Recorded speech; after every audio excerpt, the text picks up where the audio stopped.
Once transported into another realm, Brian found himself as a new student of Slytherin, tasked with witnessing unfolding events. He reluctantly assumed the role of a director, traversing the shadowy edges between light and darkness, with all his endeavors aimed at ascending to the pinnacle of magic. Chapter 1. First Glimpse of Hogwarts. Slytherin. A resounding voice pierced the haze, awakening him from a state of disarray. With his eyes tightly shut, he remained ensnared in the lingering agony of having been struck by a colossal truck, his vision crystallizing on a copy of Harry Potter and the Deathly Hallows, its cover stained red with his own blood. Slytherin? Instinctively, he murmured a retort. Indeed, I never ere you are a born Slytherin. A faint voice declared earnestly in his ear, reminiscent of a friend's conspiratorial whisper. And this is what you desired, is it not? The sharp voice continued incessantly, laced with a tone of smugness. It was then that he perceived an unsettling reality what was speaking above him. Suddenly, he opened his eyes and instinctively raised his hand to grasp the source, encountering something slippery and writhing.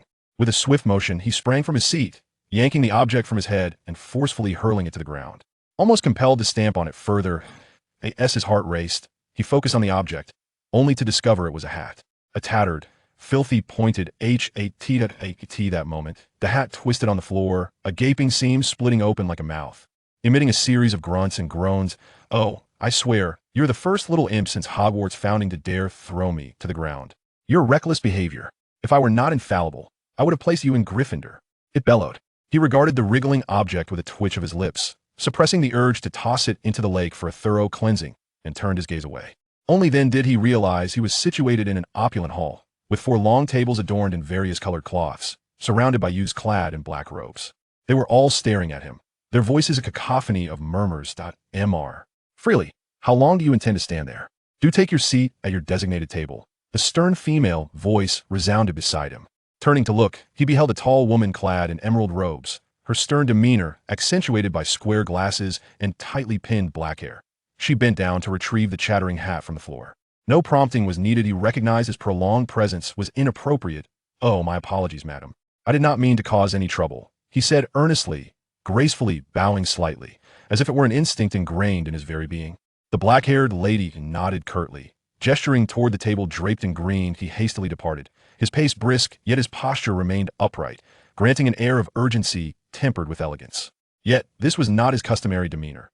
Harry Potter, the black-haired lady called after him, drawing the attention of all at the long table. He momentarily froze, then continued forward, finding an empty seat at the green table. Fortunately, few were paying him any mind. Now all eyes were riveted on the boy seated on the chair. Awaiting his sorting, he turned to look, noting the boy's slender frame, most of his features obscured by a grimy hat, with only a few unruly black strands defiantly peeking out from beneath its brim. Harry Potter, he whispered to himself, I have traversed into another realm. He mused inwardly, into the world of Harry Potter. He closed his eyes briefly, exhaling a deep sigh. Gryffindor, the hat shouted, assigning the boy who had narrowly escaped doom to Gryffindor.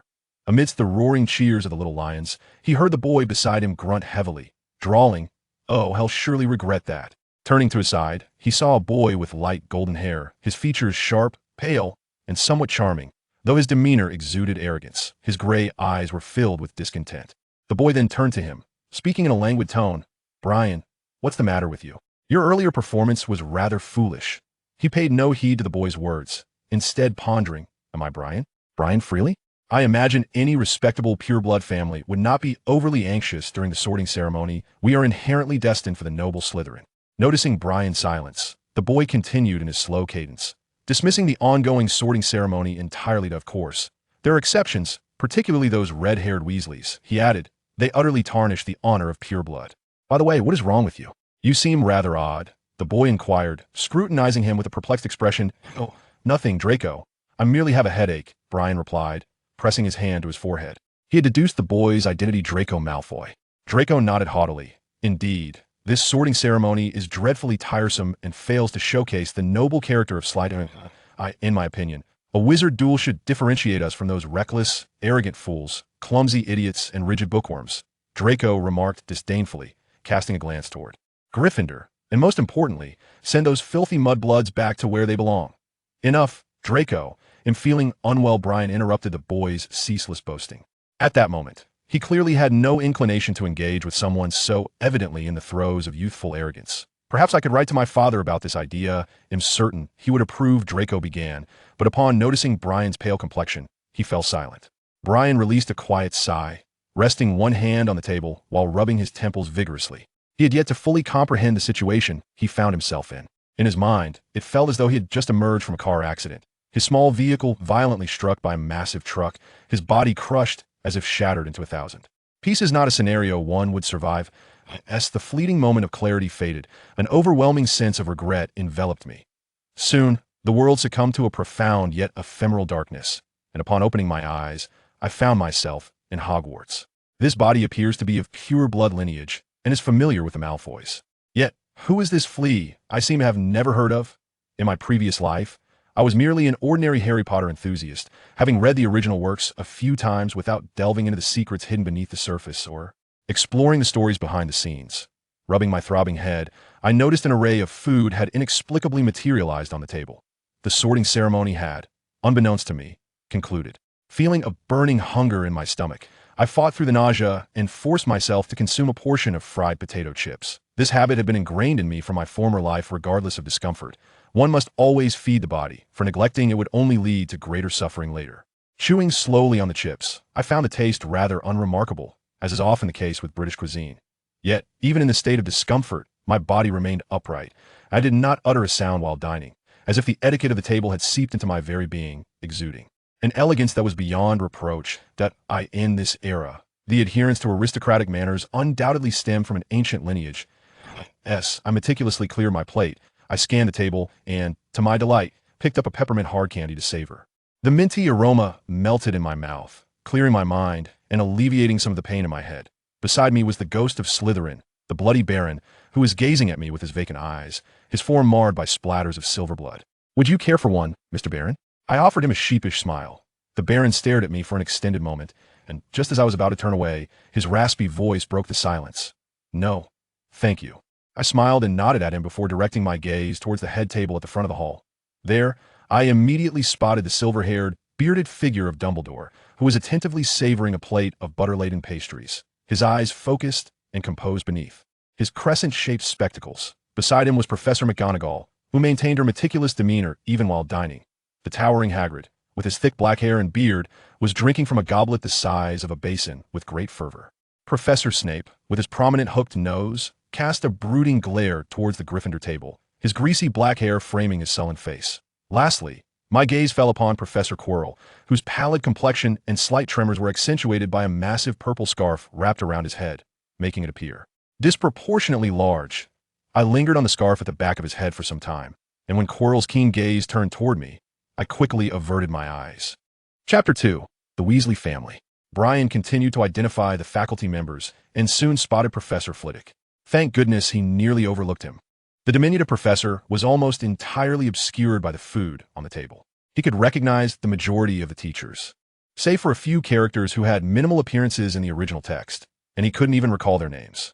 Brian shifted his gaze in silence, beginning to scrutinize his fellow students at the Slytherin table. It must be said that Slytherin, as the bastion of pure bloodlines, was home to many young wizards hailing from families with a long-standing heritage. While they stubbornly clung to the glory of their pure blood, they also maintained an air of genteel upbringing reminiscent of ancient aristocracy, which was evident in the demeanor of many young wizards. Of course, one could not expect this group of 11-year-olds to hold themselves to particularly high standards in such a setting. For instance, Draco Malfoy was currently leaning awkwardly as he conversed with two hefty boys, who nodded in agreement from time to time, occasionally bursting into a dim-witted grin. It was needless to say that these were undoubtedly Crabbe and Goyle, though Brian could not distinguish one from the other. Seated diagonally across from Malfoy was a rather unattractive girl, who was tilting her head back as she animatedly conversed with the girl beside her, occasionally sneaking glances at Malfoy. Brian overheard the other girl refer to her as Pansy. Well, he had always assumed that the original narrative was told from Harry's perspective, which might have led to a certain bias against characters he despised. However, Pansy Parkinson was indeed not conventionally attractive, though, at her young age. She possessed a certain awkward charm. On the contrary, a blonde girl on the other side caught Brian's eye. She had beautiful azure eyes, skin as delicate and pale as milk, and an air of grace and poise akin to that of a refined young lady. At that moment, she was deftly slicing a piece of steak, occasionally nodding in agreement with the conversation around her. Her eyes held the characteristic pride of Slytherins, and her demeanor was slightly aloof yet composed. It seemed the girl noticed Brian's gaze as her cerulean eyes briefly met his, and they exchanged polite smiles before turning their gazes away. Soon enough, Brian ceased his observations of the hall. His head was throbbing painfully, and all he desired was a restful sleep. Enduring what felt like an eternity through dinner, Dumbledore rose to emphasize important reminders, such as the prohibition against entering the Forbidden Forest, refraining from casting spells in the corridors during breaks, and, of course, the warning against venturing into the corridor on the right side of the fourth floor. Brian distinctly noted a mischievous glint in Dumbledore's eyes beneath his crescent-shaped glasses when he mentioned this. After singing the school song, the lengthy ceremony of induction finally came to a close. Naturally, during the singing of the school song, Brian merely moved his lips absent-mindedly. As he rose to his feet, a piercing headache nearly caused him to faint, leading him to suspect that any slight movement might cause his head to explode like a watermelon. When Dumbledore announced that they could return to their dormitories, a sudden clarity rang in Brian's mind. With great effort, he focused his thoughts and discovered a line of small text seemingly imprinted in his mind. Witness the opening ceremony, point 1. Struggling to turn his sluggish brain, he ultimately abandoned the idea of immediate research. He needed rest, for it felt as if he might collapse at any moment.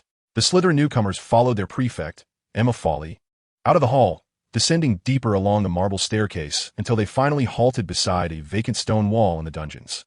Emma uttered a password to the wall, nobility. A concealed stone door gradually opened, revealing a narrow, low-ceilinged lounge reminiscent of a basement, illuminated by green-hued lamps hanging from the ceiling.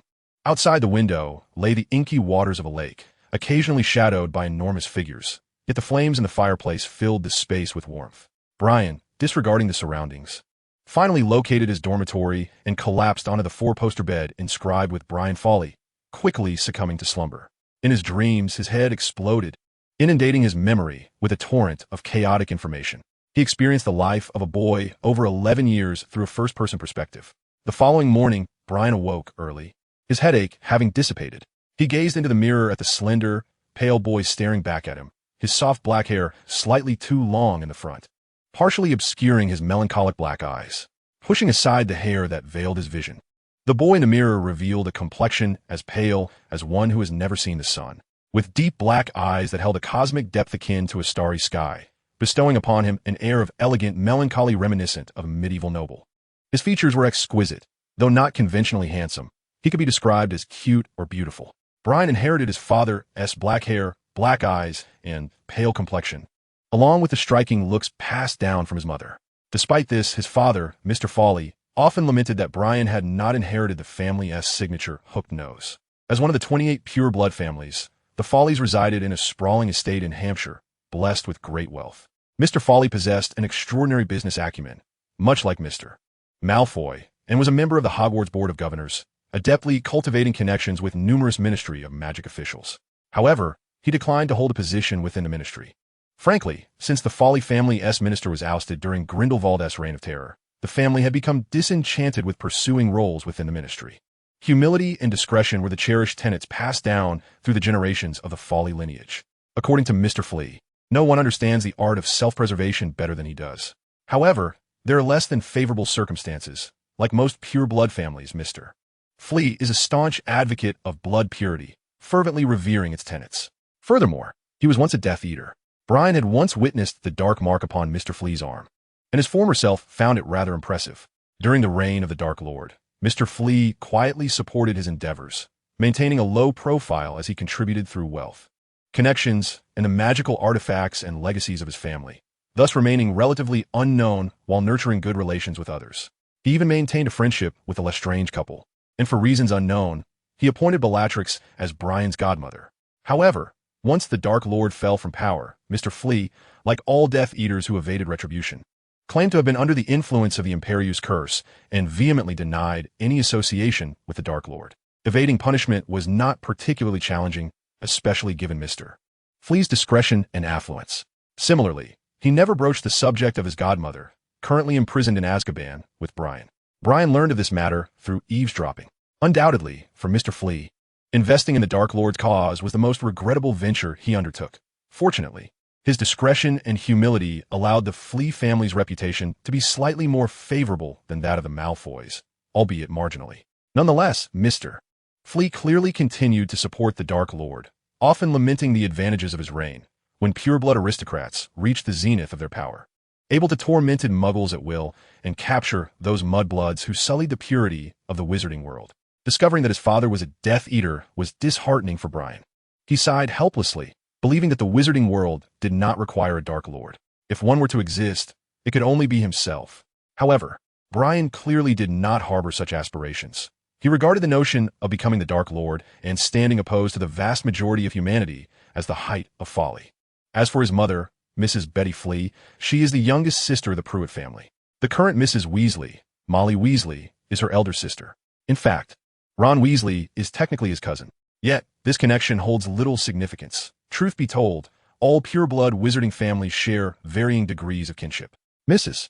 Flea has never associated with Mrs. Weasley and even forbids Brian from engaging with anyone from the Weasley clan. When inadvertently mentioning Mrs. Weasley, she does not conceal the resentment evident in her tone.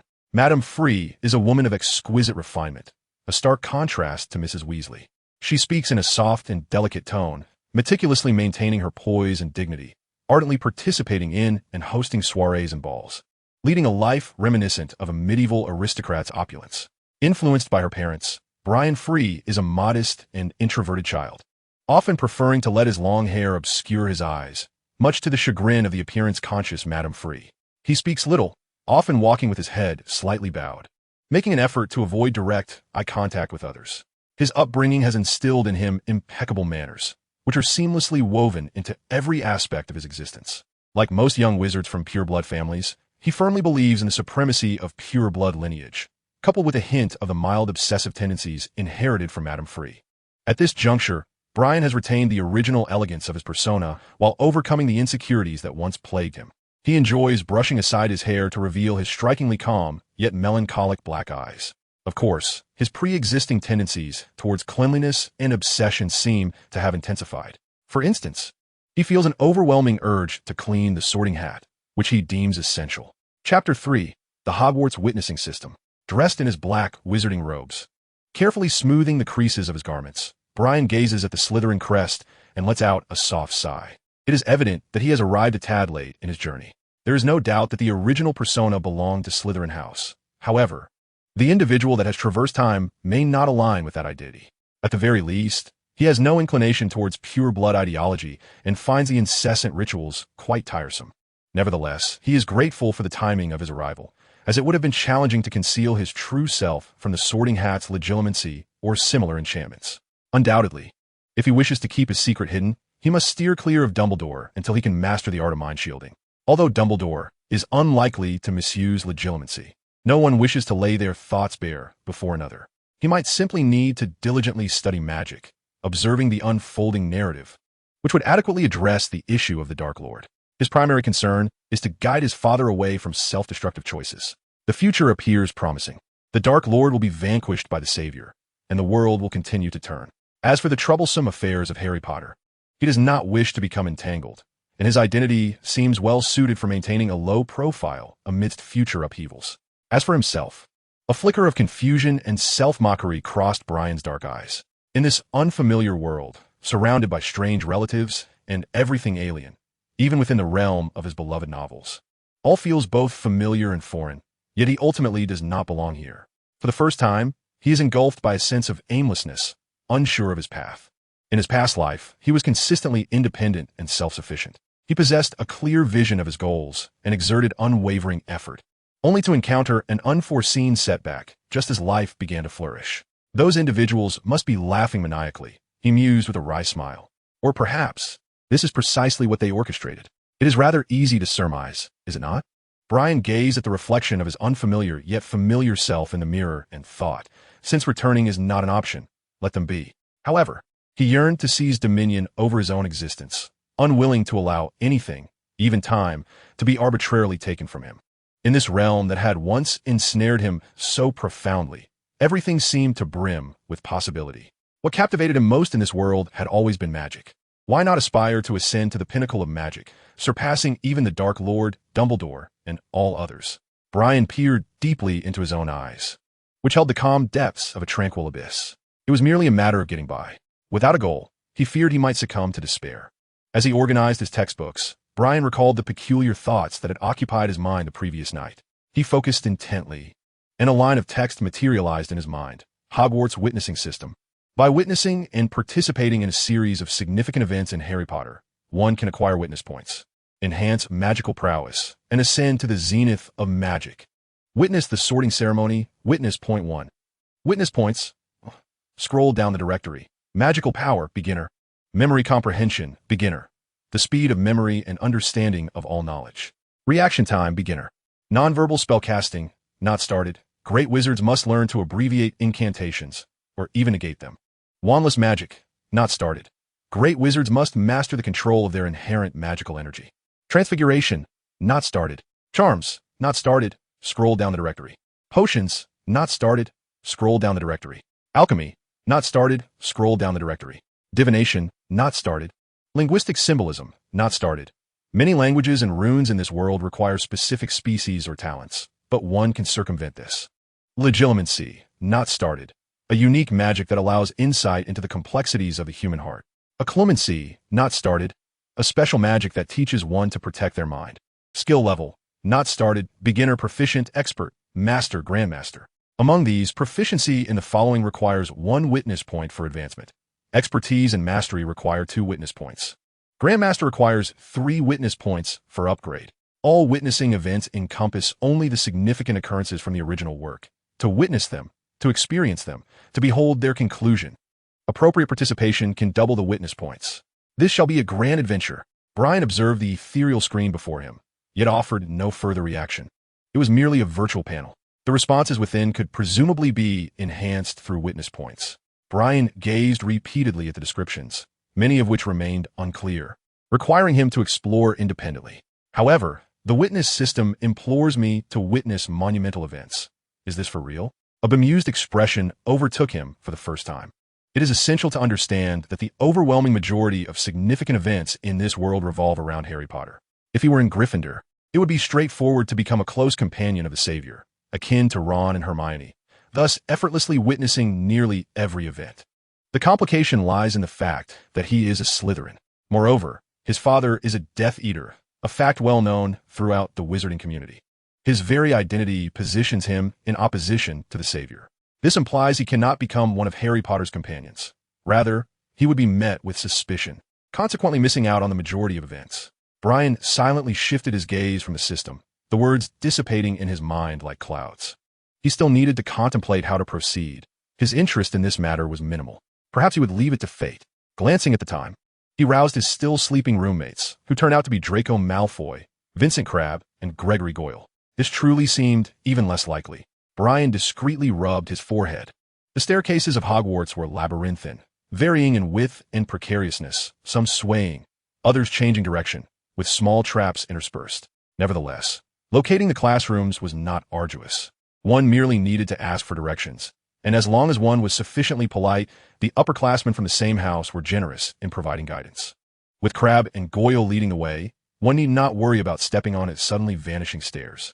In fact, they invariably stepped into every pitfall possible, while Malfoy followed behind, stifling laughter, which elicited a chuckle from Brian. Occasionally, they encountered the mischievous Peeves, who cackled loudly in the corridor, only to be mocked by Malfoy. Eventually, the four managed to elude Peeves, who had been pelting them with chalk, resulting in a sizable bump on Malfoy's head. "I must write to my father, demanding he expel that wretched ghost from Hogwarts," Malfoy exclaimed in frustration, "and Brian, you must promise to write to your father as well." It was rather amusing, was it not? Brian shook his head in amusement, brushing off the chalk dust from his clothes, and for the first time his spirits lifted. In the first-year curriculum of Slytherin, only potions was shared with Gryffindor, which always seemed to ignite a fierce rivalry between the two houses. The other classes, however, were considerably more tranquil. Brian's favorite subjects were charms and transfiguration, as nothing compared to them in showcasing the wonders of magic. Professor Flitwick, the charms instructor, stood atop a high stack of books. His diminutive stature was remarkable, yet his teaching prowess was exceptional, as he consistently elucidated the key points of spell casting with clarity. Brian discovered that his talent was not lacking. Despite some initial setbacks, he successfully cast a spell during class, albeit slightly slower than Malfoy. This was particularly impressive, given that he wielded a rather ineffectual wand. His current wand, acquired from Ollivanders, measured 11.5 inches, crafted from ebony, with a core of dragon heartstring. However, ever since his arrival in this world, it had proven unsuitable for him, as Brian felt its use was rather clumsy. Of course, Crabbe and Goyle were not so fortunate. They failed to cast their spells throughout the lesson, merely managing to produce a few sparks from their wands. Consequently, Professor Flitwick assigned them extra practice, instructing them to master the spell before the next class. The two hulking boys played around aimlessly for quite some time, only beginning to panic as the next charms lesson approached, having completely forgotten the incantation. After much effort, Brian managed to assist them, enabling them to awkwardly complete the spell. The spell required precise hand gestures, which proved challenging for the two clumsy boys. Malfoy, observing from the sidelines, laughed heartily, especially when Crabbe's wand uncontrollably emitted green sparks accompanied by comical, fart-like sounds, nearly causing him to double over with laughter. In Chapter 4, the Transfiguration class presented a greater challenge for Brian. Upon entering the Transfiguration classroom, instead of the cat with spectacles, they were met by the stern-faced Professor McGonagall, who clearly had no intention of transforming into a cat. Her piercing gaze swept across the faces of the giggling students, causing even Malfoy to straighten up and adopt the posture of a diligent student. At the beginning of the lesson, Professor McGonagall transformed the lectern into a pig, eliciting a look of disgust from Malfoy, who instinctively scooted away. Brian, however, observed the pig intently. It had bright, lively eyes, breathed heavily, and occasionally moved its legs, resembling a genuine pig. It was both magical and intricate, a sentiment that resonated with Brian. Indeed, the reality is that the theory of transfiguration is intricate and profound. Even though Brian was an adult with higher education in his previous life, the realms of science and magic exist in entirely different spheres, rendering him no more advanced in the art of magic than a babbling child. In his attempts to transform a matchstick into a needle, he exerted tremendous effort, yet failed to achieve even the slightest refinement, instead resulting in a bizarre blackened stick. Consequently, he decided to experiment with the concept of witness points, activating the plus sign behind transfiguration, thereby consuming one witness point and elevating his understanding from novice to beginner. The effect was palpable as Brian continued his practice. He felt an uncanny intuition guiding him, convincing him that he was on the right path. After several attempts, he made significant progress, and by the end of the lesson, he successfully transformed the matchstick into a slender, glimmering silver needle. In recognition of his achievement, Professor McGonagall instructed him to stand and present his creation to the class, exclaiming, "Behold, Mr. Brian Friel has succeeded. He is among the few students since Hogwarts' inception to accomplish such a transformation in the very first lesson." She emphasized the importance of focus and comprehension of the structure involved. With a nod of approval, she awarded 5 points to Slytherin. Brian maintained an impassive expression, calmly facing the gaze of his classmates, despite feeling a twinge of embarrassment within. When Professor McGonagall signaled the end of class, Malfoy, astonished, gazed at the needle on Brian's desk and remarked in his characteristic languid tone, "How did you do that? Did you sneak in a needle to replace it?" He had been unable to effect any change in his own matchstick throughout the lesson, much like the majority of the students. Brian disregarded him, resting his chin in his hand and murmuring, "Understanding transfiguration does not equate to instant mastery of its techniques. It signifies that one's comprehension has reached a beginner level. Thus, continued study is essential." He glanced at the system panel. Knowledge is paramount, and indeed, instant success is unattainable. It also seemed wasteful. He could enhance his magical proficiency independently, reserving witness points for later, more advanced stages. This would yield the greatest benefits. However, he pondered how to acquire witness points, which still posed a dilemma for him. As he contemplated, a golden-haired girl walking ahead turned to him with a gentle smile, revealing her pearly white teeth. She was the beautiful blonde girl he had noticed during the opening ceremony. "Hello, Friel, I am Daphne Greengrass," she introduced herself with a sprightly tone, suggesting neither excessive enthusiasm nor aloofness. "You may call me Daphne." "Hello, Daphne, just call me Brian," he replied with a smile, his voice soft and gentle. "I have heard of you. Mrs. Friel often attends the gatherings my mother hosts," Daphne said in a light, casual manner, striking a perfect balance between warmth and distance. Indeed, I believe I have encountered Mrs. Gringlas a few times at home as well," Brian remarked helplessly, for they always seemed to enjoy such antics. Daphne chuckled softly, responding, "Yes, perhaps it is because they lack any other form of entertainment. This is Draco. As you ought to be aware, Brian gestured towards Malfoy and his companions, including Crabbe and Goyle. Daphne nodded and smiled at them, her expression becoming slightly more reserved and aloof.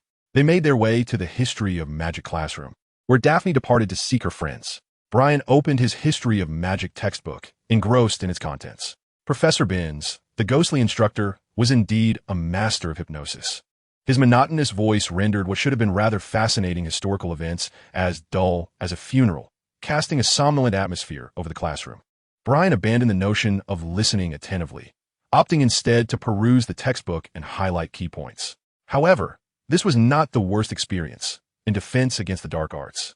Professor Quirrell stammered through the textbook, oblivious to the mischief of the students below. Brian observed the large scarf wrapped around Professor Quirrell's neck, emanating a peculiar odor, leading him to ponder the concealed emotions of Voldemort lurking within. Amused by this thought, he chuckled, catching Professor Quirrell's attention. Brian maintained a smile and offered a slight nod in his direction. As for herbology and astronomy, they were rather standard, devoid of noteworthy incidents. Of particular significance was the potions class, which they attended alongside Gryffindor. It was here that Brian first laid eyes on our protagonist, the slight figure of Harry Potter. With his untamed hair concealing the scar on his forehead, donned round glasses, and his striking emerald eyes were captivating. Accompanying him was Ron, tall and lanky, with flaming red hair and a face dotted with freckles. Upon noticing Brian's gaze, Ron shot him a fierce glare, exuding an endearing yet intimidating charm. Hermione, a girl with slightly prominent front teeth and a wild mane of brown hair, was at that moment still developing her rapport with Harry, engaged in a discussion about potion preparation with a girl beside her. As class commenced, Professor Snape began calling the roll and paused mockingly upon reaching Harry's name, delivering a scathing remark. Brian observed Harry's face flush crimson. Amused, he shook his head. Snape's sentiments must indeed be complex. Caught between the child of his most cherished and his most loathed. Such an attitude surely earned him the reputation of the ultimate scapegoat throughout the series. When Snape reached the names of Malfoy and Brian, he hesitated slightly, his cold and hollow gaze concealing emotions that perhaps no one could decipher. Brian confirmed to himself that he recognized his father, feeling a twinge of resignation. Next came the segment where Snape posed several challenging questions to Harry Potter, a moment from which Brian was notably absent in spirit, despite having perused the potions textbook and noted down the answers. Experiencing this scene, which was originally confined to the pages of a book, was a profoundly different sensation, distinctly apart from watching it on screen. In the subsequent potions class, Snape devised various means to deduct points from Gryffindor, particularly targeting Harry Potter, nearly pressing his nose against Potter's in search of any excuse to penalize him. Conversely, Brian found himself in stark contrast, paired with Malfoy, who refused to team up with Crabbe and Goyle, citing their propensity for blunders. Whenever Snape approached their group, he would nod in approval, conveniently overlooking their mistakes. He even took Brian's cauldron to showcase the perfection of the potion brewed therein, causing Brian to blush with embarrassment. At least he observed that Hermione's group performed far better than his own, while several others, including Daphne's, brewed potions of comparable quality. Meanwhile, Malfoy arrogantly lifted his chin, grinning provocatively at Harry Potter. He incessantly sought to taunt Potter, even attempting to draw Brian into the fray, but was rebuffed by Brian on the grounds of prioritizing his studies. At that moment, Harry whispered to Ron, visibly aggrieved, "Oh, Snape despises me. And Malfoy too." He jabbed at a slug on the table, envisioning it with Malfoy's face. Ron nodded in agreement. "And that Brian Flea in Malfoy's group? I heard from my dad that his family, like Malfoy's, were once supporters of the dark arts. He is just as much a rogue." Upon hearing Ron's words, Harry glanced in Brian's direction, just in time to see Brian look up, wink at him, and offer a gentle smile. Harry turned away, uncertain. He doesn't seem malevolent. Rather, he appears somewhat friendly. "What? You must be out of your mind. He is just like Malfoy," Ron exclaimed, astonished by Harry's observation. Harry suddenly realized, if that's the case, then his smile moments ago must have concealed a plot. Ron, grappling with a slug in his cauldron, was reprimanded by Snape as he passed, resulting in yet another point deduction for Gryffindor. Once Snape had moved on, Ron whispered a plot. "Isn't that obvious? Just look at how many points Snape has taken from us." Frustrated, he slammed his textbook down, accidentally knocking over a vial containing powdered serpent fangs. Chapter 5, Divergence. After several lessons, Brian discerned that he did not possess any significant advantage in his studies. Unwilling to squander time, he devoted nearly all his spare moments to learning. He quickly mastered the material already covered and began to prepare for the upcoming lessons. as a product of the rigorous, examination-oriented education system. He possessed a deeper understanding of the art of learning than even Hermione. However, the textbooks in the magical realm were evidently lacking. Relying solely on them for knowledge left many concepts obscured. Consequently, he spent the majority of his time immersed in the library, diligently sifting through various materials under the watchful gaze of Madame Pants. Draco found Brian's approach utterly perplexing, for he had never been a child enamored with study. His greatest enthusiasm lay in provoking and ridiculing Harry Potter and his companions. Brian, too, was baffled by Draco's demeanor, yet whenever he inquired, Draco would merely elevate his pointed chin with an air of arrogance and declare in his distinctive tone, "It is Potter who is oblivious. He shall inevitably regret not joining Slytherin and instead aligning with that band of paupers, Gryffindor and the Weasleys." In his spare time, Brian finally located the tapestry depicting the giant clobbering the hapless Barnaby on the 8th floor of the castle, which granted him access to the room of requirement. To be honest, he had completely forgotten the room's location prior, only recalling that it was near a tapestry featuring a giant. He had spent countless days searching the castle. Fortunate that depictions of giants were exceedingly rare. Currently, he had no pressing need for the room of requirement. Most of his energy was devoted to mastering spells. He endeavored to learn the disillusionment charm, hoping to slip into the restricted section to find the book How to Close Your Mind, thereby beginning his studies in mind-closing techniques. This would allow him a measure of freedom, rather than cautiously avoiding drawing Dumbledore's attention. However, reality proved harsh. At his current level, he was incapable of mastering the advanced charm, falling short both in magical prowess and knowledge. His quest for the room of requirement was merely an attempt to ascertain whether it could yield him a point of witness. Disappointingly, the system presented him no loopholes. Evidently, no significant events had transpired there. Brian's academic ambitions faced setbacks, compelling him to follow a more methodical approach to his studies. During this time, he formed a friendship with Daphne Greengrass. She often favored sitting by the window in the common room, propping her chin on her hand as she gazed at the enchanting depths of the lake outside. Whenever a colossal shadow passed by the window, her azure eyes would widen in curiosity, pressing her face closer to the glass to discern the nature of the creature. On occasion, Brian would read by the fireplace, while Daphne would approach him with questions she found perplexing. Through their exchanges, their camaraderie blossomed, to the point where Daphne occasionally teased him playfully. She was a girl of contrasting qualities, outwardly cool yet warm within.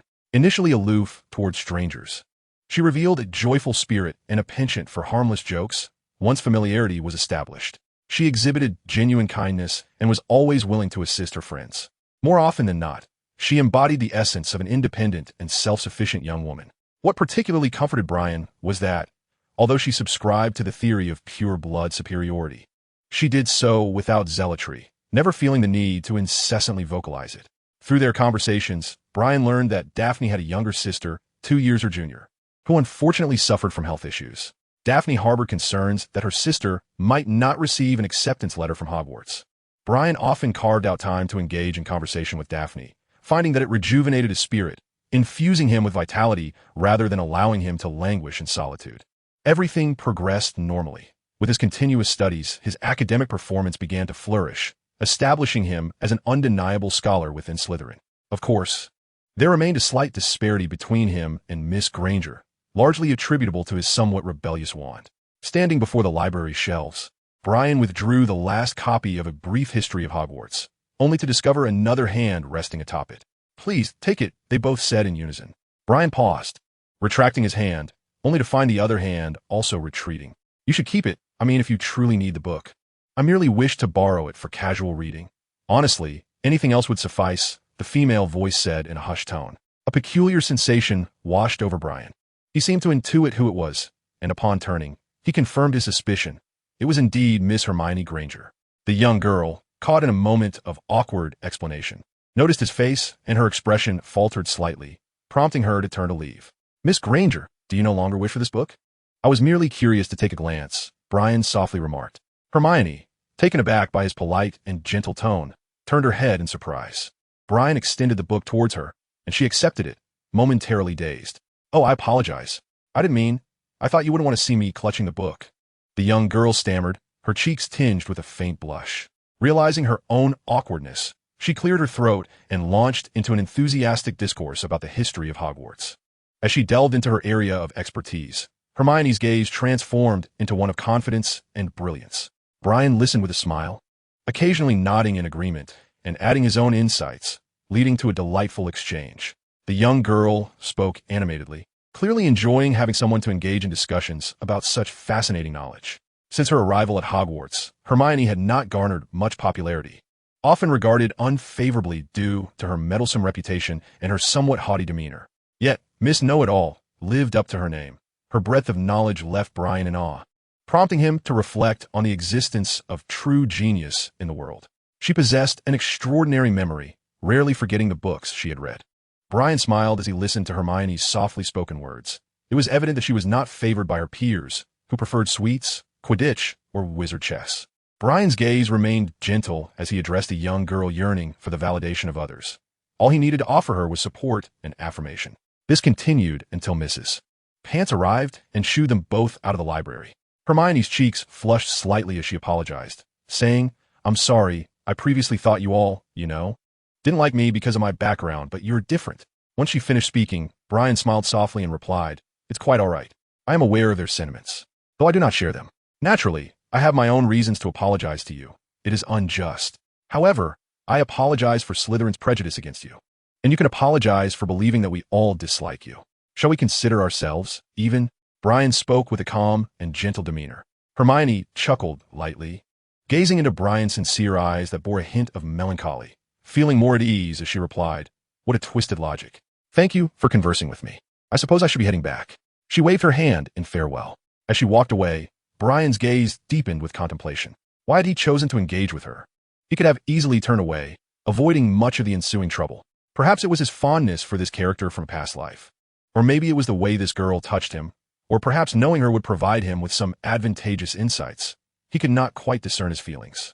At that moment, he did not dwell on such complexities. It was merely an inexplicable impulse that compelled him to call out to her. Perhaps it need not be so intricate. After all, this is a fairy tale, is it not? A smile crept upon Brian's lips. Occasionally, it is delightful to follow one's whims.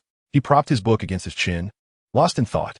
In the following days, Brian and Hermione grew quite familiar with one another.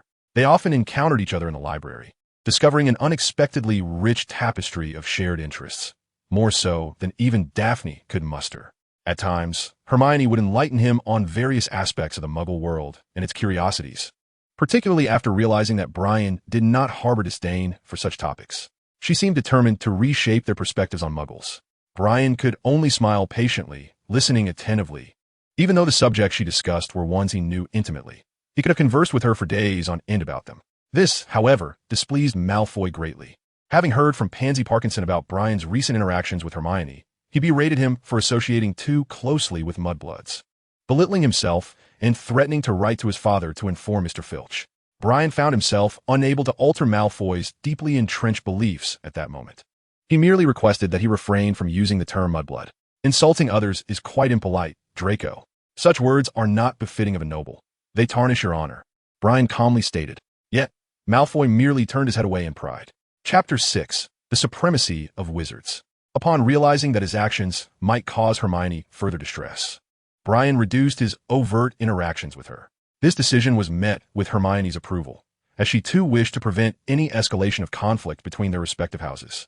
The two now resembled pen pals, occasionally exchanging letters to discuss academic inquiries or personal challenges, sharing a knowing smile whenever they met. Additionally, flying lessons were on the horizon. Malfoy incessantly boasted about his near collision with a Muggle airplane while riding his broomstick and lamented that first-year students were not permitted to bring their own brooms, claiming that otherwise, he would certainly secure a place on the Quidditch team.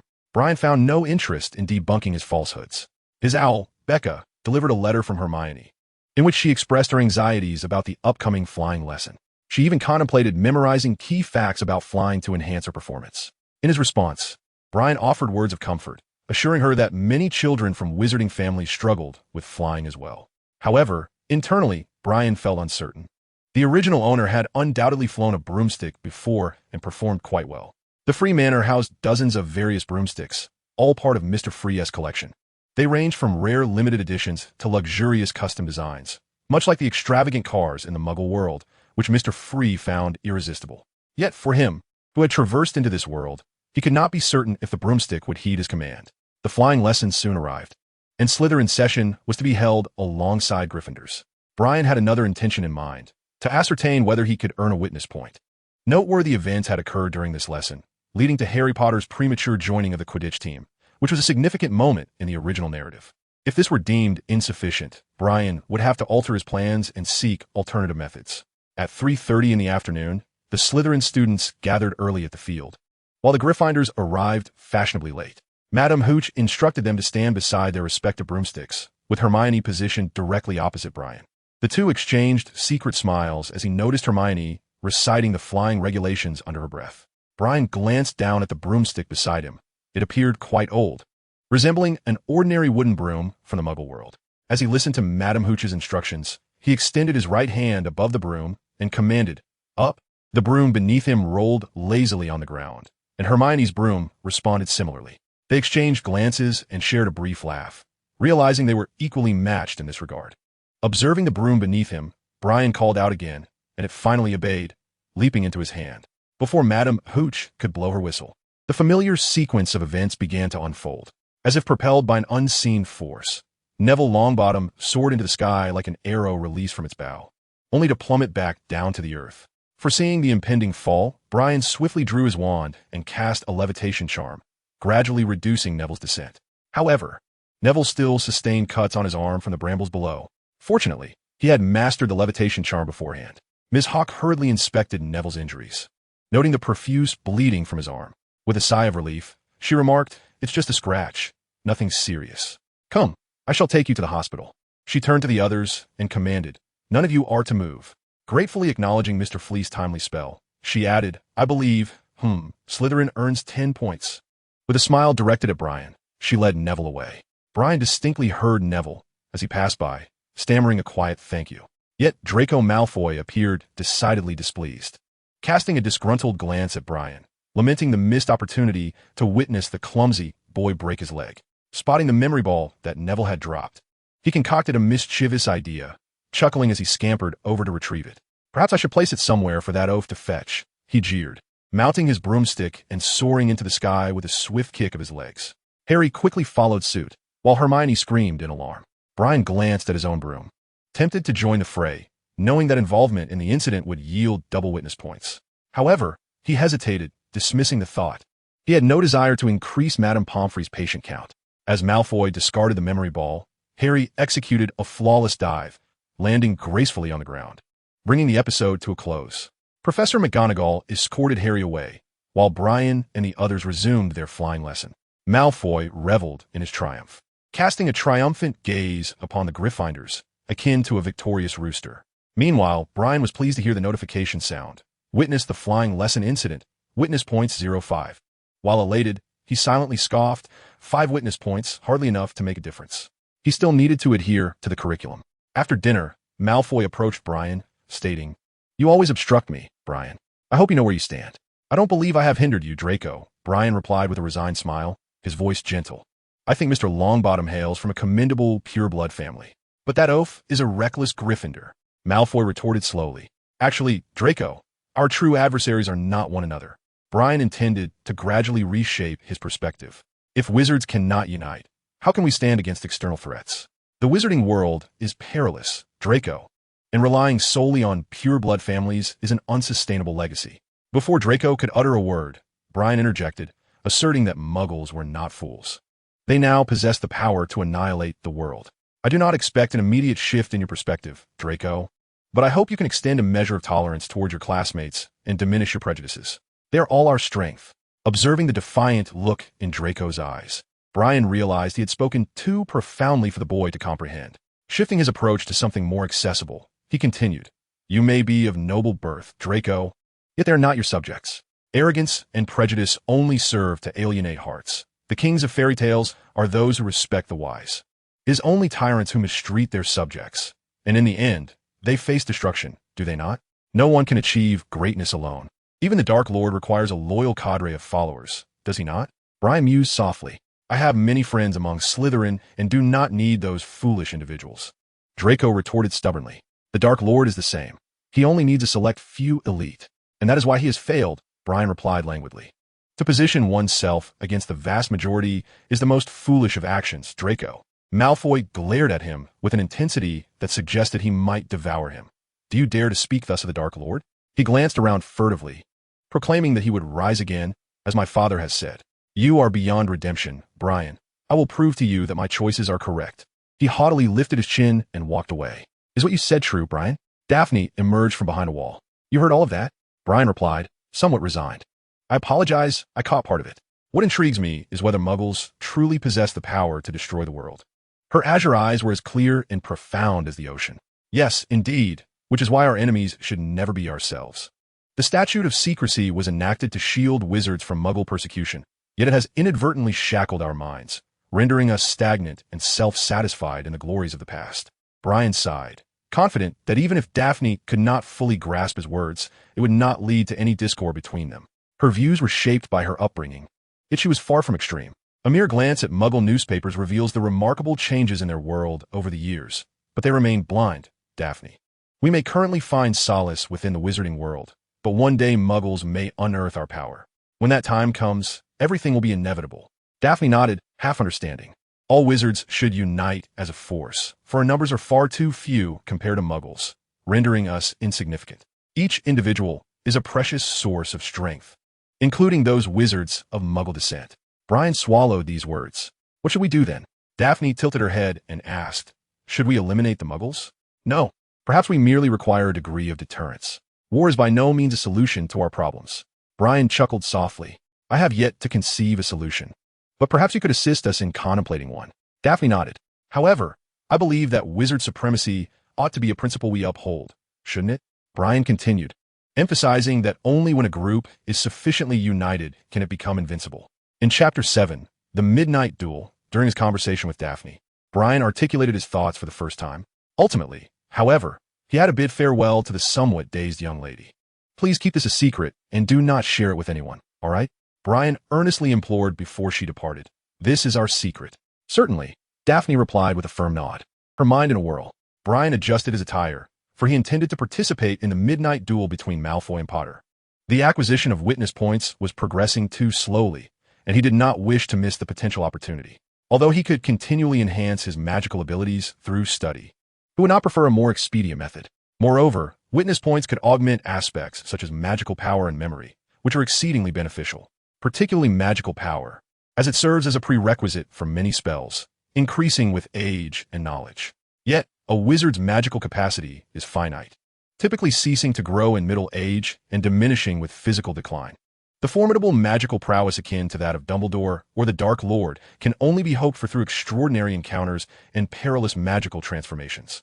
Not everyone has the fortuity of Dumbledore to receive the aid of a phoenix. Just look at what Voldemort has become. Thus, witness points must not be overlooked, and one should amass them for unforeseen circumstances. The time and location of the duel were not difficult to ascertain, as Malfoy had been boasting loudly in the common room, often casting arrogant glances in his direction.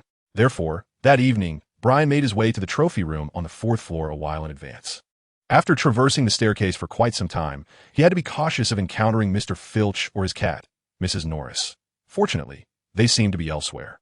However, in a corridor on the 4th floor, he encountered the ghost of Slytherin, Sir Nicholas, who was staring vacantly through a window. Outside, one could glimpse the Ravenclaw Tower. "Good evening, Sir Nicholas." Upon noticing the ghost turn to face him, Brian offered a slight bow. Sir Nicholas, seemingly disinterested, merely nodded slightly and continued to gaze out with his hollow eyes. Seeing this, Brian did not linger and continued along the corridor. Filch was ahead. A hoarse and deep voice resonated from behind Brian, causing him to momentarily halt his steps. "Ah, thank you for your reminder, sir." Brian turned to express his gratitude and, with a measured tone, added, "I actually need to visit the trophy room. Could you kindly direct me to an alternative route?" This corridor was nearly an obligatory passage to the trophy room, and Firk's earlier remarks hinted that Brian might very well encounter him, an outcome that would hardly be favorable. Barrow shifted his gaze from the window, his vacant eyes fixating on Brian for a moment before drifting away in the opposite direction, just as Brian assumed that the ghost, known as Blood Barrow, was displeased by his interruption of the view. Barrow's voice wafted softly through the air. "Follow me." Brian stepped in line behind him, traversing several narrow hallways and passing through a well-concealed secret passage. A ghost who had lingered in Hogwarts for such an extended period invariably possessed knowledge unknown to others. Observing the translucent figure of Blood Barrow, Brian mused that this gentleman's demeanor towards Slytherin students was surprisingly amicable, despite the chilling and hollow exterior that rendered many students wary of him. However, as head girl Emma had mentioned, establishing a rapport with Barrow could yield benefits, as he was not averse to scaring off troublesome classmates. Of course, one must never broach the subject of the bloodstains, for he would not take kindly to such inquiries. Before long, they arrived at the trophy room. Brian sincerely thanked Barrow, and upon noticing the absence of others within, stepped inside, bathed in moonlight. The crystal glass cabinets in the trophy room sparkled, displaying an array of trophies, medals, and statues. With time to spare, Brian began to examine the displayed trophies. Blood Barrow followed, closely behind, his vacant gaze hovering ominously over Brian's shoulder, creating a rather eerie atmosphere in the night. Brian halted before a particular trophy, drawn by the name inscribed upon it, T.M. Riddle. This was the award for special contributions to the school, bestowed 50 years prior. As Brian meticulously deciphered the inscription, he inquired, "Sir Barrow, do you recognize this individual?" Blood Barrow gazed at him with hollow eyes and replied, "Indeed, he was from Slytherin and exceptionally talented. He captured the heir of Slytherin, who had been disturbing the school, thereby safeguarding it from calamity." "Ah, so that was the case." Brian nodded, realizing that Blood Barrow was oblivious to the deeper truths of the matter. Clearly, Riddle had concealed himself well. With little else to occupy their time, Brian and Blood Barrow continued to admire the various trophies and medals. For some of them, Barrow was always able to recount their stories. Brian even detected a semblance of pride in Barrow's otherwise vacant tone, though he wondered if it was merely a figment of his imagination. Suddenly, the door to the trophy room swung open, and Brian looked up to see 4 young wizards standing at the entrance, their expressions frozen in shock. He heard Neville let out a faint sob. Under the silvery moonlight, the prize display room possessed an air of eeriness. Brian's body was half shrouded in darkness, while the other half basked in the moon's glow, his pallid complexion and the subtle smile at the corners of his lips evoking images of a vampire lurking within a deep, ancient castle. He glanced at himself, and then at the fearsome expression of Barrow, chuckling softly. "Forgive me, I suppose Sir Barrow means no harm," Brian added with a smile, "and certainly, I harbor no ill intentions either." He chuckled again. Harry and Ron wore expressions of vigilance and distrust, their eyes darting around as if convinced that Malfoy lurked behind some statue, waiting to strike them down. Neville sniffled, keeping his head bowed in silence. Hermione, clad in a pink nightgown, adjusted the hem and suddenly felt her attire was quite inappropriate. "Hello, Brian," she said. Brian nodded slightly and approached. "I heard about this from Draco. You know, we've been at odds lately. However, I still felt a tinge of concern, so I came to see." He shrugged, feigning helplessness. Brian was indifferent to the harmless fabrications. At least they served his interests well. Nobility was always expected to lie with elegance and composure. The voice of the caretaker, Filch, echoed from outside, startling the 4 young wizards. "Oh dear, it seems Draco is always up to something unpredictable," Brian muttered. "Follow me." The 4 young witches and wizards had no time to ponder as Filch's voice grew nearer. They trailed behind Brian, with Neville accidentally knocking over a suit of armor, the loud clatter shattering the stillness. Brian grasped Neville's arm, helping him up as they hurried forward. With the moonlight as their guide, he discerned the path and discreetly led them toward the forbidden corridor on the 4th floor. Those pesky first-year brats, wandering about at this hour. As they rounded a corner, they spotted Peeves the poltergeist, scattering a pile of parchment into the air, cackling and shouting. "No, stop, Peeves, please don't shout," Ron exclaimed, desperately trying to grab the poltergeist's foot, but grasping at nothing. Brian scanned the surroundings, unsure if the blood-curdling Barrow had followed them. He might have turned invisible amidst the chaos. "Sir Barrow, might I trouble you to discipline Peeves?" Brian inquired earnestly, glancing around. "What?" Peeves quivered, surveying the area before indignantly exclaiming, "How dare you deceive me? I shall." At that moment, Barrow materialized behind him, seizing Peeves by the scruff of his neck, silencing the poltergeist's raucous protests. Barrow gave Brian a slight nod before vanishing into the wall with Peeves in tow. The little ghost, Pi Gay, lamented, "No, I was wrong, my lord. Please spare the pitiful Pi Gay." His mischievous eyes, usually alight with mischief, were now filled with panic. He flailed his arms and legs desperately, as if trying to grasp at something, his pitiful demeanor reminiscent of a respectable woman being dragged away by a bully. "Oh, well done," Ron exclaimed with delight. "We must hurry. Filch is likely to find us here," Brian whispered, pausing with a few others before a door. "Where are we?" Harry inquired, glancing around. "I'm not sure. To be honest, I'm unfamiliar with this place," Brian replied, drawing his wand and tapping the door lock, chanting, "Alohomora." The door swung open, revealing a three-headed dog. 6 menacing eyes turned towards them, 3 large mouths drooling and emitting a deafening roar before lunging forward. Harry and the others, upon witnessing this scene, fled in terror. Brian did not intervene. With a resounding bang, he shut the door, confining the beast within. The group wandered for quite some time, shaking off Filch before Brian bid them farewell. "That dog must be guarding something. I noticed it was lying atop a trapdoor," he remarked before parting ways, cautioning them against investigating. "However, anything kept at Hogwarts must be precious," he added, glancing at Harry with a meaningful look. Chapter 8. Reconciliation. Upon returning to the Slytherin common room, Brian tidied up the textbooks he had left by the fireplace, stifling a yawn. The outcome of the night had been quite favorable. Witnessed and participated in the discovery of the trapdoor. Witness points 052. Having been present throughout the event, he earned double witness points, though it amounted to a mere 1 point. Witness points are rarer than I anticipated, Brian mused, stroking his chin. It was late, and, as he returned to the dormitory, he found the lights extinguished, hearing the rhythmic snores of Crabbe and Goyle from afar. However, Draco Malfoy was not asleep. He sat upright on his four-poster bed, waiting in the darkness. "Where have you been, Brian?" he asked softly, his gray eyes glinting in the shadows. "I hope you haven't interfered with my affairs again," Malfoy remarked in a mocking tone. "Ah, Draco, I heard your words. I was somewhat concerned for you," Brian replied gently. "This matter cannot remain concealed. I waited for Potter and the others, but nearly fell into Filch's grasp instead." Brian spoke softly. "It seems I have acted unnecessarily. You made a clever move, employing cunning. Draco, yet you ruined it." Malfoy raised his voice. Crabbe and Goyle remained soundly asleep. "I sincerely apologize for this. However, had we communicated in advance, such a situation could have been avoided, correct?" Brian remarked with a shrug. "I do not require you to indulge in any superfluous actions," Malfoy retorted through clenched teeth. "No, I believe we are friends, Draco." Brian gazed earnestly into Malfoy's eyes and spoke softly. "Friends ought to support one another."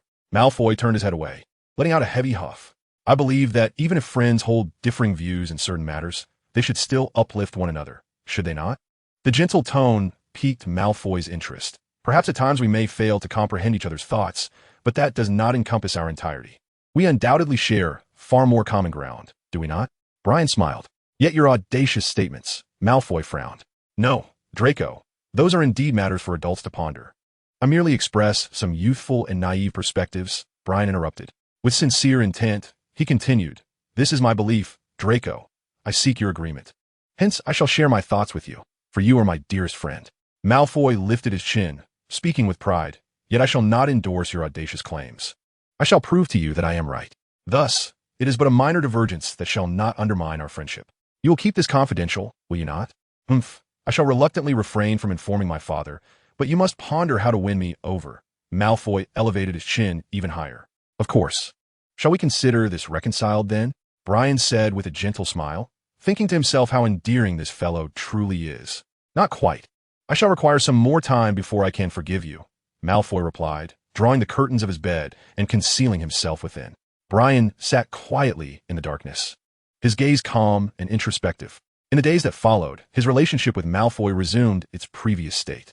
They tacitly refrained from discussing ideological matters and no longer interfered with each other's actions. In truth, aside from this incident, their bond had grown even closer. Brian continued to thirstily absorb the knowledge of magic, while Malfoy was drawn into learning for a few days. Yet he could not persist for long and returned to provoking Harry Potter and his companions. He exhibited the demeanor of a mischievous child yearning for his parents' attention and acknowledgement. As Brian assessed, he and Daphne no longer spoke of that fateful night, yet they remained good friends. Hermione would occasionally express minor grievances in her letters, though most of the time, they exchanged thoughts on academic matters. Miss Know-It-All was akin to a compact encyclopedia. Consulting her with inquiries was never amiss. Harry's attitude towards him had also improved significantly, at least exchanging nods whenever they met. Yet Ron steadfastly clung to the belief that Brian was concocting a scheme, albeit more insidious than Malfoy's. He felt an obligation to safeguard Harry from him. Beyond the confines of fiction, they were living, breathing individuals, each harboring their own joys and sorrows, rendering them more dimensional and vibrant than their narrative portrayals, leaving Brian in a state of confusion. This was a genuine world. Yet Brian found himself increasingly adrift, uncertain of what he truly sought. Perhaps he was unaware himself. It seemed as though he merely floated along, coasting through life. When existence became a matter of routine, Everything unfolded with an air of inevitability. Setting aside those perplexing matters, Brian's studies gradually fell into a rhythm. At least he could now bear the weight of Professor Snape's praise in potions class. Snape was relentless in his pursuit of Harry, ensuring that Harry left every class in a disheveled state. Naturally, Brian and Malfoy emerged as exemplary students in potions, receiving commendations from Snape in every lesson, along with generous points for Slytherin. During these moments, Malfoy would cast a haughty glance in Harry's direction, his lips curling into a smug, taunting smile, a sight that even stirred a desire in Brian to deliver a punch.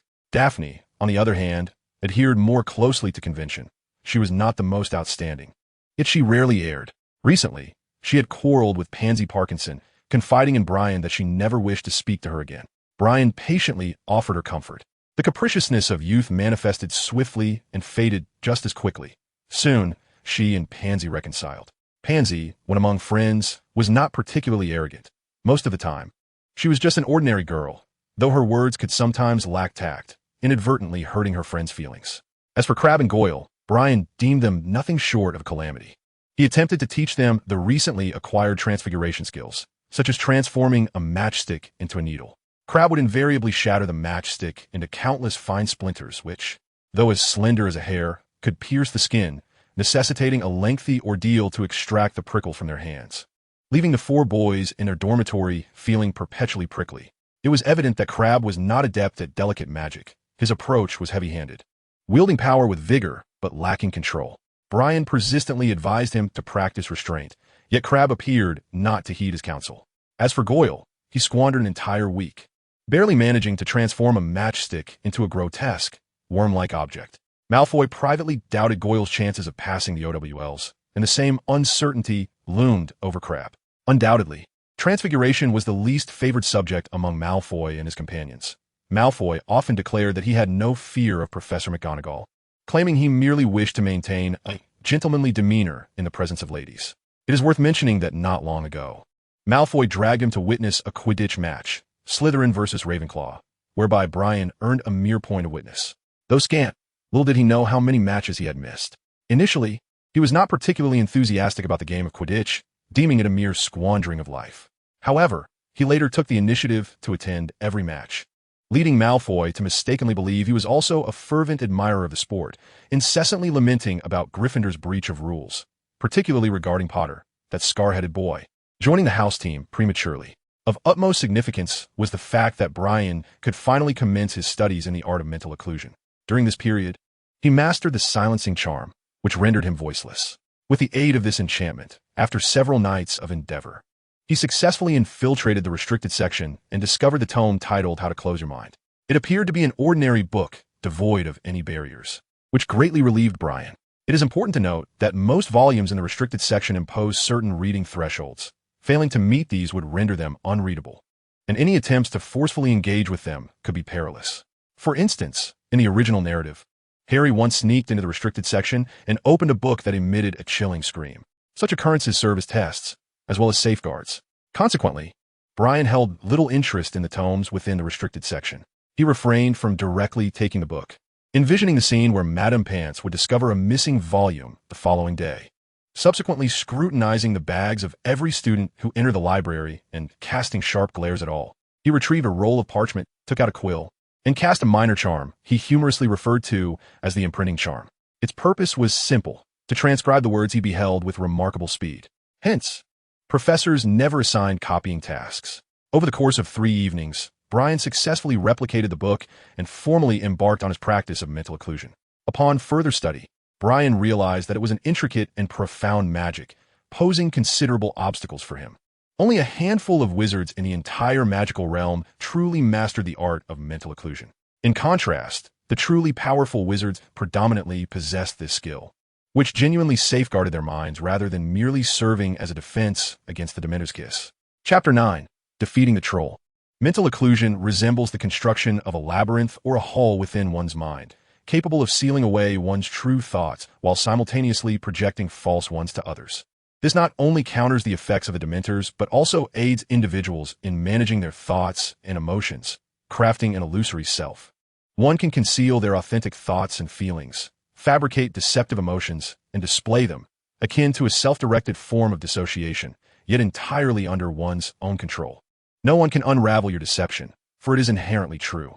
Simultaneously, it serves as a genuine defensive technique, capable of warding off mental assaults to a certain extent.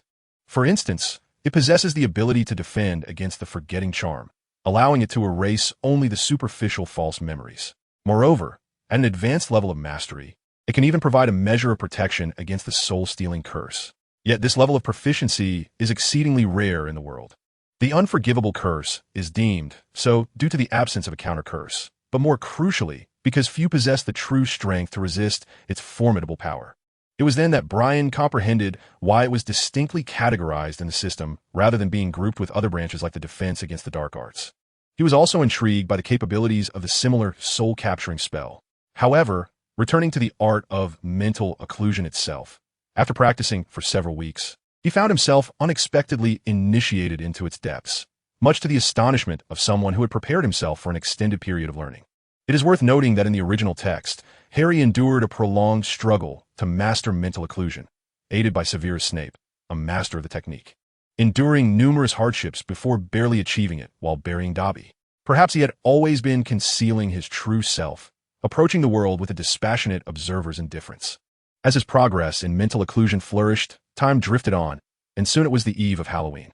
During that day's charms lesson, they practiced the levitation charm, and Professor Flitwick exuberantly praised Brian for having mastered it ahead of time and for assisting Neville during their flying lesson. At the Halloween feast, before Professor Quirrell could announce the troll in the girls' restroom, he excused himself and dashed towards the restroom. Malfoy jested that he must have felt as if his behind was on fire. He intended to confront the troll, hoping to earn some witness points. Truth be told, subduing a troll isn't excessively difficult, provided one is adequately prepared.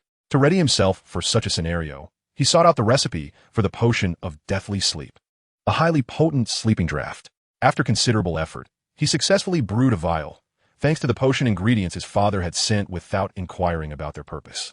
He poured the potion over a large piece of raw beef, which he had procured from the house elves in the kitchen. He did not measure the dosage, but rather drenched it entirely, a quantity sufficient to incapacitate a dragon. As Brian approached the vicinity of the girls' restroom, he was met with an overwhelming stench.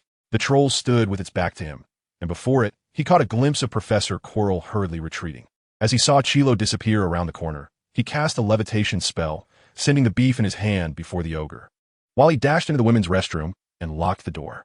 The potion required some time to take effect, and that duration was ample for the ogre to reduce a person to mere pulp. A gentleman never stands beneath a precarious wall. He never takes unnecessary risks. Brian pressed his ear against the restroom door, hearing the sound of chewing from outside. Ogres, being rather dim-witted, would never ponder the bizarre appearance of the beef before them. The chewing ceased, replaced by heavy footsteps. It seemed the sleeping potion still needed a bit more time to take effect.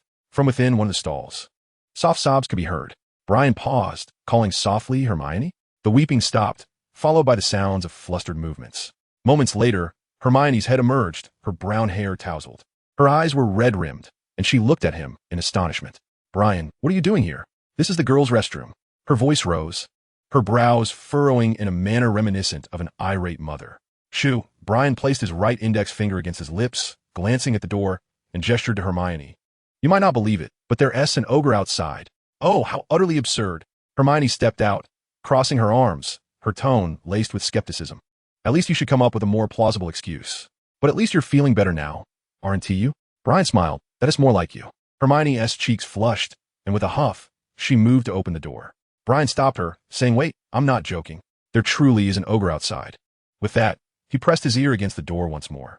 The footsteps had ceased, replaced by a resounding snore. "Phew, it's all right now, we can go out." He opened the door to find the ogre fast asleep, a massive wooden club tossed aside. "Oh my goodness, no, this can't be real. I mean, this is Hogwarts." Hermione covered her mouth with her hands, her wide eyes expressing disbelief as she gasped softly. "We need to leave quickly. The professors are on their way, and I don't want to be caught by them." Brian pulled Hermione along as they fled. Throughout their escape, Hermione remained in a state of incredulity. How could this be? "Brian, this is Hogwarts." The little witch had always believed it to be the safest place in the magical world, as all the books claimed. "Hermione, the magical world is not so tranquil, and Hogwarts is not the safest place anymore," Brian replied with resignation. "But Dumbledore," Hermione argued. "You know, Dumbledore is getting old. You can't expect an elderly man to be infallible at all times, Brian countered. As they spoke, they spotted a chaotic crowd ahead, and naturally, they parted ways. Hermione squeezed into the ranks of the Gryffindor wizards. A faint chime resonated in Brian's mind, prompting him to focus intently. Modify the troll incident, witness point 0. He nearly rubbed his eyes in disbelief, questioning whether he had overlooked a digit. At this moment, he possessed 17 witness points, not a fraction more. Well, it was a witness, not a plot alteration. Brian massaged his temples, a dull ache setting in. This indicated that he could not assume the role of the savior and rectify everything. On the contrary, he needed to engage with the narrative while preserving its integrity. However, therein lay the dilemma. His inherent identity precluded him from being a constant companion to the savior. Instead, it was far more likely that he would be regarded with suspicion by Harry Potter. Unless he mastered the disillusionment charm or something akin to it, he would be reduced to an obsessive shadow trailing Harry. Yet this seemed decidedly impractical. No, perhaps there were alternative methods. Brian pondered. He sought out an empty classroom, seated himself, and unfurled a scroll of parchment, inscribing several words in elegant script. Time, place, characters. Beginning, process, conclusion. He caressed his lips with a quill, contemplating the reasons behind this failure and discerning which of these terms held the most significance. Based on previous circumstances, the process could be altered without consequence, suggesting that the stipulations regarding time and place might not be overly stringent either. He crossed out time, place, and process. Consequently, the beginning also seemed less crucial. He struck that out as well. Only the characters and conclusion remained. From the outcome, it was evident that the conclusion was the troll had been rendered unconscious. Brian analyzed this, deducing that the issue lay with the characters. The primary problem, perhaps, was the absence of Harry Potter and Ron Weasley. They were meant to be the participants in this event. Perhaps the system required him to witness the Savior's team incapacitating a troll, rather than merely someone doing so. However, what if I could transform it into an event where I, alongside the Saviors, subdue the troll? I could undoubtedly take the lead. Brian encircled the characters and conclusion, the quill punctuating the parchment repeatedly. Then, beside the characters, he inscribed the term actors. Rolling the parchment back up, Brian gazed out at the deep, tranquil lake, musing. If this hypothesis proves correct, I could steer these events. As long as the actors are present, I could direct, or even participate directly. Yet, this hinges on the accuracy of my conjecture and necessitates subsequent validation. Thus, I would no longer need to fret about missing those pivotal events. Nevertheless, this path is fraught with challenges. A shadow of despair dulled Brian's gaze, casting a somber pall over his countenance. Chapter 10, Quarrel. After much deliberation, Brian's expression became indifferent.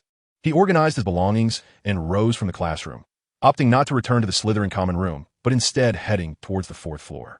With familiarity, he arrived at the far-right corridor on the 4th floor, which was sealed by a door. Leaning against the door, he listened intently for a moment, hearing only the heavy panting of a large dog within.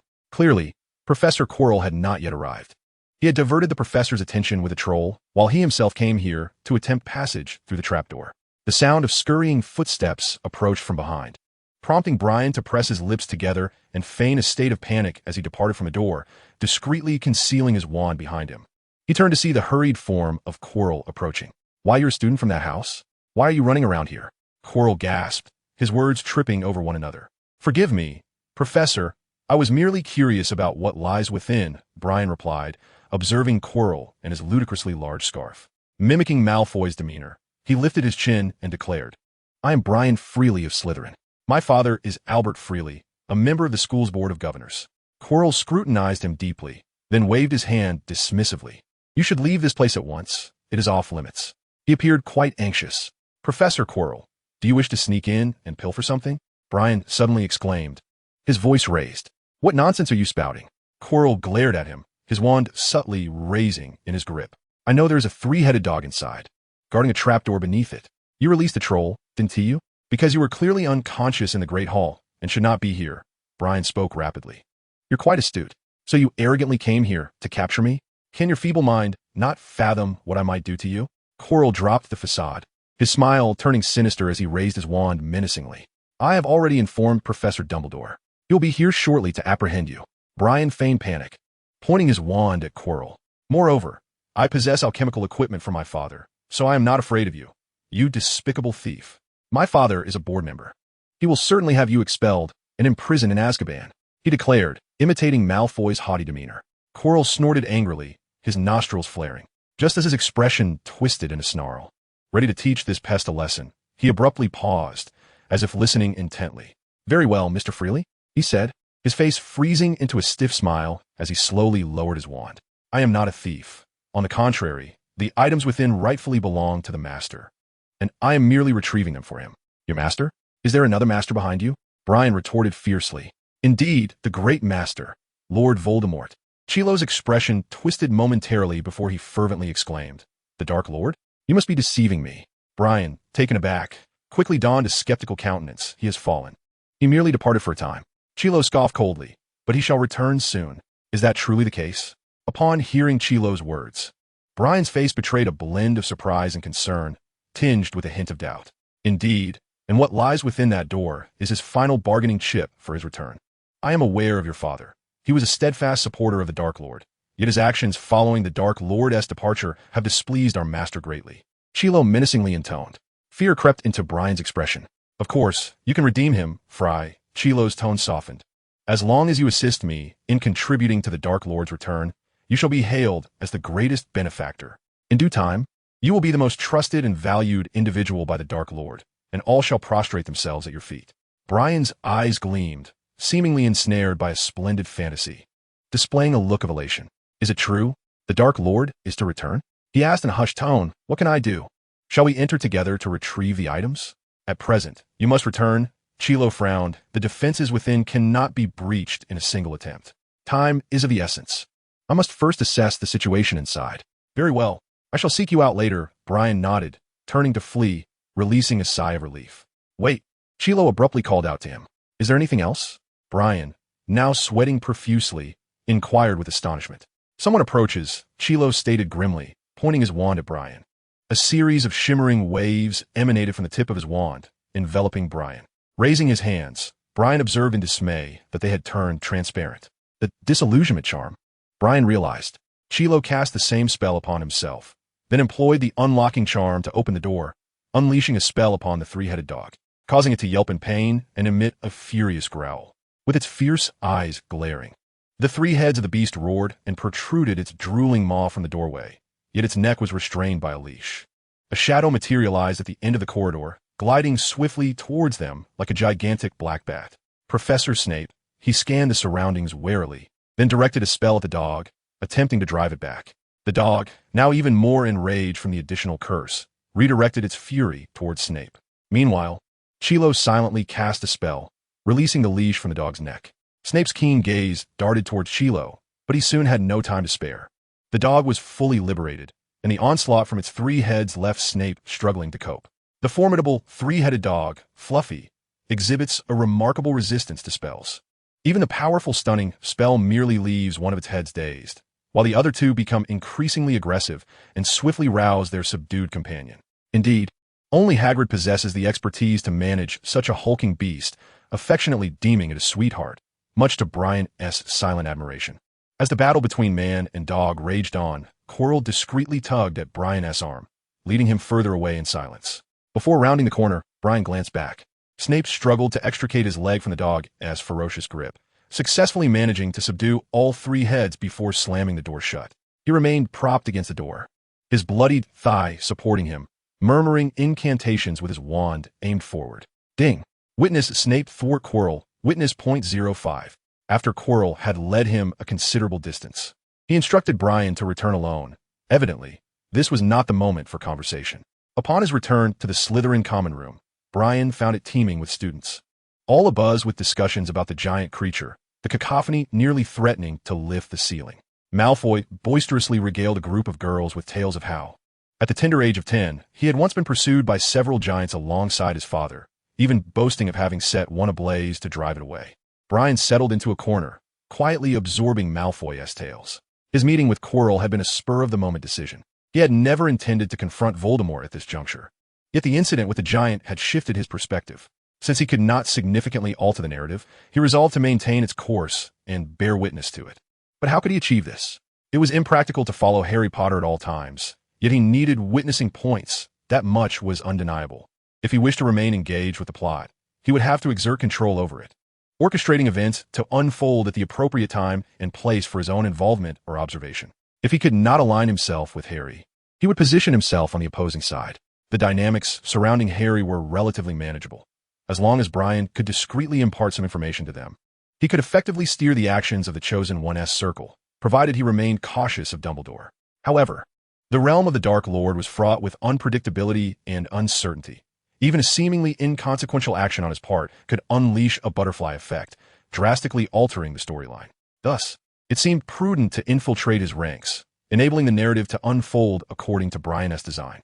He required Voldemort to rise and fall as per the original tale. The Dark Lord must live, yet he also must perish. This was Brian's stance. The wizarding world had no need for Voldemort. Tonight, the decision to meet with Quirrell was somewhat impulsive, yet he had adequately prepared himself. Since he would inevitably come into contact with and follow the Dark Lord, it seemed prudent to commence this journey now.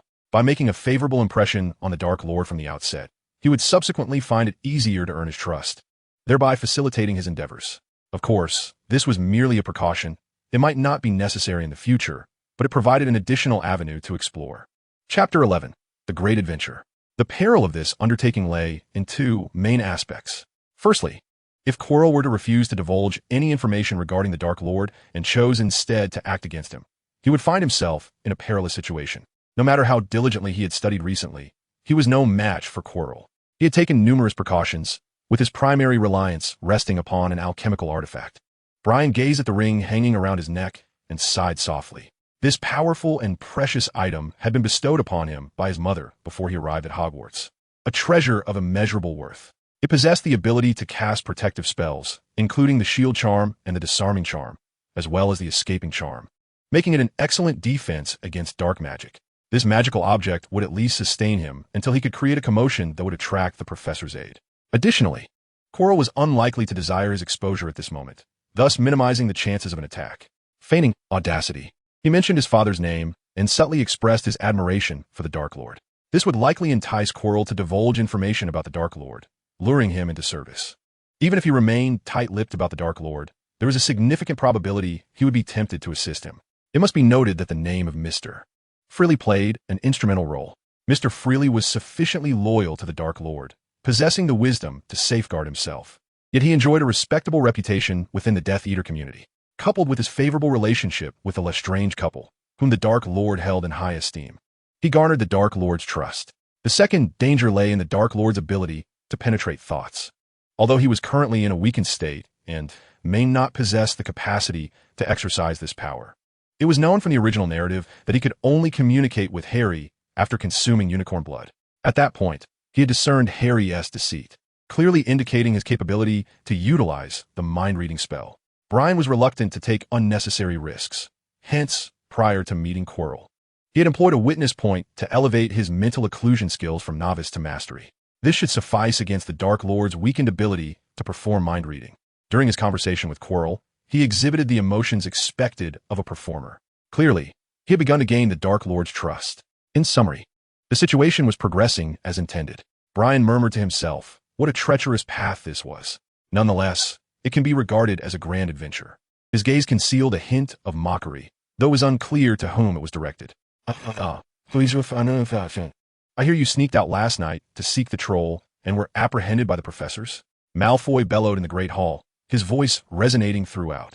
Oh, you ought to be grateful that the professors caught you before you became a delightful appetizer for the troll. Malfoy, shut your foul mouth, Harry retorted, his cheeks flushed. Ron's face turned as crimson as his hair, brandishing his wand and swatting at Malfoy as if warding off flies. This is the most foolish thing I've ever done, Ron exclaimed, glaring at Malfoy's smug visage. Last night, Harry and Ron, anxious about Hermione, had strayed from their group to search for her in the girls' restroom, only to stumble upon the unconscious troll and subsequently fall into the hands of the arriving professors. Professor McGonagall's lips turned white with fury, her eyes cold and sharp as knives, her voice trembling with rage as she spoke. After examining the troll, Snape remarked that someone had subdued it with the draft of living death, commenting, a clever tactic, but it is evident that neither Potter nor Weasley could have accomplished this. Is it not? Furious, Professor McGonagall, her voice quaking with indignation, demanded, how dare you? Had it not been incapacitated beforehand, you would owe.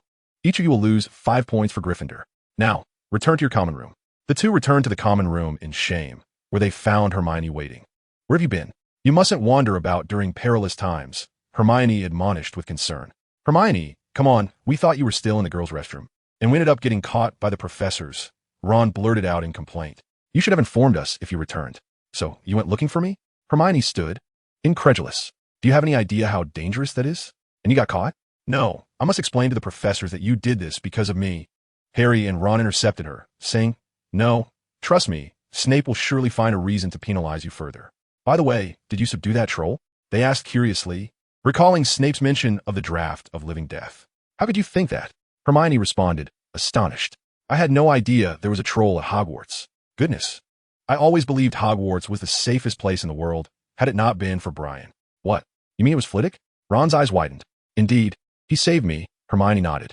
"Well, he certainly enjoys the spotlight," Ron remarked, somewhat enviously, only to receive a disapproving glare from Hermione. "No, he couldn't possibly have anticipated the troll's appearance, could he?" Harry pondered. But then again, who would carry a vial of the draft of living death? "Harry, do you truly believe that it was Brian who unleashed the troll?" Hermione asked, her voice laced with incredulity. "If so, he must prepare a rather larger trunk." "No. What I mean is it is far too coincidental, is it not?" Harry pondered, convinced he was on the verge of uncovering the truth. "I shall not divulge more." Hermione, adjusting her hair, turned to retreat to the dormitory. Having finally dispelled the mocking Malfoy, Harry resumed the conversation he had initiated the previous night. "I suspect Flitwick is involved. His appearance in the girls' restroom was too fortuitous, particularly with that vial of amortentia he had in his possession." Ron, his mouth full of sandwich, mumbled, "He must have overheard Professor Quirrell and rushed off to make a spectacle of himself. To single-handedly vanquish a troll, what a tale to boast about." Ron expressed a hint of jealousy. "However, he has not boasted, has he?" Harry shot a glance at Brian, who was quietly enjoying his breakfast, and insisted, "In truth, few besides us are aware that it was he who accomplished this feat indeed. And consider the night of the duel. How fortuitous it was that we wandered down that corridor." Harry's eyes sparkled with realization. Flitwick was leading us that day. Perhaps he intended for us to discover that place. But if this is true, why would he wish to do so? Ron queried. Perhaps he, or some force behind him, seeks to obtain what lies concealed there and is merely probing the situation. Harry hypothesized. "Enough with the wild conjectures. We must attend our classes," Ron declared, cramming the last bite of his sandwich into his mouth. After the conclusion of their defense against the dark arts lesson, Brian feigned an inquiry to engage Quirrell in conversation. "My apologies, Professor Quirrell, for the trouble I caused you last night," Brian said with a tone of contrition. "Not at all. I have acquired the information I sought." Quirrell replied with a sardonic smile. "Severus has capably assessed the capabilities of that large beast. What must I do to assist in the Dark Lord's return?" Brian lowered his voice, his eyes glinting with excitement and urgency. "I believe you could find a way to inquire about how to navigate past that beast." "There must be some method," Quirrell mused. "It is merely Hagrid's oversized pet. You might extract some information from him." "Very well," Brian replied, smiling and nodding. Time continued its leisurely passage, and Hogwarts remained tranquil. Brian set aside Quirrell's directive and continued with his methodical studies. The introductory Transfiguration course was sufficient to navigate the first-year curriculum, and he had already begun to preview the second-year material. In Charms class, his skills were adequate, and his proficiency in the subject had successfully advanced to an introductory level. Similarly, in Potions class, he had become capable of independently brewing all first and second-year potions. Professor Snape was quite satisfied, despite his severely injured leg and recent dismal mood. He displayed sufficient patience to address Brian's inquiries after class. He even gifted Brian a potion notebook, filled with numerous improved potion recipes. Had it not been for Brian's lack of energy this semester to delve deeper into the study of potions, he suspected that Snape might have taken him as a protege. This was indeed one of the privileges afforded to him by his status. As for alchemy, he simply lacked the energy to pursue it further, relegating it to a later time. Ultimately, in the realm of memory proficiency, through constant recitation and memorization of various knowledge, he successfully elevated his understanding from novice to mastery. He still had 12 witness points remaining, which he chose to conserve for the time being. Among these, 2 points were accumulated from 2 Quidditch matches. A new Quidditch match was on the horizon, pitting Slytherin against Gryffindor, a contest destined to be rife with tension. Brian had no intention of interfering with the narrative. He merely wished to observe the proceedings and gather the essential witness points. Chapter 12, Fracture. Brian sat in a plush armchair by the fireplace in the Slytherin common room, diligently working on his History of Magic assignment. Daphne sat beside him, occasionally posing a few questions. The common room was notably quiet, as most had ventured out for leisure. Malfoy had procured a large bundle of firecrackers to bolster morale for the impending match, drawing many outside to watch. Daphne, finding the weather too cold, opted to remain indoors. By the way, have you thought of a solution to that matter you mentioned earlier? She brought up proactively. Not yet. It's still too early for you to worry about it, Brian replied softly, his gaze gentle and clear. You've been acting a bit strange lately, Daphne remarked, nudging him with her foot. I can't quite see you anymore. It's as if you were wearing a mask. Brian paused, awakening from the ethereal state induced by his practice of mental occlusion, and glanced at Daphne. Well, that's much better, she said, her tone brightening. Brian nodded thoughtfully, realizing that his recent practice of mental occlusion had nearly consumed him, leaving him feeling as if he were split into two parts, outwardly warm and amiable, yet inwardly detached and observant of everything. I apologize, I was lost in thought. Thank you for your reminder. He was taken aback by Daphne's perceptiveness. It's nothing. I just don't like it when you become all peculiar, Daphne candidly replied. The Quidditch match arrived as scheduled. Brian sat quietly in the stands, engrossed in a book. Professor Snape was seated quite close to him, his eyes vacant and indifferent as he surveyed the match field, his expression revealing no sign of interest in Quidditch. Perhaps he was merely present to support Slytherin. After all, as the head of the house, his attendance was expected at such events, Brian speculated. Brian found it impossible to cultivate an affection for the sport of Quidditch, despite his commendable performance in flying lessons. It became evident that the ability to command a broomstick to leap into one's hand bore little relation to innate flying talent.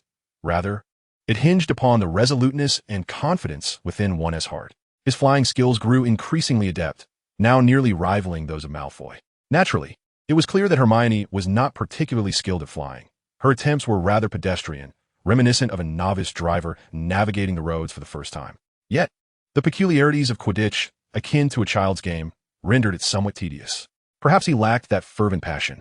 Seated quietly amidst the cacophony of the stands, Brian leafed through his theory of charms, feeling out of place against the vibrant atmosphere surrounding him. Beside him, the fervor that enveloped Snape seemed to wane. Unable to endure the chill of the ambience, Malfoy relocated with Crabbe and Goyle, where they cheered and jeered boisterously. Brian occasionally glanced up from his textbook to observe Harry Potter soaring through the air like a liberated bird gliding effortlessly. His expression dimmed slightly, lost in thought. After a prolonged moment, he lowered his gaze once more, as if everything transpiring around him bore no significance. Unbeknownst to him, after his encounter with Quirrell, one wondered if Quirrell would still attempt to unseat Harry as in the original tale. As the match wore on, Brian was startled by the collective gasp from the crowd. Looking up, he saw Harry tumbling and twisting in the air. His broomstick behaved like a wild stallion, desperately trying to throw him off. Brian glanced towards Quirrell, who was staring in astonishment at Harry, muttering incantations. Yet, his habitual nervous demeanor rendered him less suspect. A glance towards Snape revealed his cold, penetrating gaze fixed on Harry, likewise murmuring spells, presumably attempting to counteract the peril. However, this portrayal seemed exceedingly dubious. Brian observed the unfolding scene with an impassive expression. The situation soon reached its climax, as he witnessed Hermione rushing over, inadvertently colliding with Professor Quirrell, causing him to strike the back of his head against the chair with a dull thud. Hermione concealed her wand beneath her robes, casting a spell towards Snape before hastily continuing on her way. It appeared that even with his slight interference in the narrative, Hermione had still forged a close bond with Harry. Looking back, he noted that Harry's broom had regained its steadiness as he dove towards the ground, capturing the elusive golden snitch. Witnessing the Quidditch match event, witness .05, Brian could only marvel at the significance of a narrative involving the Savior, which afforded him an abundance of witness points. With a sigh, he closed his book and departed the scene. In the ensuing month, nothing of significant import transpired. Life at Hogwarts remained remarkably tranquil. As the festive season approached, Christmas drew near. Brian's owl, Becca, delivered a letter from Hermione, containing a discourse on various academic queries. Within her correspondence, she informed Brian of her intention to return home for the Christmas holiday and recounted amusing anecdotes from her experiences in the Muggle world.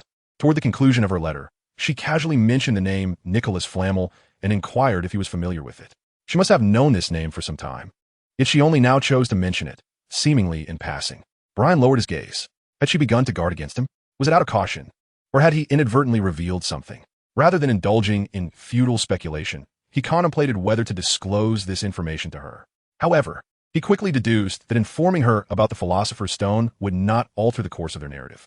He unfurled a sheet of parchment and inscribed with meticulous, elegant script, "Hermione, I was delighted to receive your letter. I believe the anti-inflammatory potion should be prepared in this manner. I intend to remain at Hogwarts for Christmas and am eagerly anticipating a holiday unlike any other. Christmas at home always feels rather stifling, you know. My mother is an exceptionally fastidious individual, obsessed with ensuring that even the creases in her garments are symmetrically aligned. Of course, I wish you a joyful Christmas as well. I have set aside an intriguing gift for you, and I hope it brings you delight. As for Mr. Flamel, I happen to possess some knowledge about him. He is indeed a legendary figure. Nicholas Flamel is heralded as the greatest alchemist in the contemporary world, renowned for his creation of the Philosopher's Stone, which he alone possesses. The stone is said to transmute base metals into gold and concoct elixirs of immortality. It is rumored that Mr. Flamel is now over 660 years old. Furthermore, Nicholas Flamel is a friend of Dumbledore. Brian entrusted the letter to Becca, gently stroking her feathers. Becca, a young tawny owl with a plush coat of brown plumage, was an adept courier. Prior to the commencement of the school year, Brian had selected her from the family S. O'Leary. The Free Manor boasted its own O'Leary, housing a variety of owls, which were regularly tended to by house elves. According to Mr. Free, he had so many friends that an abundance of owls was required to serve as messengers. Becca nibbled lightly at Brian's finger before fluttering away. Brian then retrieved his tools, commencing his practice in potion brewing. "Harry, I now know who Nicholas Flamel is," Hermione exclaimed, waving the letter in her hand. "Who is it?" Harry inquired eagerly. Hermione glanced at her letter, reciting the details of Flamel's story, and added, "Oh, how could I have overlooked this? The book A History of Hogwarts clearly states this." "Who informed you?" Ron attempted to glimpse the signature on the letter in Hermione's grasp, but she swiftly covered it. "The Philosopher's Stone," Harry suddenly exclaimed. "It must be hidden beneath the trapdoor. Snape is after it for immortality." "Well, that does not necessarily implicate Professor Snape, does it?" Hermione retorted. "Who precisely did you inquire about this? You know this matter cannot be carelessly shared." Ron insisted. "I did not divulge anything. I merely asked Brian if he recognized the name." Hermione tugged at her hair in frustration. "Brian Flitwick? Goodness, Hermione, you must be out of your mind."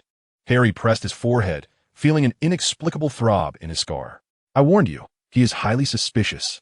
Perhaps he intentionally led us to that corridor that night. He might also be coveting the Philosopher's Stone.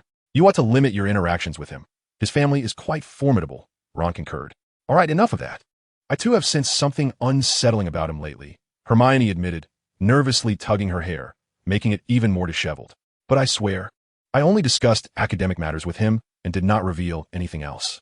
"Did you uncover anything suspicious about him?" Harry fixed his gaze on Hermione. "Not precisely. He is just a bit odd, and I cannot quite articulate it." Hermione pondered her words. "Do you remember that Quidditch match when you almost fell? I set Snape's robes on fire, and Brian was sitting right beside him. I observed his expression at that moment. What was it like?" Harry and Ron leaned in, eager for her account. His demeanor was unervingly calm. There was no surprise, no concern, no smugness, none of the usual emotions. As if he anticipated it all along and was utterly indifferent. "I cannot quite describe that feeling. I told you, he must be in on it. Perhaps he has conspired with Snape." Ron asserted confidently. He could very well be Snape's accomplice, attempting to assist him in acquiring the Philosopher's Stone. "That indeed makes sense," Harry agreed. Hermione pursed her lips, pouting in annoyance. Chapter 13, Christmas Holiday. "Brian, I no longer wish to converse with Pansy," Daphne declared vehemently to Brian. "This time, it is genuine. What happened?" Brian inquired with a smile, listening attentively. "She lost my favorite bow and refuses to admit it, mockingly claiming it is so ugly that even pigs would not wear it." Daphne's voice quivered with the threat of tears. Brian paused thoughtfully. "How did you determine that she was the one who lost it?" "Peggy mentioned she saw Pansy wearing it that day, and then it fell into the lake." Brian found himself at a loss for words. He could only comfort the irate young girl and join her in denouncing Pansy Parkinson. "All right, I no longer wish to speak of her," Daphne remarked, her mood having lightened somewhat. "By the way, could you tell me about your friends?" she inquired. You mean Draco and the others?" Brian replied. "Well, how do you perceive Draco as a person? He tends to be rather boastful and, in any case, quite immature." Daphne stated candidly. Brian chuckled. "But he is merely 11. So are you. How could anyone at that age be mature?" "Yet you seem quite mature," Daphne observed, her cerulean eyes meeting his. "Your eyes remind me of my father's." "I am different," Brian replied after a moment's silence, shaking his head. "In truth, Draco is indeed immature. Yet he is fiercely loyal and places great importance on friendship. Although at times he exhibits some of Pansy's less appealing traits and can be quite irksome, he is fundamentally kind-hearted and a wonderful friend. His personality is intriguing, somewhat melodramatic, but more accurately described as tsundere. Brian smiled. That personality is quite amusing. Melodramatic? Tsundere? What do those terms mean? Daphne asked awkwardly, struggling with the unfamiliar words. It means he often comes across as self-important and enjoys showing off, yet beneath that facade, he possesses a genuinely kind and, well, beautiful heart, Brian explained thoughtfully. It's a rather awkward disposition, but undeniably endearing. I imagine he would not appreciate your characterization of him as cute, Daphne giggled. He is always hanging out with those two brutes, Daphne remarked, and they have a conflict with Harry Potter. How peculiar. Indeed, the rift is significant, Brian shrugged, not intending to elaborate further. However, Crabbe and Goyle are even more troublesome. He added. Daphne remained silent, her gaze filled with curiosity as she observed him. Crabbe is somewhat manageable, but Goyle leaves me utterly perplexed, Brian confessed. He is perpetually clumsy, incapable of accomplishing anything well, and we are constantly worried he may fail his OWL exams. But you will assist him, won't you? Daphne asked. Of course, Brian replied. However, I played a trick on him the other day. I told him that if he stood in front of the mirror in the empty classroom on the 3rd floor at 9 o'clock at night and peeled an apple with a silver knife, ensuring the peel remained unbroken, then recited a spell while pointing his wand at the mirror, he could summon a mirror spirit to grant him a wish. You are quite wicked, Daphne laughed, covering her mouth. What happened next? Did he believe you? Indeed, not only did he believe me, but over this extended period, he has peeled dozens of pounds of apples, Brian lamented. Why? A rational person would understand it was a ruse after the first attempt, Daphne exclaimed, her eyes wide with disbelief. Precisely, but the crux of the matter is that he has yet to complete the ritual even once, Brian sighed in exasperation. He always fails to keep the apple peel unbroken. Daphne stared in astonishment for a long while before bursting into laughter. I have recently endeavored to convey to him that I am deceiving him, yet he remains unconvinced. He insists on experiencing it himself. Brian shrugged his shoulders, acknowledging that he might have to peel apples for an entire year. I am seeking ways to ensure that our friendship endures after he finally completes the ritual. Brian summarized. Do you have any advice for me? No. I think you could join him in peeling the apples. Daphne laughed heartily, clutching her abdomen. As the Christmas holidays approached, nearly all the young wizards were disinterested in their studies, eagerly anticipating the break. The weather turned bitterly cold, and the underground classroom for potions was particularly damp and frigid. Malfoy huddled tightly in his clothing, seeking warmth beside the steaming cauldron. You ought to wear more layers, Brian remarked, draped in a warm black cloak adorned with silver clasps. Observing Malfoy's somewhat inadequate attire. Don't say that. I never expected this classroom to be so cold, Malfoy complained, having always disdained the notion that wearing bulky clothing would tarnish his image. To divert his attention, he began to mock Harry Potter. Oh, poor Potter and Weasley. Have your families abandoned you? Or perhaps the Weasleys can no longer afford to keep you, and you must all beg together? Crabbe and Goyle snickered nearby, inadvertently toppling their cauldron. Harry ignored Malfoy, while Ron shot him a fierce glare. This only fueled Malfoy's fervor, and he continued to taunt the two forlorn souls who had to spend Christmas at Hogwarts until Brian could no longer tolerate it and dragged him away. You know, I also spent Christmas at Hogwarts, Brian said with resignation. Well, you're not like them, Malfoy muttered. That's quite cool. I too wish to experience Christmas at Hogwarts. It would be remarkably different from past years. Malfoy raised his chin, yet my mother wept and insisted that I return home, so I must comfort her. Before long, the Christmas holidays arrived as expected, and most young wizards returned home, leaving the school feeling considerably emptier. Brian held a letter adorned with a white rose. The elegant script on the envelope was fragrant with a subtle perfume. This was a letter from his mother. As Brian unfolded the letter, Mrs. Fleef expressed her support for his decision to remain at school during Christmas, although she also included a series of admonitions that revealed her longing and concern, prompting Brian to sigh softly. He had never faced such a situation and was unprepared to confront her.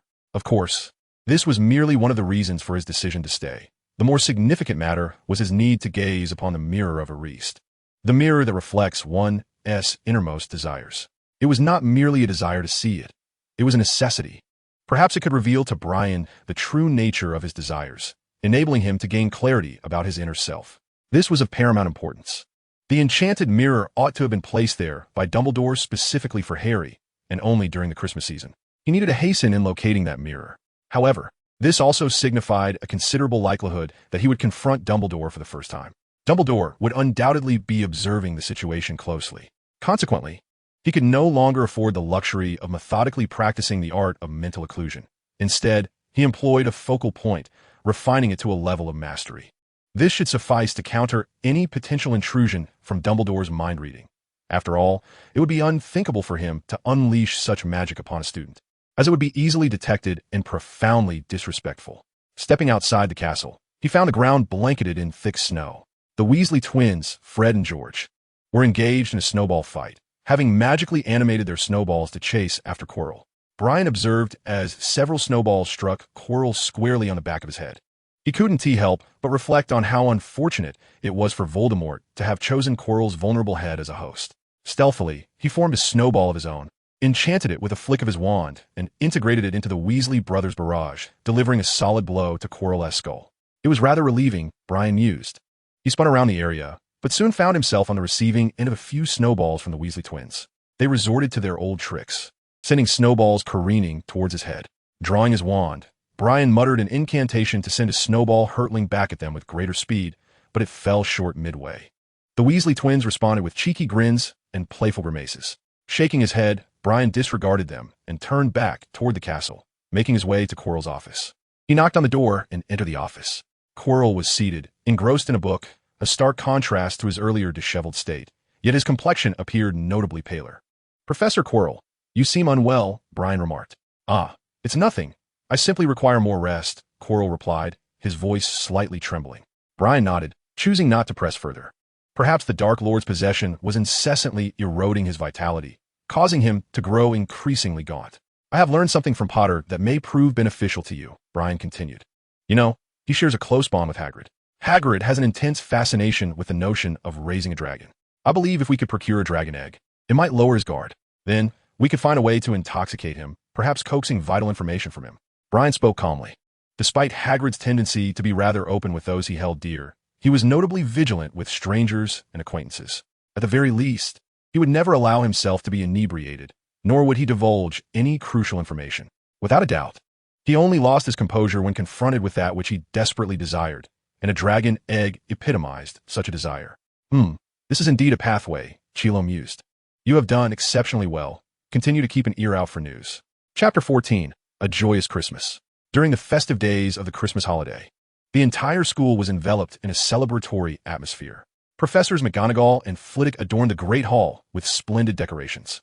Brian felt somewhat out of place amidst the lively surroundings, as he spent each evening searching for the elusive Mirror of Ariste. He could not recall its precise location. All he remembered from the original narrative was Harry dashing out of the library, ultimately discovering the classroom where the mirror was housed. Thus, he could only center his search around the library for several days, yet the mirror remained undiscovered. He speculated that perhaps Dumbledore had not yet unveiled the mirror, as Harry had yet to receive the invisibility cloak to roam about freely. Clearly, this was a component of Dumbledore's plan to cultivate a savior. Brian relished the warmth of the Slytherin common room, seated by the crackling fireplace, perusing books borrowed from the library, savoring the tranquil solitude of the moment. And so, Christmas arrived. On Christmas morning, Brian awoke in his dormitory, the solitude palpable as he found himself alone. The Malfoys had all returned home. At the foot of his bed lay a heap of packages, all of which were his Christmas gifts. He gazed at the parcels with a faint smile, for this was his inaugural experience of receiving holiday presents, a delightful sensation indeed. He first donned his clothing and then began to unwrap his gifts one by one. Malfoy had gifted him an exquisite set of wizard's chess, in which the pieces moved and shouted, their wands emitting a dazzling array of sparks. Crabbe and Goyle had combined their efforts, presenting him with large bags filled with assorted candies. Ironically, Brian had also sent them confectionery treats. Daphne bestowed upon him a striking brooch adorned with the Slytherin emblem, which changed colors and shapes. Among his gifts was a substantial package from Hermione, containing a complete set of Muggle school textbooks. The little which had been endeavoring to alter the unfavorable perceptions held by his pure-blood wizarding family towards Muggles. His mother, Mrs. Flitwick, had sent him a warm green pajamas set, simple yet stylish, her aesthetic always impeccable. Most perplexing was the gift from his father, Mr. Flitwick, who had sent Brian 2 books, How to Acquire Wealth and Power and the Glory of Pure Blood. Were these truly suitable readings for a boy of his age? Brian pondered in exasperation. Perhaps Mr. Flitwick was merely supporting a friend's publication. As for Brian, he had prepared an array of diverse gifts for his friends. He presented Malfoy with a model of his favorite Quidditch team, complete with figurines of the players donned in their team uniforms, soaring around on flying broomsticks within a miniature field. To Daphne, he gifted a splendidly crafted bow, hoping his taste would not be deemed overly lacking. Simultaneously, he bestowed upon Hermione a meticulously organized book detailing various potion enhancement methods and addressing some commonly misunderstood aspects of magic. The Christmas feast at Hogwarts radiated an extraordinary festive spirit. The hall was adorned with lavish Christmas decorations, and instead of the usual 4 long tables, there was a single elongated table alongside a distinguished seating area for the faculty, all gathered around this long table, laden with an abundance of food that, at least in appearance, was exceedingly sumptuous. Piles of colorful party poppers adorned the table, and when Brian pulled one, it erupted to reveal a magnificent top hat, from which a snow-white rabbit occasionally emerged. He placed the hat atop his head, feeling somewhat foolish. Few Slytherin students remained at Hogwarts. Most had returned home. Surrounded by young wizards from various houses, the festive atmosphere allowed everyone to set aside their usual prejudices and competitive spirit to revel in the joy of Christmas. Brian sat upright at the table, his back straight and not leaning against the chair, distinctly contrasting with the merriment of the other young wizards. Holding a fork, he cautiously sampled the diverse dishes, wary of encountering any bizarre culinary concoctions. After spending a considerable amount of time here, his greatest dissatisfaction lay with the food. Just consider it. The meals were either roasted or boiled, featuring many bizarre combinations that left Brian hesitant to take a bite. Why couldn't they learn to saute? As he leisurely consumed roasted turkey, a strong impulse to teach Hogwarts house elves the art of cooking surged within him. The Weasley twins set off a firework that sent Brian's hat soaring into the air, seemingly unable to tolerate his meticulous demeanor. He cast a glance at them, noticing their tall hats adorned with a faux owl and eagle flapping their wings, forcing them to grasp the brims to prevent them from flying away. Nearby, Harry and Ron were joyfully igniting party poppers, producing bursts of blue smoke. A few white mice scurried over from their direction, prompting Brian to lift his plate protectively. At the distinguished table, the professors were equally delighted. Dumbledore sported a woman's hat adorned with flowers, appearing rather comical. Brian even caught sight of Professor McGonagall, chuckling heartily. Her cheeks flushed. Professor Snape, ever meticulous, was engrossed in his meal, entirely oblivious to the vibrant floral decorations that had magically adorned his hat. In the afternoon, Brian sat by the playground, observing a group of young wizards engaged in a lively snowball fight. The festive spirit of Christmas enveloped the surroundings, bringing a sense of joy and relaxation that brightened Brian's mood. His reverie was abruptly interrupted by a flurry of snowballs that struck him in succession, causing him to frown and glance back at the source of the commotion. The Weasley twins were pointing and laughing heartily at him. Brian felt as though these two brothers were perpetually targeting him. In retaliation, he cast a spell, conjuring 2 large snowballs that grew ever larger as they rolled, ultimately burying the brothers within their icy embrace. Emerging from the snowdrift, they exchanged amused glances and burst into laughter, soon gathering more snow to hurl at Brian. He dodged a few, deflected some back, but ultimately could not evade them all, and a cascade of snowballs obscured his vision. Harry and Ron soon joined the fray, and before long, Brian found himself entirely engulfed in snow. Clearing the snow from his eyes, he gazed at the distant group of laughing wizards, and somehow, he too felt a sense of absurdity and began to chuckle. His smile started small but quickly expanded. Oh, another avalanche of snowballs rained down upon him, burying him once more beneath the snowy mound. Little did Brian know that he would spend an entire afternoon reveling in the seemingly trivial amusement of snowball fight, thoroughly enjoying himself. The Weasley twins had an uncanny ability to transform even the most mundane activities into unexpected fun. After dinner, the young wizards, exhausted from their playful endeavors, returned to the common room in small groups. Peeves, the mischievous poltergeist, cackled loudly in the corridor, pelting passing wizards with snowballs. As Brian walked by, Peeves seemed to recognize the boy who had once been reprimanded by the infamous Bloodbill. Abandoning the other wizards, he fixated on Brian, laughing uproariously while relentlessly tossing snowballs at his head. The surrounding wizards watched in amusement, speculating on what had provoked Peeves' ire. Eventually, Brian had no choice but to employ a spell, Wadawasi, to lodge a piece of chalk in Peeves' nostril, which finally drove him away. He certainly remembered the spell, and it was not difficult to execute. Harry and the others, witnessing Brian's unprecedented predicament, could not help but laugh heartily. By the way, George, why do you always have to provoke him? Harry asked the Weasley twins, chuckling. You've mistaken us. I am Fred, one of them replied. No, that excuse won't work. Your initials are clearly stitched onto your sweaters, Harry retorted. How do you know we haven't swapped sweaters? Perhaps we were wearing each other's from the start. The twins exchanged a knowing glance and giggled. Well, regardless of whether you were Fred or George, why must you always torment Peeves? Harry sighed, rolling his eyes at them. Do you not find him rather conspicuous, all alone there? George remarked. There is a palpable solitude that is utterly unbefitting of Christmas, Fred added. He resembles a pitiful little creature, yet insists on adopting an air of maturity, much like Percy, albeit even more pretentious. Thus, provoking him should prove quite entertaining. Indeed, it is undeniably amusing. The two brothers engaged in their playful banter, reminiscent of a comedic duo, before leaping into an exaggerated, mismatched dance that elicited peals of laughter from the crowd. Chapter 15. The Mirror of Ariste. On Christmas Eve, Brian found himself once more near the library. He cast a silencing charm upon himself, ensuring that he would not easily attract Filch's attention. The darkness of Hogwarts enveloped everything in a serene slumber, rendering the castle akin to an enigmatic fortress nestled within a deep mountain, stirring the imagination with the possibility of encountering something bizarre lurking in its shadows. Just as Brian intended to search the premises, a chilling and harrowing scream echoed from within the library, causing the hairs on his neck to stand on end.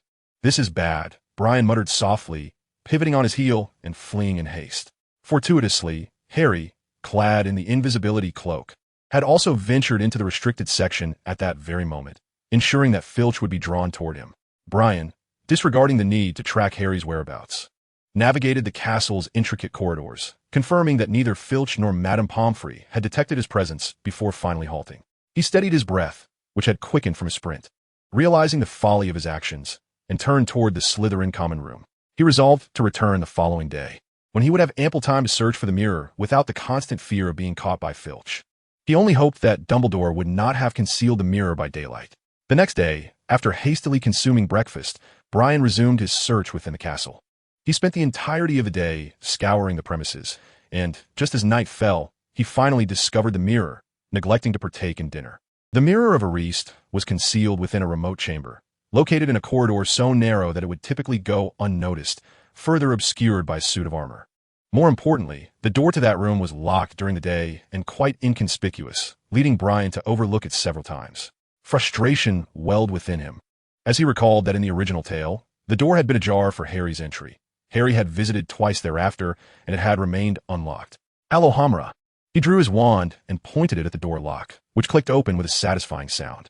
The room resembled a cluttered storage space, haphazardly filled with tables, chairs, and various items, all cloaked in a thick layer of dust. The only exception was the wall facing the door, which housed a pristine, gleaming mirror. Enclosed in an ornate golden frame that reached the ceiling, it was supported by claw-like brackets. The fluorescent light flickered. Brian recited an incantation, the tip of his wand emanating a gentle glow that illuminated the enchanted mirror. Inscribed at its top was a line of text. Elisistral, Hehu, Wraith, Ubi Kafru, 8th Anwos. This was presumably its full name. The Elysian Mirror, Brian murmured, the Mirror of Desire. It purportedly revealed the deepest, most genuine longings of the heart. Brian lifted his foot, only to set it back down. At that moment, he felt an inexplicable hesitation. He feared confronting the truths of his innermost self. Even more so, the realization that those desires might forever remain unattainable. The glow at the wand's tip gradually faded, and Brian stood quietly in the darkness, resembling a solitary, silent statue. After a lengthy pause, he stirred, stiffly advancing to present his figure in the mirror. The reflection revealed only himself, unchanged, with no other presence to accompany him. Brian gazed vacantly at his mirrored self, feeling somewhat lost. It was said that the happiest individuals could regard the Elysian mirror merely as an ordinary looking glass. But was Brian one of them? Clearly not. He was devoid of happiness. Yet, why did he extend his hand, seemingly yearning to touch the figure within the mirror? The mirrored Brian smiled gently, his expression serene and warm, reminiscent of his usual demeanor, yet starkly contrasting with his current countenance. Brian, you are free, the reflection softly uttered. Free? Brian paused, a different light flickering in his eyes. Freedom. What an alien concept. He recalled the life he had lived in his previous existence, which was unremarkable, even mundane. Before the age of 5, he had enjoyed a blissful family life. His father, a modestly renowned entrepreneur in the city, had risen from humble beginnings to achieve prominence. His mother, a gentle and capable homemaker, managed both household and work affairs with meticulous care, always setting aside time to nurture his growth. Then one fateful day, a tragic accident claimed everything, leaving him, a mere 5-year-old, alone. His only remaining kin were his parents' siblings, who brazenly divided the inheritance, treating him like a mere pawn. His upbringing consisted of constant relocation among relatives, enduring the vicissitudes of human relationships. In the eyes of his relatives, he was a burden, a harbinger of misfortune, subjected to disdain. Eventually, he was sent to the countryside, often confined to a small room, receiving meager sustenance only when someone remembered him, and enduring hunger when forgotten. Fortunately, they permitted him to attend a rural school, which became the most joyful period of his life. Upon graduating from junior high, his relatives refused to allow him to continue his education, even contemplating confining him. He managed to escape, residing in a disheveled shack, laboring tirelessly while fervently absorbing every fragment of knowledge he deemed potentially beneficial, for he understood that knowledge could transform one's destiny. Gradually, his life began to improve as he embarked on a path akin to that of his father. Through perseverance and cunning, his entrepreneurial endeavors bore fruit, and life gradually became clearer. His relatives eventually found him, yet they could no longer dictate the course of his life. He even contemplated reclaiming what was rightfully his, intending to teach those detestable individuals a lesson. However, just as he was about to relocate and commence a promising new chapter, he encountered a tragic car accident, mirroring his father's fate. Such an absurd and tragic existence, both laughable and sorrowful. Indeed, how he once envied Harry Potter, their circumstances strikingly similar. This admiration consumed him. On countless stormy nights, he would curl up shivering beneath a thin blanket, yearning for a giant to kick down his door and rescue him like a celestial being. At that moment, Hagrid must have embodied hope in Harry's eyes. Yet, reality is invariably at odds with fairy tales. Brian gazed at his reflection in the mirror, his eyes filled with profound irony and sorrow. The reflection of Brian looked back at him gently, resembling a sage who knew all. His eyes sparkled with wisdom akin to Dumbledore's, seemingly concealing boundless mysteries that beckoned exploration. He had once imagined he would yearn for familial bonds, friendships, a blissful home, or perhaps a return to his former world. But none of these desires resonated. He was no character from a fairy tale, and his yearnings diverged starkly from those of Savior. He felt as though he were the antithesis of Harry Potter. Freedom, he craved, the kind that was not subject to the control of any individual. Brian stared deeply into his reflection, recognizing that such freedom required boundless wisdom and strength as its foundation, until even time could not dictate his will. Thus, I am indeed traversing the right path, Brian murmured to himself, his gaze deepening, now devoid of confusion. Exceptional wisdom represents humanity's greatest treasure, he chuckled softly. Therefore, perhaps he was better suited for Ravenclaw. What do you see, Mr. Freely? A voice inquired from behind him. Brian stiffened momentarily before turning around. Dumbledore stood behind him, clad in a casual robe, resembling a kindly, neighborly grandfather, his crescent-shaped glasses glimmering in the darkness. I see myself becoming the most radiant person in the world. Much like you, Brian replied, a slight smile gracing his lips. I cannot claim such accolades for myself, Mr. Freely. Perhaps you could be a bit more candid. Dumbledore waved his wand, illuminating the room. A table and 2 chairs glided over, polishing themselves to a gleaming finish. Upon the table appeared a feast of roasted meats, sandwiches, desserts, and pumpkin juice. I presume you have yet to partake in dinner, as the hour has just passed, he remarked, winking playfully. I trust you wouldn't mind making do here. I have yet to eat myself. This old frame can hardly withstand hunger.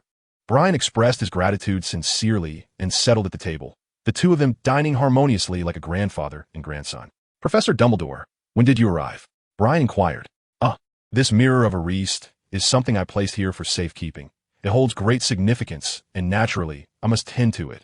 Dumbledore replied with a mischievous twinkle in his eye, implying that he had been here since he first discovered the location. For a moment, silence enveloped them as they quietly enjoyed their meal. Dumbledore extolled the virtues of the honey lemon cake. After dinner, he remarked, Mr. Brian, the mirror of Ariste reflects the most fervent and profound desires of the heart. It is not a fixed entity. There remain countless experiences and discoveries awaiting you in this world. Glancing at the time, he added, you ought to return. I suspect Mr. Filch would not be particularly pleased. Brian pondered Dumbledore's words, nodding in acknowledgement. At that moment, the tightly shut door swung open unexpectedly. Through the crack, no figure was visible, but faint gasps echoed in the air. Brian offered a serene smile in response, the atmosphere of the night tinged with an air of mystery. Dumbledore turned to face the doorway, jesting, "It seems there are quite a few wandering souls tonight. Is it you again, Harry?" A head materialized at the door, and as Harry pulled off his invisibility cloak, the figures of two young wizards emerged. "Oh, and Mr. Weasley has joined us as well," Dumbledore said with a smile. Harry and Ron stood there, pale and flustered, unsure of how to proceed. Ultimately, Harry summoned his courage and said, "I'm sorry, Professor No, I know why you have come," Dumbledore interjected. "Like countless others before you, you have discovered the allure of the Mirror of Arist." Relieved to see Dumbledore's unwavering smile, Harry stammered it. "It shall be my parents." "It is perpetually enticing," Dumbledore remarked, stepping before the mirror and gazing deeply into its depths. Harry, unable to resist, pulled Ron closer to the mirror, entranced by the image of his parents, his eyes brimming with longing. Ron, too, stared at his reflection, eyes wide with excitement. "Ah, it seems Mr. Weasley has also uncovered its charm," Dumbledore observed. "I have become the president of the student council, and the captain of the Quidditch team," Ron exclaimed. "Does this foretell the future, Professor?" Dumbledore smiled silently, casting a glance at Brian, sensing that he too required a sense of involvement. "Clearly not. On the contrary, it indicates the opposite of the future." Brian pondered, stroking his chin. "What did you see in the mirror?" "What you see reflected is indeed your future." Ron's complexion paled, and for a moment, even the hue of his red hair seemed to fade, rendering him pitiable. Harry, on the other hand, was at a loss.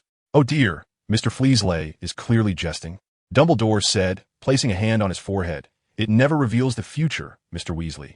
It merely showcases your deepest, most fervent desires." Dumbledore elucidated. "What it presents is never the truth. Never become ensnared by its illusions. The wonders of reality are what we must pursue." Dumbledore warned the group tomorrow. "It shall be relocated. Harry, please refrain from seeking it again, all right?" "Very well," Harry murmured, reluctantly gazing at the smiling faces of his parents in the mirror. "Now, it is time for you to return," Dumbledore said playfully, winking, "and do ensure you do not trouble Mr. Filch. I would prefer he does not come to my office to complain tomorrow." Brian and the others nodded, making their way toward the door. Harry lingered at the back, pausing to inquire, "Professor Dumbledore, what did you see within?" "I saw myself holding a pair of thick woolen socks," Dumbledore replied, rubbing his crooked nose. "For one can never have enough socks." "I believe you are not entirely candid, Professor," Brian softly remarked. Dumbledore winked at him. The trio exited, distancing themselves from the room's glow. "What brings you here, Slytherin?" Ron grumbled, vexed by Brian's earlier jest that had left him embarrassed. "Weasley, I did not expect you to address me as cousin, but at the very least, a modicum of politeness is required," Brian remarked, regarding him with a hint of melancholy, as if observing a troublesome child. Ron's face flushed red, and in a fit of anger, he retorted, "Go away, Weasley." With that, he pulled Harry away hastily. Watching their figures vanish beneath the invisibility cloak, Brian composed himself, discerning the path by moonlight, and successfully returned to the common room. Witnessing the incident of the Mirror of Arist, witness point 1. This occurrence was unexpectedly considered a witnessing event. However, the system merely awarded him for witnessing the event and did not grant the double witnessing points for participation, prompting Brian to lament the system's judgment. Must he transform the Mirror of Arist into a manifestation of Harry's parents to be deemed a participant? However, this time the storyline appears to hold significant importance, with rewards amounting to a considerable number of witness points, effectively compensating for previous expenditures. Currently, his witness point tally has been restored to 17. Dumbledore was present when I gazed into the Mirror of Arist. He must have observed the entire ordeal. Brian rubbed his brow, recalling how he had momentarily lost control of his emotions, making it difficult to ascertain if any flaws had emerged in his mental barriers. He sighed, hoping Dumbledore had not witnessed too much. Nevertheless, clarity had dawned upon him. As he drifted into slumber, Brian mused that he had consistently been on the right path. Harry and Ron returned to their dormitory, with Ron hopping about in frustration, exclaiming that insufferable Fudge is even more detestable than Malfoy. "By the way, isn't he your cousin?" Harry inquired with curiosity. "Oh, you must never mention his family in front of my mother. It would sadden her greatly," Ron replied. "Fudge's mother is my mother's sister, but their relationship is quite strained, and we never associate with them. Of course, their relationship is poor. The Fudges once sided with the Dark Lord," Ron whispered. "Our family has always opposed him. Both of my mother's brothers fell victim to the supporters of Voldemort, and she harbors a deep-seated hatred for him. Yet Fudge's mother supported the Dark Lord. She is a cold-hearted traitor." Ron did not conceal the disdain in his voice. Is this what Mrs. Weasley informed you? Harry asked. No, I overheard part of a conversation between my parents. Whenever my mother mentions her, she sighs sadly, so I'm certain of it, Ron explained. Indeed, Harry acknowledged. But he couldn't help but ponder what Fudge had seen in the mirror. In the days following the Christmas holidays, Brian's life returned to a state of tranquility. He often found himself ensconced in the plush armchair of the Slytherin common room, basking in the warmth of the fireplace while eagerly absorbing new knowledge. Had the library not been rather chilly, he might have remained there indefinitely. Quirrell had somehow acquired a dragon egg, and as Brian scrutinized the dark, hefty shell, he found himself contemplating whether dragon eggs were palatable or nourishing. I doubt it would be very tasty, Fudge, Quirrell remarked nonchalantly, seemingly attempting to instill a sense of pressure upon Fudge. Professor Quirrell, do you know what I'm thinking? Brian feigned surprise. He had not concealed his earlier thoughts. Not surprised to be perceived, yet inwardly he critiqued Voldemort for being unproductively idle. Indeed, your every thought escapes not my insight, Quirrell declared enigmatically. A gift bestowed upon me by the Dark Lord. Brian exhibited a mixture of displeasure and slight trepidation. Fear not, I shall not indiscriminately pry into your thoughts, Quirrell asserted, having achieved his objective, before soothingly adding, I recognize your loyalty to the Dark Lord. Yes, my loyalty to the Dark Lord is not to be sullied, Brian replied, lifting his chin and wearing an expression of haughty pride reminiscent of Malfoy. His acting skills are exquisite, and he will not allow them to be tarnished. Speaking of which, your health seems to be deteriorating, Professor Chilo, Brian observed, noticing Chilo's increasingly pallid complexion. Ah, this is the punishment bestowed upon me by my master, Chilo sniffed, his voice trembling slightly, concealing the fear lurking beneath his gaze. Brian rummaged through his pocket and presented a crystalline vial to him, saying, This is a potion I recently concocted. It may bring you some comfort. Chilo took it, inhaled its fragrance, and sighed, A vitality potion, truly a timely blessing. I did not expect you to possess such talent in potion-making, Mr. Fleury. It is my duty, Brian replied modestly with a nod. The vitality potion can heal wounds, restore stamina, and even replenish one's life force to a certain extent. It is indeed a precious elixir.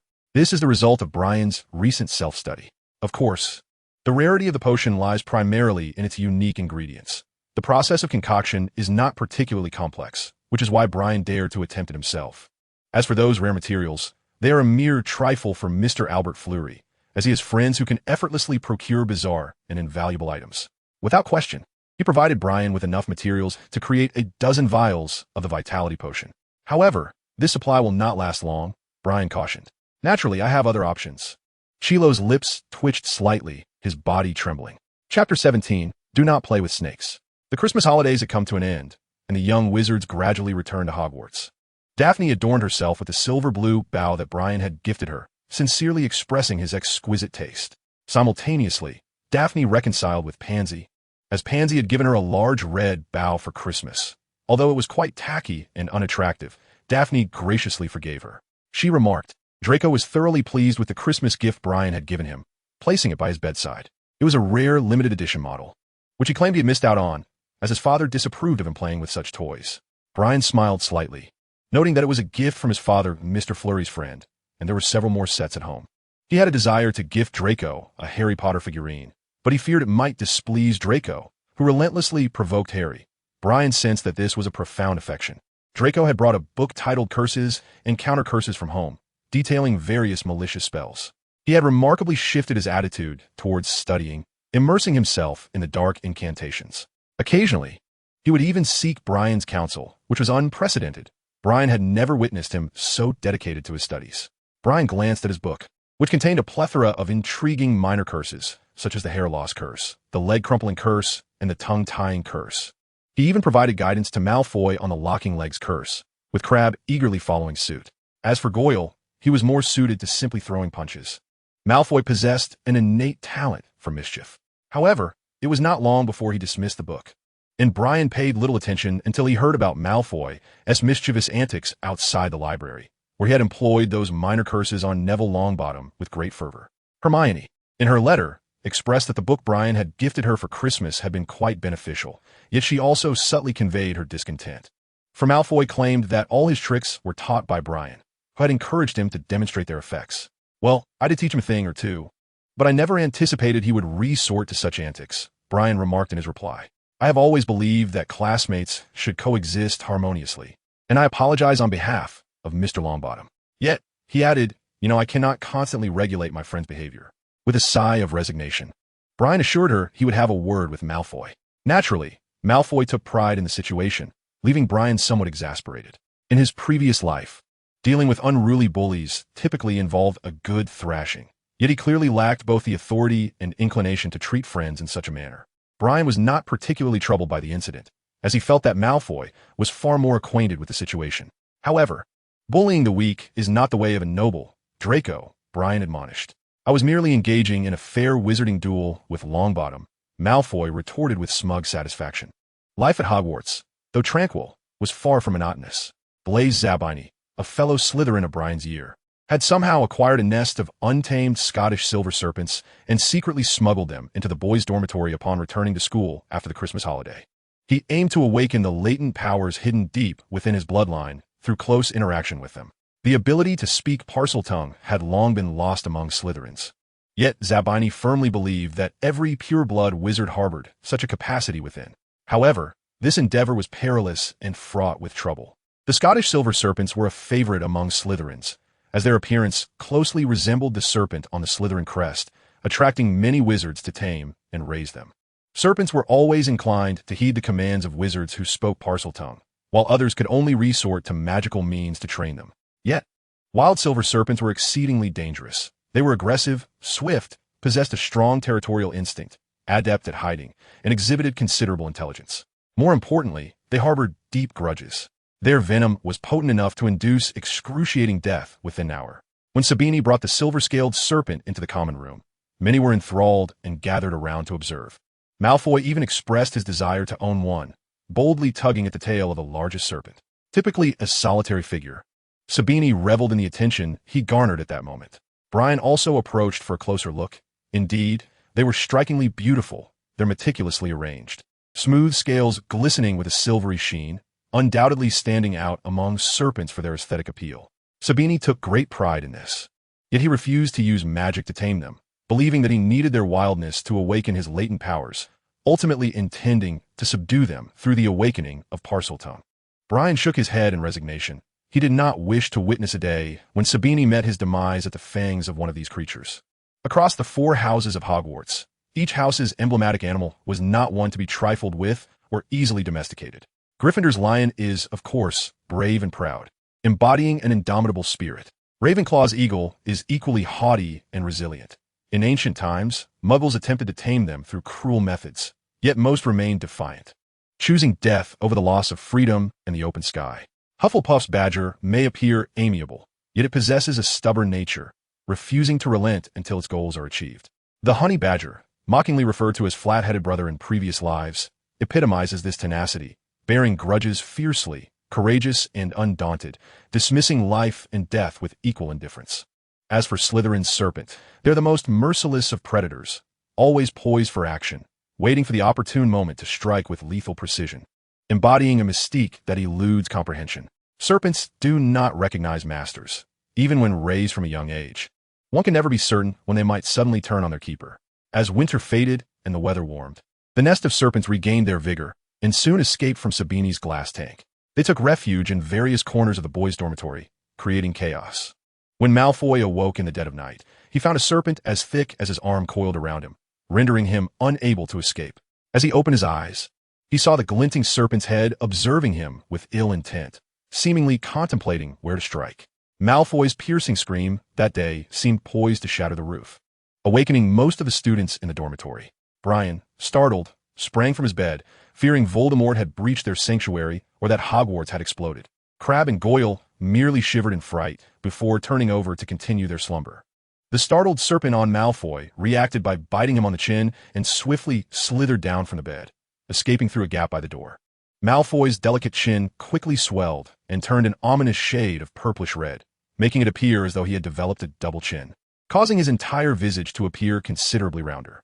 He struggled to draw back the curtains of his 4-poster bed, wincing in pain, tears welling in his eyes as he gazed at Brian, yet he was unable to utter a word. Suddenly, Brian was struck by a thought, disregarding Malfoy. He hastily exited the dormitory. In the corridor, several young wizards, clad in pajamas, wore expressions of confusion and irritation. Ignoring them, Brian spotted the familiar opening by the entrance to Shabini's dormitory and uttered the unlocking charm. The door swung open with a pop, revealing a rather dire situation inside. 3 individuals had been bitten, while 2 fortunate souls remained unscathed, sleeping soundly. Particularly concerning was Shabini, whose body bore multiple wounds, evidently inflicted by several venomous silver-scaled snakes.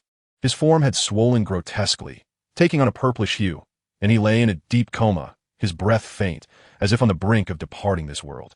The other 2 were also in distress, trapped in unconsciousness while struggling to breathe. Brian retrieved the only piece of dungstone he possessed and lodged it in Shabini's throat, temporarily stabilizing his condition. He then rallied the Awaken group to help transport Shabini and Malfoy to the hospital wing. Filch attempted to intercept them during his rounds, but upon witnessing the severity of the poisoning, he hesitantly allowed them to pass. Madame Pomfrey, roused from her slumber by the commotion, was initially incensed to discover a throng in the hospital wing, yet her ire quickly dissipated in a shock upon witnessing the dire state of the 4. "Oh, poor souls! What have you all done?" she lamented, wiping a tear from the corner of her eye as she beheld Shabini's plight. "Is there no hope for him?" The head boy inquired, swallowing hard, his voice thick with concern. "No. Had it been any later, he would truly be beyond saving." Madame Pomfrey murmured as she recited a lengthy series of spells over Shabini, administering various potions. Fortunately, someone performed emergency detoxification. "What was used?" she pressed, urgency in her tone. "I used dungstone, Madame Pomfrey," Brian replied softly. "Oh, what a wise choice. You have saved his life, dear child," she praised gently, noting that dungstone possesses potent detoxifying properties. The poison he encountered should pose no further threat. However, the damage to his body is quite severe. Brian shrugged. He had once possessed several pieces of dungstone, but they had been consumed during his studies of potion ingredients. This solitary piece had been kept as a precaution. Madame Pomfrey busily retrieved several vials of antidote, administering them to Malfoy and the others. At this moment, Malfoy's face had swollen into a grotesque, purplish orb resembling a Quidditch bludger. Madame Pomfrey struggled to pry open his jaw. Thanks to her exceptional medical skills, everyone was soon out of immediate danger and would be able to leave the hospital wing shortly. However, it was clear that Shabini would require a few more days of care. That night passed in sleepless turmoil. Chapter 18, The Pets. Under the leadership of the male class representative, that night, the boys' dormitory embarked on a grand snake-catching escapade. "Over there, there's a small one. Quick, it tried to escape," cried a timid voice. "Here are the eggs. It has laid them," exclaimed one boy, holding several snake eggs with palpable excitement. "Don't come near." "No, it bit me," came another cry. "Well, Madame Pomfrey will need to rescue another." "No, don't catch it with your hands. Use magic." A silver-scaled snake soared through the air. "Oh no," exclaimed a senior, who, while casting a summoning charm, inadvertently called the entire structure the snake was coiled around, crushing him beneath it. Yet, at the very moment the snake was about to strike, he managed to seize its head. "Petri ficus totalis," Brian chanted, binding a snake in a rigid state before lifting it with ease. Under the glow of the lights, the silver-scaled creature resembled a flawless piece of art. Its shimmering scales reflecting light, its sleek body exuding elegance, and its tiny red eyes glimmering like rubies. "It actually looks rather adorable," Brian mused, stroking his chin. "It appears quite docile." He casually tossed it into a nearby glass tank and secured it with a lock. Before long, the commotion in the boys' dormitory drew the attention of Professor Snape, who glided over in his black morning robe, his face darkened with displeasure. "Shabini will pay for his actions, but I will still deduct 50 points. Snape's fury was palpable. It was a near-death incident. Brian had never witnessed such a grim expression on Snape's face. It seemed as though he were on the verge of drawing his wand to utter the killing curse. Fortunately, Brian had taken timely action to save that foolish individual's life. Snape then remarked, his demeanor softening slightly, "Brian, you will receive 20 points. However, he continued, "Why has no one reported that a fool brought a dangerous creature to the school?"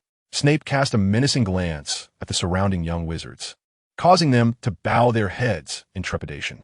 "Let tonight's incident serve as a cautionary tale for you all," he intoned with a smooth voice. "A wise individual should not stumble twice over the same stone." As Snape departed, he took the silver snake with him, having also captured the elusive, larger serpent that had bitten Malfoy before escaping the dormitory amid the chaos, only to re-enter and curl up in Crabbe's bed. Naturally, Snape effortlessly apprehended it with magic. He left, carrying a cage brimming with snakes, and Brian sincerely hoped they would not become potion ingredients. The following day, during recess, Brian visited Malfoy, who was still hospitalized. Though his physical condition had improved, his face remained swollen, and his eyes were narrowed into slits, prompting him to refuse discharge. Malfoy was quite displeased with Snape's actions from the previous night, believing he deserved considerable credit as well. Had it not been for his shout, Sabini and the others would have silently perished in their beds. That night, I was ensnared by a massive serpent. It bit me and fixed its gaze upon me, intent on consuming me. After his recovery, Malfoy often recounted the tale, and knowing Sabini's plight had to be far graver, I cried out, startling the serpent and drawing everyone's attention, awakening Brian to come to the rescue.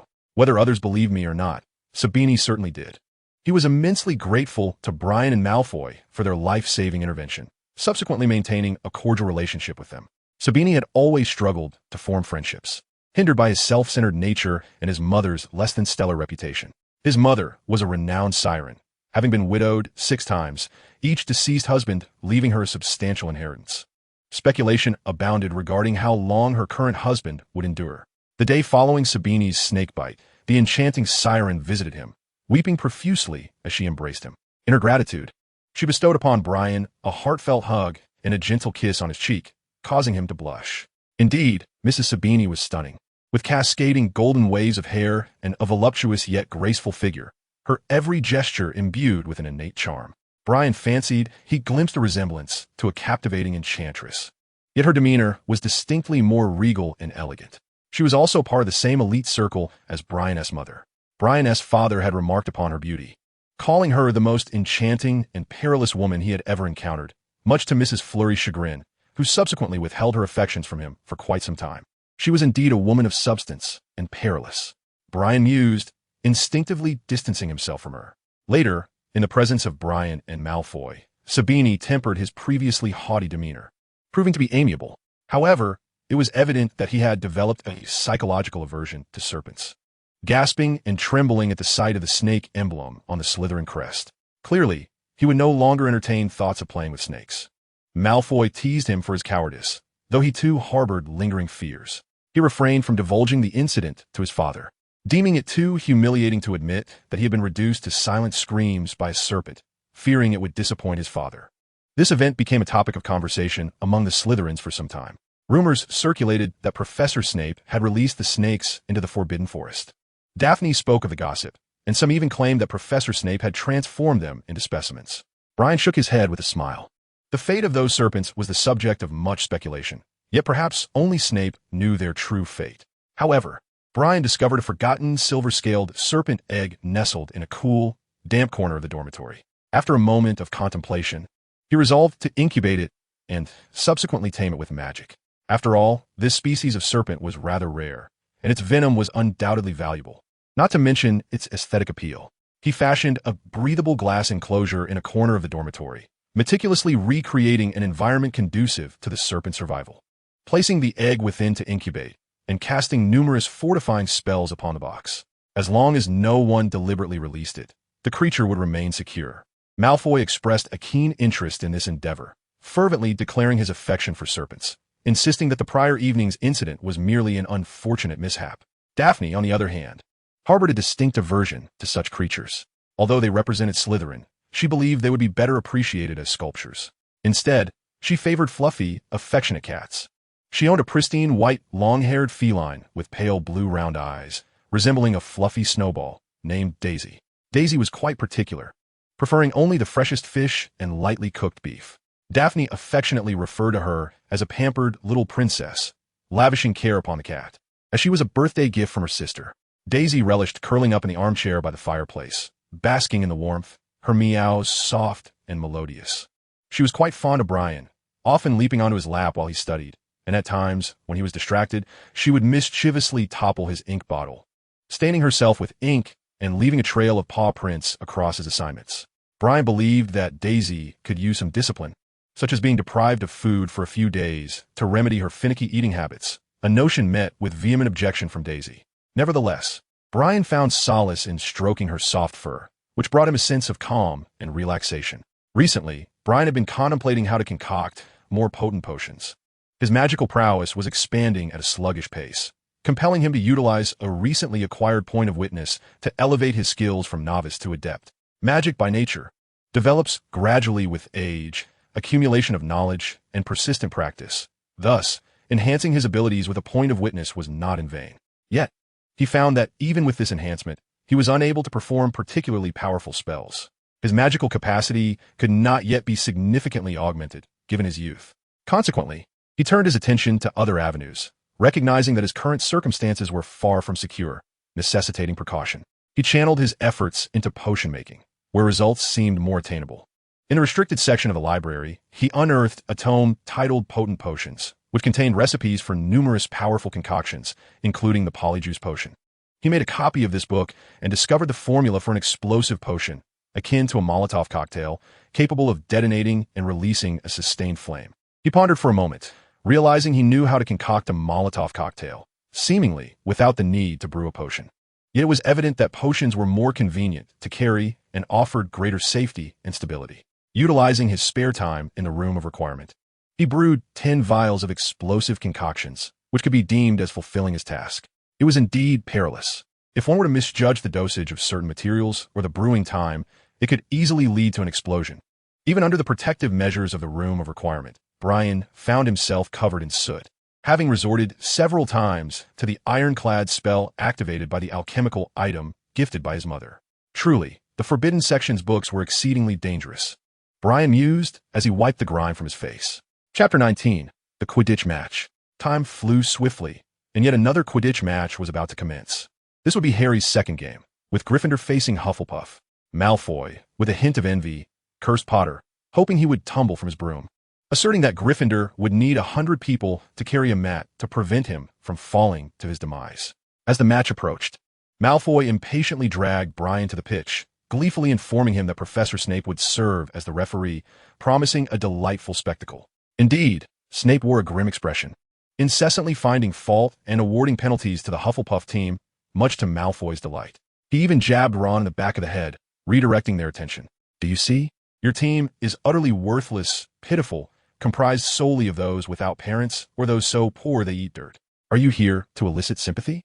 Malfoy taunted, always committing fouls. "Professor Snape will show no leniency towards you." Ron ignored him, aware that responding would only fuel Malfoy's enthusiasm.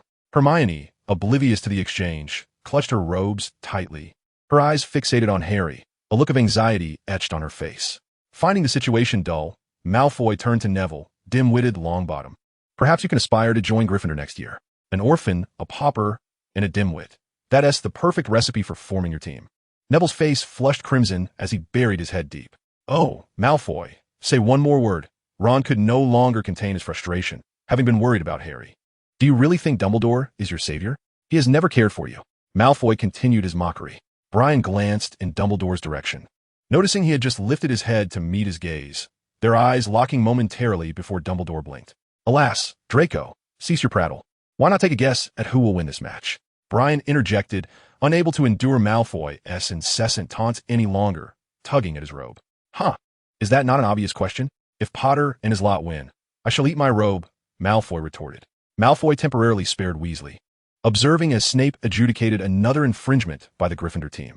He lifted his chin and spoke. No sooner had he finished his sentence than they witnessed Harry executing a splendid dive, eliciting gasps from the stands. Clearly, Potter had spotted something of value on the ground. Malfoy's lips twitched as he forced himself to speak dryly. Hermione squealed, leaping onto her seat to cheer for Harry. Ron, having endured Malfoy for far too long, lunged at him. The two became a tangle of limbs beneath the benches. Crabbe and Goyle rushed to assist, but were thwarted by the valiant Neville, leading to a chaotic scuffle. Brian watched as Harry hurtled through the air, swiftly halting his dive. He raised his arm to display the golden snitch in his grasp. The crowd erupted in excitement while Brian, having checked his newly acquired 3 witness points, withdrew his wand from his robe pocket. Competitions involving the chosen one invariably yielded greater rewards. "Draco, Crabbe, Goyle, cease your fighting," Brian commanded, directing his wand at the entangled combatants beneath the seats. "Release your grip." Observing Crabbe and Goyle mercilessly pummeling Neville, Brian called out at them. The two involuntarily let go, leaving poor Neville battered, his cheeks swollen and his complexion pale.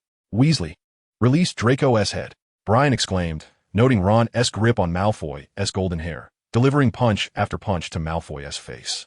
He couldn't help but cast the same spell on Ron. Malfoy, with one eye bruised, managed to escape Ron's onslaught, delivering a fierce blow to Ron's nose just before Brian pulled him away. "Ron, where are you? Harry has won. We have triumphed," Hermione shrieked. Ron wiped his bloodied nose, glaring fiercely at Malfoy and Brian. Brian feigned innocence, surprised that Malfoy was bested. His magic had indeed lent a hand. "Well then, Malfoy, what was it you said? If Harry wins, you would eat your robe." Ron smirked triumphantly at Malfoy. Malfoy's cheeks flushed slightly as he clutched his bruised eye. Speaking with haughty defiance, "You've harmed me, Weasley. I shall inform my father. He will have you expelled from Hogwarts." Brian, noticing Malfoy's embarrassment, reluctantly dragged him away from the cacophony of the stands. "What did I tell you, Hermione? Brian Flitwick is nothing but a troublemaker. He has consistently aided Malfoy in his schemes against us," Ron grumbled, rubbing his aching nose as Hermione approached. "Oh, Neville, you must visit the hospital wing. Let us go." Hermione nodded absently at Ron, turning to assist Neville to his feet. "You should not have stopped me, Brian. I wanted to teach that Weasley a lesson," Malfoy remarked languidly, lifting his pointed chin after they had distanced themselves from the stands. "Very well, but I fear you may breach school regulations and face punishment." "Professor Dumbledore is just over there," Brian replied. Brian intended to preserve a semblance of dignity for him, refraining from exposing him. Indeed, it was not worth the punishment incurred to teach Weasley a lesson. Malfoy nodded in agreement. Brian observed the bruised area around Malfoy's eye and, with a flick of his wand, expressed his eagerness. "I have recently learned a healing charm. Perhaps it could alleviate your discomfort." "Do not. I would rather visit the hospital wing." Malfoy retreated from the wand's reach, shielding his eye. "Rest assured, I am quite reliable," Brian insisted persistently. "Release me. I do not wish to open my eyes and discover my head transformed into that of a toad." Malfoy wriggled free from Brian's grasp and fled alongside Crabbe and Goyle. In the evening, Brian arrived at Quirrell's office, delivering a vial of potion. Outside the door, he faintly heard a trembling voice pleading, "No, I cannot. I am incapable. I beg you, master." "All right, I understand." The voice paused momentarily before resuming with muffled sobs. Brian lingered outside until the voice faded completely. He knocked gently and entered. "Do not come here casually for the time being. Snape has begun to suspect me." Quirrell's complexion had paled further, and he trembled slightly. "Very well. What do you intend to do?" Brian inquired with a slight nod. "Fear not. He has found no evidence to implicate me," Quirrell sneered. "Today, he warned me in the Forbidden Forest, but undoubtedly he has no means to act against me. As a former supporter of the Dark Lord, he is indeed a traitor, like a dog perpetually seeking to prove his worth before Dumbledore. I have gathered information from that oaf Hagrid regarding the method to bypass the large dog." "Your approach is commendable," Quirrell praised. "The dragon egg has utterly captivated him. I easily intoxicated him to extract the information I sought. Then you can retrieve what lies within?" Brian's eyes gleamed with excitement. "Not yet. I require a method to heal my body and ensure I am in optimal condition," Quirrell said, stroking his large scarf. His lips pale. "Perhaps I shall seek a unicorn in the Forbidden Forest. The protective barriers of other professors are trivial to me," he murmured. "But what could Dumbledore's defenses entail?" "You might attempt to inquire further," he suggested to Brian. "Of course, it is challenging. Do not approach Dumbledore, as he can perceive your thoughts. Simply gather information discreetly. Do not expose us," Quirrell advised. "Certainly, Professor." Brian bowed slightly, displaying a smile that was nothing short of perfect. Hagrid had acquired the dragon egg, and as Brian exited Quirrell's office, he contemplated whether he could glean some witness points from this affair. The acquisition of witness points was exceedingly arduous. He could only seize every opportunity to obtain them from the unfolding narrative. Merely adhering to a routine of study would not elevate his skills beyond that of Hermione's at the time of Voldemort's resurrection. He must acquire sufficient power to ensure his own safety and even to master the narrative. As Brian pondered and moved forward, a figure obstructed his path. Chapter 20, Mr. Filch Friend. "Good evening, Professor Snape," Brian greeted with impeccable courtesy. "What brings you here?" Snape's cold, hollow gaze met his, softened just a fraction. "I visited Professor Quirrell's office." Brian confessed candidly. "You see, his lessons always leave me somewhat perplexed." Snape nodded, revealing little of his thoughts. In a smooth, mocking tone, he remarked, "Do not frequent his office too often. I imagine it would be quite challenging for someone of Quirrell's caliber to elucidate certain matters. You may come to me instead." "Thank you, Professor Snape," Brian replied, donning the most appropriate smile. Observing Snape's retreating figure, akin to that of a dark bat, Brian contemplated, "So, he is concerned for my well-being, urging me to steer clear of the dangerous Quirrell? How peculiar, were one unaware. One might think he harbored ambitions regarding the position of defense against the dark arts instructor. However, this was good news for him, At the very least, Snape's prowess in the subject was undoubtedly exceptional, and he would glean much from it. Brian dedicated an entire day to organizing all the knowledge he wished to comprehend regarding defense against the dark arts and potions, incorporating several points of discussion from Hermione's letter. On the afternoon of the third day, after completing his potions class, Brian rapped on the door of Snape's office. The office was dimly lit, casting an eerie green hue over the surroundings.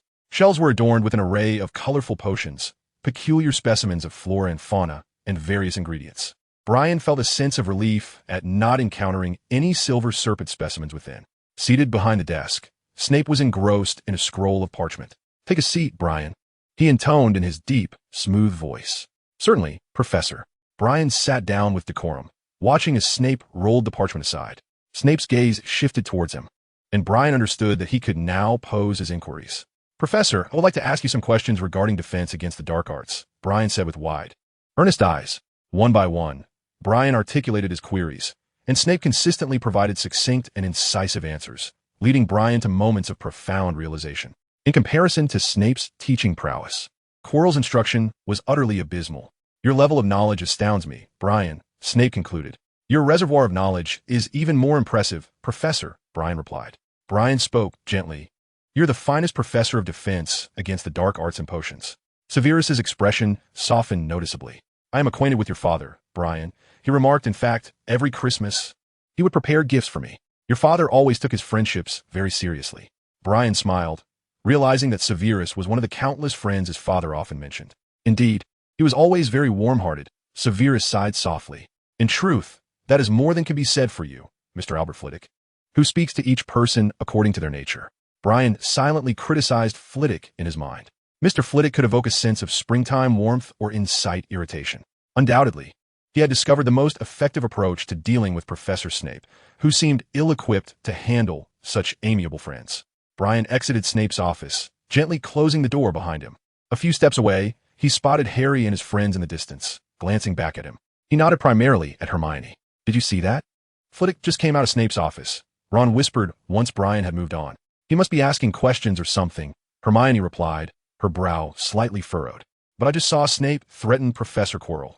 He must be trying to uncover the spell Quirrell laid beneath the trapdoor," Harry interjected. "Remember? Flitwick deliberately led us to the trapdoor. Later, he was well prepared to take down the troll, diverting the professor's attention. That night, Snape attempted to pass through the trapdoor, but was bitten by a dog." Harry's excitement was palpable. "The facts are clear. He is in cahoots with Snape, and he has been intent on assisting Snape in acquiring the Philosopher's Stone," Harry concluded decisively. "Exactly. Hermione, you mustn't always defend him," Ron concurred. Hermione, with her brow knitted in concern, felt a headache coming on. She was somewhat bewildered. The unwavering conviction of her friends made her question the situation's reality. Yet, she chose to extend a bit more trust to this special friend. That evening, she penned a letter to Brian, subtly inquiring about the matter. "You know, Hermione, Professor Quirrell always presents the material in such an ambiguous manner. I've been asking him about the issues we endlessly debate. However, that day outside Professor Quirrell's office, Professor Snape instructed me to steer clear of Quirrell, stating I could pose any questions to him instead. Quirrell has indeed seemed quite unwell lately, so I refrained from bothering him. He really ought to take more rest. To be frank, it may seem somewhat disrespectful to Professor Quirrell, but Professor Snape's teaching prowess is far superior. I feel as though I have been saved. For instance, the matter we have been incessantly debating is, in essence, not as intricate as it appears." Upon receiving Brian's letter, Hermione's spirits lifted. Yet, she was evidently unable to alter her friend's perceptions. Harry merely pondered aloud. He had spotted Snape outside Professor Quirrell's office. It seemed that Snape was pressing Quirrell quite hard, as the latter had recently appeared quite haggard. "One can only hope that Professor Quirrell can endure," Ron remarked. "I think perhaps Flitwick and Snape are taking turns trying to extract something from Professor Quirrell. You always assume the worst in people, believing him to be malevolent. Hence you constantly think he is up to no good," Hermione replied with dissatisfaction. "Is it not equally plausible that Professor Quirrell is attempting to procure the Philosopher's Stone while they are endeavoring to thwart him?" Hermione suggested, providing an alternative perspective. "Oh, how could that be, Hermione?" Ron replied, crossing his arms. "Just look at how pitiful Professor Quirrell appears." "I was merely offering an example," Hermione shot back, giving him a pointed look. In the Slytherin common room, Brian glanced at Hermione's letter, a subtle smile gracing his lips. It appeared that the young, which still held considerable trust in him. He had no intention of causing her distress, yet the path he had chosen was fraught with unpredictability, and the future remained uncertain. At least in terms of the outcome, he undeniably stood alongside Harry Potter, although the journey may not endear them to one another. Brian propped his chin on his hand, lost in contemplation. Daphne approached and sat beside him, pulling out her homework for the Defense Against the Dark Arts class. "Brian, could I borrow your notes for Defense Against the Dark Arts?" she asked shyly. "Pansy kept talking to me during the last class." "Of course. Here you go." Brian, roused from his reverie, retrieved his notes and handed them to her.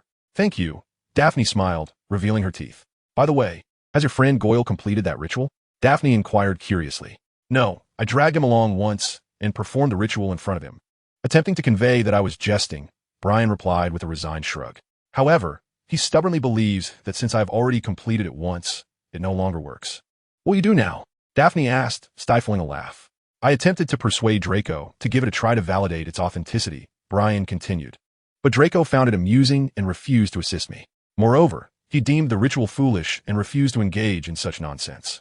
Consequently, I have recently abandoned the idea of proving it false to Goyle and am now contemplating how to compensate him.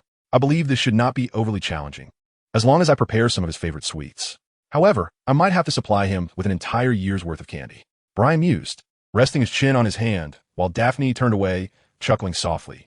Chapter 21. The Fire Dragon. After Professor Snape resolved many of his doubts, Brian utilized a witness point to elevate his reflexes from a novice level to a proficient level, consequently resetting his witness points to 0. Currently, his overall proficiency stands at Magic Proficient, Reflexes Proficient, General Memory Proficient, Transfiguration Novice, Charms Novice, Potions Novice, Mind Closure Expert. Those subjects for which he has not yet attained a novice level are omitted, as he has not had the time to delve deeper into them. Nonetheless, the system's assessment of these abilities is indeed stringent. Despite Brian surpassing the majority of second-year wizards, many of his courses still languish at the novice level. After all, these are broad categories, each encompassing a multitude of disciplines. For instance, charms include spells from the Charms class, defensive spells from the Dark Arts, and curses from Dark Magic. Perhaps it is only after the 7th year that most students can elevate their skills to proficient or even expert levels, with only a select few reaching the highest echelons. The progression from expert to specialist, then to master, and ultimately to grandmaster, presents a formidable challenge. It is likely that only figures such as Dumbledore and the Dark Lord could attain grandmaster status in certain fields. The ability for Brian to enhance his skills using witness points is indeed a stroke of extraordinary fortune. However, an elevation in status within the system does not equate to an instantaneous mastery of spells or potion-making methods. These do not simply manifest in his mind, and continuous study is imperative. The system's level merely reflects his comprehension, learning speed, and ability to apply knowledge across different contexts. Nonetheless, within the drop-down menu of the system for the branches of charms and potions, it is evident that he has already mastered certain spells and potions, such as Levitation Charm, Proficient, Full Body Bind Curse, Proficient, Forgetfulness Potion, Proficient, among others. It appears these can also be upgraded using witness points, which piques Brian's curiosity regarding their potential effects. However, witness points are currently scarce, and he cannot afford to squander them in this manner. Following the enhancement of his magical power and reflexes, Brian has also been diligently practicing various defensive spells against the dark arts. The Room of Requirement has become his secret sanctuary. Truth be told, it is the most ideal place for him. The Room of Requirement consistently provides the perfect environment for his practice, even simulating different terrains. Additionally, there are dummies for practicing spells, which can adjust their speed to help Brian hone his accuracy. Of course, there are some drawbacks. If Brian fails to clear away the dummies in a timely manner, he risks becoming quite battered and bruised, as they can be quite ruthless. Soon enough, he had proficiently mastered a series of defensive spells, including the Obstruction Charm and Disarming Charm. One afternoon, as the final class came to an end, Brian rose with the intention of heading to the library to read. However, Malfoy did not let him leave. He pulled Brian aside and whispered, "Brian, I've heard some thrilling news." "What is it?" Brian, uninterested in the excitement of a child, barely paid attention. "I overheard Potter and the others discussing Hagrid, that big oaf. Guess what I discovered?" Malfoy teased. Intrigued, Brian began to realize what it was about. "What did you hear?" he prompted, playing along with Malfoy. "That oaf is raising a dragon." Malfoy's expression was exaggerated. "They're going to witness the dragon hatching. If we obtain evidence, we can certainly have that fool thrown into Azkaban." Malfoy was exhilarated. This time, I will show Potter a thing or two. They went over there. Brian, let's take a look, and you must assist me. Malfoy's gray eyes fixated on Brian. You know a lot of magic that can help us remain undetected. Of course. I'm also curious about what the scene of a dragon hatching looks like. Brian readily agreed without hesitation. Indeed, how many people could witness such an event? Malfoy was equally eager, and we can deal with that foolish oaf. There is nothing better than this. Is Hagrid, Draco, Brian corrected him. Fine, Hagrid, Draco Mater, Urging. Let's hurry. Hagrid's hut was easy to find, situated at the edge of the Forbidden Forest, appearing rather shabby. Brian cast a silencing charm on both of them as they crossed the grounds and approached the hut. Here, Brian mouthed silently, pointing towards the window. The window was not shut, but obscured by heavy curtains. The two crouched beneath the window, and Brian gently lifted a corner of the curtain, peering inside. Malfoy also pulled up the other side to sneak a look. The interior was dim and stifling. As soon as Brian opened the curtain, a wave of warmth rushed over him. The fire in the hearth blazed brightly, illuminating Hagrid's tousled face and the slightly anxious expressions of Harry and his friends. The dragon egg lay on the table, now cracked open. Brian could faintly see the wrinkled little dragon energetically flapping inside. The dragon finally emerged from its shell, sneezing and releasing a few sparks from its nostrils. Brian could discern its wrinkled black body and large black wings. He saw Hagrid, beaming with joy, stroking the little dragon's head, declaring it beautiful. The little dragon fiercely bit his finger. Brian noticed Malfoy pulling the curtain back further, leaning closer to the window. He tugged at Malfoy's sleeve, hoping to urge him to be more restrained. It was too late. He noticed Hagrid's pale expression as he approached with an imposing presence that was indeed quite terrifying. Malfoy turned ashen and collapsed onto the ground, swiftly turning to flee towards the castle, clutching Brian's robe tightly. Brian had no choice but to follow, feeling somewhat disheveled. Hagrid stood by the window, emitting a sound akin to a sob. Harry and the others rushed over, standing before the window, witnessing the hurried retreat of Brian and Malfoy. Malfoy, you must get rid of that little dragon, Hagrid exclaimed, panic evident in his voice. Harry, equally frightened, urged, no, it's so small, as Hagrid sniffled. Witnessing the birth of the little dragon, witness .03. Brian gazed contentedly at the newly acquired witness point, contemplating how the incident of sending away the dragon should also earn him another point. He realized he needed to devise a clever way to witness the event. Fortunately, he could manage the situation, as Malfoy incessantly whispered various nefarious ideas in his ear. Days passed, yet Malfoy remained silent about the matter. I originally intended to inform my father directly, to send someone to capture that oaf, Malfoy mused slowly, but that would be rather dull, wouldn't it? I need to concoct a plan to have him capture Potter and the others as well. Speed is of the essence, Draco. Greed is a most undesirable trait. Hesitation invites change, Brian instinctively countered as he practiced mental discipline. Malfoy absorbed his words, contemplating, indeed they saw us. We must not be overly greedy, lest they dispose of the dragon. With renewed determination, he declared, I shall write to my father and have him bring people to apprehend that oaf. Malfoy excitedly unfurled a sheet of parchment, while Brian blinked, awakening from his reverie, staring blankly at Malfoy. Had he just uttered something of great significance? Regrettably, he found no reason to thwart Malfoy, watching as the owl carried the letter away, a slight grimace crossing his face.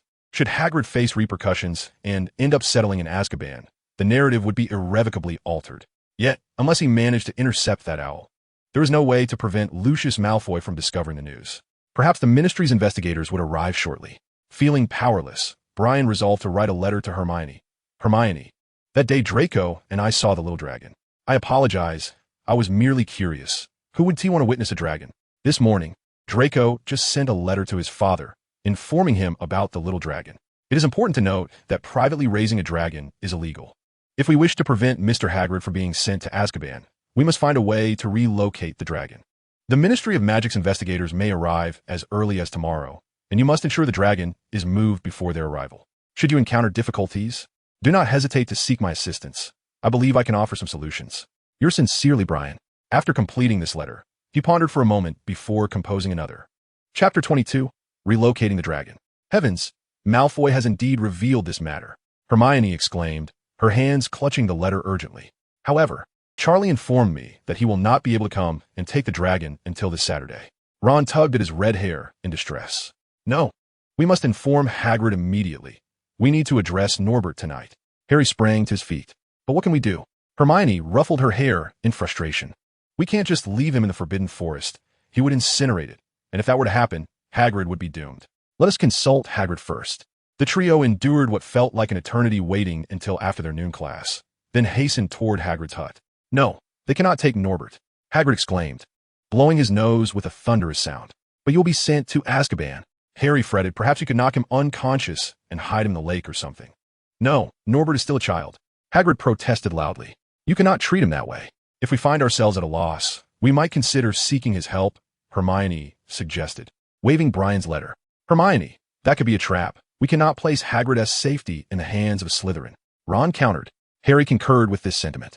Yet, do we have any other options? Hermione crossed her arms. Or can you come up with a solution immediately?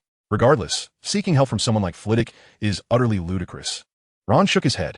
Very well, then what shall we do? Hermione retorted.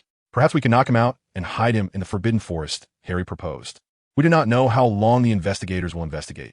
The dragon could starve, Hermione replied, or it might wake up midway and set the Forbidden Forest ablaze.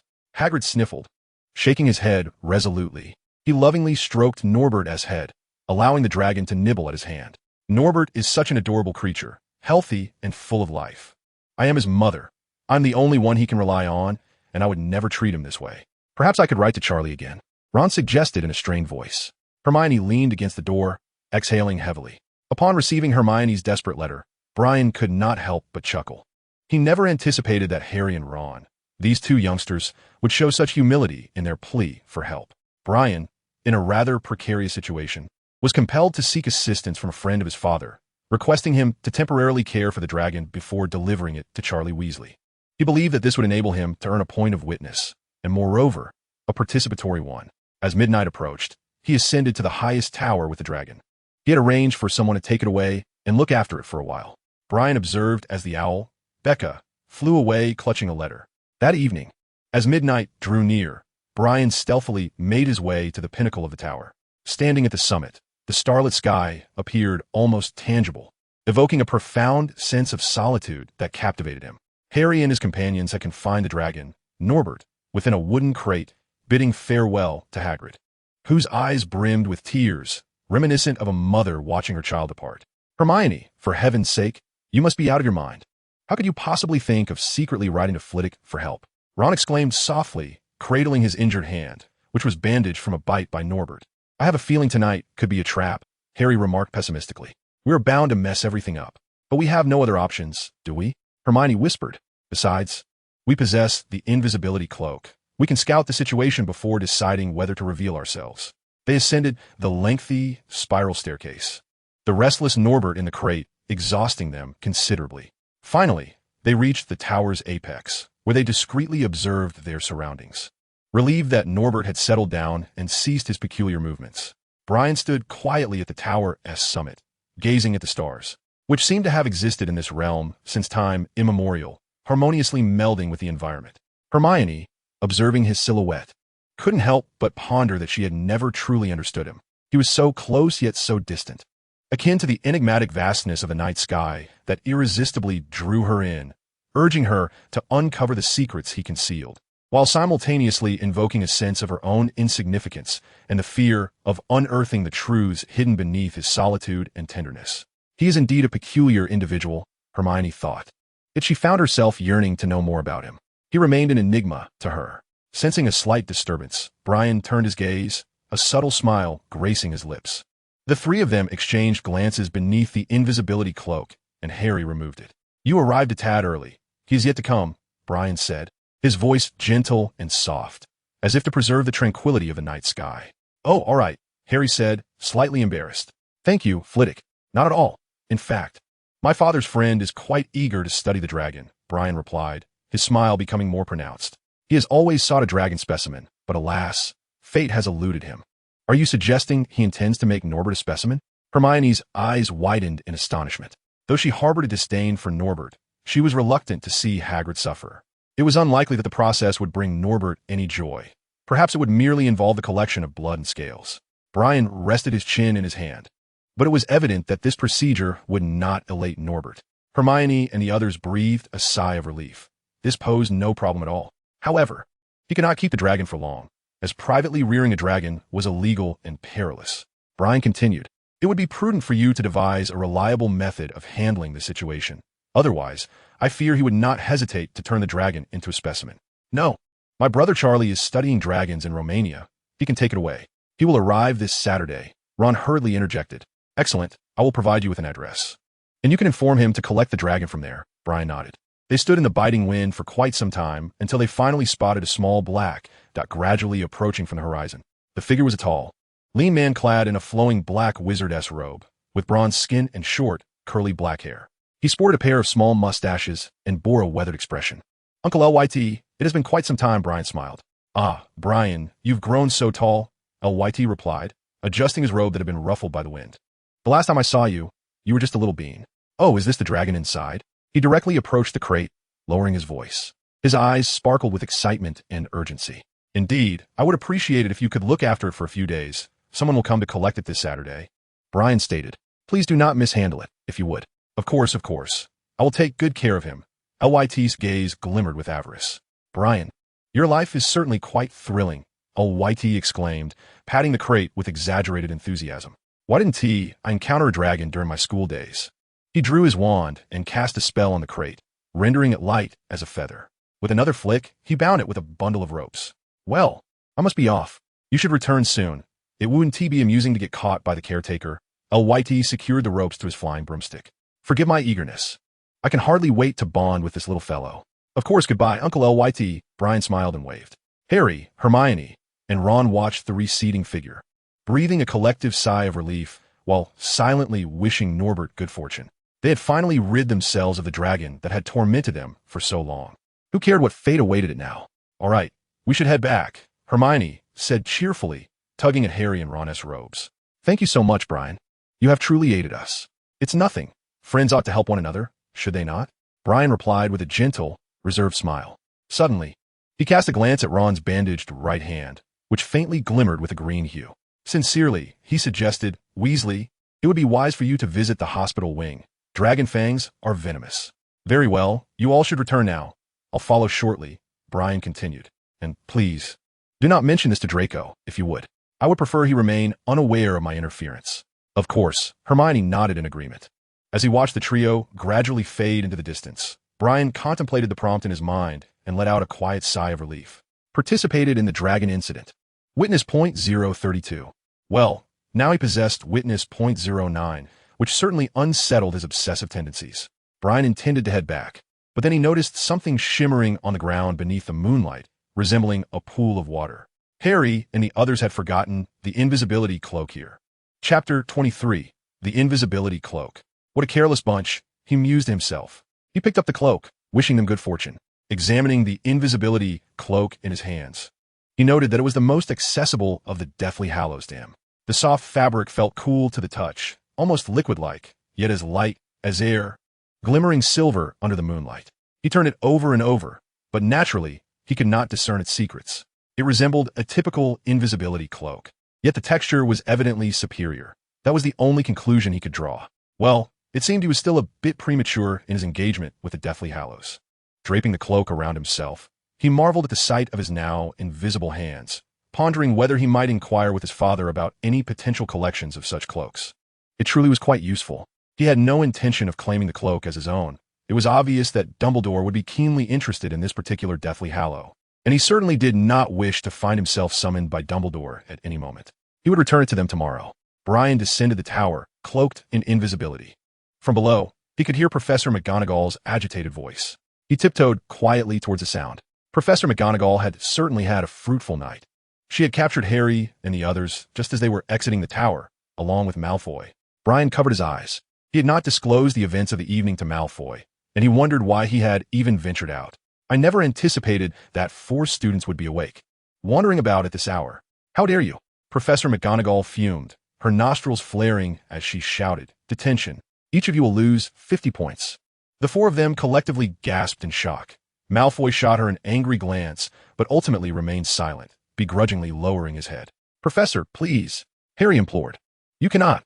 You need not remind me of my duties, Potter. Miss Granger, I expected more clarity of thought from you. And Mr. Weasley, I thought you valued Gryffindor's honor."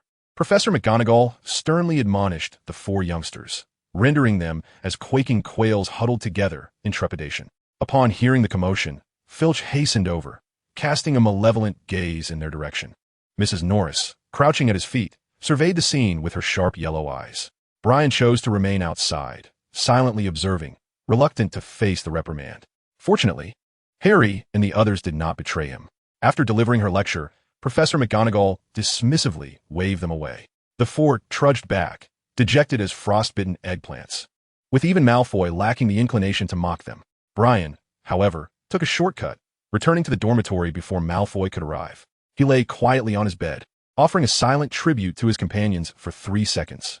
Malfoy, with heavy steps, pushed open the dormitory door and cast a glance at Brian lying on the bed. Immediately incensed, he approached and nudged Brian. "What is wrong? Why are you back so late?" Brian replied, "I went out looking for you." Sneaking out in the dead of night, Malfoy retorted angrily, "Don't let me find out you were with Potter and the others." "I was practicing spells," Brian said softly, for he believed that daylight hours were perpetually insufficient. A little white lie could indeed benefit their friendship. "I was caught by Professor McGonagall. And Potter, too," Malfoy fumed.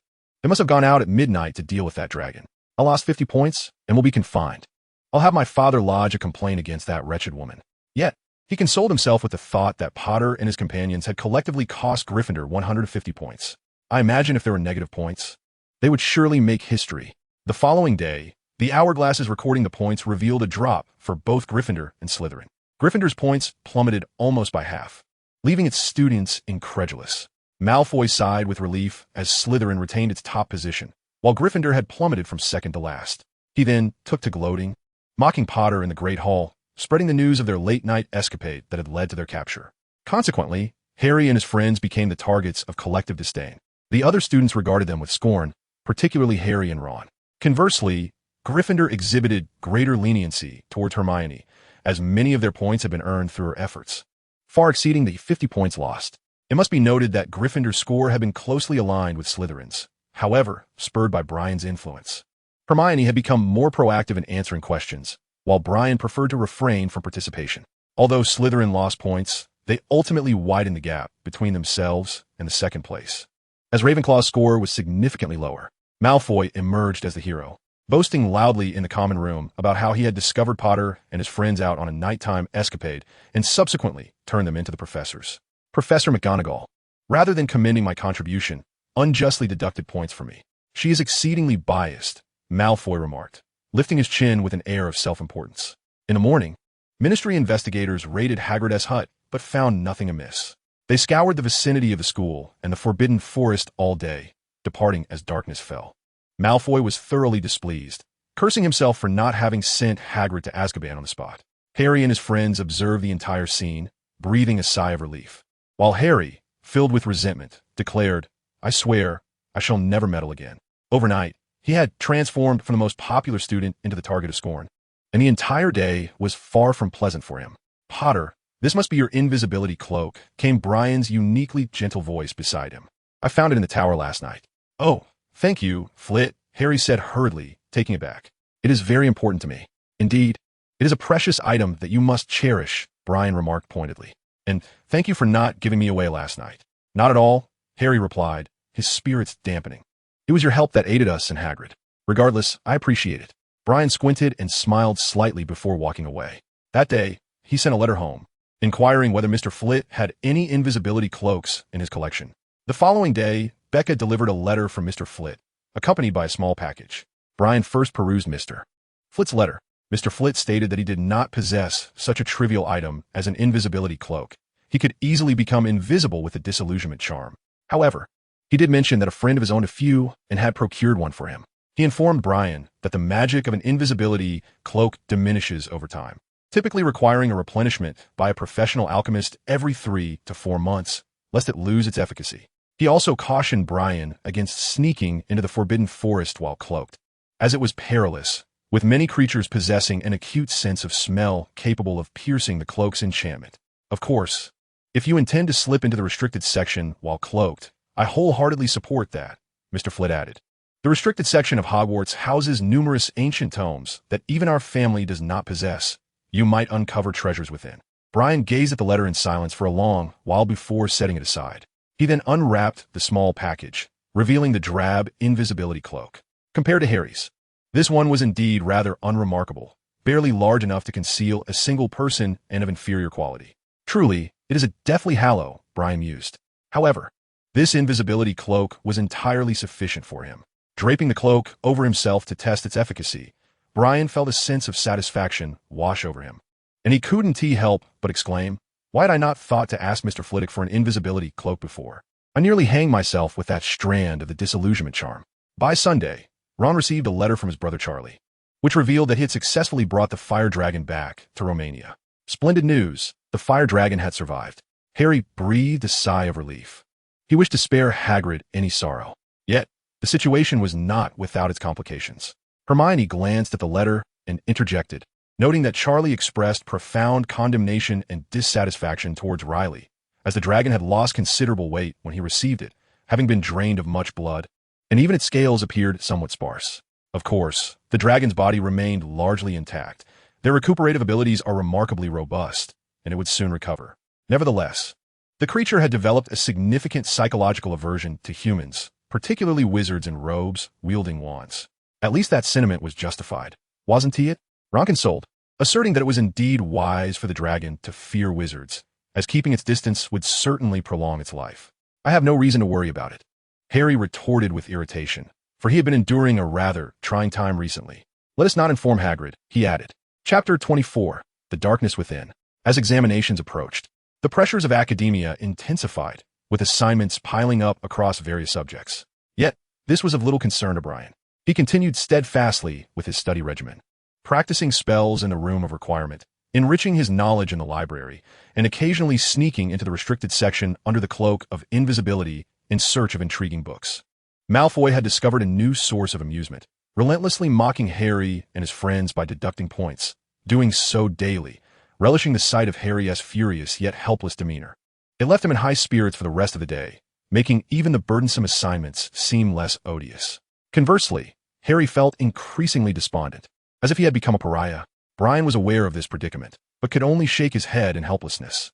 Malfoy appeared to treat this as a daily stress relief activity. He took time to concoct the last few vials of energizing potion with the potions at hand, seizing the opportunity to present them to Quirrell. However, Brian believed Quirrell had no need for the potion any longer. He was utterly feeble. "Oh no, I can't go on, please," Quirrell sobbed softly. Very well, he ultimately acquiesced, his voice trembling. Quirrell's demeanor mirrored the facade he typically maintained. This was the second time Brian had heard Quirrell plead before the Dark Lord. Clearly, Quirrell had struggled, unwilling to allow the darkness to consume him entirely. Yet it is evident that he has failed time and again, his futile struggles ultimately leading his soul to descend into the abyss. Brian, hearing Chilo's murmured soliloquy, could not help but sigh inwardly.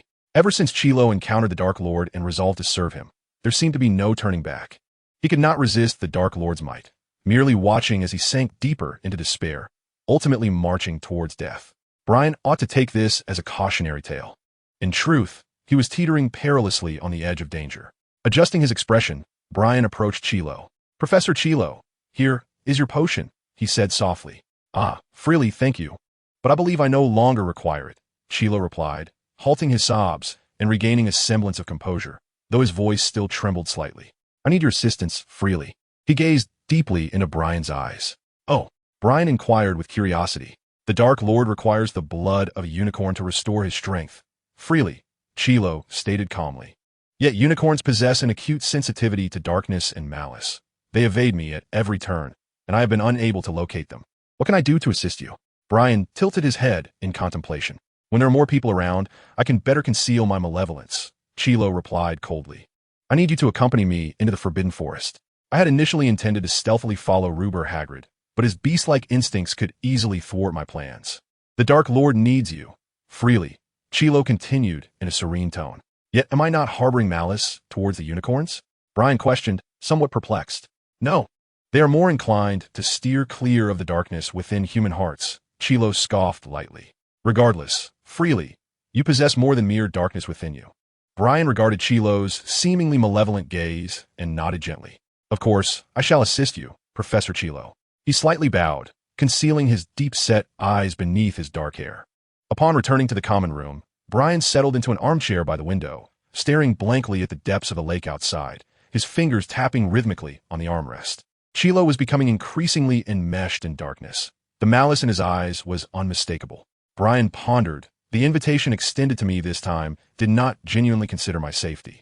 He was aware that I could be harmed in the Forbidden Forest or exposed to Dumbledore's scrutiny. Yet he seemed unconcerned, for the Dark Lord required rejuvenation, and Chilo's own body could not endure much longer.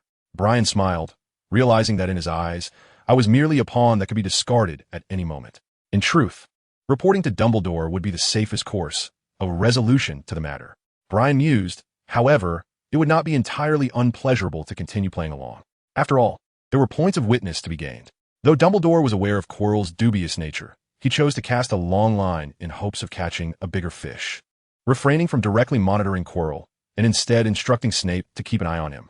Brian chuckled, finding this quite self-assured. After all, Quirrell could not possibly escape from his grasp.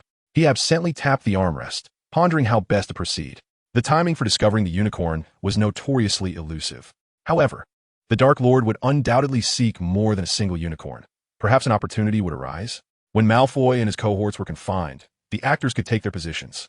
Yet, there was another issue. In the original text, Neville was the one in detention, but now it had shifted to Ron.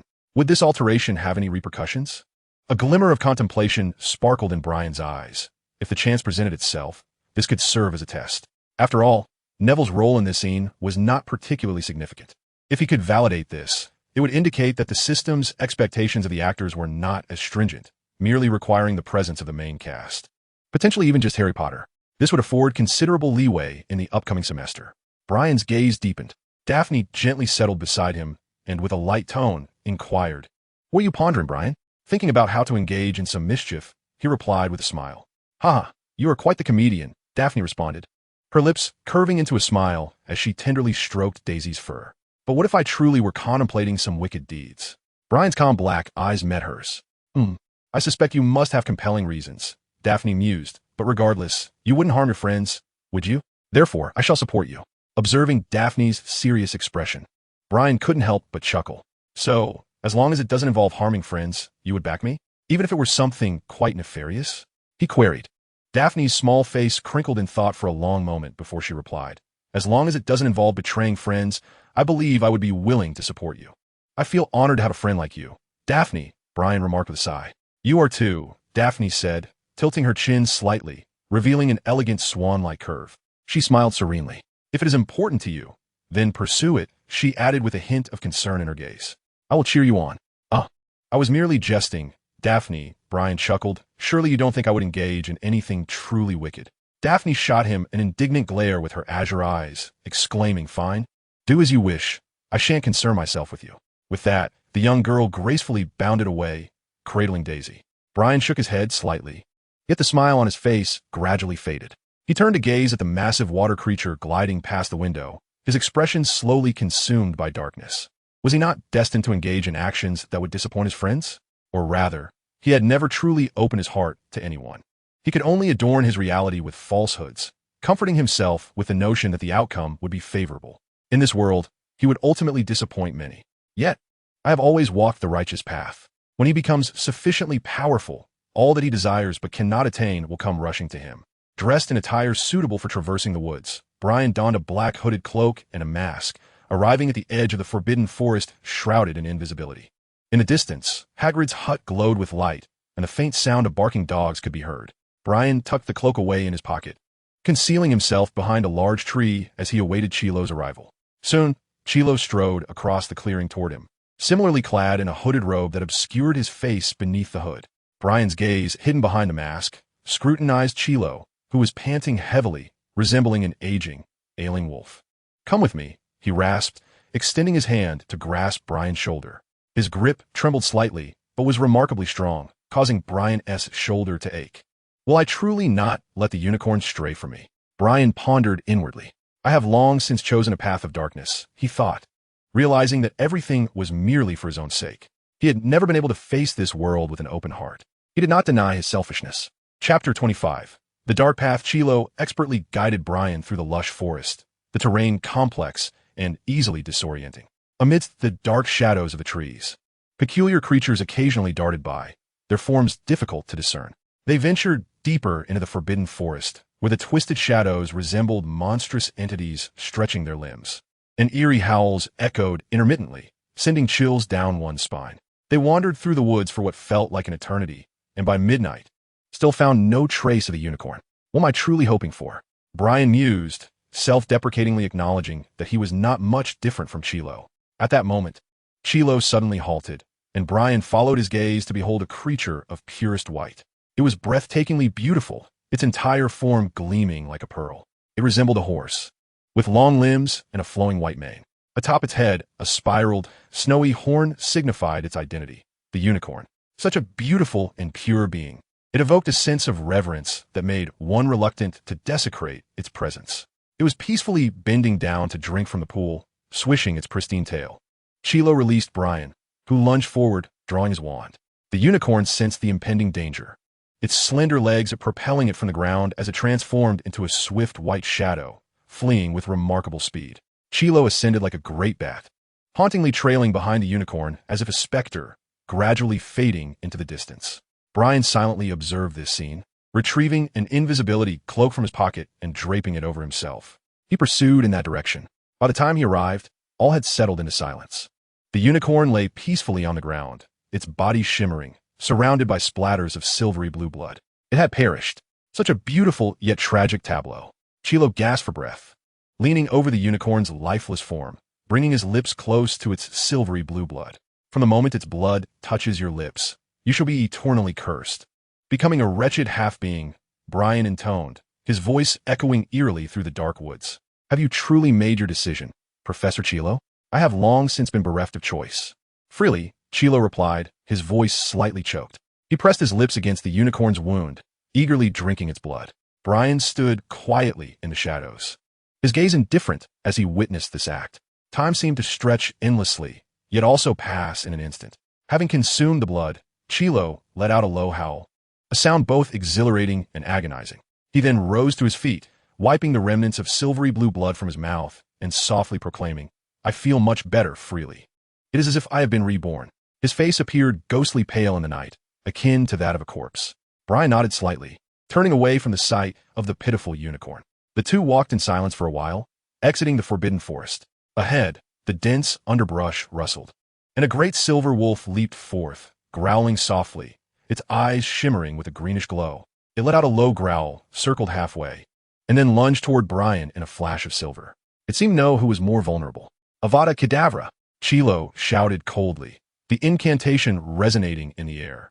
A blinding green light struck the wolf, which fell to the ground, lifeless and motionless. Freely, do you know this spell? Chilo asked softly. The killing curse. A spell that takes life, Brian replied gently. One of the three unforgivable curses alongside the Cruciatus and Imperius curses. Indeed, your knowledge is commendable, Chilo remarked. Would you like to learn this spell? I could teach it to you. Ah, I am still your defense against the dark arts professor. As my esteemed pupil, Freely. It seems I have yet to impart any spells to you, Chilo said in a low voice. My magical prowess may not yet be sufficient, Brian replied coolly. No, it is quite special, Freely. Chilo spoke softly, acknowledging that most of the time, it indeed requires formidable magical power as a foundation to function effectively. Yet, there exists a simpler method of utilization, FLI. When your heart is filled with the intent to extinguish a life, even a first-year wizard can wield it to deprive life. Admittedly, this may be challenging and demands the nourishment of hatred to yield the most exquisite fruits. It necessitates a profound desire to kill, FLI. When your mind is devoid of all but murderous intent, you can effortlessly take a life. Of course, this is contingent upon having the opportunity to utter the incantation. I believe we can give it a try. Chilo coaxed. As my token of gratitude, I shall teach you how to wield it. With a flick of his wand, he conjured a bat as large as a person from the shadows of the trees, suspending it in midair with a magical rope. He turned to Brian and said, Now, draw your wand and cast the spell upon it, FLI. Channel your murderous intent. You may envision it as your father's killer. Chilo spoke in a measured tone. Brian brandished his wand at the bat, uttering Avada Kedavra. A faint green spark emerged, landing upon the bat, causing it to flail its wings chaotically in the air. Your murderous intent is insufficient, FLI, Chilo remarked. Your incantation is also flawed. As Chilo elucidated, Brian persistently recited the forbidden spell. It was only when they were nearing the edge of the forbidden forest that they managed to bring an end to the bat's life. One patiently teaching, the other earnestly learning. Truly a harmonious master-student relationship, if one were to overlook the chilling nature of the lesson. Upon exiting the forbidden forest, Chilo cast a disillusionment charm upon them, allowing them to traverse the grounds back to the castle. I believe, next week, FLI, we shall continue our quest for unicorns. Chilo stated earnestly as they parted ways. Very well, Professor, Brian nodded slightly. As he descended the dark staircase, Brian paused beside the damp stone walls. Glory. The stone wall rolled aside, revealing a concealed door, granting him passage. Instead of returning to the dormitory, he quietly settled into an armchair, lost in thought. Had he truly chosen a path shrouded in darkness yet still yearned for the light? He questioned himself. This was hardly touching. He would rather embrace the notion of being irredeemably wicked. For in this world, he ultimately remained just a solitary individual. Brian sat in silence within the darkness for an extended period. Who are you? Are you truly yourself? Is the self you know genuinely you? Are you he? Is he you? Where do you hail from? Where has he gone? Are you alive? Or are you dead? Is the world real or illusory? Are dreams genuine? Is death a beginning or an end? Can the future truly have no bearing on the past? In the depths of an impenetrable darkness, Brian found himself surrounded by a cacophony of questions echoing from the shadows, each posed in a myriad of voices, young and old, male and female.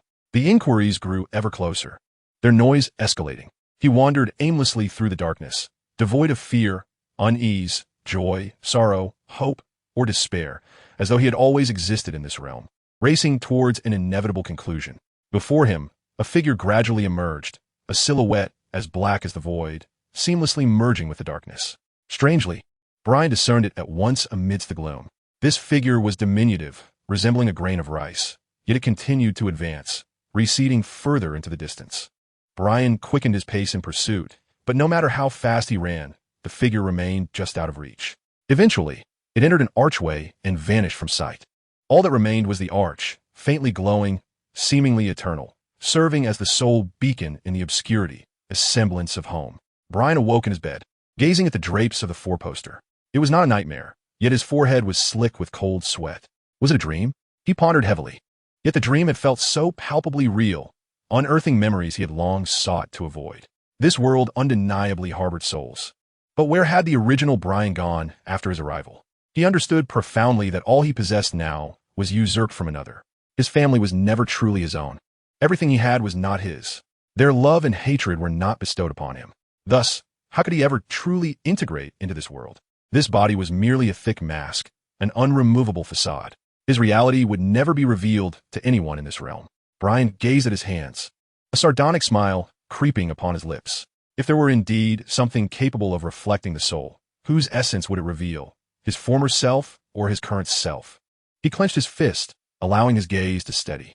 Regardless, to live once more was an immeasurable gift.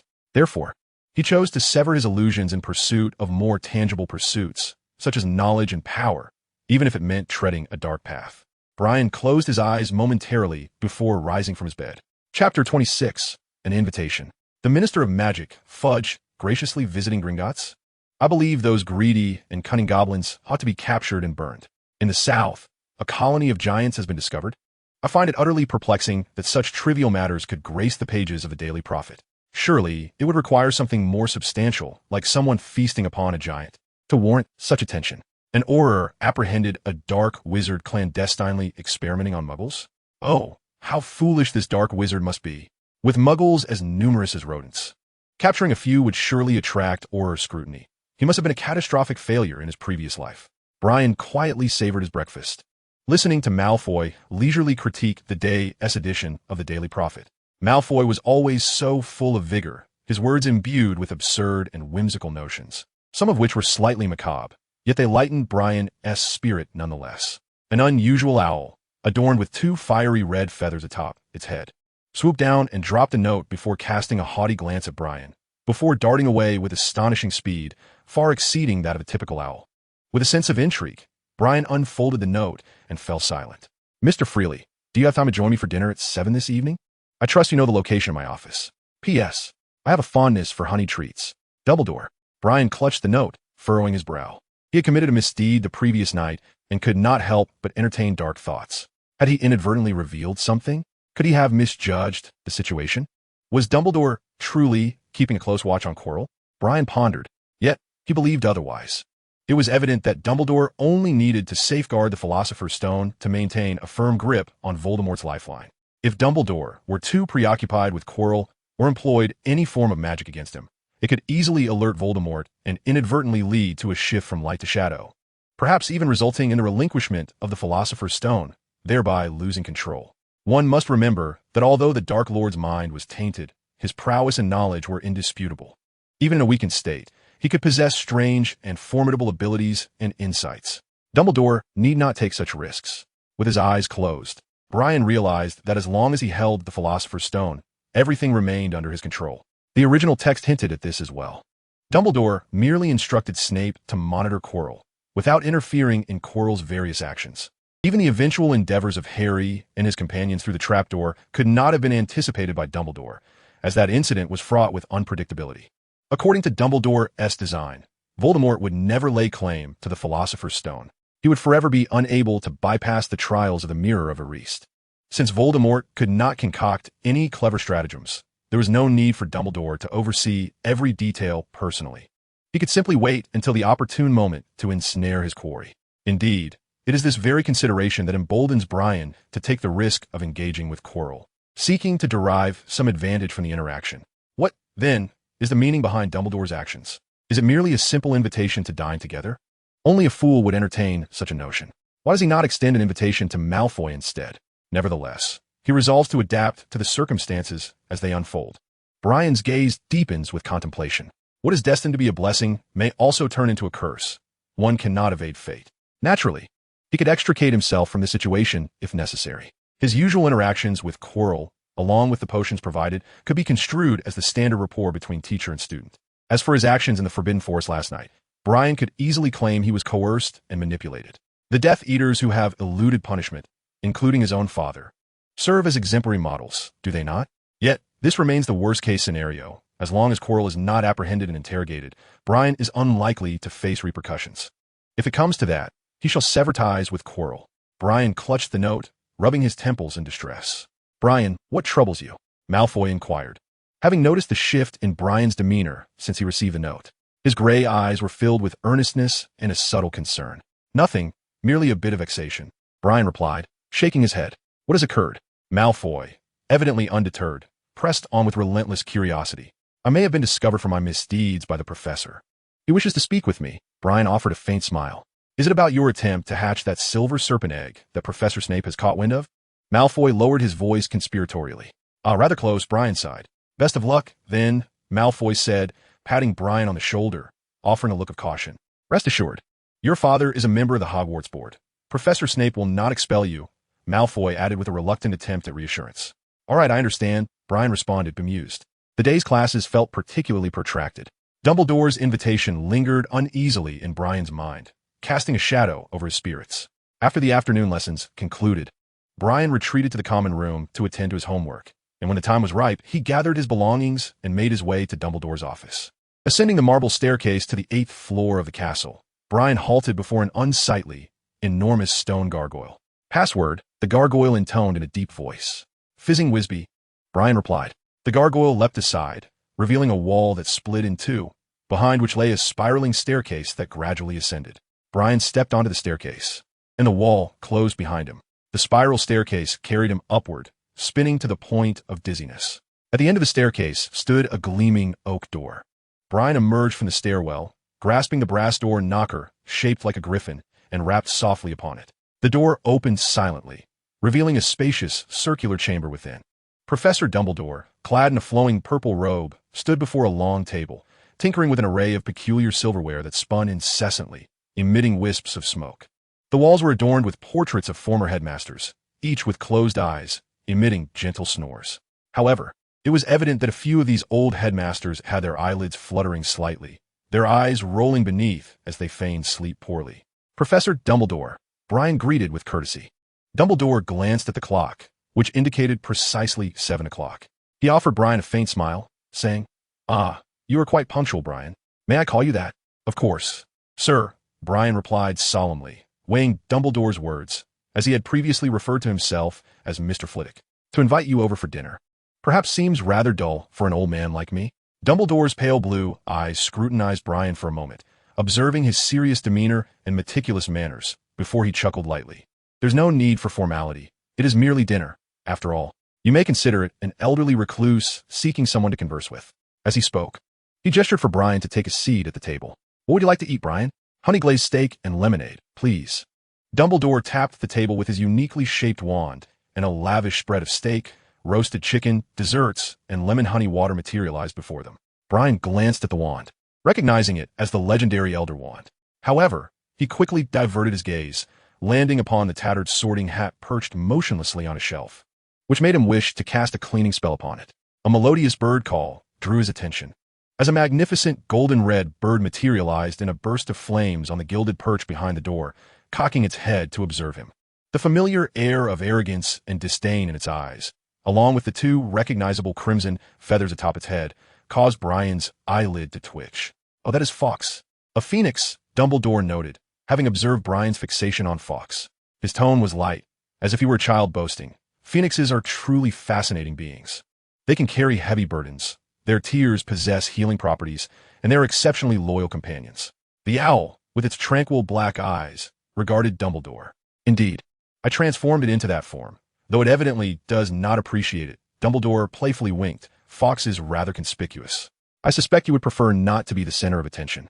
Ah, it was only in times of need that I discovered I possessed not even a single owl. Dumbledore shrugged his shoulders, speaking in a light-hearted tone. Chapter 27. Conversation. Upon hearing Dumbledore's words, Brian twitched the corner of his mouth, sensing a hint of boastfulness in Dumbledore's demeanor. Nevertheless, the relaxed atmosphere indeed allowed Brian to unwind considerably.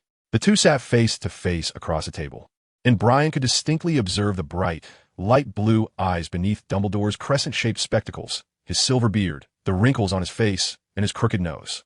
Dumbledore savored a cupcake, his expression serious and reverent in the presence of such sweetness. Brian, I taught your father and mother, Dumbledore remarked, winking at him.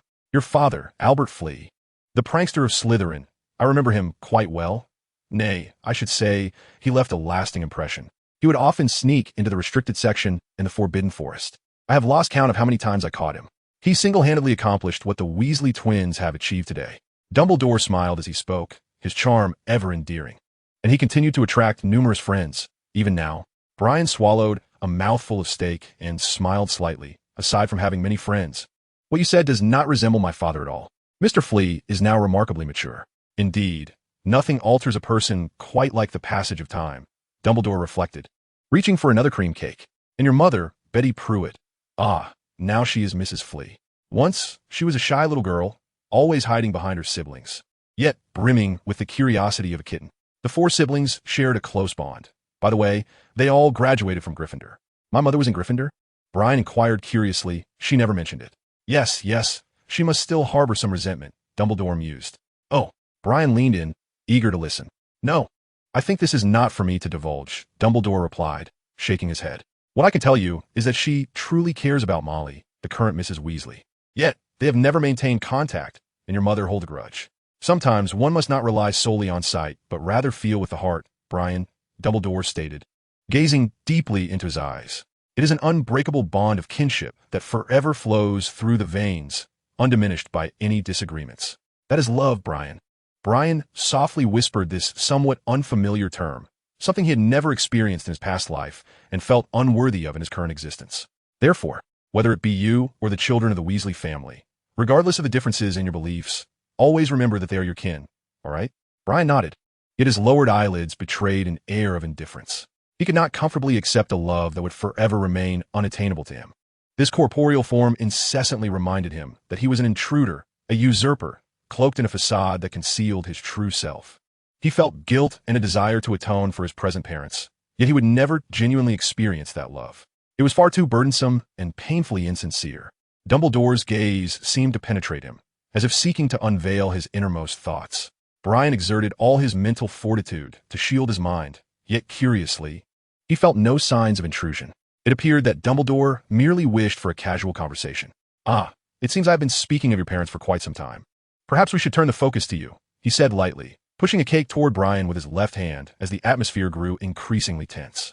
Have you made any like-minded friends akin to your father? Indeed, Brian replied as he accepted the cake, raising his eyelids with feigned nonchalance. Draco Malfoy is my friend, as well as Crabbe and Goyle, who are friends from the same dormitory.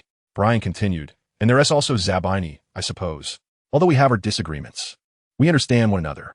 There are certainly some amusing incidents that add vibrancy to life. Dumbledore listened quietly, his gaze filled with encouragement. And Daphne Greengrass, we share common ground. Brian smiled.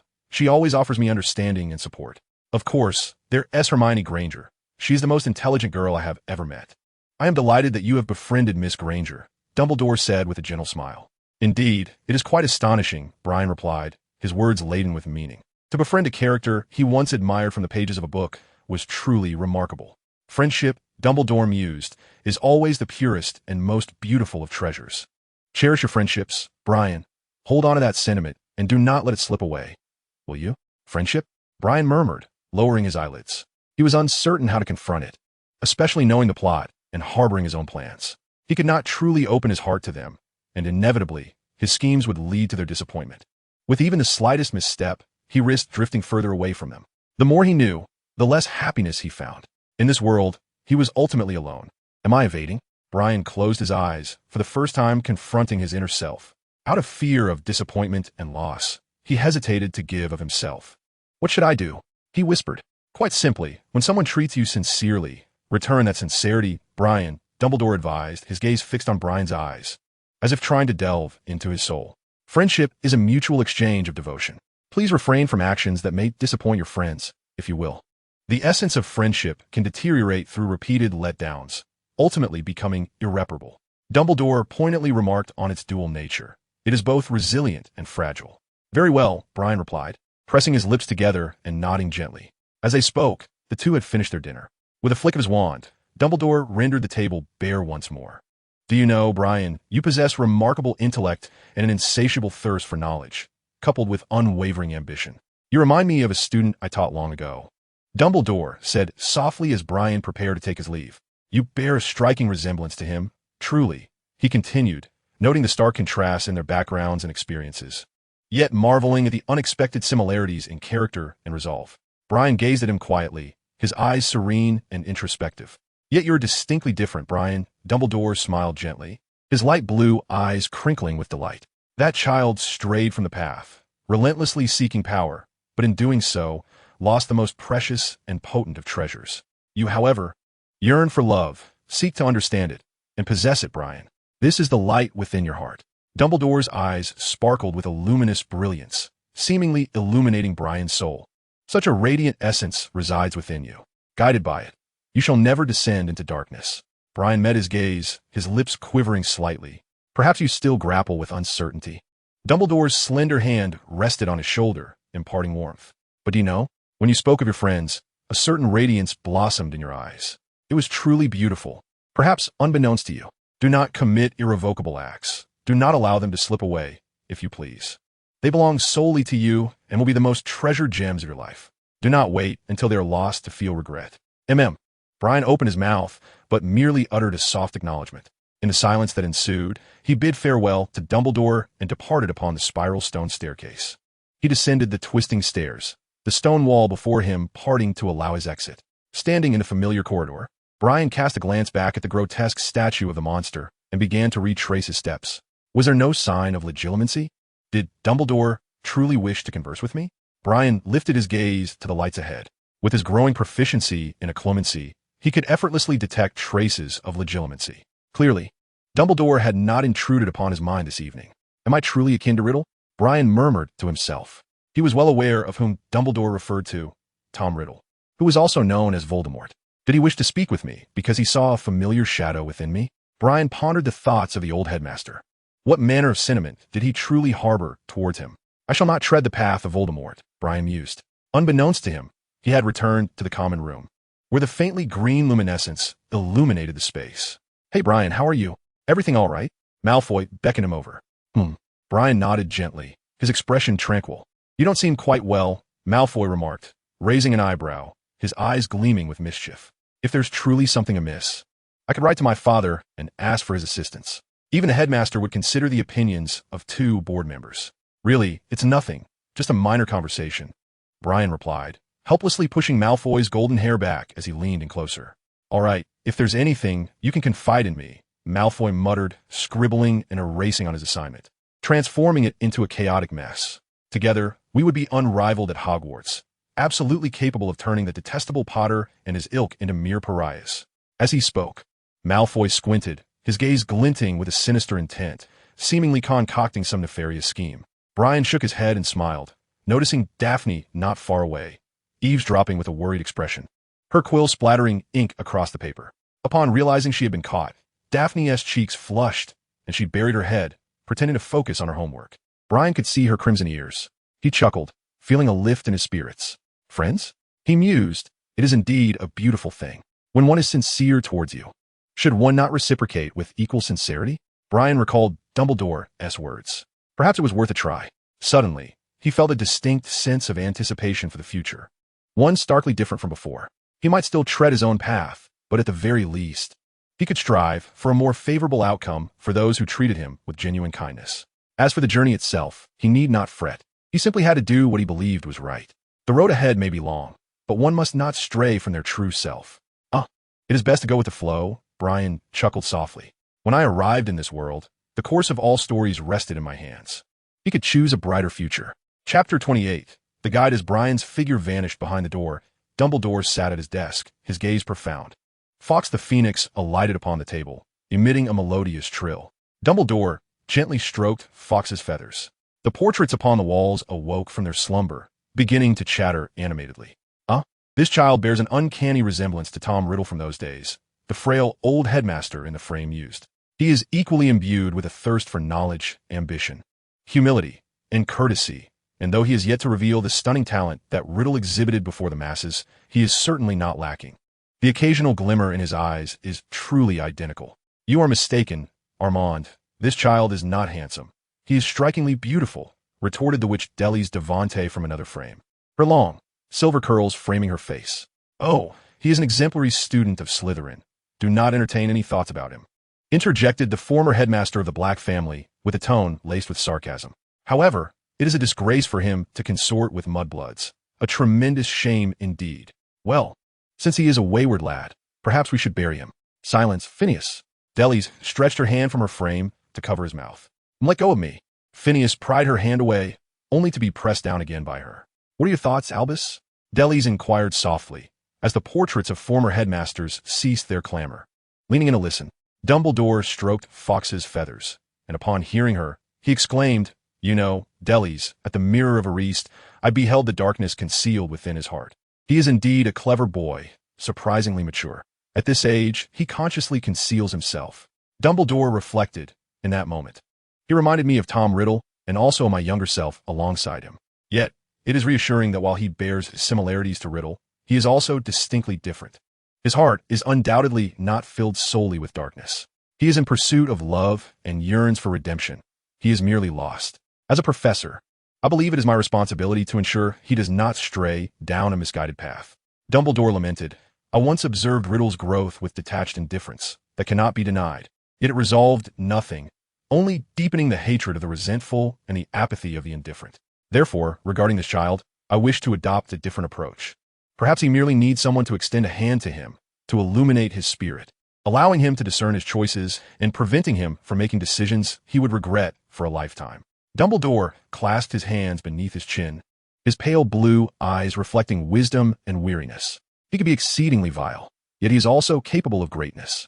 I believe I can still fulfill the role of a guiding light. With only a week remaining until the examinations, the Slytherin common room fell into a hushed silence. All the young wizards were absorbed in their revisions or lamenting the increasing burden of assignments. The library was equally bustling, every seat occupied well in advance. Daphne bore large dark circles under her eyes, meticulously outlining an extensive revision plan on parchment.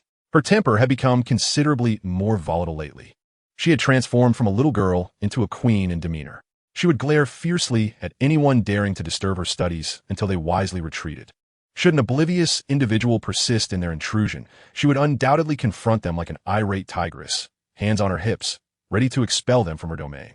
Recently, Even Pansy Parkinson seemed hesitant to engage her in conversation. Fortunately, Daphne maintained a relatively amicable disposition towards Brian, likely due to his ability to resolve her academic uncertainties. Moreover, Brian, I noticed that your mood was rather off a few days ago. I'm truly glad you have managed to regain your composure, Daphne remarked. I was genuinely frightened that you were drifting further away from me, but it is a relief to see you back to your usual self. Daphne's perceptiveness never ceased to amaze him. Thank you, Daphne. I have merely come to terms with certain matters, Brian replied, gazing at her with his gentle yet melancholic eyes. I appreciate your unwavering trust and support, Daphne. It is only right, she said, her cheeks flushing, her voice as soft as a whisper. Could you explain to me how to release this spell? I always seem to struggle with it, she said, shyly lifting her rosy face. Very well. Show me your attempt first, he replied. Thus was the nature of their exchanges. Meanwhile, Malfoy often feigned indifference towards examinations, casually playing wizard chess in the common room. Yet, Brian had observed him surreptitiously memorizing notes and practicing spell releases in secret. Crabbe and Goyle were laboriously cramming an array of information, having fallen behind significantly. Despite Brian lending them his notes, they still contorted their already unattractive faces into grimaces, making Brian feel as though he was once again confronted by a troll. Undoubtedly, if they wished to avoid a mixed-gender duel upon returning home, they must diligently apply themselves henceforth. As for Brian, he truly held little concern for examinations. He did not find much merit in boasting about achieving the highest score among a group of 12-year-olds. His magical proficiency was more than adequate for various tests. Though he struggled slightly in the realms of magical history and astronomy, yet he was certainly not inept. Thus, he would engage in a few games of wizard chess with Malfoy. Brian rather enjoyed the game, and his skills had significantly improved through his matches with Malfoy. Recently, however, Malfoy had shown reluctance to play with him, preferring to challenge Crabbe or Goyle, which would better showcase his intellectual superiority. Yet, Malfoy had another concern weighing on him, the impending confinement that awaited him that very night. Earlier that morning, Malfoy had received a note from Professor McGonagall. Your detention begins tonight at 11 o'clock. Find Mr. Filch in the entrance hall. McGonagall. Malfoy, clutching his light blonde hair, wore an expression of unwillingness. He felt humiliated. Why must I, a Slytherin student, be punished by this Gryffindor old woman? Malfoy wore an expression of displeasure, lowering his voice when speaking of the elderly woman. He appeared utterly exasperated, expressing his disdain for the idea of being confined alongside Potter and his companions. He believed they should be tasked with cleaning toilets instead, muttering disparaging remarks about Professor McGonagall. Brian stifled a chuckle, fully aware that McGonagall had always been Malfoy's greatest fear. In recent nights, Brian had been shadowing Quirrell into the Forbidden Forest. Once the boundaries were breached, only insatiable greed remained. The Dark Lord sought more unicorn blood, as it would restore his strength. However, they had failed to locate any unicorns in the past few days, until last night when they finally spotted one, only for Quirrell to fail in capturing it. He had injured the creature, but, sensing Hagrid's approach, Quirrell, having exhausted much of his energy, was forced to abandon the hunt. Evidently, the death of the unicorn from the previous week had made Hagrid vigilant, and he had been patrolling the forest ever since. However, Hagrid's actions were undoubtedly perilous, and Quirrell found himself increasingly intolerant of him. He had contemplated eliminating Hagrid on more than one occasion, but Brian had dissuaded him, understanding that such an act would undoubtedly provoke Dumbledore's ire. At this moment, Dumbledore had not exposed Quirrell's intentions, seemingly allowing events to unfold to a certain extent. It remained uncertain whether he was aware of Voldemort's presence within Quirrell. Yet, should Quirrell eliminate Hagrid, the consequences would likely ensnare even Brian in Dumbledore's scrutiny, provoking the headmaster's wrath. Professor Quirrell, Brian had cautioned him, your current state cannot evade his meticulous examination, unless you wish to confront Dumbledore directly. Quirrell had heeded Brian's advice, but his patience was evidently wearing thin. The possessive influence of the Dark Lord had rendered him increasingly irritable. I must compel my father to lodge a severe complaint against that woman, ideally driving her out of Hogwarts. Malfoy continued to seethe. Brian, exasperated, shrugged and replied, so don't even think about sneaking out at night. If you wish to accompany me in practicing spells, feel free to let me know. Recently, he had been venturing out at night to seek unicorns, using spell practice as a convenient excuse. Who would practice spells under the cover of night? Malfoy regarded him with an expression akin to that of viewing a multicolored slug. Very well, Brian responded with a smile. Chapter 29. Detention that evening, as usual, Brian accompanied Quirrell into the Forbidden Forest. To be honest, he was uncertain whether they would find a unicorn that night. The progression of events was left to fate. However, Given the circumstances of the previous night, the likelihood of encountering a unicorn today seemed promising. They arrived at the spot where they had discovered the unicorn the night before, where dried silver-blue blood glimmered faintly under the moonlight. They followed the trail of blood until it vanished, then ventured deeper into the woods. As night deepened, eerie howls echoed through the forbidden forest. Yet, Brian had grown quite accustomed to this place. Although it remained perilous, with bizarre and dangerous creatures occasionally emerging, they deftly dealt with them. Brian often practiced his skills, recently improving his proficiency with various spells. When confronted with unexpected threats, he was no longer flustered, but could instead evade danger and articulate his incantations with composure. Chilo retrieved a handful of fluffy herbs from his cloak, known for their healing properties and favored by unicorns. He intended to lure a unicorn with them. Unicorns are intelligent beings, and previously, they had not been tempted to appear. However, a wounded unicorn in the forest might be a different story, as it would undoubtedly be in need of healing. Chilo buried the herbs in several patches of grass to allow them to take root, setting up a warning spell to ensure the unicorn could be detected upon its arrival. Subsequently, the two wandered aimlessly around the vicinity. Meanwhile, Malfoy had arrived in the foyer. Harry and his friends had not yet come, and Filch was eyeing him with ill intent. Malfoy sensed an ominous atmosphere. He initially intended to haughtily provoke Filch, but upon realizing they were alone, he turned his head away. Soon, Harry and his friend arrived, and Malfoy rolled his eyes at them. "Follow me," Filch commanded, lighting an oil lamp as he led them across the grounds to Hagrid's hut. The four young wizards felt a sense of unease, uncertain of the punishment that awaited them. Why couldn't T. Potter and his friends be sent to clean the toilets instead? Malfoy thought, attempting to alleviate his own anxiety. Before long, they were handed over to Hagrid by Filch. Harry and his friends sighed in relief, their expressions relaxing. Malfoy, however, looked considerably pale. "Hagrid, that oaf, would surely seek revenge on me," he thought, fearing he might end up a lifeless corpse by tomorrow. "Our destination is the Forbidden Forest," Hagrid declared loudly. As Malfoy's mind raced with terrifying thoughts, he halted in his tracks, unable to conceal his horror. The Forbidden Forest was notorious for concealing bodies. He recalled Brian recounting tales of a certain Auror named Holmes and his bizarre and terrifying experiences, sending chills down his spine. "They might kill me and disguise it as an attack by a dangerous creature." He trembled inwardly, envisioning his corpse being discarded to ghouls. "No, I refuse to enter that Forbidden Forest." He gritted his teeth, seemingly catching sight of Potter's maliciously triumphant gaze. "If you wish to remain at Hogwarts, you must go," Hagrid stated without mercy, emphasizing that misdeeds must be met with consequences. Malfoy appeared to see Hagrid's mouth widen in a menacing grin, eliciting a horrified smile from him. Nevertheless, he had no choice but to follow Hagrid, while he was not at risk of expulsion from Hogwarts. He certainly did not wish for his father to intervene on his behalf, as that would be utterly humiliating. If I were to meet my demise, Brian would undoubtedly uncover the perpetrator, Malfoy reassured himself inwardly. "Very well, what we are about to undertake tonight is exceedingly perilous. We must remain vigilant."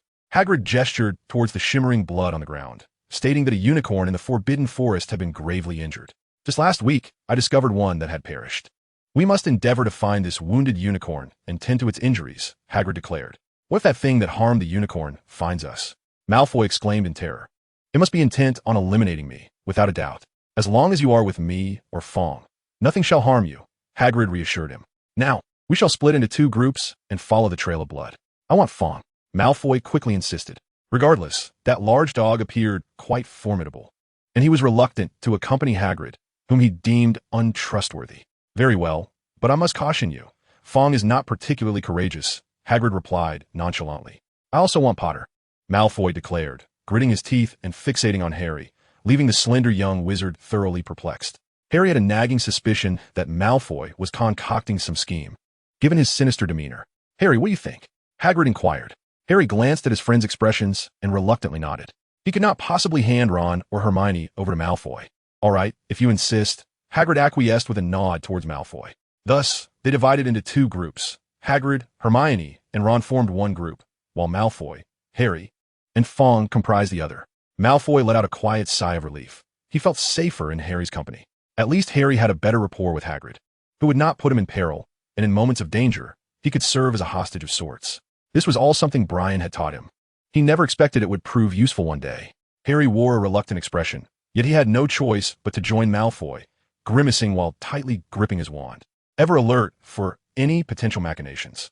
The trio of boy and dog followed the blood trail, and as Malfoy surveyed the dark, ominous surroundings and heard eerie howls from the depths, he instinctively drew closer to Fawn. Observing Harry's unchanged demeanor, he managed to suppress the fear on his own face. He could not afford to show weakness before Potter. They ventured deeper into the Forbidden Forest, where the trees grew increasingly dense and an indistinct form loomed ahead. Brian and Chilo discovered that a lookout point had been triggered. A look of eager anticipation spread across Chilo's face as he tugged at Brian, swiftly gliding toward the location. The injured unicorn was nibbling on the herbs in the underbrush, occasionally lifting its head in vigilant observation. Upon noticing the two approaching rapidly, it attempted to flee, limping on its injured leg. Chilo unleashed a series of spells at it, but the unicorn evaded them with remarkable agility, though the wound on its leg reopened. In the face of life-threatening peril, it unleashed its full potential. Chilo cast Brian aside and pursued the creature like a great bat, continuously casting spells that illuminated the surroundings. The unicorn's evasive maneuvers grew increasingly feeble, blood gushing from its wound and creating a shimmering spectacle around it. It emitted a soft, mournful whine, its clear and pure eyes filled with despair and sorrow. Brian, hidden behind a tree, watched in silence when he suddenly seemed to hear the sound of barking, something rushing towards them. Clearly, Harry and his companions were approaching. Was it Yaya-esque group? If so, Hagrid had arrived here far too early. Brian furrowed his brow. If someone interrupted Chilo's hunt, the enraged Chilo would likely not hesitate to cast a few spells and tear them to shreds. Clad in his invisibility cloak, Brian observed the ongoing struggle, his expression a tumult of emotions. After much deliberation, he raised his wand, aiming at the swiftly dodging unicorn. Obstacles abound, he murmured. In its frantic evasion, the unicorn seemed to collide with an unseen barrier, failing to escape the subsequent spell. It collapsed to the ground, a green light swiftly following. Striking it, it lay lifeless. Brian pressed his lips together, leaning weakly against the tree, his head bowed deeply as he gripped his wand tightly. Woof! Yaya peeked out from the bushes, barking at Chilo's position. A fierce glare from Chilo silenced him, causing Yaya to whimper and slink away. Fortunately, Brian had always possessed a scent-eliminating potion, sparing him from being recognized by Yaya. Soon after, the bushes rustled again, and Harry's head emerged, followed closely by Draco. Harry gazed at the pristine figure sprawled on the ground, a heart-wrenching sight. He stepped forward, and Draco stood frozen, equally transfixed. Ignoring Harry and Draco, Chilo sprang from the shadows, descending upon the unicorn like a vampire bat, greedily consuming its blood. With a piercing scream, Malfoy fled in a frantic scramble, tripping over branches along the way. Yet, he swiftly regained his footing and continued to stumble forward.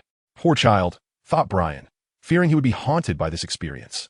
He hastened in the direction Malfoy had taken. Harry, paralyzed by fear, collapsed onto the ground as his scar ignited with a searing pain. Quirrell, having drained his victim's blood, lifted his head and caught sight of Harry, a cold smirk curling at the corners of his mouth beneath his hood. He advanced rapidly towards Harry. Chapter 30, A Near Catastrophe. Harry felt as though his head might split open. The scar on his forehead burned fiercely.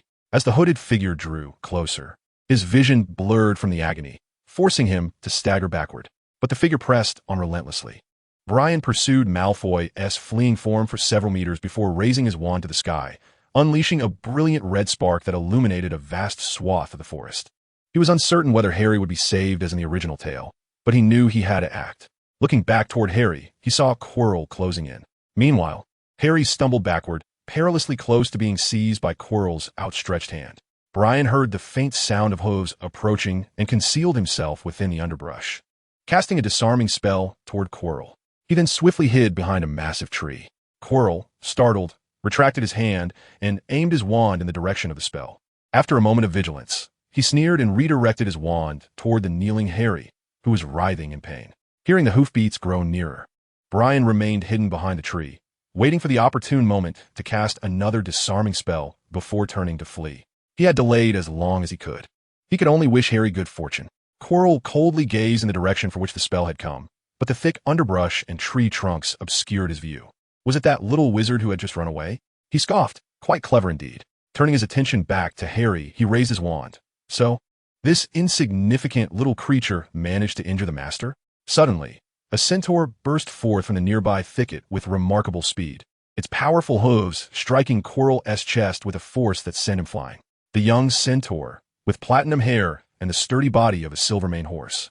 Possessed strikingly clear blue eyes. He positioned himself protectively in front of Harry, drawing his bow to shoot at Quirrell.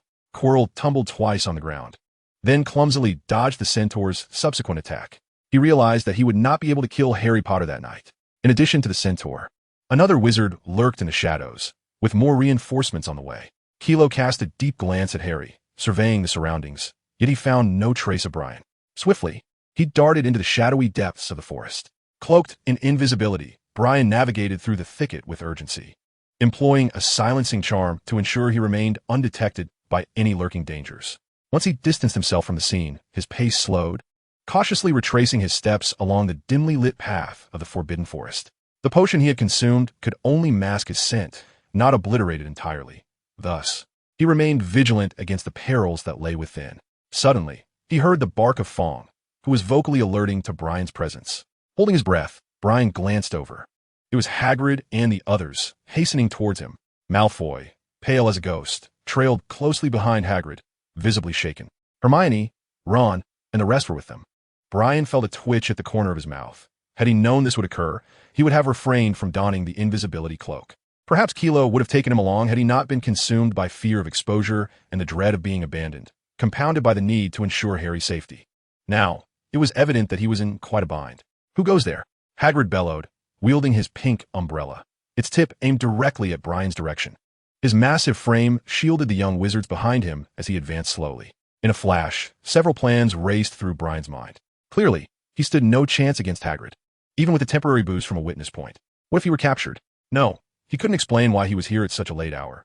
Dumbledore's stance towards him was ambiguous. Who could say whether he might choose to extinguish Brian's potential before it even had the chance to flourish? He could not be caught. With no time to hesitate, he raised his wand towards Hagrid. Avada Kedavra, he shouted in a low, raspy voice. A beam of vivid green light shot toward Hagrid, who deftly rolled backward to evade it, inadvertently toppling the young wizards behind him. Malfoy let out a quiet sob, narrowly escaping a blow from Hagrid's elbow, his ribs aflame with pain. Yet, his fear was directed at the spell before him. Seizing the opportunity, Brian rolled behind a tree, retrieving a collection of potions from his robes and affixing them to the trunk. In truth, he harbored no murderous intent. The killing curse would likely have little effect, at most causing a nosebleed. However, uttering the incantation loudly and emitting a flash of light was indeed quite formidable. He never anticipated that one day he would employ this spell to instill fear. Brian secretly rolled his eyes. At least at this moment, the incantation proved more effective than anything else, compelling the cautious Hagrid to shield the young wizards behind him with his pink umbrella, his gaze sharp as that of a hawk. Malfoy trembled uncontrollably, while Ron gulped nervously. Hermione's face turned pale as she tugged at Ron and Malfoy's robes, dragging the 2 dazed young wizards behind a tree trunk. Attendrons explosion érupted. Hagrid roared towards Brian's direction. The tree trunk shattered, causing Brian, who had already braced himself on the ground, to feel a sharp pain in his back. Several bottles also shattered in response, releasing fiery crimson flames that swiftly spread, igniting everything in their vicinity. Leveraging the protective iron armor charm activated by his alchemical ring, Brian used the shockwave from the explosion to propel himself further away. This was the volatile potion he had brewed as a precaution, unexpectedly employed in this dire moment. Enduring the searing heat of the flames, Brian hurled the remaining vials of potion ahead, expanding the inferno's reach.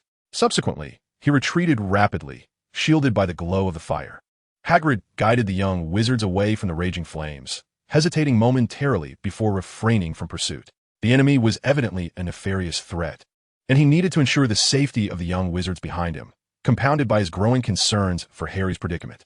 At that moment, Fong, the large dog, mustered the courage to chase after Brian, perhaps sensing no malice or intent to harm, or perhaps emboldened by his masteress' presence. He barked excitedly, seemingly eager to redeem his earlier shame. "Fong, come back!" Hagrid shouted, stepping forward in concern but not straying too far, calling out loudly for Fong. The once timid dog now exhibited ferocity, baring his teeth in a menacing snarl as he lunged toward Brian. Petri Ficus Totalis. Brian narrowly dodged Fong's attack, nearly singeing his hair in the flames. Observing the relentless dog intent on biting his leg, he whispered a full-bodied bind curse at Fong. The dog let out a low whine, its limbs stiffening as if transformed into stone. It swayed momentarily before collapsing into the flames, the fire singeing its fur, revealing terrified, rolling eyes. Brian, not daring to assess the situation, plunged through the inferno, hastily making his escape. He hoped that Hagrid would find his dog in time, lest he be forced to dine on roasted canine tonight. Casting a glance back at the raging fire, Brian sighed. He sought a more open space, aligning his direction with the stars in the night sky before hastening towards the castle. Fong! Fong! Hagrid struggled to locate his dog amidst the inferno, which had transformed into a fiery creature. He hurriedly used his coat to extinguish the flames engulfing Fong, who he believed had perished, and broke down in tears. Clear water like a spring. Hermione directed a stream of clear water towards the soot-covered body of Fong. She glanced at Hagrid and remarked, "Yes, fine. It's just, he seems to be under the full body-bind curse." "Oh, Hagrid, you were sitting on him. Oh, my apologies." Hagrid stood up, loudly blowing his nose, and then calmed down to examine Fong's condition more closely. Fong indeed appeared to be mostly unharmed, merely singed of fur with slight burn marks on his skin, his eyes still twinkling with life. "That creature has already fled. We must hurry to Harry. He is in danger. You two, come with me." He pulled Hermione along, calling to the stunned Ron and Malfoy beside them. "I'm not going over there. I want to go back. There are monsters over there, everywhere," Malfoy shrieked, his voice reminiscent of a house elf. Chapter 31. The Forbidden Forest incident concludes. "Oh, well, if you wish to return alone," Hagrid grumbled, dragging Hermione and Ron along. Malfoy seemed to choke on his words. Glancing at the roaring flames ahead and the surrounding dark forest, his jaw trembled. "Wait for me." Seeing Hagrid and the others moving farther away, he hurriedly followed. Deep within the forest, the sound of hooves approached. Soon, a silvery centaur emerged, carrying Harry on his back. "Oh, Firenze." Hagrid greeted the centaur, and upon seeing Harry on his back, he exhaled a sigh of relief. "And Harry, it's so good to see you unharmed." "I'm all right." Harry slid off Firenze's back, shivering, and spoke in a low, hoarse voice. "The unicorn is dead, Hagrid, right there in the clearing." "Oh, I'm just glad you're safe," Hermione whispered comfortingly. "Good luck, Harry Potter." The centaur, Firenze, offered a blessing before vanishing deeper into the Forbidden Forest. Hagrid clapped Harry on the shoulder with a heavy hand, nearly knocking him over. "All right, let us discuss the unicorn matter later. We need to return and extinguish the flames." With a vigorous flourish of his large umbrella, Hagrid directed a powerful stream of water towards the inferno. Hermione set a dazed Harry beside the stiff Fong and joined in to assist. "Ron, stop dawdling and help put out the fire," Hermione called out impatiently to the dazed Ron. "Oh, Hermione, don't tell me you're unaware of what just transpired." Ron snapped back, emerging from a shock. "It was the killing curse." "Hermione, we nearly fell victim to the killing curse." "Not us, it was Hagrid. Besides, the enemy has already fled," Hermione shouted, her eyebrows singed from the flames. "Come help. And you too, Malfoy," she added, frowning at the growing blaze. "No, I'm going to tell my father. I refuse to stay at Hogwarts," Malfoy screeched, terrified. "I'll have my father transfer me to Durmstrang." "Suit yourself," Hagrid bellowed gruffly, insisting that they either come over to assist or remain silent and stay out of the way. Ron attempted to cast a spell on the flames, emulating Hermione, but his incantation faltered, causing his wand to spray a shower of droplets instead. Observing Draco's predicament, he felt a sense of relief in not being the most embarrassed one present. After taking a brief respite, Harry joined the fray. Draco, watching the bustling group, felt a twinge of boredom as he plopped down beside Fong, resolutely refusing to lend a hand. They must be insane, he mused. They had nearly perished that very night. Yet here they were, nonchalantly undertaking such laborious tasks. He crossed his arms, inhaling the fragrant aroma wafting from Fong, who had been roasted by the fire, and swallowed hard. As the flames gradually waned, the Forbidden Forest returned to a state of tranquility. Under the cover of night, Brian traversed the grounds and made his way back to the castle. First, he utilized a potion outside the Forbidden Forest to alter his scent once more before heading directly to the Room of Requirement. The castle, enveloped in night, was eerily serene, unaffected by the events transpiring in the forest. Peering out from within the castle, the Forbidden Forest appeared calm, with no signs of disturbance. The incident had taken place deep within the woods, where visibility was non-existent. Brian shed his cloak and mask, incinerating them. "Alohomora," he intoned, flames erupting and wands flickering with light. "Wingardium Leviosa." He unleashed a flurry of minor spells from his wand while reflecting on his actions of the evening. Firstly, he had garnered 12 witness points, a yield far less than he had anticipated. Witness and participate in the unicorn incident in the Forbidden Forest, witness point 062. In total, he now possessed 21 witness points. Clearly, tonight's event had proven to be a poor return on investment. Brian furrowed his brow, contemplating the difficulty of the situation and the significant dangers he had encountered, which had not resulted in substantial gains. Moreover, the presence of the killing curse had undeniably darkened the nature of the incident. It was uncertain whether Dumbledore would choose to investigate thoroughly, thereby curtailing Quirrell's activities. Nevertheless, I have managed to remain well concealed, Brian pondered, reflecting on any potential oversights. He had not revealed himself in front of anyone that night, meticulously crafting the illusion that Quirrell was the sole perpetrator. Even when he later encountered Hagrid and the others, he maintained his invisibility and altered his voice to a raspy, low tone. Naturally, Hagrid and the others would assume he was the one who had slain the unicorn, especially after discussing the situation with Harry. The only creature aware of the presence of two individuals might be Fong, yet he was incapable of articulating it. Thus, regardless of the circumstances, all scrutiny would inevitably be directed toward Quirrell. Brian contemplated the situation, realizing that Dumbledore, having acquired information from Hagrid, likely remained unaware of his presence. Though Dumbledore might harbor some suspicion, it would hardly be directed towards him. Brian cast various spells upon the items surrounding him, his gaze growing increasingly pensive. To prevent being subjected to unwarranted scrutiny, he decided to employ some minor enchantments as a precaution against the detection of any backfiring spells. Nonetheless, the evening was fraught with peril. Lowering his eyelids, he reflected on the principle of maintaining a steady development.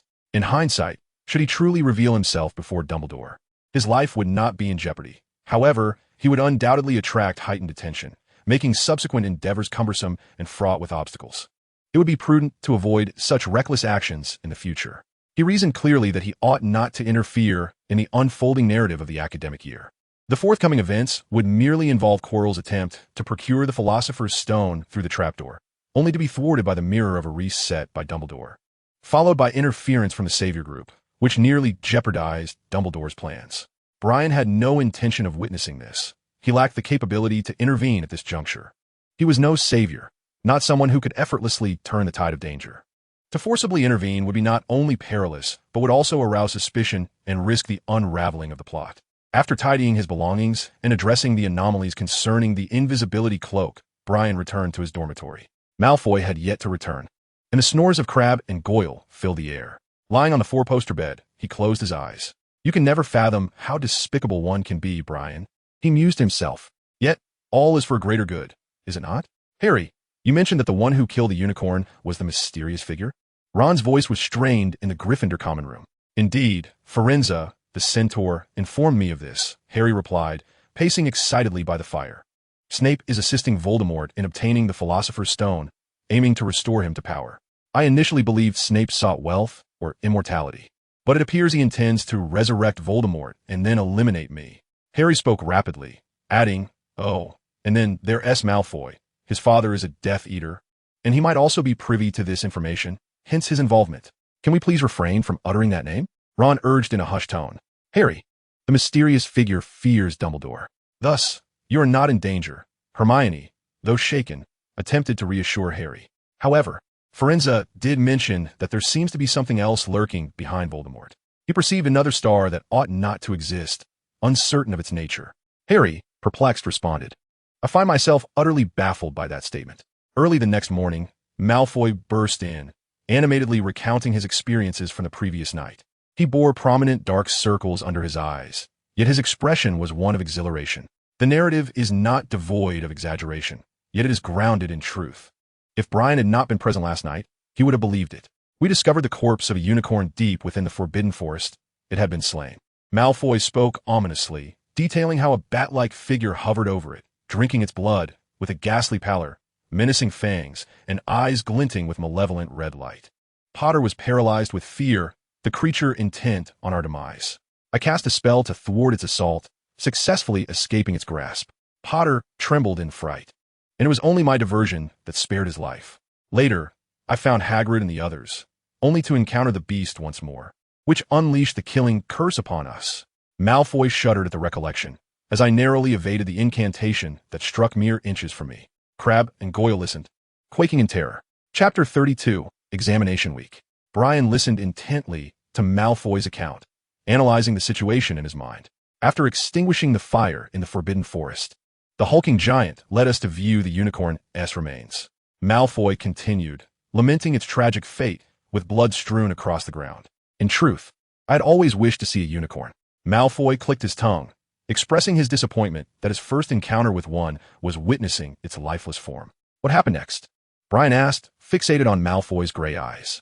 Then the giant brought us back to the castle, letting us return on our own, Malfoy drawled, elongating his words. Potter was still trembling on the way back. He was undoubtedly terrified. I never knew Hogwarts could be so perilous. Malfoy complained. What if that monster were to enter the castle? Perhaps he is already among us. Brian picked up his breakfast and remarked casually, he possesses a wand and spells. He must be someone within the castle. After all, Hogwarts is not a place one can easily infiltrate. Cloaked in black with a hood, he likely does not reside solely within the Forbidden Forest. Are you suggesting we have been cohabiting with that vile creature? Malfoy gasped. No, Brian, this is intolerable. He grasped Brian's sleeve. We should transfer to another school. Even Durmstrang would be preferable to this place. I refuse to live in constant fear of the killing curse. Durmstrang is no better. It may even be more perilous, for there is no Dumbledore there. Furthermore, dark magic is permitted, and many of those spells are hardly less treacherous than the killing curse, Brian retorted, casting a glance at him. I understand your trepidation, Draco, Brian said earnestly, for death is a profoundly terrifying prospect. Thus, we must cherish the hard-won peace of the present. I'm not afraid, Malfoy declared defiantly, raising his chin. I merely believe we need not take such risks. No, you must confront it. Brian shook his head, acknowledging that the wanton taking of life is perpetually one of the gravest of sins. The darkness that enveloped the era of the Dark Lord stemmed from the pervasive uncertainty of whether death would descend upon any individual in the next fleeting moment. His tone grew somber, as everyone trembled in fear, for the Dark Lord wielded the power of life and death, a time that was far from idyllic. Only through confronting the brutal realities of existence can one cultivate a profound reverence for life. Malfoy, contemplating, nodded in agreement, only to suddenly realize.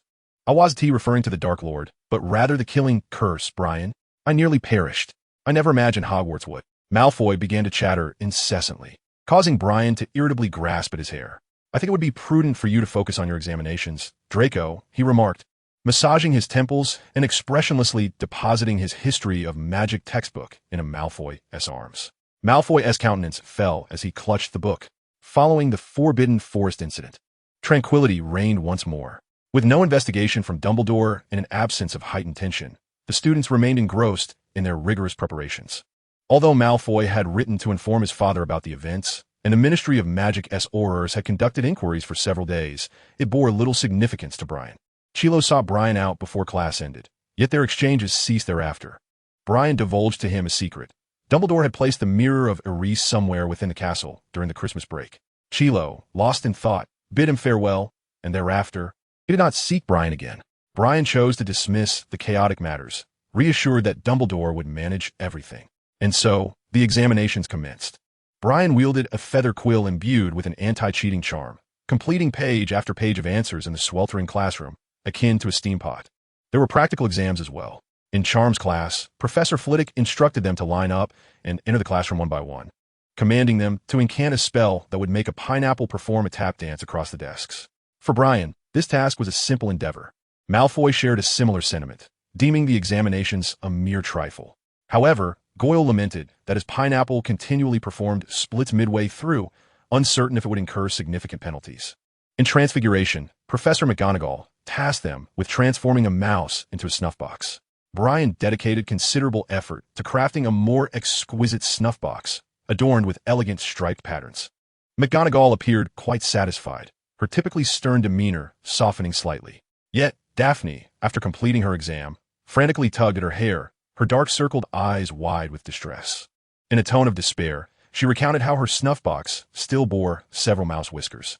The potions examination proved no less challenging, as they concocted the forgetfulness potion. Professor Snape stood ominously behind Harry, his gaze fixed intently upon him, as though awaiting a misstep.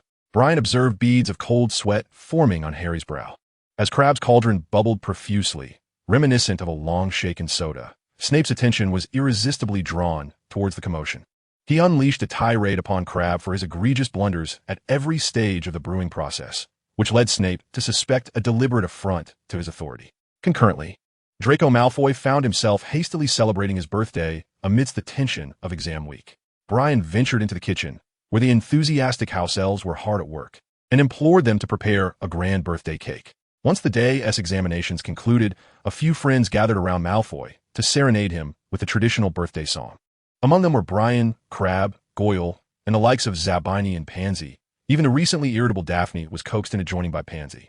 With a rosy flush gracing her cheeks, Pansy presented Malfoy with an ostentatious pink hat, causing his expression to contort slightly as he offered a stiff acknowledgement of thanks. Out of nowhere, Zabini had procured a troop of goblins clad in white ballet tutus, who frolicked around the common room, their discordant voices ringing out. "Oh, Draco, my dearest friend, your eyes sparkle brighter than the stars. Your hair shines like gold. Your visage is more enchanting than flowers. Wishing you a joyful birthday, forever blissful." Malfoy's pale cheeks flushed a fiery red, akin to the Weasley hair, as he bellowed for them to cease, grasping at the goblins with fervor.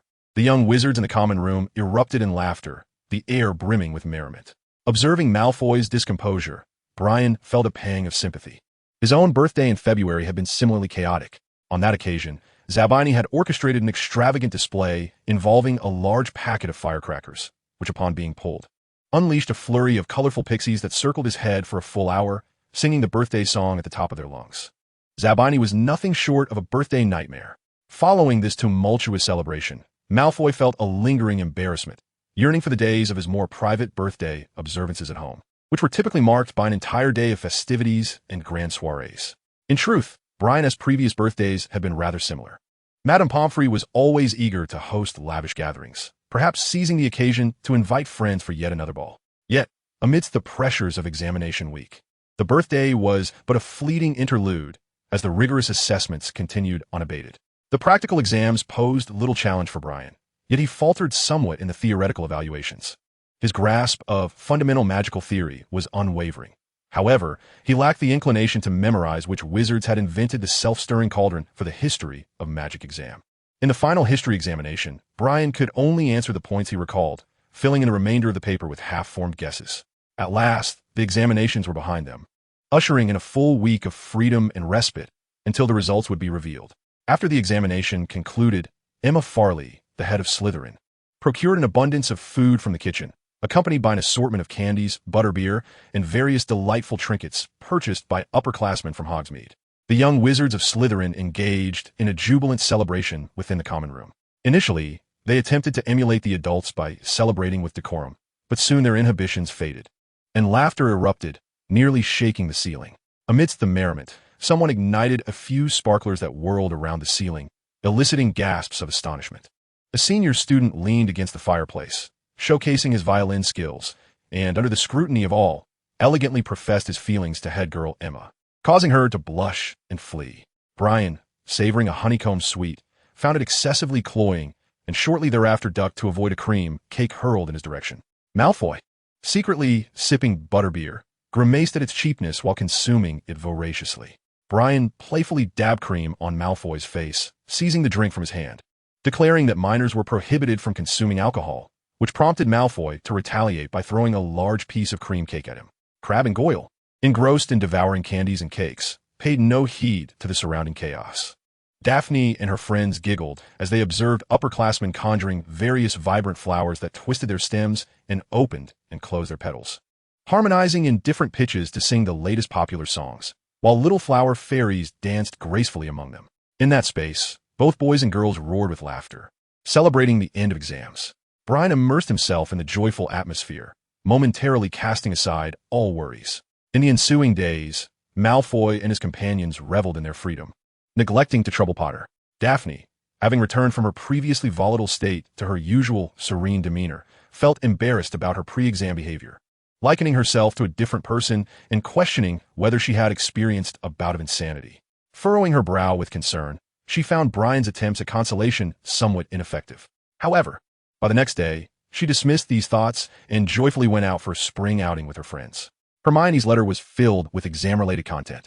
She seemed eager to compare answers with Brian and fretted over her transfiguration exam, feeling that the snuff box she had transformed was too large and lacked symmetry. Simultaneously, she expressed her gratitude for Brian's previous assistance and mentioned that Ron had received a letter from Charlie. Ron's brother Charlie had successfully transported the fire dragon back to Romania. He remarked that Norbert had lost considerable weight, stating he had never seen such a slender fire dragon, and it had become somewhat fearful, trembling at the sight of wizards. I suppose the upside is that it has become more obedient, which should save Charlie and his companions a fair amount of trouble. I am truly grateful for your assistance that day. Otherwise, Hagrid might have been apprehended and sent to Azkaban. Hermione expressed her gratitude once more at the end. Brian glanced at the contents of the letter and offered a faint smile. To ensure absolute certainty, he resolved to include a subtle reminder within the letter, lest his interference disturb the narrative. I fear I have botched the history of magic exam, as many key concepts elude my memory. You see, I did not deliberately commit to memorizing those trivial details. It is a relief that the matter concerning the dragon has concluded. I would not want my actions to bring misfortune upon anyone. Of course, you ought to remind Mr. Hagrid to refrain from knowingly transgressing. Fortune does not always favor him. Nevertheless, there is one matter that strikes me as peculiar. From where did Hagrid acquire the dragon egg? Such eggs are exceedingly rare and strictly regulated, typically unattainable through ordinary means. Perhaps this could aid the Ministry in dismantling an illegal dragon trafficking operation. Brian folded the letter and handed it to Becca, the owl, who was drinking from a small bowl nearby. Becca affectionately pecked his finger before soaring away with the letter. Brian, would you care to join us for some fun? Malfoy called out to him. Absolutely, Brian replied with a gentle smile, feeling an unaccustomed lightness in his heart. Indeed, without the burden of meddling in troublesome plots, life at Hogwarts became extraordinarily pleasant and carefree. As they exited the castle, they found themselves in a sunlit expanse. Malfoy strutted about with an air of superiority, reminiscent of a proud lion surveying its territory. Observing Malfoy's haughty demeanor, Brian nearly succumbed to laughter. They gradually descended the slope, arriving at the lakeside, where the surface sparkled in the sunlight, and numerous young wizards frolicked merrily around the water. Brian spotted the Weasley twins teasing a large squid basking in the shallow waters. They looked up and exchanged cheeky glances with him. Brian settled beneath a tree, while Malfoy disdainfully regarded the young wizards playing at the lake. What a bunch of immature children. Why can't they be a tad more sophisticated like me? Brian cast him a sidelong glance, his expression slightly dazed. Shall we engage in a game of wizard's chess? Malfoy lifted his chin defiantly. Why not? Brian replied noncommittally. This time, I intend to redeem myself. Then you shall need to exert yourself, Malfoy retorted. After a few rounds of chess, Brian emerged victorious each time. Crabbe and Goyle watched with boredom from the sidelines. I'm done playing with you, Malfoy huffed. Crabbe, let's have a match. Crabbe, somewhat slow-witted, nodded in agreement. Isn't that a bit unfair to him? Brian remarked playfully. I doubt Crabbe can grasp the intricacies of wizard chess. Crabbe nodded like a chick pecking a grain. After a year of play, you still haven't grasped it? Malfoy snorted in frustration. It's far too complicated, Crabbe chimed in, while Goyle nodded in agreement. Sometimes, I truly question whether you possess any semblance of intellect, Malfoy remarked with displeasure. Very well, Brian, let us proceed. But wait, I can teach you a simple game, Brian suggested, observing the two hulking figures displaying their boredom. He produced a scroll of parchment, sketching a rudimentary game board, and then gathered some stones, transfiguring them into smooth, bicolored pieces. This game is called Gamoku. The objective is to align 5 pieces in a row, horizontally, vertically, or diagonally. Brian demonstrated briefly. It truly is a game so simplistic that even children would not deign to play it, Malfoy scoffed leisurely. Under Brian's guidance, Crabbe and Goyle engaged in a match, while Malfoy looked on with an expression of utter disinterest, though his eyes involuntarily flickered toward the board. Soon the dynamics shifted. Crabbe, place your piece here. You're as dim-witted as a donkey. Goyle, that move is incorrect. If you proceed, he will win. Crabbe, here. Goyle, haven't you already won? Why are you still playing? Brian watched Malfoy's animated directing, noting Goyle's obliviousness to his victory, and could not help but cover his forehead in exasperation. Could it be that this game is too challenging for these two brutes? Well, he was at a loss. Meanwhile, on the other side of the lake, Harry and his companions were gathered, and Hermione received a letter from Brian. By the way, from whom did Hagrid acquire the dragon egg? For the first time, Hermione pondered this question seriously. Hermione, why do you keep bringing this up? Ron expressed his discontent, as it rekindled unpleasant memories. No, it just occurred to me. After all, dragon eggs are quite rare. Suddenly, Harry sprang to his feet. What is wrong, Harry? Ron inquired, bewildered. Indeed, the dragon egg. Harry paced back and forth. He had been plagued by nightmares lately, the scar aching fiercely, constantly fearing that Voldemort would burst into his dormitory and end his life. How fortuitous that Hagrid had long sought a dragon egg and happened to see a stranger at the Hog's Head possessing one. akin to the time Flitwick had carried a vial of the elixir of life. Can we refrain from always invoking Brian? Hermione expressed her dissatisfaction. Yet Harry, unperturbed by her remarks, dashed toward Hagrid's hut. Ron and Hermione exchanged glances and followed closely behind. As darkness enveloped the sky, the young wizards made their way back. One by one, after a long afternoon of orchestrating the game of Gamoku, Malfoy wore an expression of fatigue. Following their dinner in the Great Hall, they made their way back to the common room together. In the hall, Brian observed Harry and the others, their faces etched with worry and tension, huddled together in hushed whispers. As he passed behind them, he caught fragments of their conversation. What shall we do if Dumbledore is absent tonight on the 4th floor? Right side? Ron glanced up and noticed Brian eavesdropping, while Malfoy perked up, keenly listening. He shot them a fierce glare, and Hermione looked at Brian with a hint of embarrassment. Apologies, I did not mean to intrude, Brian murmured softly. Please continue. Potter, don't tell me you intend to go out for a midnight escapade again tonight, Malfoy remarked, his expression a mix of excitement and malice. Brian promptly pulled Malfoy away. Before departing, Brian cast a deep, somber look at Harry and gently intoned, when you find yourself at your wit's end, you may embrace your adversary. Harry gazed back at him, bewildered, thinking Brian had finally lost his mind. I presume your embrace possesses extraordinary magic, Brian replied with a mysterious smile. He then disregarded the seemingly contemplative Harry and led Malfoy away, utilizing the psychological knowledge acquired in his previous life, enhanced with a touch of magic. He intended to create a subtle, psychological suggestion. It would not last long, but it would be sufficient to prompt Harry to remember it when faced with a life-threatening crisis that night. A mere precaution. Of course, he needed to keep a close watch on Malfoy to prevent any mischief. They traversed the entrance hall and hurried back down the corridor. I believe I have caught a whiff of Potter and his companions, Malfoy exclaimed eagerly. If we inform Professor Snape, they're sure to face dire consequences. No, not now. It will be best to wait until they venture out for their nocturnal escapade before capturing them, Malfoy suggested. Perhaps we can enlist Filch. Brian shook his head, resigned to Malfoy's enthusiasm. Let him be. He is unlikely to accomplish much. Harry and the others possess an invisibility cloak, if that cannot be countered. Filch will not catch them. Filch, Quirrell's figure suddenly loomed before them, appearing somewhat sullen. Professor Quirrell, Brian greeted politely, nodding with grace. Malfoy raised his head proudly. Having always looked down upon this feeble professor, I have been searching for you, Quirrell, Malfoy said, but Quirrell ignored him, squinting as he commanded, follow me. I require your assistance tonight. Brian pressed his lips together, hesitating momentarily before replying, very well, please wait a moment. No, right now, Quirrell's tone was stern. Understood, Professor. Chapter 34, Through the Trapdoor. Brian handed the book he had been clutching to Malfoy, signaling him with a glance before silently trailing behind Quirrell. He followed Quirrell into his office, which was permeated with a chilling atmosphere. Professor Quirrell, how may I assist you?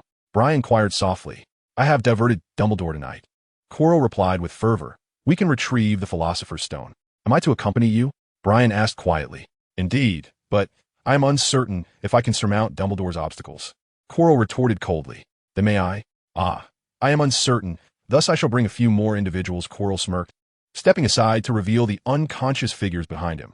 Neville Longbottom and Justin Finch-Fletchley. They are. Brian grimaced. Ah, Brian. Ever since you informed me that Dumbledore brought the Mirror of Eris to Hogwarts, Quirrell murmured. The Mirror of Eris, the Master certainly knows, it reflects 1's innermost desires. Upon hearing this news, the Master comprehended Dumbledore's intentions. Perhaps you are unaware, but as archenemies, the Dark Lord has a profound understanding of Dumbledore. When combined with the Mirror of Eris, there are but a few trials to consider. Quirrell continued. For instance, only those with pure hearts can see it. Those who do not covet the Philosopher's Stone can attain it, or perhaps only a Muggle-born can locate it. Indeed, the Master understands Dumbledore, recognizing his hypocritical pretense. To place the Master so close to the Philosopher's Stone, yet perpetually out of reach, Quirrell intoned dramatically, is a peculiar malice of Dumbledore, which the Master finds quite impressive. So you have selected a few potential candidates for obtaining the Philosopher's Stone? Brian murmured, realizing he had unwittingly ignited such consequences by revealing the existence of the Mirror of Eris to Quirrell. He had merely intended to provide a morsel of crucial information to gain greater trust. Indeed, speaking of this, Quirrell's expression brightened. They're the two I have meticulously chosen.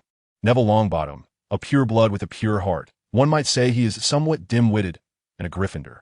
Perhaps Dumbledore holds a particular fondness for this house. Justin Finch-Fletchley, A filthy muggle-born, Dumbledore is well aware that the Dark Lord would never accept a servant of such lineage. And of course, there is you, Brian, courageous and ambitious.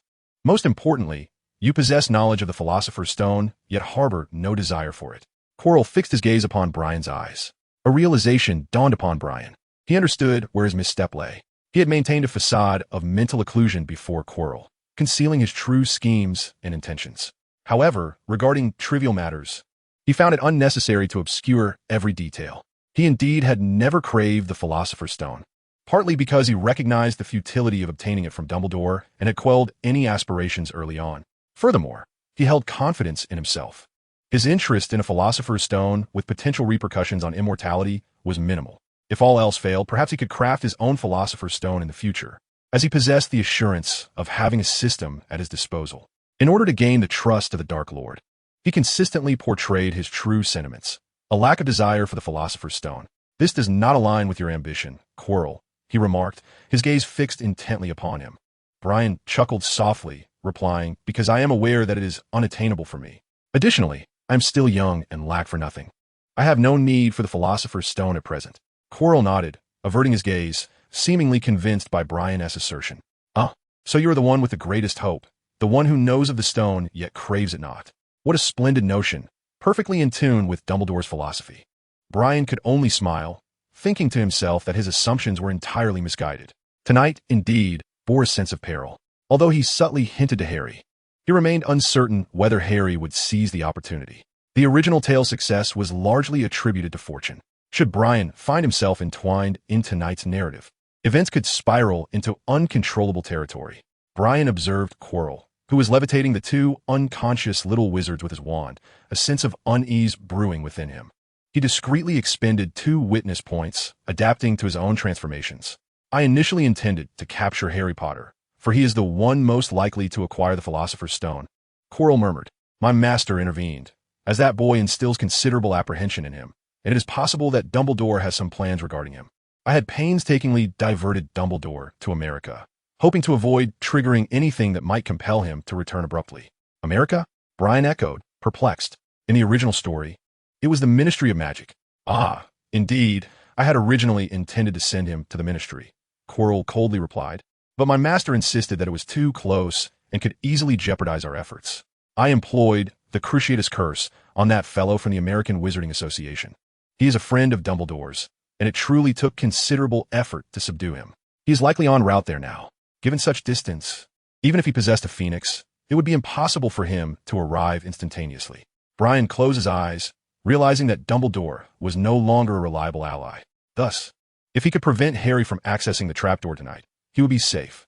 In the knowledge that the Dark Lord would not seek the Philosopher's Stone himself, he would likely instruct Quirrell to flee and devise another plan, one that would inevitably require Brian's or the Flit family as assistance. However, should Harry enter the trapdoor as in the original tale, Brian would face the peril of confronting Voldemort directly. The unpredictability of such a scenario was daunting. Draco, you must lend your strength, Brian silently implored, confident that Draco would comprehend the message he had left behind. Malfoy, watching Brian being escorted away by Quirrell, muttered in confusion. Has Brian gotten himself into trouble again? He couldn't help but shiver, feeling an unsettling chill as he observed Quirrell's rather fearsome expression this evening. He did not dwell on his thoughts, leading Crabbe and Goyle towards the common room. Upon returning, Malfoy sank into a plush armchair, placing the book handed to him by Brian onto the table. Uncertain of the troubles Brian had encountered, he pondered instead on how to capture Potter and his companions. Crabbe tapped him on the shoulder, gesturing towards the book. There are words on it. Malfoy replied, noticing that under the greenish light, a line of luminescent green text gradually appeared on the cover, scrawled in a hurried script. Find Snape. Tonight, 4th floor, right corridor. Find Professor Snape? Tonight, 4th floor, right corridor. The Forbidden Corridor? Malfoy mused. Wait, I recall that in the Great Hall, Potter mentioned the 4th floor, right? Could it be the very same corridor? He sprang to his feet, excitement lighting up his face. Brian has let me in on Potter's plan to sneak into the 4th floor, right corridor tonight. He clapped his hands in glee. How dare they?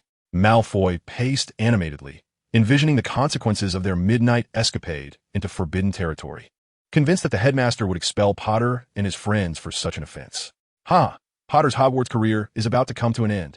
He pulled Crabbe and Goyle along as they headed out. Brian truly is a friend. He is undoubtedly on my side. The trio made their way directly to Snape's office, Malfoy striding with an air of self-satisfaction that no one could comprehend. After knocking on the door, he waited a considerable time, pondering, is no one inside? The office door was locked, and he waited impatiently. Meanwhile, Brian accompanied Quirrell to the outside of the fourth-floor right corridor. The two moved in tandem, while two ghostly figures floated beside them, creating an eerie atmosphere. Uncertain whether Quirrell was doing this intentionally, Brian noticed the sound of Justin's foot scraping against the stairs, producing a cringe-inducing crunch. Nonetheless, Justin showed no signs of waking. Quirrell unlocked the door, revealing a three-headed dog, which erupted into a cacophony of barks. He tossed a harp to Brian, instructing, play a tune. This dog will fall asleep upon hearing music. Brian took the harp, a familiar sensation washing over him. His fingertips glided over the strings, and a lively, melodious tune flowed forth. Having learned the harp, he had not lost his skill. At the first note, the dog drooped its eyelids and soon collapsed onto the floor, deeply asleep. Do not stop, Quirrell urged, as he opened the trapdoor beneath the slumbering beast. Chapter 35, The Challenge. Brian continued to play the harp, watching as Quirrell tossed Neville and Justin into the trapdoor, then instructed Brian to descend first. Brian cast aside the harp and leapt into the abyss. Before the large dog could awaken, Chilo followed suit and closed the trapdoor behind him. A cold, damp wind whipped past his ears as Brian plummeted downward, ultimately landing upon something soft. A flickering glow illuminated the surroundings. Brian ignited his wand, allowing it to emit a gentle radiance. Vines grew wildly around him, writhing and ensnaring the bodies of Neville and Justin. Yet they subtly recoiled from the light emanating from Brian's wand, not out of fear, but in an attempt to ensnare Brian himself. The devil's snare, fearful of brightness and warmth. Flames ablaze, Brian murmured. The tip of his wand shot forth a burst of fire, casting warmth and brightness upon the area. The devil's snare shrank back from the light and heat, releasing Brian and the two boys from its grasp. Brian led the two boys to safety, their bodies now light as feathers due to the enchantment. Chilo soared out of the hole, effortlessly gliding over the devil's snare to land gracefully beside Brian. The devil's snare, a challenge set by Sprout, he whispered, it truly resembles a child's game. There's a strong likelihood that Dumbledore devised this to prevent Harry and the others from falling to their doom, Brian mused. While reading the original text, he suspected that Dumbledore had turned this place into a gauntlet to test the Savior's cohort. He must have intended to create an opportunity for Harry and his friends to navigate it at some point. Otherwise, he could have simply placed the Mirror of Erised here, and Voldemort would have been thwarted. Of course, the timing of Harry's challenge was likely not within Dumbledore's grand design. After all, Harry had recklessly barged in, nearly losing both the Philosopher's Stone and his own life. Ahead lay a stone corridor, where the two proceeded, their footsteps echoing hollowly in the vastness around them. Gradually, a sound emerged from ahead, the flapping of wings, as if hundreds of birds were flitting about. At the end of the corridor stood a brightly lit, expansive chamber, where hundreds of colorful little birds darted about, shimmering in the light. Upon closer inspection, they were indeed keys adorned with wings. At the far end of the room stood a locked door. Chilo attempted several spells, yet the door remained unyielding. Brian gazed at the flurry of keys, then glanced at a few flying broomsticks nearby, and softly remarked, thus, we must find the one key among these hundreds and seize it. Chilo gritted his teeth, muttering, what a game of make-believe. He whispered to himself, his voice barely audible, what should I do? What must I do, master? His expression then hardened, his eyes transforming into elongated red slits, casting a chill upon Brian as he regarded him with indifference. Wherever there is a connection, there must be a trace. His voice turned cold and sharp. He gradually raised the wand in his hand, directing it towards the lock before him. A faint purple beam emanated from the tip of the wand, connecting the lock and the wand, then extending toward the other end to latch onto one among the hundreds of keys. The key, resembling a small bird, struggled but was ensnared by the beam, drawing closer to Quirrell. At last, Quirrell reached out and grasped it firmly in his hand. His expression returned to normal. The cold red hue in his eyes dissipated, and he breathed heavily, his body trembling violently. Wasting no time, he forcefully inserted the key into the keyhole, unlocking the door. The next room lay shrouded in darkness, but as they stepped inside, the surroundings suddenly illuminated. Before them was a massive chessboard, populated by enormous black and white pieces, each the size of an adult, devoid of facial features. A game of wizard's chess, Brian murmured. There are 4 of us. So we must replace 4 of the black pieces to win this game and reach the door beyond the white pieces.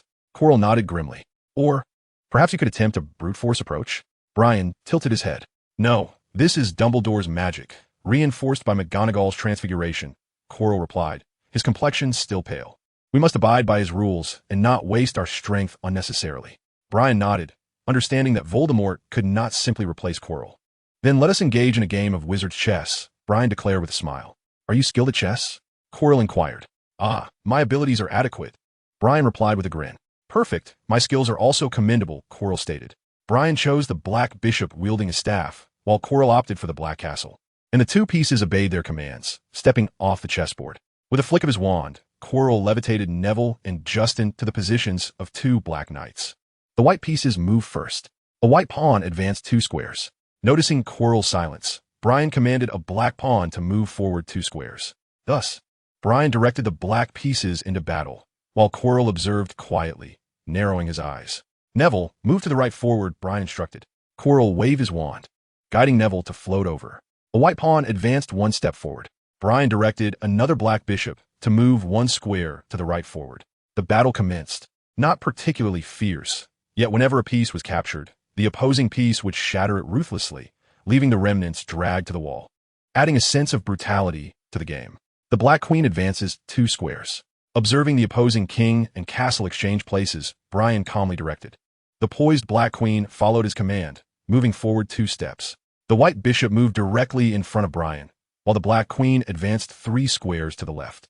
Brian orchestrated his moves with calm precision. The opposing white pawn advanced a single step. After the Black Queen moved diagonally to the left, she boldly surged forward into the heart of the black territory. Chilo furrowed his brow and remarked, Your strategy is overly aggressive. Ah, I merely wish to save time. Brian replied with a subtle smile. Amidst his commands, the Black Queen shattered a white pawn, only to be captured by the White King. The White Monarch rose from his throne and forcefully crushed the Black Queen, dragging her remnants off the board. Brian directed another Black Bishop to fill the void, persistently cornering the White King. As Brian traversed diagonally across the board, he effectively cornered the White King into a dead end. The White King removed his crown and cast it at Brian's feet. Well, what was it again? Checkmate. The white pieces bowed and retreated, clearing a pathway leading directly to the door at the end. Chilo remained motionless, watching Brian with gentle applause. A queen's sacrifice to check the king? What a splendid match. You surpass my expectations. Brian offered a slight bow in acknowledgement. As they advanced amidst the onlooking pieces upon reaching the door, Brian glanced back to find all the pieces returned to their original positions, the white pieces once again blocking the entrance. Ah, ahead lies my challenge. Chilo pushed open the door, and a foul stench assaulted them, threatening to induce nausea. There stood a colossal beast, even larger than the one Brian had previously vanquished. Brian frowned and conjured a magical bubble before his mouth and nose, inhaling the fresh air within. While Brian cast a spell, Chilo unleashed a series of fierce incantations upon the giant. The creature's grotesque head swelled with bloody lumps, and after a moment of unsteady wobbling, it collapsed heavily to the ground. I have my own methods for dealing with giants, Chilo declared with a hint of pride, having dispatched the creature with relative ease. Brian nodded and swiftly moved towards the next chamber, eager to distance himself from the beast. As they crossed the threshold, purple flames erupted behind them, sealing off their retreat.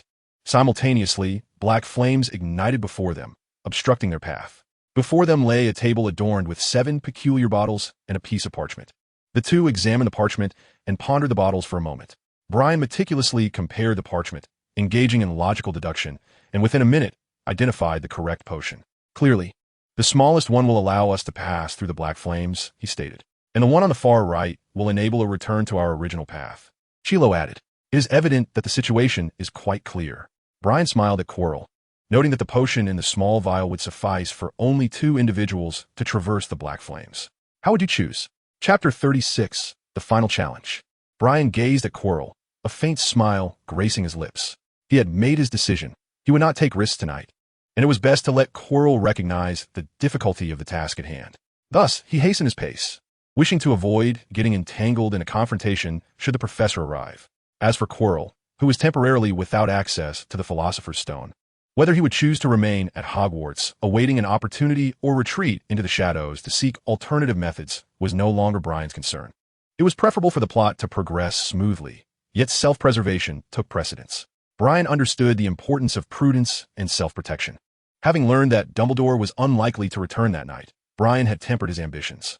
Regardless, while he held a healthy respect for Dumbledore, the headmaster was indeed one of Brian's sources of confidence. With Dumbledore at Hogwarts, Brian felt secure in his endeavors, knowing he had someone to turn to for assistance.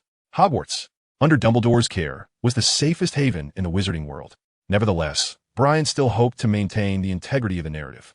Should Quirrell remain at Hogwarts after tonight? Believing he had concealed his identity, Brian would promptly confess to Dumbledore, urging him to resolve the Quirrell issue swiftly. If Quirrell were to escape Hogwarts, then he would have to adapt to the circumstances. Should the opportunity arise, he would not hesitate to create obstacles for him, even considering ways to eliminate him.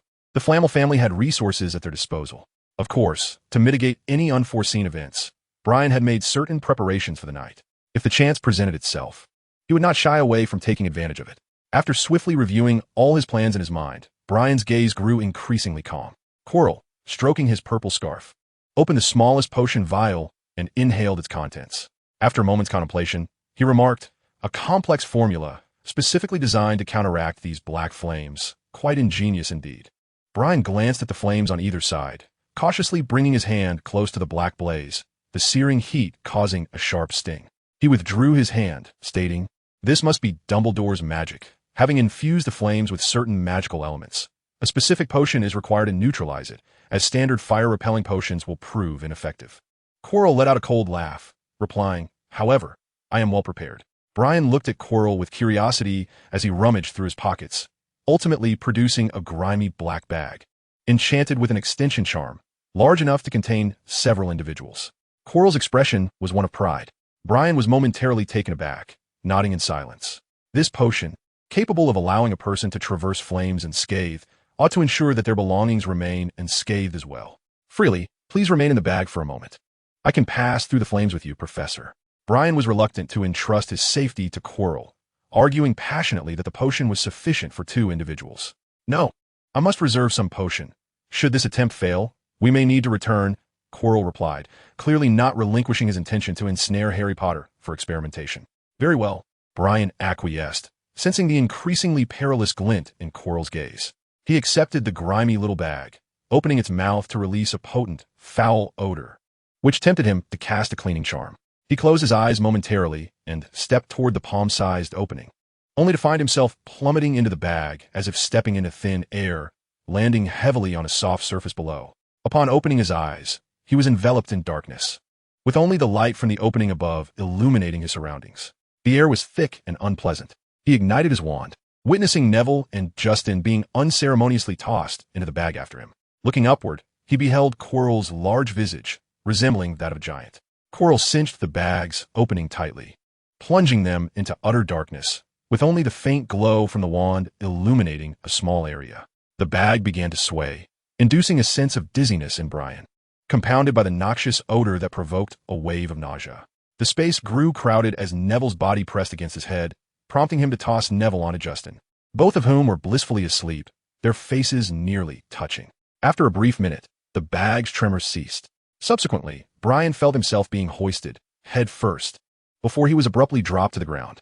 Neville and Justin were ejected like lifeless forms, and Brian heard the thud of Neville's head striking the floor with a resounding thump. Rising to survey his surroundings, he found himself in a vast chamber, expansive yet barren, save for a towering mirror over 2 meters high standing resolutely in the center. The mirror was familiar to him. It was the mirror of Ariste. Quirrell hastily approached the mirror, first gazing into its reflection before tapping and probing the frame. "Ah, I see myself presenting the Philosopher's Stone to my master. But where is it hidden?" Quirrell murmured, moving to examine the rear of the mirror. Indeed, such crude methods were beneath him, he muttered to himself. Turning to Brian, he commanded, "Freely, come here and stand before the mirror." Brian approached the mirror, and there he beheld his own reflection, his wise gaze piercing deeply, a mysterious smile gracing his lips. "What do you see, Frilly?" Chilo inquired impatiently. "Ah, I envision myself as a wise and powerful figure akin to Dumbledore." Brian replied with a shrug, speaking candidly. Chilo fixed a piercing gaze upon him, as if to devour him whole. He rummaged through Brian's pockets for a considerable time, only to withdraw his hand in disappointment. Brian furrowed his brow in mild annoyance. He did not appreciate unwarranted contact, especially from this peculiar individual reeking of oddity. Very well, if you cannot, I shall attempt the remaining two, Chilo murmured to himself. Brian observed as Chilo raised his wand to awaken the two individuals, and he pressed his lips together, stating, Professor Chilo, may I don the invisibility cloak? I will prefer not to be seen by them. Of course, do as you wish. Chilo replied dismissively, casting a spell towards Neville. Brian retrieved the invisibility cloak he always carried and draped it over himself, retreating behind the mirror of Ariste. He understood that Chilo would not attain the Philosopher's Stone, for Dumbledore's stipulation was that only one who seeks the stone without desire to exploit it could possess it. Regardless, Brian harbored no genuine wish to find it at this moment. Neville and Justin clearly did not meet such criteria either. Concealed behind the mirror, Brian witnessed the unfolding events. After a groan, Neville awoke, clutching his head and hissing in discomfort. Simultaneously, Justin stirred, softly sobbing while cradling what appeared to be a broken foot. Professor Chilo? Neville exclaimed, glancing nervously around. Where are we? Chilo remained silent, his expression icy as he grasped Neville by the scruff of his neck and brought him before the mirror. Speak, what do you see? He demanded coldly. Neville whimpered softly, lifting his gaze to the mirror before quickly lowering his head, stammering. I see my memory improving. And what else? Did you see the Philosopher's Stone? Chilo inquired, gripping Neville's collar. And no, Neville fervently shook his head. Incompetent, Chilo exclaimed, flinging Neville aside with force, casting a spell to render him unconscious once more. Next, he pulled Justin Finnegan before the mirror. Yet again, there were no revelations. Chilo rendered Justin unconscious as well, his face contorted with rage as he scrutinized the mirror, unleashing spells in a fit of uncontrolled emotion, yet failing to damage the mirror in the slightest. No, master. I am powerless. I cannot find it. After a prolonged attempt, Chilo fell to his knees before the mirror, hands clutching his oversized scarf, trembling and sobbing quietly. Brian leaned against the mirror, maintaining absolute silence. He merely needed to wait patiently for the events to unfold. However, what should he do next? Brian contemplated the unfolding plot, feeling a slight headache emerge. Were it not for the odds against him, he would seize this opportunity to eliminate Chilo and send Voldemort back to his origins. Chapter 37. Hermione Goes Berserk. Malfoy had been waiting in front of Snape's office for quite some time, his expression increasingly impatient. Crabbe and Goyle stood vacantly by his side like two dutiful bodyguards. Where's the headmaster gone? I cannot afford to wait any longer. If Potter and his companions have already set off, it will be too late. Malfoy's gray eyes darted around, a malicious grin spreading across his face. Since Professor Snape is absent, I might as well seek out Filch. He relishes punishing students harshly. Impatiently, Malfoy made his way to find Filch. This time, I shall ensure that the detestable Potter and Weasley are expelled from Hogwarts. Malfoy grinned, thinking he could simply write to his father, persuading him to approve Filch's proposal to hang disobedient students by their thumbs. With Crabbe and Goyle in tow, Malfoy swaggered through the castle until he finally encountered Filch and Mrs. Norris patrolling the second-floor corridor. A student is out after hours, Filch growled, seizing Malfoy's wrist and drawing his bulbous nose closer, revealing a grin filled with malice. No, not that. I am here to report an incident. Something significant is about to occur tonight. Malfoy frowned, lifting his chin defiantly. I have heard that Harry Potter intends to venture down the forbidden corridor on the right side of the fourth floor. Filch glared at him, his expression menacing. Don't let me discover that you're lying to divert my attention. Of course not. Malfoy extricated his painfully gripped wrist from Filch's hand and slowly recited words Brian had once told him. Nobility does not stoop to utter such easily discernible falsehoods. I wish to apprehend Potter and his friends, which is why I have come to you, Mr. Filch. Malfoy elongated his tone, implying that you would not tolerate students wandering out at such an hour to trespass into forbidden areas. I hope you can capture them and punish them severely. Malfoy boasted. My father is a member of the school's board. If you could expel Potter and his friends from Hogwarts, he would not object to spearheading your long-advocated proposal to reinstate corporal punishment for students. Very well, follow me. After scrutinizing Malfoy for a moment, Filch eagerly led the way. Mrs. Norris followed gracefully, her yellow eyes fixed intently on Malfoy. A triumphant smile uncontrollably crept across Malfoy's face. At the foot of the stairs on the fourth floor, they encountered Peeves, who was in the process of loosening the carpet on the stairs, intending to cause others to slip. Peeves, get out of the way. Filch shouted at Peeves. Peeves made a face at Filch, shouting back, Filch, ugly toad, big fool, stupid donkey. Filch's eyes were ablaze with fury as he pursued Peeves.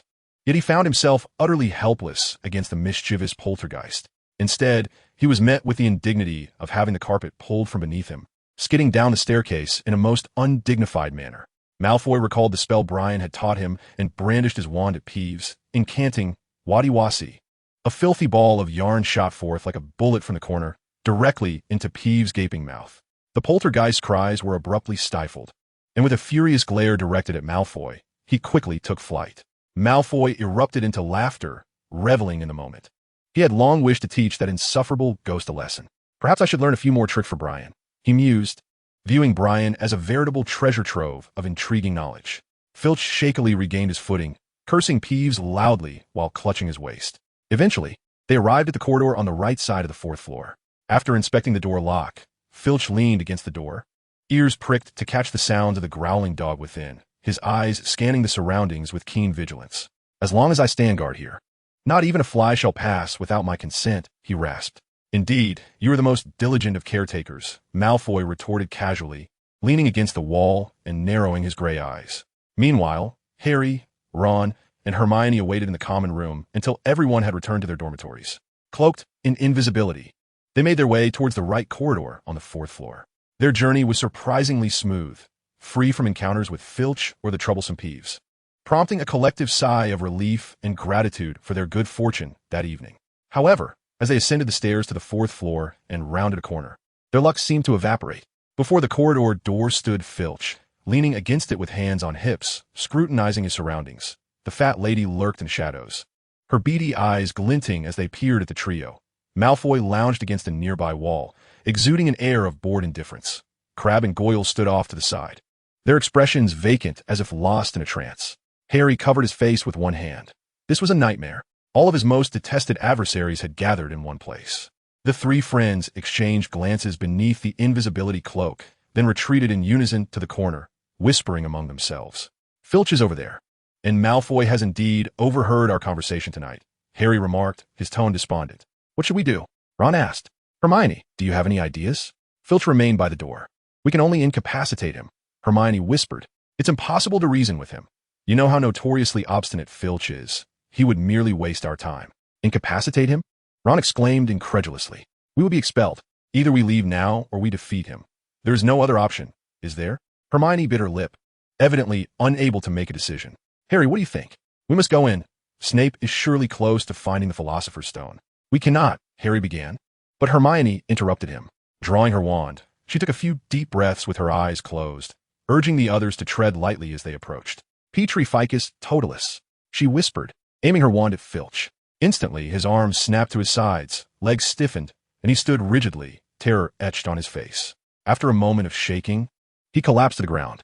The noise awoke the drowsy Malfoy, who hastily drew his wand, only to hear another incantation of Petri Ficus Totalis, meeting the same fate as Filch.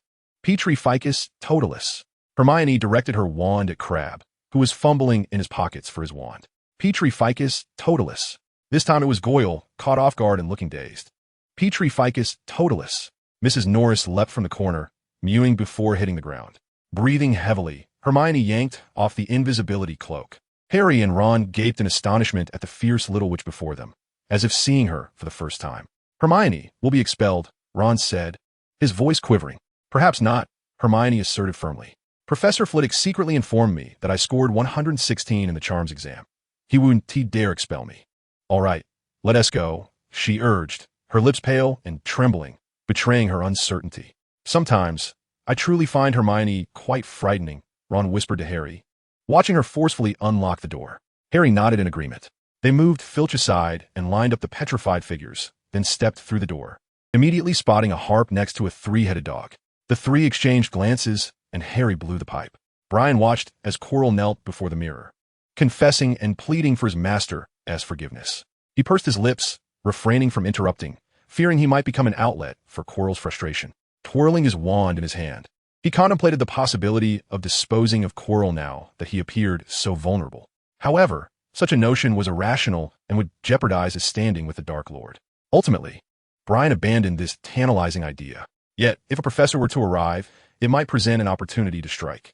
Just then, footsteps echoed from the only entrance of the room. Brian quickly turned to see a somewhat disheveled Harry Potter.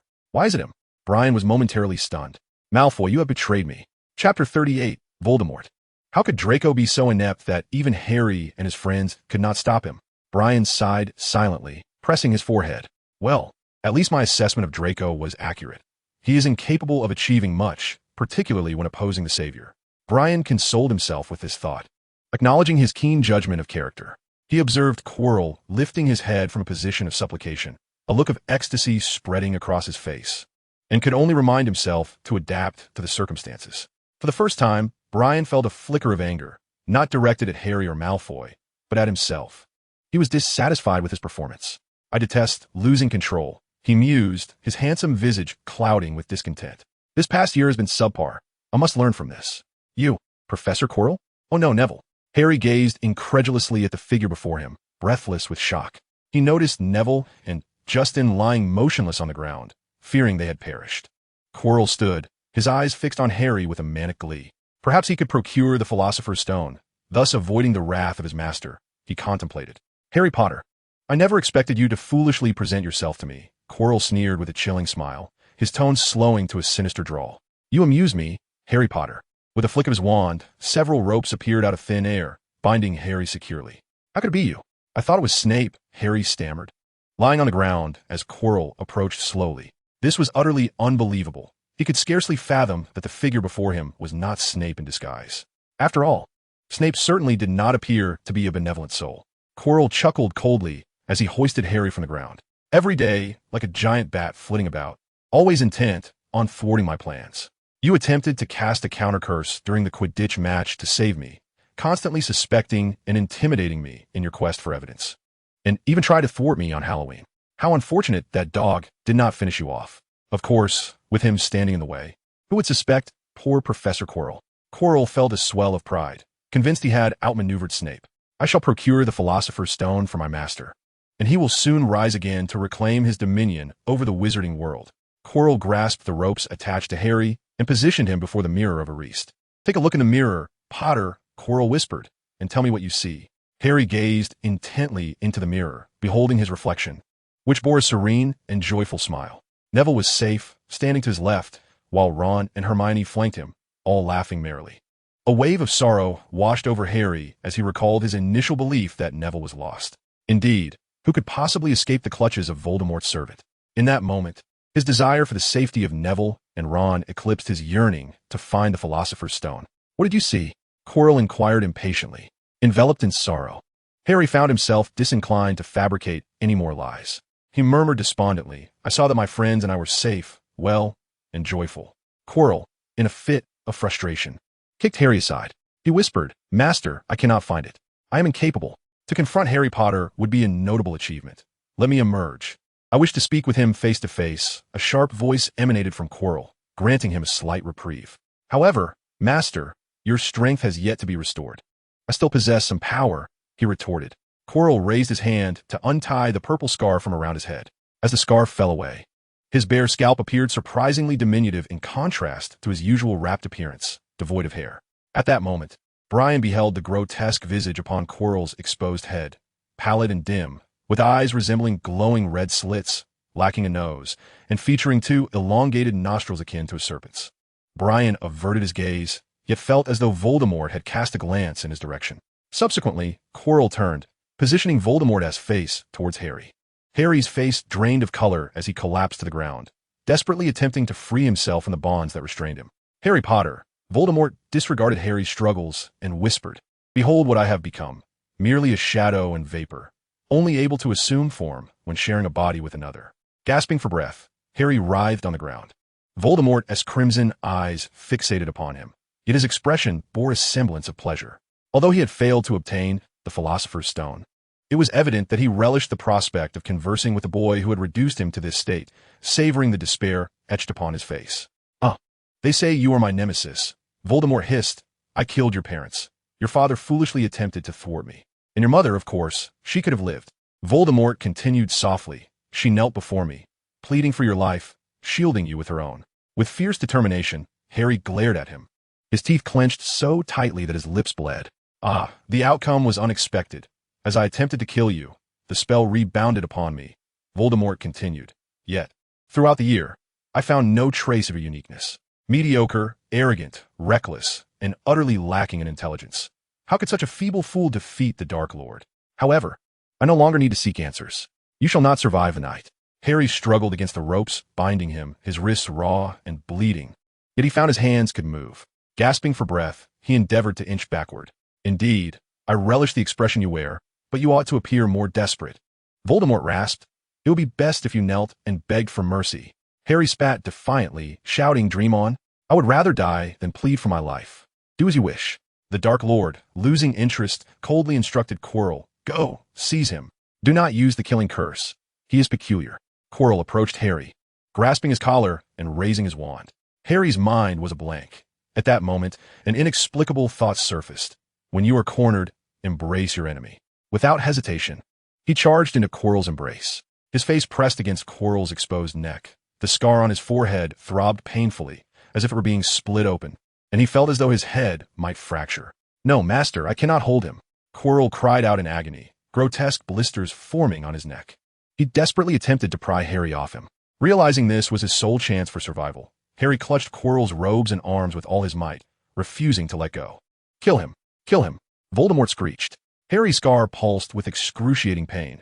He was uncertain how much longer he could endure, as he sensed Quirrell about to throw him off. Driven by the will to survive, he bit down fiercely on Quirrell's neck. It seemed as though blood splattered into his mouth, yet he felt nothing. Quirrell's cries gradually turned hoarse.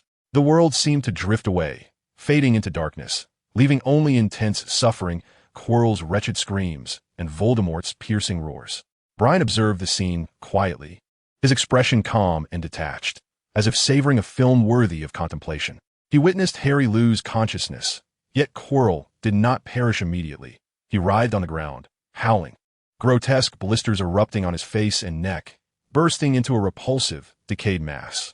Quirrell rolled on the ground, flesh and blood falling from his face in chunks. Brian pursed his lips, no longer wishing to behold the ghastly sight. But just as he was about to look away, Quirrell ceased his struggles and stood up. No, it should not be Quirrell. At that moment, he was Voldemort. Chapter 39, Yet I Refuse. Quirrell's face was now a crimson mask, rendering his features unrecognizable. But his eyes, devoid of the protective eyelids, transformed into cold, red slits, gazing menacingly in Brian's direction. "Brian Friel, step forth," he rasped. Observing the deteriorating condition of Chilo, Brian instinctively retreated behind the magic mirror. With a flick of his wand, Voldemort revealed Brian's form. "My lord, how may I assist you?" Brian asked, pulling off his invisibility cloak and peering out from behind a mirror, his tone courteous and refined, as if engaged in a genteel greeting. "I require your body, Brian." Voldemort intoned softly. "Embrace me, devote your heart and mind to me, and assume Chilo's position as my most trusted servant." Brian shook his head. "I must respectfully decline. As you know, I am not particularly fond of such arrangements." "Why refuse?" Voldemort hissed, akin to a serpent flicking its tongue. "This would be your most honorable moment. Accept me, and you will instantly possess immense magical power, becoming the great wizard you have always desired to be.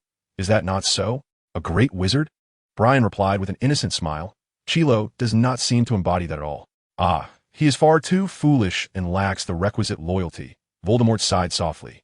"Always disappointing me, even beginning to contemplate his escape from me, which is why I punished him." "That is not right. That is not freedom," Brian stated resolutely. "Thus I refuse." "Is that so? Yet the decision is not yours," Voldemort murmured. "I must thank you for allowing me to regain some strength. Although this body is on the verge of collapse, I can still muster a semblance of power. This is sufficient for me to share this body with you without your consent."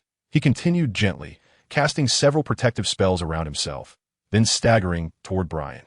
"You must accept me, Brian," Voldemort said in a whisper-like tone. "You will undergo a transformation, and this will be the most glorious moment of your life." Brian retreated, raising his wand against Voldemort. "Even if you refuse, you shall not resist me." "Why not accept?" Voldemort advanced, confident that his defenses could not be breached by a mere novice. "Indeed, Chilo fears me and regrets having sought my aid. My punishment has led him to disdain me, yearning to be rid of me." Voldemort scoffed. "He is no longer loyal. At times, he even deliberately makes himself seem suspicious, attempting to attract Dumbledore's attention."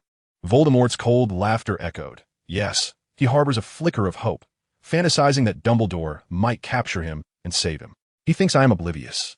Yet he is unaware that all his thoughts, Even the fleeting desires that flit through his subconscious are under my watchful gaze.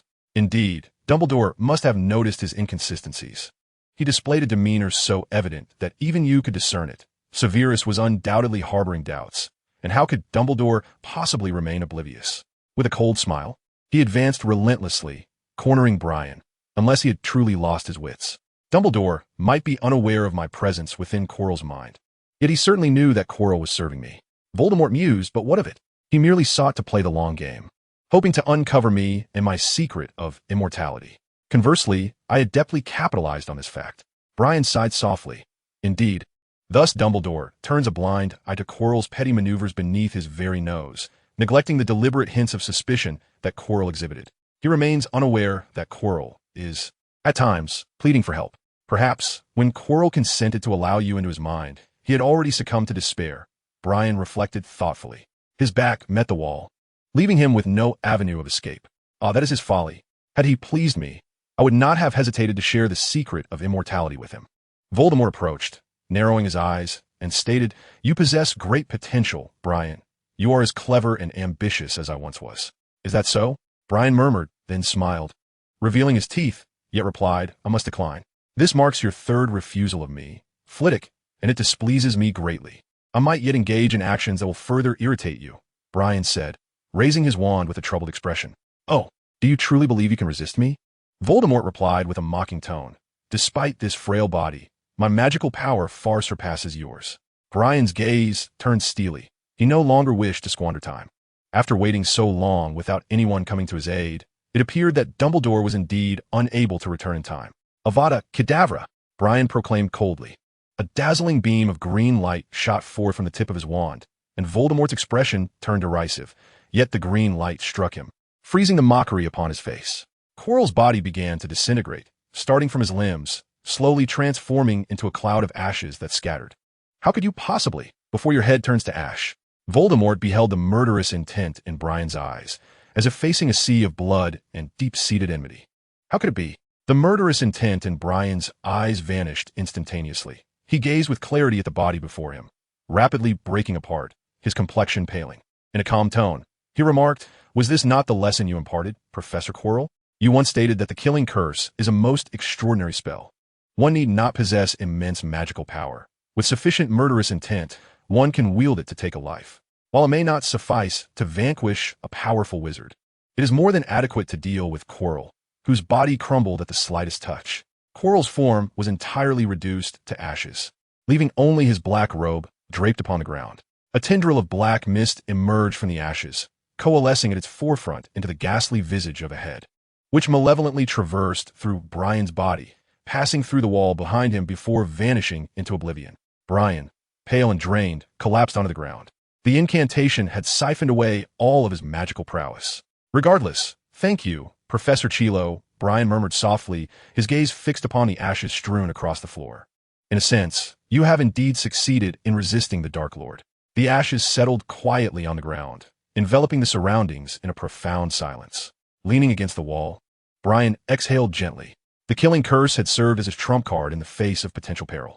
He had previously practiced this curse in the room of requirement, discovering that when he simulated a phantom intent to kill through the use of mental occlusion, the potency of the spell was magnified. It appeared that the curse drew upon his magical energy in accordance with the degree of his murderous intent, achieving a certain effect. Most crucially, this incantation was nearly impervious to defensive spells, necessitating evasion instead. Thus, after Chilo had located him that night, he had utilized the 2 accumulated witness points to elevate his mental occlusion proficiency, rendering him a true expert in the art. This enabled him to conjure the most formidable intent to kill, harnessing all his magical power to unleash the spell. It was a precautionary measure, should the worst occur. That is, if Chilo turned against him and attempted to take his life, this curse would serve as his final recourse. He never anticipated that he would actually need to employ it. A self-deprecating smile crossed Brian's lips. Moments ago, he had allowed nothing but murderous intent to reside within his mind. This curse had drained him of all magical energy, leaving him utterly weak. Consequently, his future path would require alteration, he murmured expressionlessly. Initially, his intention had been to follow the Dark Lord, to remain apprised of his movements, ensure the narrative unfolded as expected, and seize an opportunity to participate. Yet, that was evidently no longer feasible. Voldemort must surely be infuriated. Indeed, the notion of following Voldemort seemed far too demeaning. Brian reflected with a distant gaze. However, alternative methods of involvement were not entirely out of the question.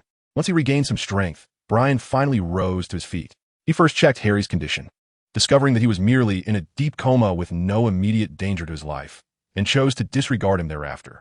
He turned his gaze toward the direction of the Mirror of Arist, his eyes glimmering with intrigue. Perhaps he could take a look at the Philosopher's Stone? A flutter of curiosity danced within him regarding the pinnacle of alchemical achievement. He approached the Mirror of Arist, and the reflection of Brian smiled faintly back at him. Placing a red stone into the pocket of his robe, Brian extracted the vibrant crimson stone from his pocket. The Mirror of Arist invariably reflects one's most fervent desires. In the absence of such longed-for objects, it unveils the innermost truths of the heart, like Harry's parents or Brian's yearning for freedom. However, when an individual is gripped by a profound longing, it reveals their deepest craving. Thus, while Harry beheld the discovery of the Philosopher's Stone in the original narrative, the image before Brian, who believed his friend to be lost, was starkly different.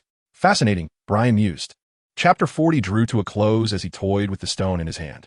Its slightly translucent crimson hue resembled a vessel brimming with rich blood. As Brian held it, he seemed to perceive an extraordinary pulse akin to the rhythm of a heartbeat. This magical stone appeared to be an ordinary red gem, yet it possessed an uncanny allure that rendered it impossible to look away. Recalling the stone's attributes, which included the ability to transmute base metals into gold and produce the elixir of life, Brian suddenly contemplated the idea of taking the stone back for further study. After all, it represented the pinnacle of alchemical achievement. Yet, reason cautioned against such an action. Perhaps Dumbledore possessed some peculiar magic to locate it. Brian was reluctant to expose himself entirely to Dumbledore's scrutiny. The incident had occurred too abruptly, leaving him unprepared. Shaking his head, Brian considered the implications of actually taking the stone. If Dumbledore were determined to seek it, even a hound could follow the scent straight to him. He glanced at the stone, but evidently, his lack of knowledge in alchemy prevented him from discerning anything substantial. Approaching Harry, he resolved to place the stone in Harry's pocket. Wait a moment. Brian halted abruptly, recalling the method of utilizing the stone. Simply submerging it in water for a while would yield the primary ingredient for the elixir of life. He rummaged through his pocket, transforming a notebook into a covered vial using transfiguration. Filling it with pristine water, he then immersed the stone within, awaiting the results. Gradually, the clear water began to redden, bubbling as if boiling. Soon, the liquid within the vial transformed into a vivid crimson, settling into tranquility, resembling a stone losing its color. It is akin to the stone fading, Brian remarked nonchalantly as he withdrew the stone, which remained as brilliantly red as ever, showing no signs of diminishing. Following his earlier method, Brian soon found himself surrounded by a collection of several vials, each brimming with the striking red liquid. Brian discovered the bag imbued with the spell of infinite extension among the robes left behind by Chilo. After applying a few cleansing charms both inside and out, he carefully placed the bottles within. This should suffice for my research, he mused, stroking his chin. He then polished the magical stone and tucked it into Harry's pocket. Well, it's time for me to leave, he said, casting one last glance at the Mirror of Arist before turning back towards the door he had entered. Good luck, Harry Potter. Draped in his invisibility cloak, he meticulously erased his traces and retraced his steps back to the castle. To his surprise, the journey back was remarkably smooth, devoid of any hindrances. In the wizard chess room, Brian encountered a comatose Ron, a sizable bump swelling on his head. Beneath the trapdoor, the devil's snare entangled his waist, steadily lifting him back outside the trapdoor. Isn't it curious that defense is only enacted against outsiders? Brian pondered, perplexed by Dumbledore's reasoning, and reluctantly convinced himself that this was merely a challenge devised for the Savior's band. Naturally, the three-headed dog cared not for his origins. Upon catching Brian's scent, it lunged towards him. In a swift motion, Brian picked up a nearby harp and played a soothing melody, lulling the beast into slumber. Finally, he closed the outermost door with a sense of relief. He beheld Draco and his companions lying rigidly in a row, their eyes darting around in panic, which elicited a bemused smile from him. I asked you to find Snape, yet you sought out Filch. He's utterly useless, Brian thought with irritation, choosing to ignore them. Cloaked in invisibility, he stealthily made his way back, only to encounter Hermione and Professor McGonagall at the third-floor staircase. Oh, how could you venture in there without informing me? McGonagall exclaimed, her complexion pale and her voice trembling slightly as she hurried forward. You shouldn't have gone in alone. What if something happened? McGonagall appeared somewhat flustered for the first time. We wanted to inform Dumbledore, but we couldn't locate him, Hermione explained, panting. Dumbledore has gone to the American Wizarding Association. He received a letter indicating that there are significant issues that require his attention, McGonagall replied, her voice heavily nasal. Brian stood quietly to the side, watching the figures of the two women gradually fade into the corridor's depths. He returned to the common room, sitting silently before the fireplace as he organized the potions he had stored. Witness and participate in the trapdoor incident. Witness points 22. The system's voice resonated like the most melodious of symphonies, prompting a smile to spread across Brian's face. He had earned a total of 4 witness points, and he swore he had not seen so many in an entire year. Now, he possessed a grand total of 41 witness points. Soon after, the trio of Malfoy returned, evidently freed from their binding spell by Professor McGonagall. The audacity of that filthy mudblood, daring to cast spells against me, Malfoy exclaimed with a foul expression, and to attack Filch. They are surely to be expelled from Hogwarts. He resolved to write to his father the very next day, urging him to have Potter and his friends expelled from the school. You should also write to your father, Malfoy directed Brian. We must ensure that Potter and his lot cannot remain here. Very well, but Dumbledore is unlikely to acquiesce, Brian replied thoughtfully. Why not? Even if he is the headmaster. He cannot suppress this matter, Malfoy retorted, visibly irritated. Because they have their reasons for venturing into that corridor, Brian stated coolly. They have not harmed you. Yet they are indeed engaged in something of significant importance. He gazed into Malfoy's eyes, important enough to outweigh punishment and earn reward. Do you know? Malfoy glared at him intently. Brian pondered for a moment before deciding to divulge a brief explanation. There lies a trapdoor in that corridor, behind which are obstacles set by Dumbledore and the professors to protect the Philosopher's Stone. The Philosopher's Stone can turn stone into gold and create the elixir of life. Brian succinctly explained. Clearly, someone within Hogwarts desires it, and Potter and his friends are attempting to thwart that individual. How do you know this? Malfoy inquired, a mix of skepticism and astonishment on his face. By observing and listening closely, naturally. I possess certain unique sources, Brian replied with a mysterious smile. If you pay closer attention, you too might uncover some discrepancies. Is that so? Malfoy muttered to himself in disbelief. Then who seeks the Philosopher's Stone? Clearly, it is Professor Quirrell, Brian calmly revealed. What? That pathetic coward Quirrell? Malfoy's expression crumbled, incredulity written all over his face. Quirrell's demeanor has merely been a facade. In truth, he serves the Dark Lord. It was he who hunted unicorns in the Forbidden Forest that night. Malfoy's mouth fell slightly agape, overwhelmed by the successive revelations. The Dark Lord? Malfoy's expression shifted to a blend of fear and fascination. Indeed, the Dark Lord has not perished.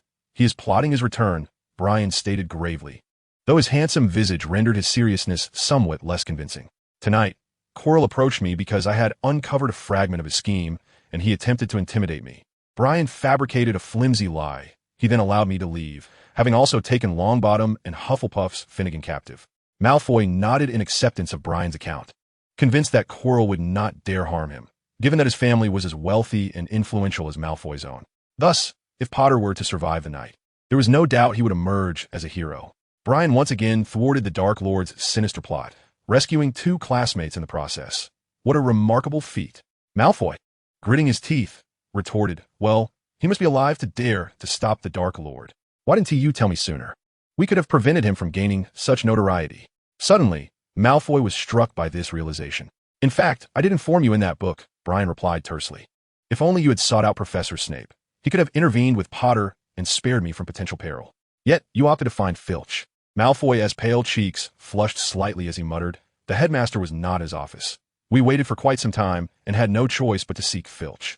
I didn't expect him to be so incompetent. Therefore, if Potter fails tonight, the Dark Lord might rise again.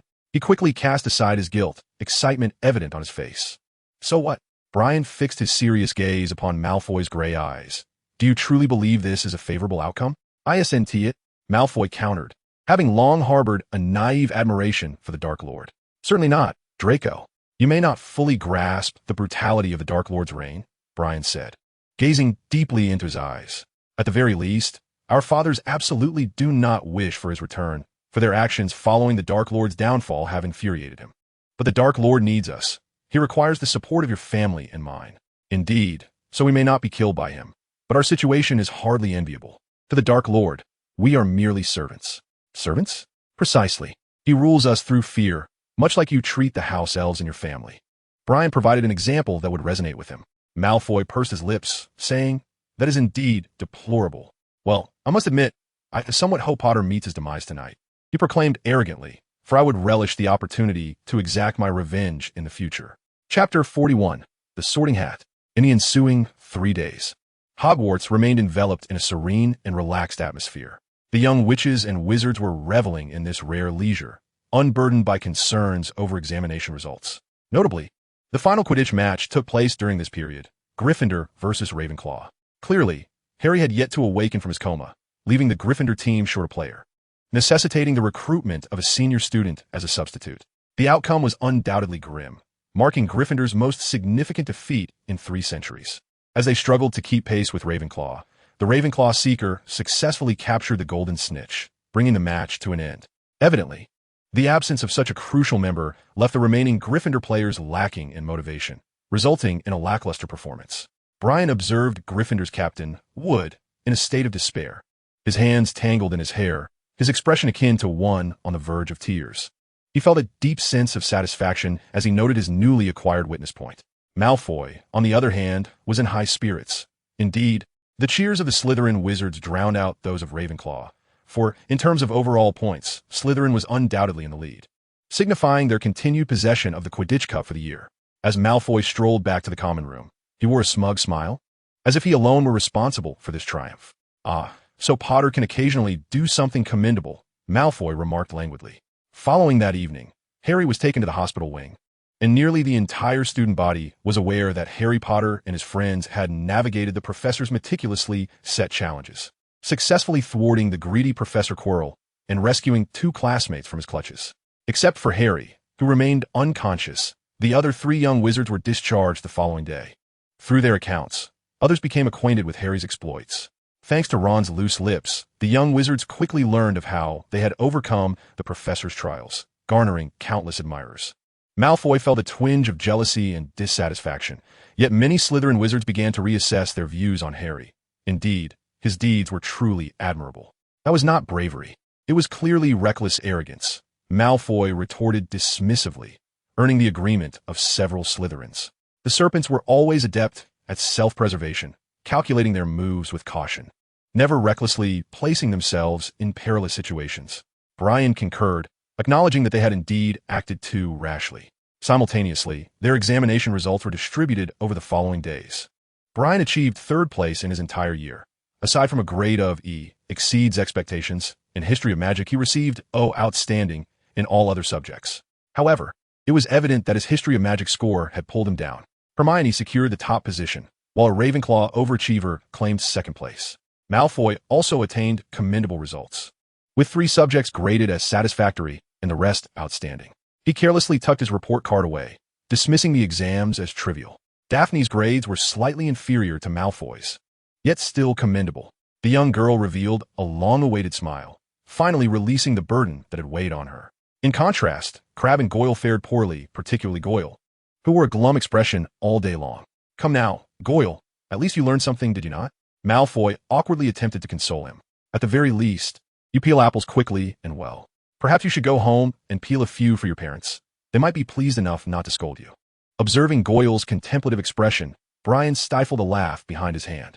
If Goyle truly acted in such a manner, proving that he had spent an entire year at Hogwarts merely mastering the art of peeling apples, would his parents not be inclined to unleash their wrath upon him?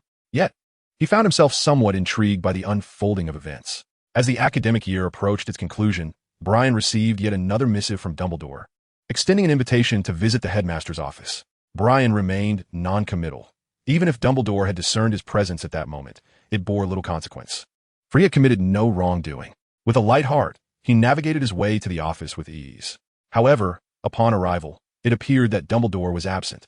The portraits of former headmasters slumbered soundly within their frames, while Fawkes dozed atop his lofty perch.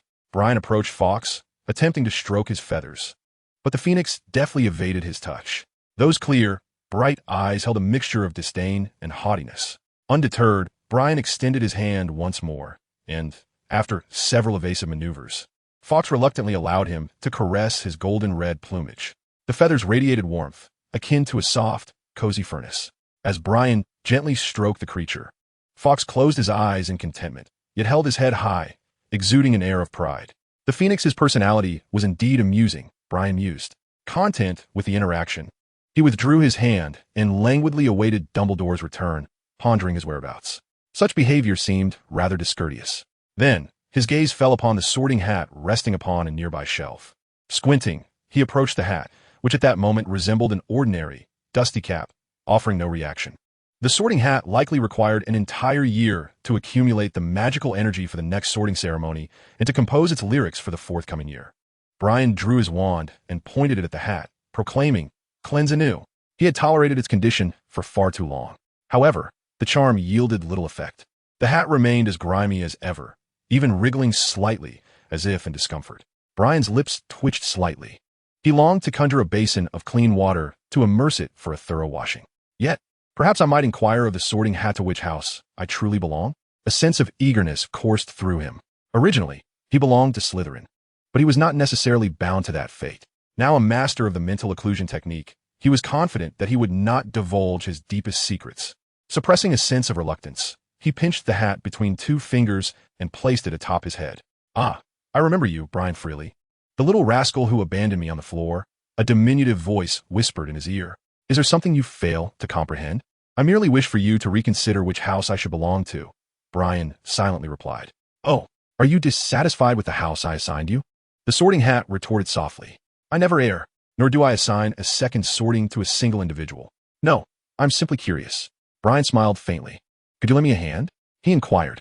"Ha, in your dreams," came the reply. "Otherwise, I shall toss you into the water to wash you away," Brian retorted politely. "In dreams, I might assist you," the sorting hat exclaimed.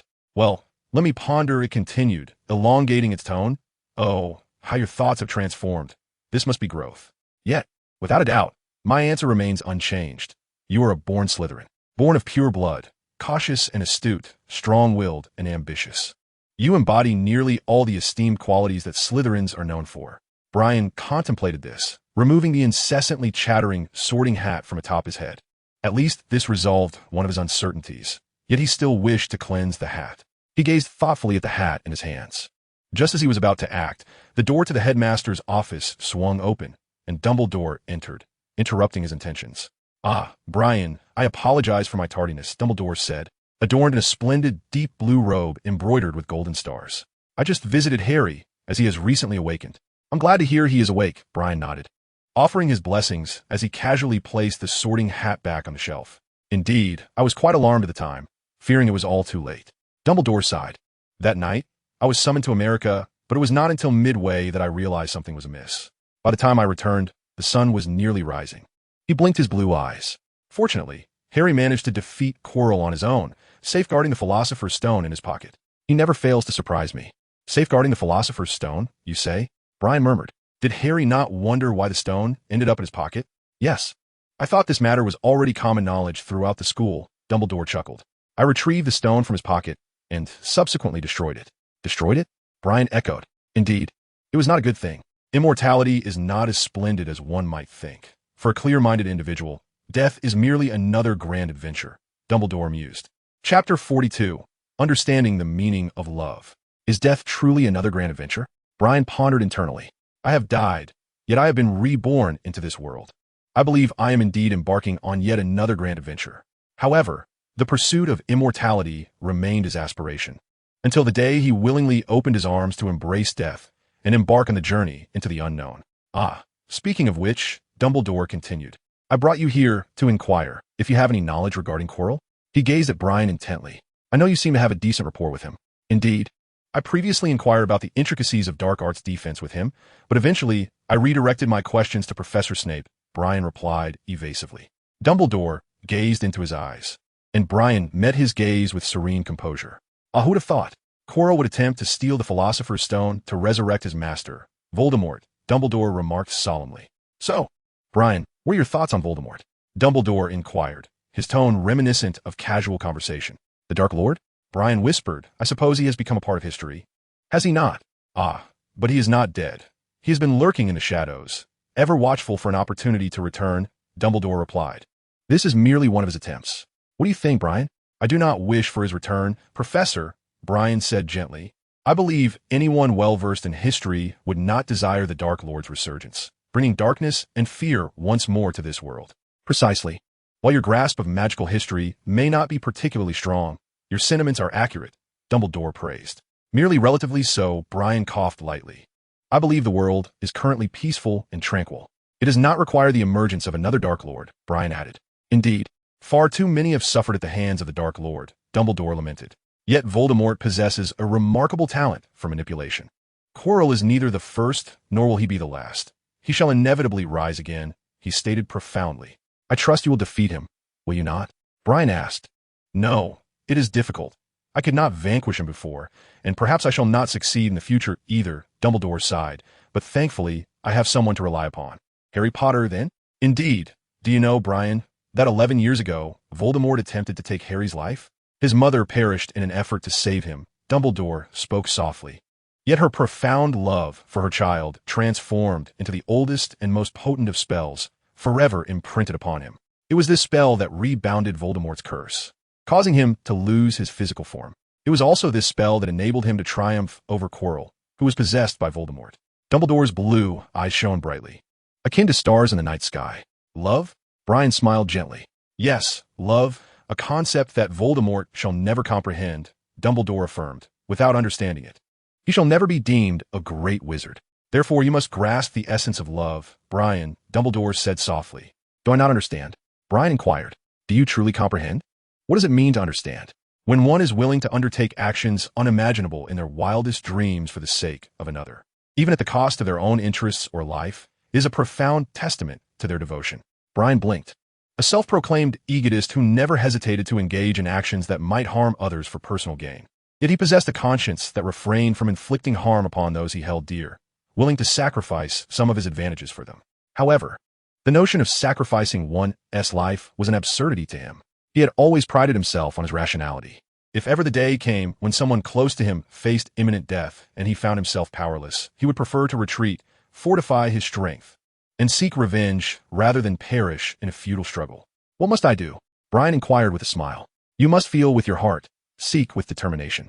I hope that one day you will truly comprehend this. Only then can you become a genuinely formidable wizard, Dumbledore replied slowly. Love can render you invincible, Brian. Brian nodded gently, his expression contemplative. Thus, if you encounter doubts or difficulties, you may come to me, Dumbledore added, gazing deeply into Brian's eyes. Though I am aging, I believe I can still assist you in resolving some of your uncertainties. I will, Brian responded with a sincere smile. As he watched Brian's silhouette fade behind the door, Dumbledore leaned back in his chair. His relationship with Quirrell seemed far more complex than it appeared. Snape emerged from behind the partition of his desk, his demeanor calm, yet somber. Indeed. I even suspect he was present that night beneath the trapdoor, Dumbledore remarked, blinking cautiously, ensuring no traces were left behind. What are you truly thinking? So is this how we can see defeat? At the graduation ceremony, Malfoy glowered at Dumbledore as he transformed the green and silver decorations of the hall into the crimson and gold of Gryffindor, his knuckles whitening from the pressure of his grip. There's nothing to be done. Dumbledore awarded Potter a full 100 points, and both Weasley and Granger received 50 each, Brian stated, his expression neutral. That totals 200 points. Malfoy fixated on the jubilant Gryffindors, watching as Harry basked in the adoration of all, while Ron wore a smug, taunting expression as if he had just devoured a bowl of slugs. Well, what can be done? They indeed accomplished something remarkable, Daphne remarked, seated beside Brian, her expression a mix of disappointment and admiration. Harry Potter prevented the theft of the Philosopher's Stone, defeated Professor Quirrell, and saved the lives of 2 classmates. Weasley and Granger aided him, and the feats of these 3 are nothing short of legendary. Daphne propped her chin on her hand, marveling at the reality of events unfolding so close to them. Brian nodded, yet felt a twinge of displeasure. He recalled that the original text of Harry Potter did not allocate such an abundance of points. Indeed, Dumbledore appeared to harbor suspicions of foul play, for how else could Gryffindor have gained exactly 10 points more than Slytherin? Yet, Brian did not regret concealing the fact that he too was present beneath the trapdoor, for that would have complicated matters considerably. He despised complications. Maintaining a tacit understanding with Dumbledore was quite satisfactory. The Slytherin wizards were somewhat disheartened, and Professor Snape wore an awkward expression as he shook hands with Professor McGonagall, evidently displeased. Regrettably, He lamented not having found Professor Snape that day. Otherwise, Potter would not have been able to bask in the limelight. Malfoy gritted his teeth and drawled. But it's for the best. Just wait until second year to see how I deal with them. He believed no one could be more loathsome than Potter. By the way, why are you so fixated on Potter? Brian said helplessly. It was hardly rational.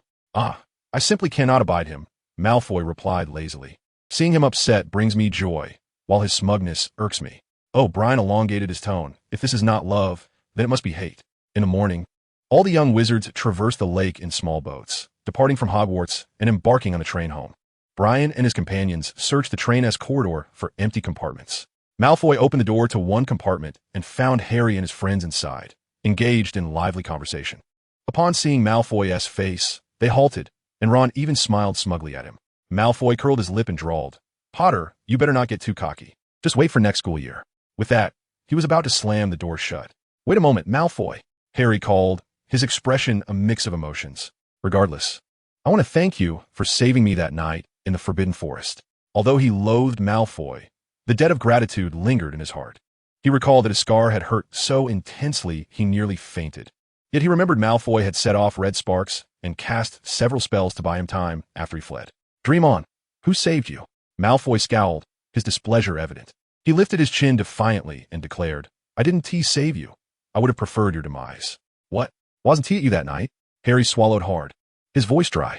I left immediately, Malfoy boasted. I'm not like you, paralyzed with fear. Your survival truly surprised me. However, fortune does not favor one forever.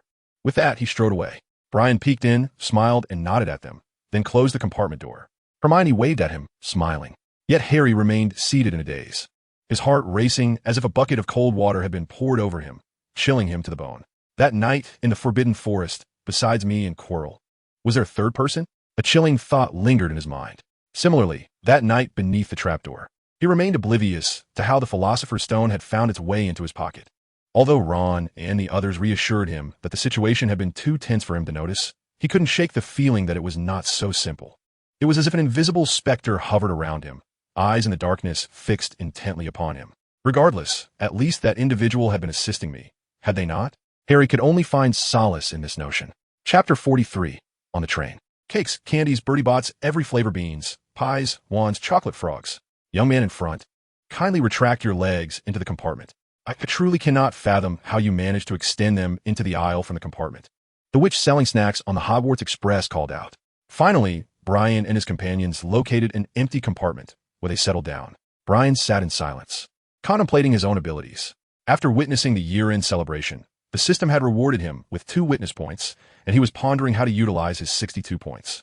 Malfoy had purchased a plethora of snacks from the witch, laying them out on the table to treat his friends. Crabbe and Goyle munched endlessly, occasionally nodding as Malfoy complained about the train. Speaking of which, why must we travel by Muggle train? It is utterly uncomfortable and inconvenient, resembling a cumbersome hunk of iron. Malfoy remarked slowly. Why not use a portkey? Or even Floo powder, which would be far swifter, would it not? Brian smiled gently, suggesting, perhaps they prefer a touch of ritual. Furthermore, using a portkey or Floo powder is not without its inconveniences. Accidents can easily occur, and certainly, it cannot accommodate many passengers at once. Indeed, Mr. Friel harbored a disdain for both the Hogwarts Express and the night bus, loathing everything related to Muggles. He had even submitted a proposal to abolish them in favor of portkeys or magical creature transport. Naturally, his suggestion was dismissed, as it would evidently lead to a substantial increase in budgetary expenditures. Moreover, I find it quite convenient, Brian commented, picking up a chocolate frog. After all, Muggle vehicles are readily available. Why not opt for a more time-efficient and labor-saving means of transport? Do you truly think Muggle inventions are commendable? Malfoy scoffed, deriding the complexity of what could easily be accomplished with a spell. That is prejudice, Draco, Brian responded gently.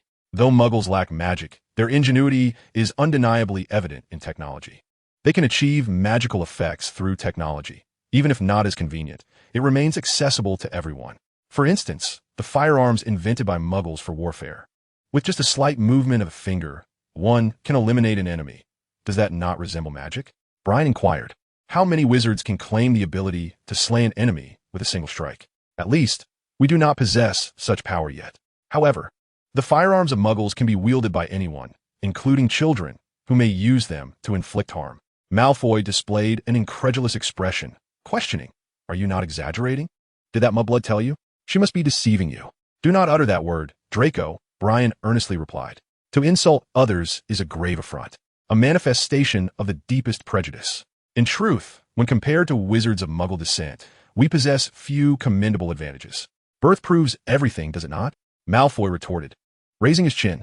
"We are of noble lineage, a status they can never attain. Yet, in reality, most pureblood families have fallen into decline." Brian sighed, noting that many of the esteemed and powerful wizards in the current magical realm hail from Muggle families. Take Miss Hermione Granger, for instance. Her top-ranking achievements surely signify something significant, do they not? "So what? That does not alter the facts," Malfoy countered. "Her success, surpassing yours, can only be attributed to one of two possibilities." Brian gazed into Malfoy's gray eyes. "Either her innate talent exceeds yours, or her diligence surpasses yours. Which do you believe she embodies?" "Certainly the latter." Malfoy averted his gaze. He could not concede that a mudblood's talent could eclipse his own. "Then it is evident," Brian continued.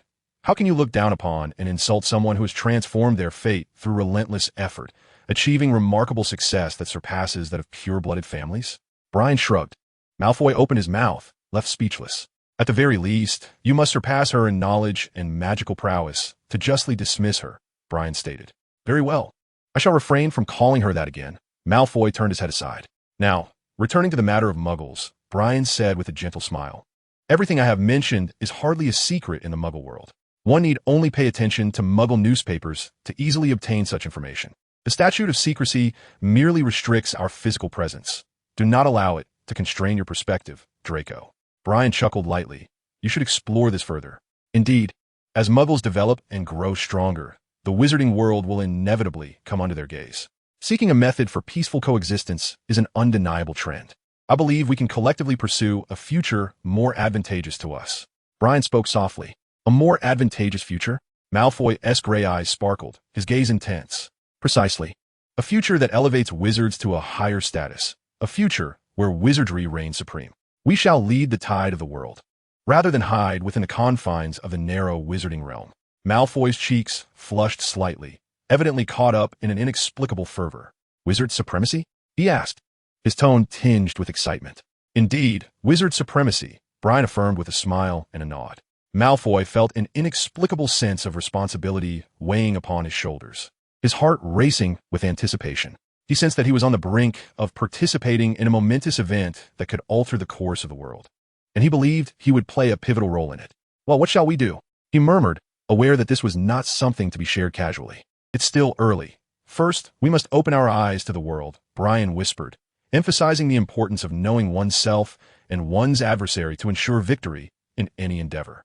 "During this holiday, you might consider delving deeper into the Muggle world, perhaps read a few newspapers or explore their peculiar inventions." "All right, but I'm not certain my father will permit me to venture out alone," Malfoy muttered. He turned to the two hefty companions, Crabbe and Goyle, and declared, "You must not speak of what you've heard, understood? Not even to your parents." The two bulky figures nodded in bewilderment, having hardly grasped the weight of the conversation. Thus, Brian succeeded in persuading Malfoy to take his first step beyond the confines of prejudice. As for the idea of wizards ruling over Muggles, Brian knew this path was fraught with peril. It would inevitably lead to conflict. Most wizards would oppose such a notion, sparking discord within the wizarding community. This was the very path once tread by Grindelwald, who ultimately met with failure. Voldemort, on the other hand, directed his malice toward the internal strife of the wizarding world. Yet, it remained uncertain whether he harbored such ambitions. His fractured mind likely clung solely to dominance through fear and death. Even if he were to eradicate his opponents and instigate war, what would it yield? Setting aside the question of success or failure, war breeds only endless hatred, an animosity that would persist until one side is utterly vanquished, a price far too steep to pay. Even employing the Cruciatus Curse would not be a foolproof solution. The truth would eventually emerge, further widening the chasm between the factions and obliterating any fragile trust, making peace an unattainable dream. Seeking a path toward peaceful coexistence and elevating the status of wizards may indeed be the righteous course. Wizard supremacy is an undeniably provocative slogan, Brian mused, yet he recognized the necessity of a pragmatic outlook. What the future holds remains uncertain. Yet it is precisely this unpredictability that fosters hope. Chapter 44, Home. Accompanied by the mournful sound of a whistle, The train arrived at Platform 9 of King's Cross Station. Most young wizards had donned Muggle attire. Yet Brian and Malfoy clearly had no need for such garments, as their wardrobes lacked any Muggle clothing. Brian wore a deep green robe adorned with silver patterns, exuding an air of understated luxury. His belongings were contained within a silver handbag, an alchemical item imbued with the spells of infinite expansion and lightness, capable of holding all his luggage while remaining remarkably lightweight. Malfoy possesses a similar bag, albeit an expensive one, yet it is not particularly rare. It merely becomes a hassle when searching for items, as it often resembles a chaotic mess, hence it is seldom utilized. Oh, Brian. Daphne stood beside a stunning woman with light golden hair, cradling a pristine white long-haired cat, her beautiful eyes sparkling as she waved at him. Brian, my birthday is on July 5th. Will you come to my birthday party? Daphne's azure eyes shimmered with excitement. Of course, I shall be there, Brian replied with a smile. And Draco, will you attend? Daphne inquired, glancing at Malfoy. During this time, Daphne and Malfoy had also become friends. Certainly, Malfoy nodded. I will have an owl remind you. All right, I must be off now. Goodbye. Daphne beamed, following her mother as they walked away. Farewell, the two waved. He hoped she hadn't invited Blaise. Malfoy's mood dampened, clearly recalling his own awkward birthday. I suppose, after your birthday, few would dare to invite him, Brian sighed. Well, Malfoy elongated his tone, feeling inexplicably disheartened. They passed through the partition of the platform, and Brian immediately spotted his parents, both of whom had remarkably come and were conversing with Mr. Malfoy. Father Malfoy smiled, striving to appear mature before his friends. Mr. Lucius Malfoy resembled a grown-up version of Draco, adorned in a deep gray robe, holding a serpentine silver cane, and nodding slightly at them. Beside him stood Mr. Albert Fleury, donning a black top hat, appearing to be in his 30s, tall and slender, with long black hair tied back. His complexion was pale, and he bore an attractive, distinguished countenance. However, his slightly pronounced hooked nose somewhat marred his amiable demeanor. Mrs. Betty Fleury, of modest height and well-proportioned, wore a delicate lavender robe that resembled an exquisite gown, adorned with a bird-shaped sapphire brooch at her chest. Her light red hair was elegantly styled into an intricate updo, topped with a lavender hat embellished with white roses. She regarded Brian with a gentle smile, her blue eyes calm and warm, appearing to be in her 20s. Brian gazed at these two familiar yet unfamiliar figures, his mouth slightly agape as he softly uttered, I'm back. You've grown taller, Mr. Fleury remarked, affectionately patting Brian's shoulder. It seems your height won't follow your mother's, which is quite fortunate. Mrs. Fleury cast him a fleeting glance, tenderly stroking Brian's hair with her gloved hand, pinching his cheek as she spoke softly. Really, a whole year without returning. Yet you remember to come back. Her tone was gentle and soothing, evoking a sense of comfort. Brian sat stiffly as Mrs. Freely fussed over his cheeks, his expression one of resignation. I have matters to attend to during Christmas, and have written to you, he stated. Malfoy chuckled quietly to himself, finding amusement in Brian's unusual demeanor. The group made their way out of the station, with Mr. Freely and Mr. Malfoy walking ahead, engaged in hushed discussion.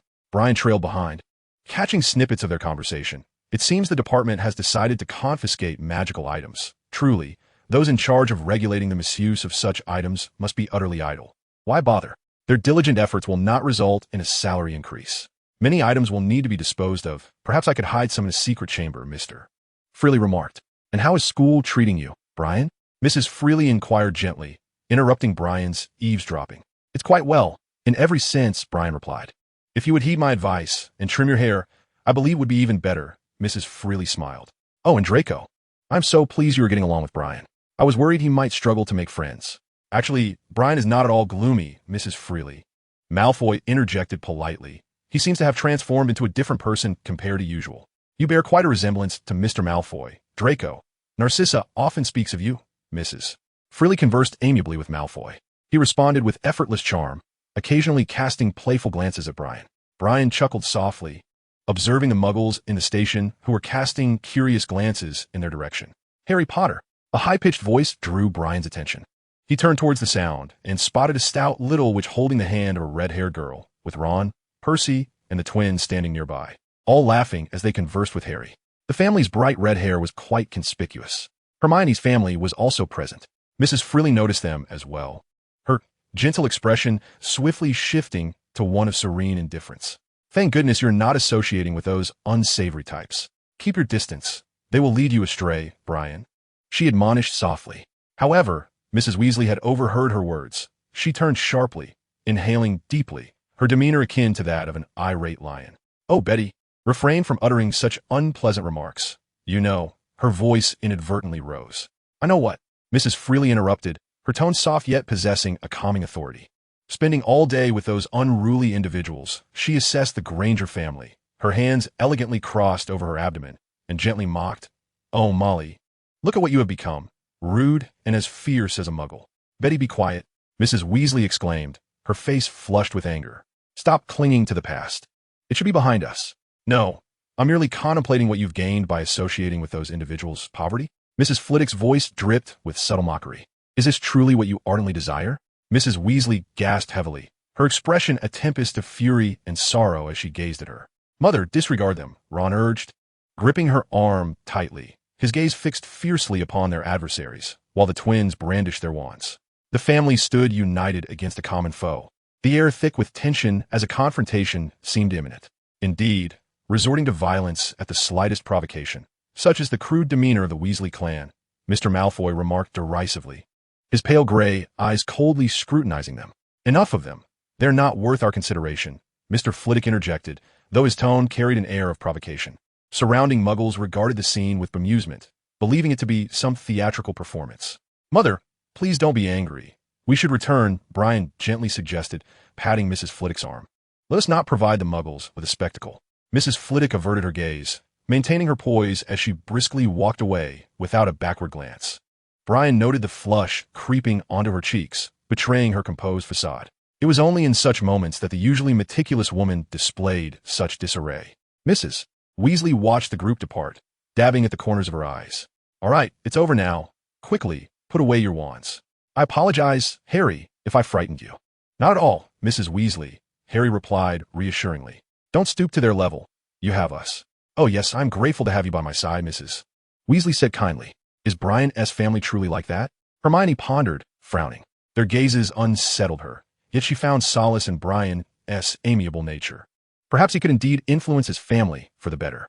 The young witch realized that dismantling such deeply entrenched prejudices would be a formidable challenge. "Apologies for the spectacle, Lucius," Mr. Flitwick murmured as he observed Mrs. Flitwick walking ahead in silence. "You know, Betty." "Certainly, I understand her, Albert. It is those individuals who are unyielding, Mr. Malfoy replied coolly. "Well, let us part ways here," Mr. Flitwick suggested as they reached a secluded corner. Once the Malfoys had vanished from sight, Mr. Flitwick chuckled. "Apparition, what a splendid idea. Brian, you shall experience this sensation as well. Hold tightly to my arm and do not let go." Brian extended his right hand, gripping Mr. Flitwick's arm firmly as he took Mrs. Flitwick's hand. With a flick of his wand, a loud crack echoed, and the three vanished from their spot. Brian felt as though he had squeezed through a taut rubber tube, and upon landing back on solid ground, he gasped for breath. Before him stood a magnificent and ornate estate, where they were currently positioned at the entrance. "Ah, the house is warded against apparition. How inconvenient this is," Mr. Flea remarked. "Nevertheless, welcome home, Brian, heir of Slytherin." Chapter 1. Dream Who Are You? Are you the only one? Is there another world? Is the past you the same as the present you? Where lies the future? Is history linear or cyclical? Do the stars guide all? Is humanity imprisoned within a cage?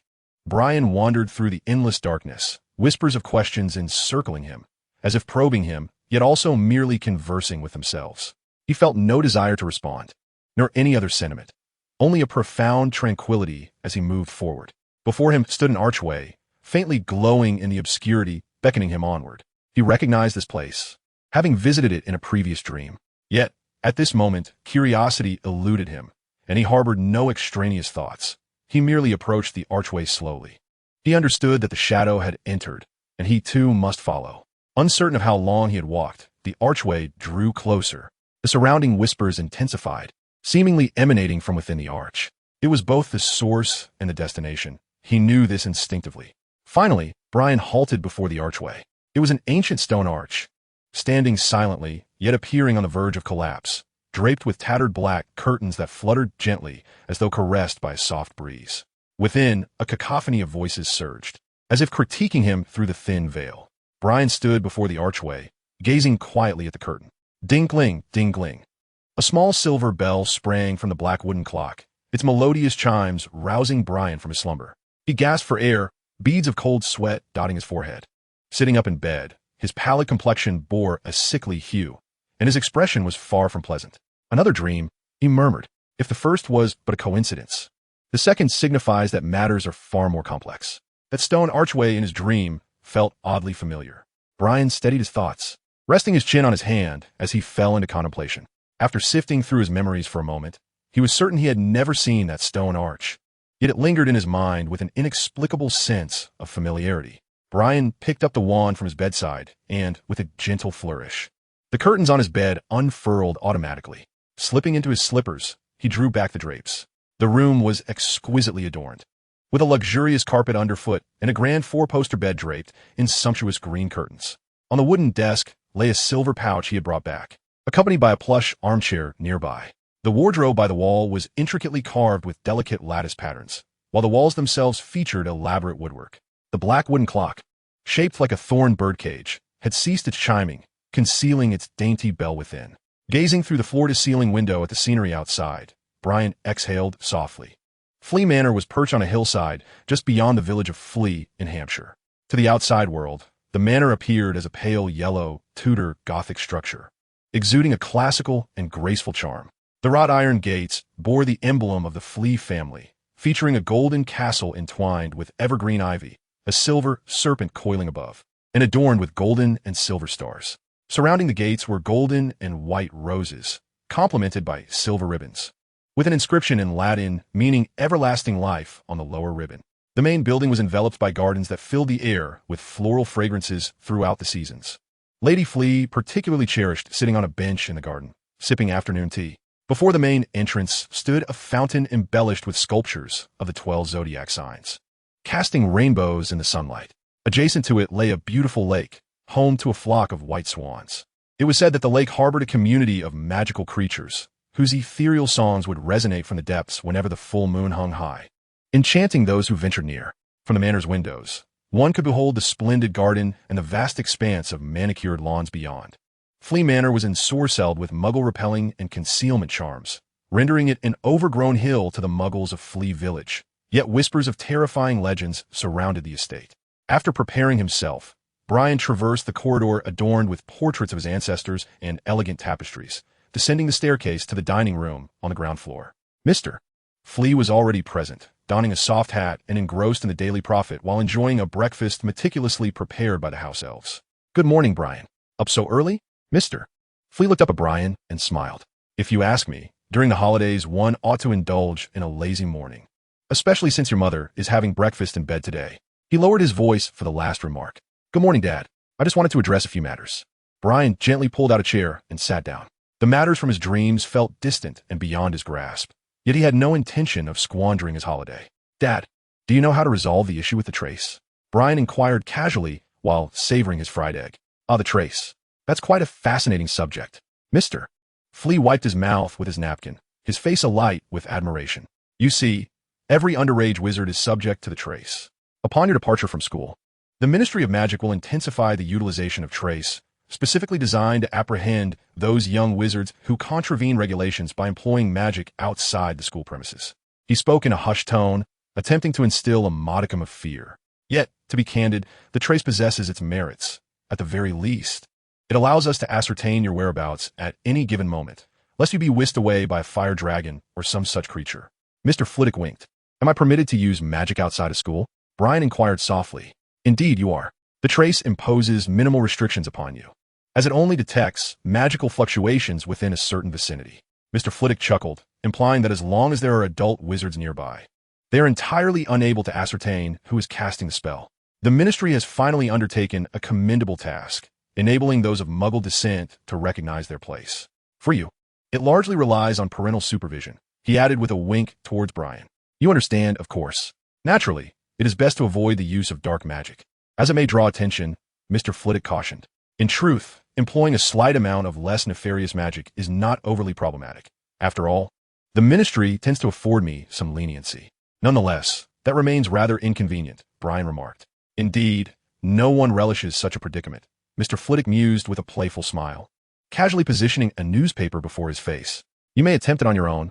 Do not expect me to provide a solution. I managed to decipher it successfully at the tender age of 16. Very well, Brian replied, shaking his head. I seem to have misplaced my wand, and must venture to Diagon Alley to procure another. Mr. Flitwick lowered the newspaper that had obscured his face, revealing his deep, dark eyes, which blinked slowly, appearing somewhat dazed. Merlin's beard.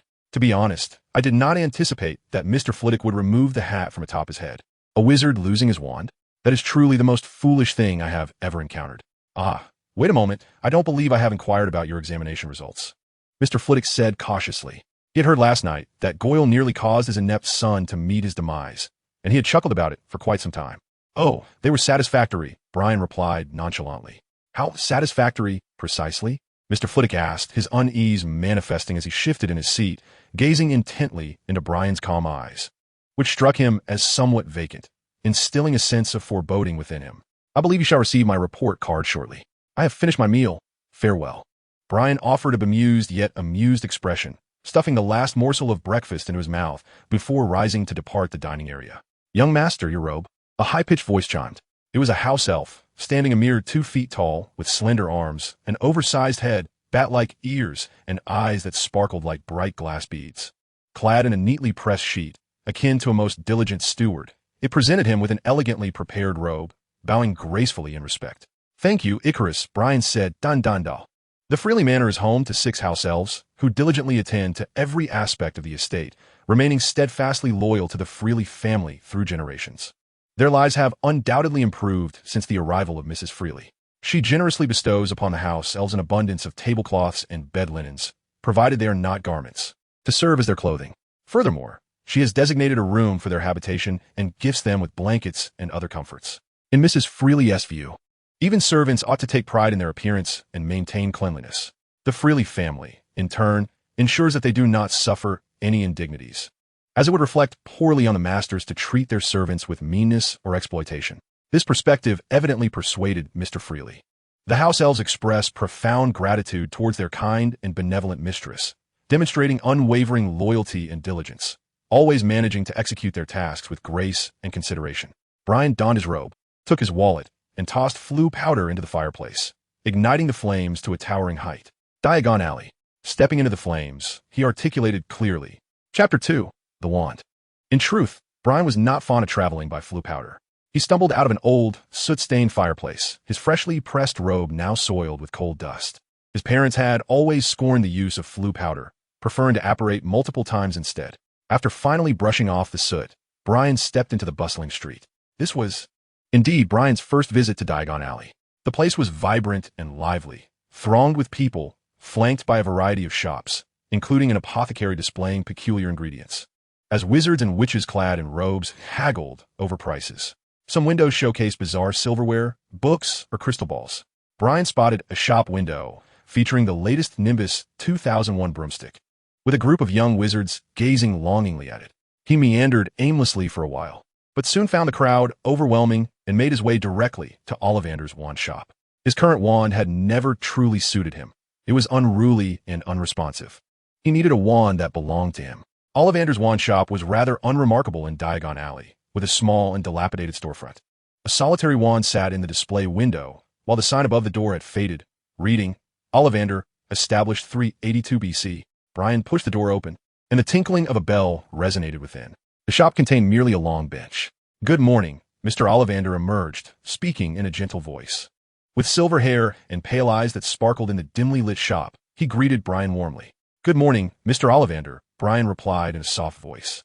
Oh, I remember you, Mr. Brian Friel. Mr. Ollivander's pale eyes regarded Brian as if the day he came to purchase a wand were but yesterday. I recall every wand I have ever sold. 11.5 inches in length, crafted from ebony, with a core of dragon heartstring. Indeed, it is a rather extraordinary wand. Ollivander continued. Typically, a wand with a dragon heartstring core is immensely powerful, yet tempestuous and difficult to control. However, this one is quite unique, unexpectedly docile, albeit somewhat weaker in strength.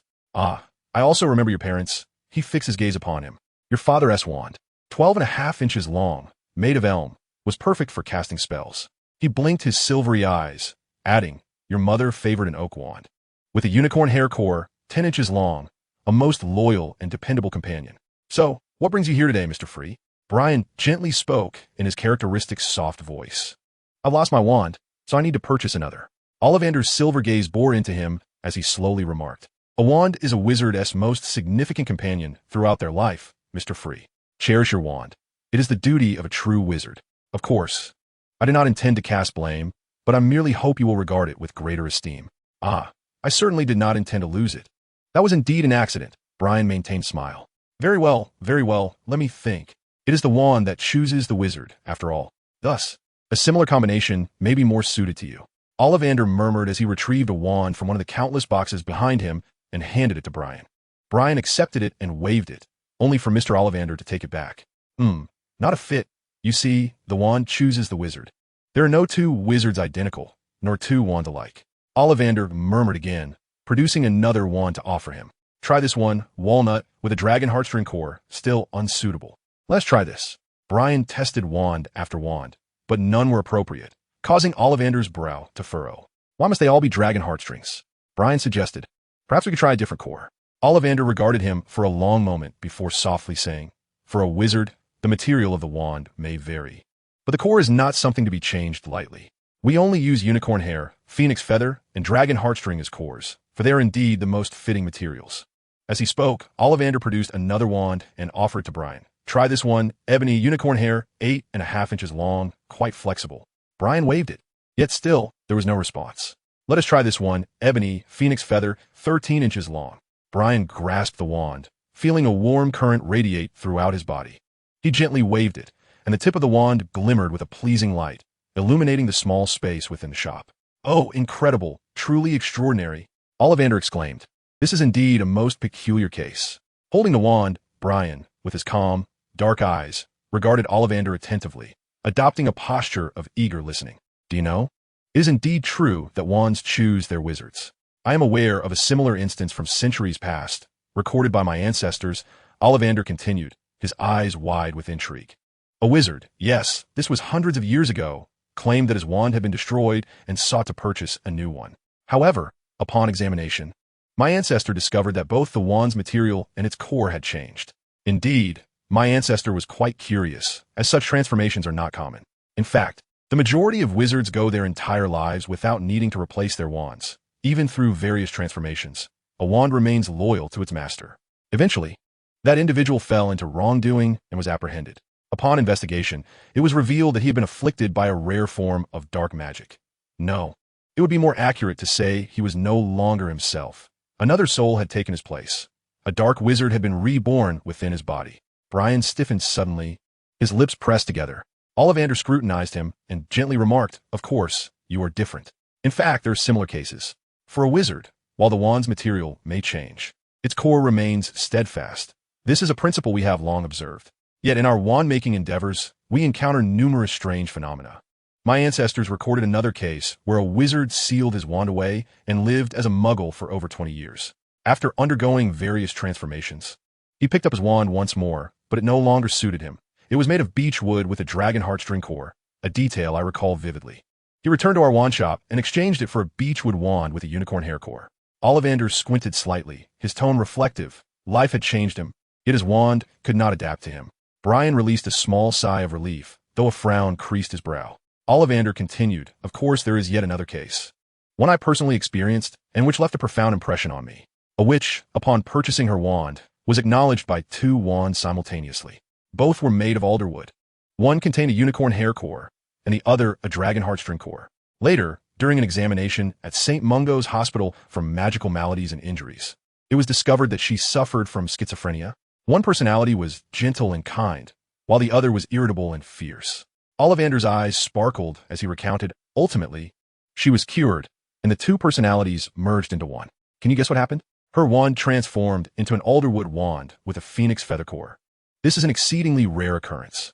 Ollivander remarked, "The cores we utilize for our wands are invariably the most extraordinary, each possessing its unique character and pride, rarely acknowledging the same individual simultaneously. I have always believed that the material of a wand reflects a person's magical essence to a certain extent, while the core symbolizes one's character or mindset." Ollivander gazed intently at Brian and inquired, "What do you think your situation might be?" Brian pondered for a moment. "I'm not quite sure." "Very well. I shall not pry into the privacy of my customers." Ollivander conceded with a nod as he meticulously reorganized the disarrayed boxes. I do hope to encounter a dramatically different case someday. I trust time will reveal the answers. It is important to note that despite our generations of wand-making, many secrets surrounding wands remain yet to be unveiled. Wands choose their wizards, and they are forever enigmatic and capricious, leaving us irresistibly fascinated, Ollivander sighed. Brian nodded slightly, handing Ollivander 7 gold galleons before departing with a bow. The essence of magic had not altered, but had thoughts and character undergone transformation. As Brian toyed with his new wand, his expression fluctuated between joy and sorrow. He found himself inexplicably recalling that dream and the silhouette therein. Who are you? Are you truly yourself? Are you him? Is the self you recognize genuinely you? Who am I? Brian murmured to himself. It was all so perplexing. He rubbed his forehead, brushing aside the stray locks of hair. But one day, I shall unveil the entire truth. Chapter 3. Evening Conversations. Good evening, Mother, Brian spoke softly, silently drawing out a chair to sit at the dining table. Good evening, Brian, Mrs. Fleave replied, elegantly adorned in a resplendent silver robe as she took her seat. Mr. Fleave arrived tardily, murmuring complaints about the Ministry of Magic's impending inventory check of magical items. He had to dispose of certain powerful dark artifacts, as they were difficult to conceal. There are also some matters to address on Lucius's end. Perhaps I could lend a hand, Mr. Fleave said with a hint of pride. He lacks the connections I possess in this regard. He and Lucius had been friends since childhood, sharing similar backgrounds and attending Hogwarts together, thus fostering a relationship of mutual support and competition. Consequently, Mr. Fleave felt quite pleased that his son had outperformed Draco in their academic pursuits at Hogwarts. However, Brian, you ought to make more friends. Mr. Fleave expressed his discontent with Brian's somewhat gloomy demeanor, adding, Draco has far more companions. They will be your future allies. Brian could only smile and nod in response. Mrs. Fleave gently waved her wand, and exquisite silver cutlery, sparkling crystal goblets, and a sumptuous dinner materialized upon the table. Brian meticulously adhered to etiquette, dining at a measured pace, yet inexplicably felt a sense of discomfort. He felt compelled to uphold these formalities. Just a slight lapse in her rudeness would undoubtedly lead to an unpleasant scene. Mrs. Fleave would cover her mouth with one hand and emit a gentle gasp, subsequently lecturing him for hours on the intricacies of decorum, as if he had committed a grave transgression, despite her soothing tone, which was undeniably pleasant. The duration would eventually become unbearable. Tomorrow, I must attend the Snail Club's soiree, Mr. Fleave remarked while savoring a glass of wine. To be honest, I find such gatherings rather unenjoyable. However, I must show some respect to Professor Slughorn, he continued, as he was the former head of Slytherin and taught potions. Of course, Severus has now taken his place, and he's a good 6 or 7 years my junior. Mr. Fleave sighed, acknowledging Severus's formidable reputation. I ought to engage him in conversation at the soiree tomorrow. Brian, you may seek his assistance at school. I believe Severus would be more than willing to help you. Mr. Fleave winked. Indeed, he is an excellent professor, Brian replied with a gentle and courteous smile. This holiday, I wish to delve into alchemy and charms, but I seem to have trouble locating foundational texts in the study. Brian expressed his uncertainty. The Fleave family's study resembled a miniature library, brimming with volumes. Oh, I am delighted that you are captivated by the wonders of magic, Mr. Fleave said. I recall discarding those lesser-used books while tidying the study. For those scattered volumes certainly do not deserve a place in my collection. You could procure a set from Diagon Alley, Mrs. Fleave suggested softly. Of course. Do refrain from using flue powder again. Look at the state you were in last time. You might consider having a house elf accompany you, or simply compile a book list for Ika to purchase from Flourish and Blots. Very well, Brian nodded slightly. By the way, speaking of which, I heard that Hogwarts intends to appoint Gilderoy Lockhart as the defense against the dark arts professor this year. Mr. Fleave couldn't help but chuckle. Indeed, he will be hosting a book signing at Flourish and Blots next month, Mrs. Fleave's eyes sparkling with excitement. Perhaps I shall go and see. Oh, Betty, don't tell me you're enamored with him too? Mr. Fleave exclaimed dramatically, covering his forehead. Not all, Mrs. Fleave replied, her cheeks slightly flushed. I merely enjoy reading his books. Ha ha ha. Mr. Fleave laughed uncontrollably. Did I not mention to you? He is a charlatan. Gilderoy Lockhart is nothing but a fraud who can only cast the Obliviate charm. I discovered that the content of his book, Break with a Banshee, mirrored the experiences of a rather distant acquaintance of mine who had entirely forgotten the matter. I encountered Gilderoy during a time when he was still relatively unknown, yet he audaciously attempted to cast a memory charm upon me. Mr. Fleave relished the astonished expression on Mrs. Fleave's face, but fortunately, I was well prepared. In truth, apart from the memory charm, His magical prowess was rather unimpressive. I remarked that Dumbledore must have been rather senile to appoint such a charlatan as a professor. Mr. Friel responded that the position of defense against the dark arts professor changes hands annually, so perhaps there was truly no other choice. Albert, why don't you expose him? Mrs. Friel's cheeks flushed deeper. She could hardly believe she had been idolizing a fraud. Revealing him would serve no purpose. In fact, Gilderoy's writing is quite commendable. I assisted in the publication and promotion of his book, and in return, he grants me a handsome share of profits each year. Very well, Mrs. Friel resumed her calm demeanor. The position of defense against the dark arts professor is not a favorable one. Albert, she gently remarked, you must be mentally prepared to lose a collaborator. Who cares about that? Mr. Friel sipped his wine, now quite disinclined to write, having earned enough to last a lifetime. I secretly hope he falters, so I might acquire a larger share. Brian, be cautious of his memory charm, Mr. Friel advised. Of course, if you're interested, you may learn a thing or two from him. Mention my name, and Gilderoy will show me some respect, provided you are confident you won't be deceived. Naturally, if you are deceived, it matters little, as you won't remember it anyway, Mr. Friel said nonchalantly. Brian pondered the unfolding events of the next semester, then replied thoughtfully, I understand. You never say anything sensible. Mrs. Friel gave Mr. Friel a gentle glare, lightly tapping the dining table, which was soon adorned with an array of delightful desserts. Brian, you will be visiting the Gringotts family tomorrow night, correct? Indeed, tomorrow is Daphne's birthday, Brian replied while picking up a slice of lemon pie. Then I must prepare a suitable outfit for you, Mrs. Friel said gently. It really doesn't need to be so formal, Brian replied with a hint of exasperation. That simply won't do. The night sky is truly beautiful. Shall we stroll in the garden later? Mrs. Friel inquired. Certainly, Brian responded. After dinner, they sat on a bench in the garden conversing, with a white round table nearby, holding refreshing drinks. In the garden, some magical plants that thrive at night bloomed, with vibrant flowers, shimmering with enchanting bioluminescence. A gentle breeze scattered the petals, which danced gracefully through the air, evoking the sensation of being enveloped in a sea of fireflies. A new cluster of flower fairies had moved into the garden, splendid. They would certainly enhance the blossom's beauty.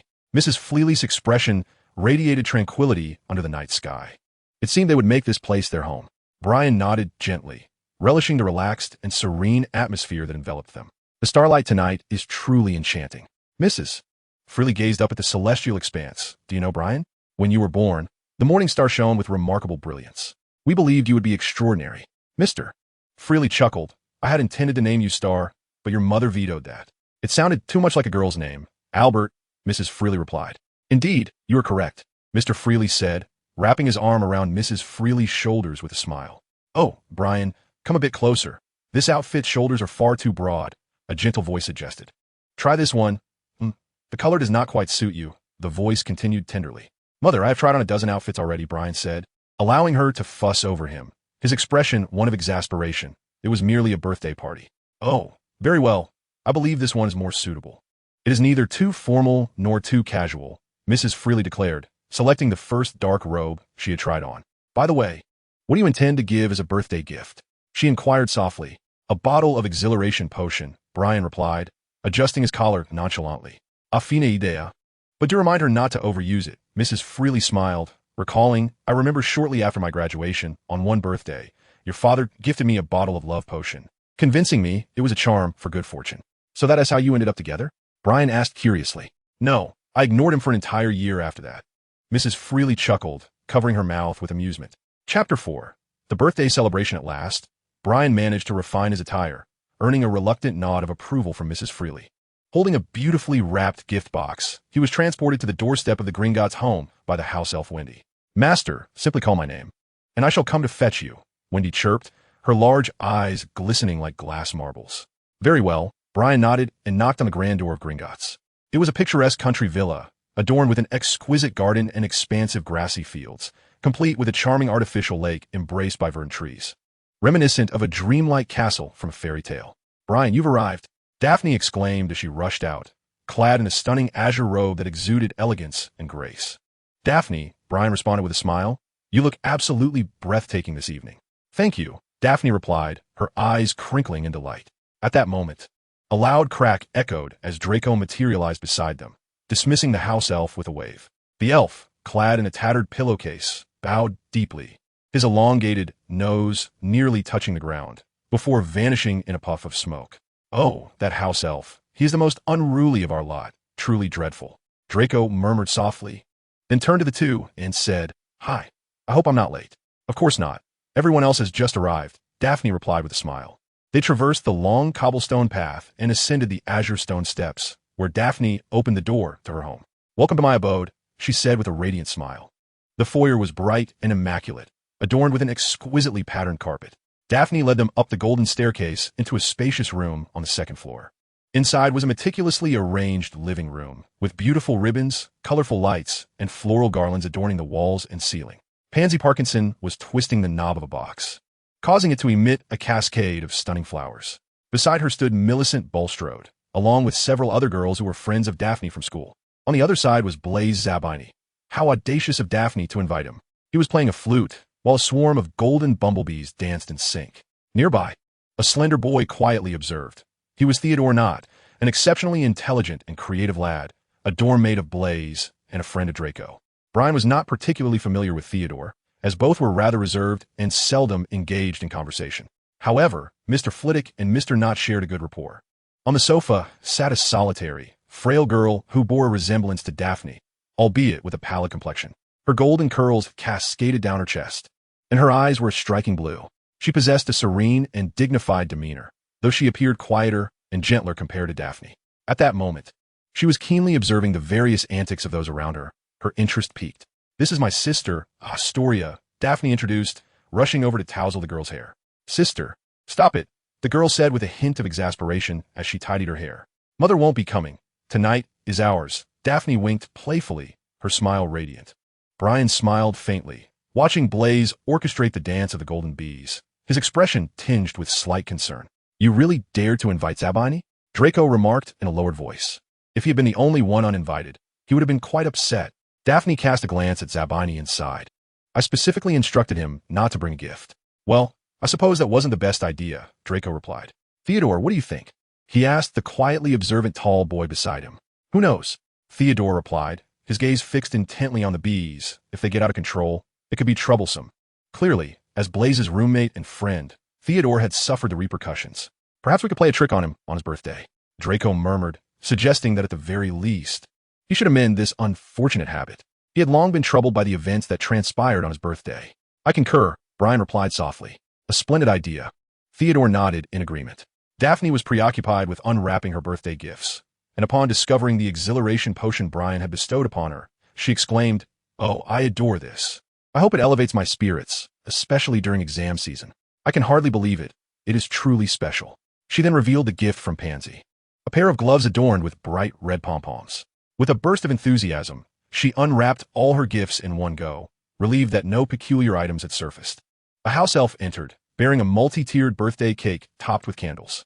The lights in the living room dimmed, leaving only the soft glow of blossoms and the golden shimmer of Sabini's bees. The gramophone played the birthday song, and everyone joined in harmony. Daphne made a wish before the cake and extinguished the candles. Pansy shook a stick, and a vibrant cascade of flowers erupted, showering the room.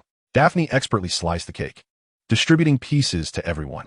She then clapped her hands, and an abundance of main courses, desserts, candies, and juices materialized on the surrounding tables.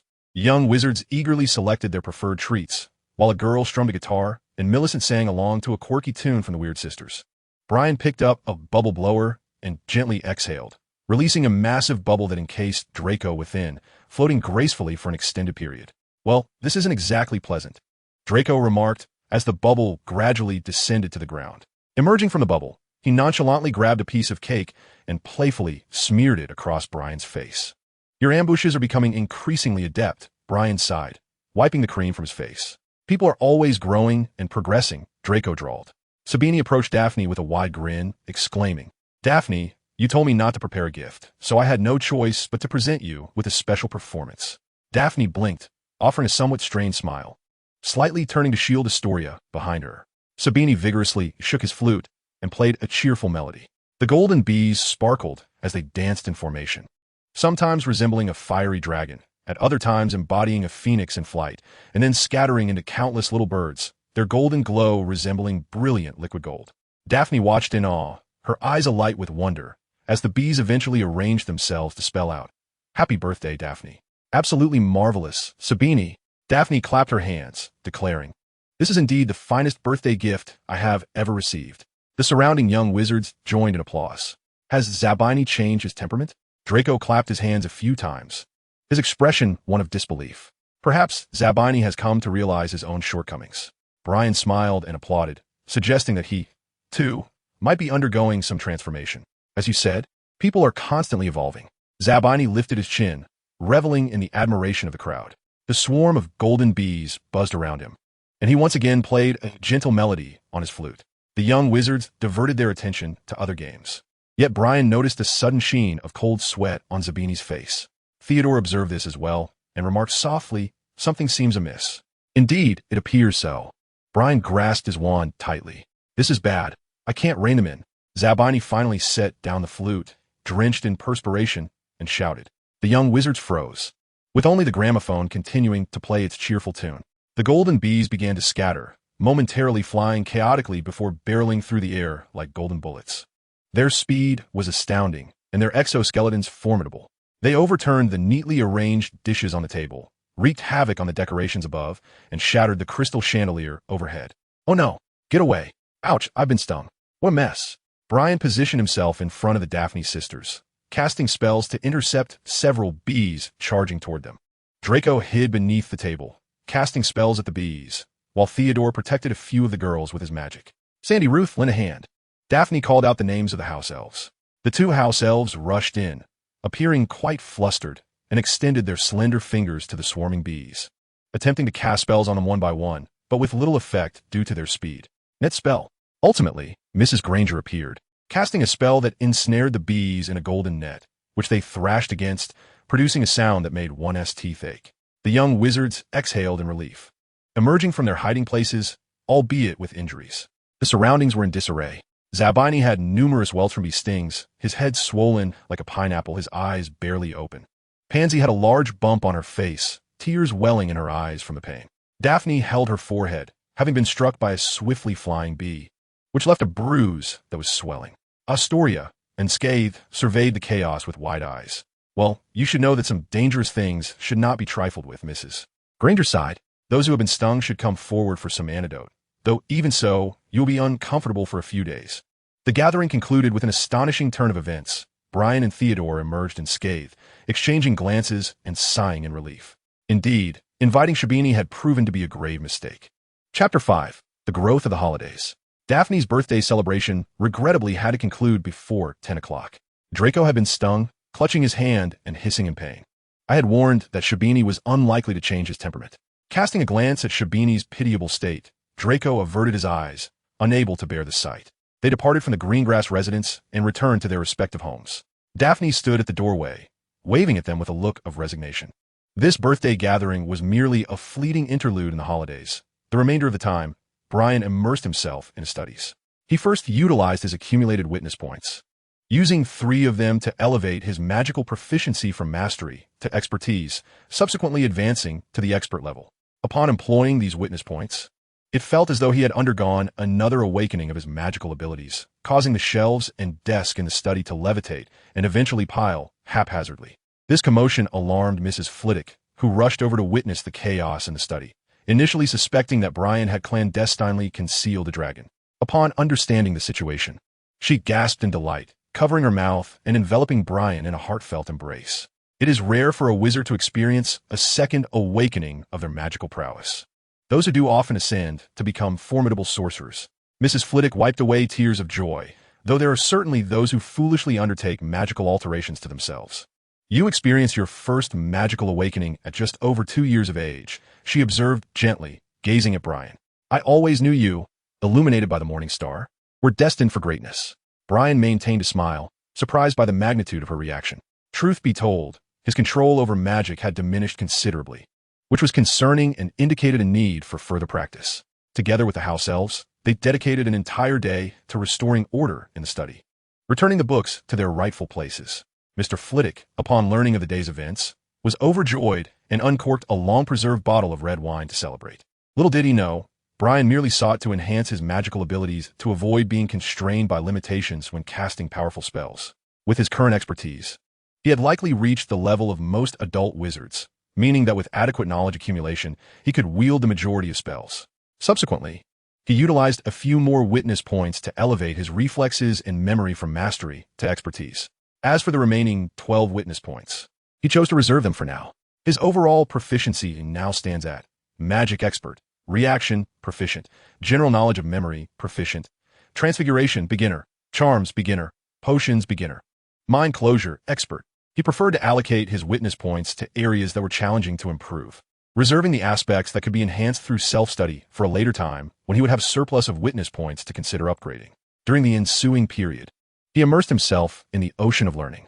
The house elf procured a complete set of foundational books for him, significantly easing his studies. The theory of transfiguration was intricate and obscure. He had already completed self-study of the second-year curriculum, mastering transformations such as turning a beetle into a button or a rabbit into a slipper. However, he struggled to grasp the nuances of biological transformation, such as converting a cup into an owl, resulting in only a lifelike puppet. He consulted Madame Flitwick, who merely chuckled and advised, "First, you must comprehend the fundamental structure of the creature you wish to transfigure.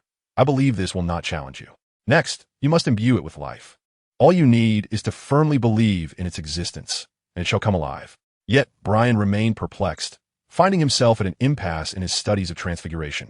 In the realm of charms, his learning progressed methodically. However, the sheer volume of spells was overwhelming.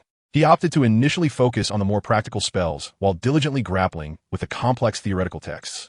Frequently, he practiced spells in the manor's training room, particularly those pertaining to defense against the dark arts.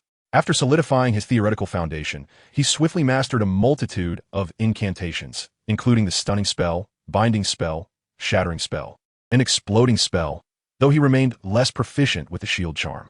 Concurrently, he endeavored to learn the Confundus charm, Oblivion charm, Disillusionment charm, and Patronus charm.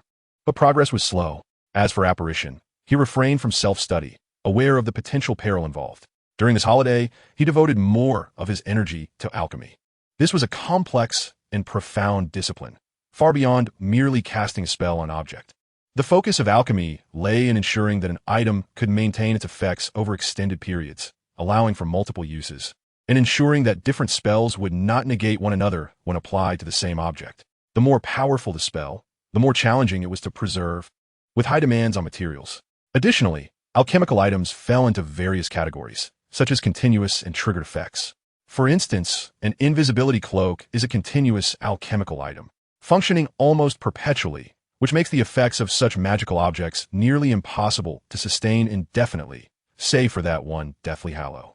In contrast, Brian's alchemical ring is of the triggered variety, releasing spells either passively or actively. The study of the Fooley family is adorned with a vast collection of books, encompassing numerous precious legacies passed down through generations.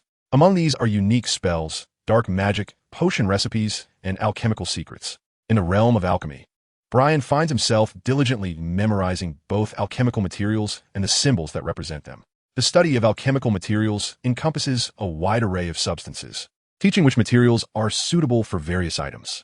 For instance, the protective charm of iron armor is best enhanced with mithril, while an invisibility cloak requires the fur of a magical creature known as the invisibility beast.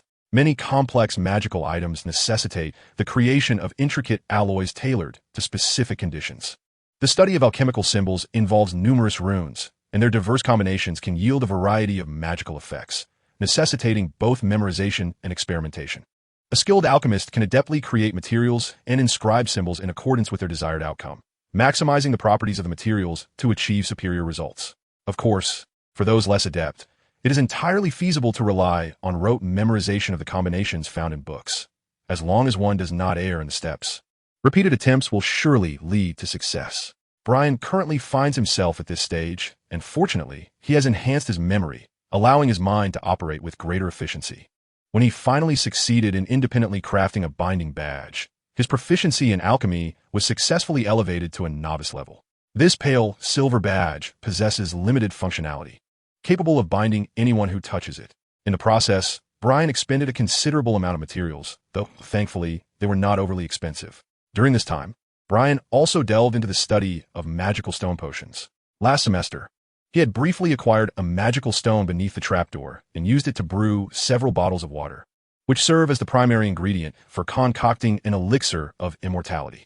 After perusing numerous tomes, he finally discovered a description of the elixir in a book titled The Ultimate Potion, along with the relevant recipe. The materials required for this potion are minimal, and the preparation steps are simple enough for even a novice to complete independently, with the book providing a user-friendly operational guide. The only prerequisite is the possession of a magical stone, considering that those vivid red magical stone potions do not have a long shelf life. Brian decided to convert them all into the elixir of immortality. The other materials were also relatively precious, nearly exhausting his allowance, prompting Mrs. Fully to suspect that he might have acquired a girlfriend, and she generously offered him a substantial handful of coins. Gazing at the dozen or so bottles of potions, as transparent as clear water, Brian swept them into a box, placing it in the farthest corner of his bag. At present, they hold little utility for him, as he lacks the level of expertise required for further exploration. Thus, they must remain in storage for now. Brian stretched lazily and stepped out of the potion room, noticing that twilight had begun to settle in. "Brian, hurry and change your clothes," called out a voice. Mrs. Freely peered out from her chamber, adorned with a robe and jewelry, stating, "Tonight, we shall visit the Malfoy residence." "Ah, indeed," Brian replied, patting his forehead in realization. "Do not forget to wear that top hat, my dear." He retreated to his room, donning a black robe and tucking his wand into his pocket. After hastily smoothing his hair with one hand, he placed the hat upon his head. Chapter 6, Malfoy Manor.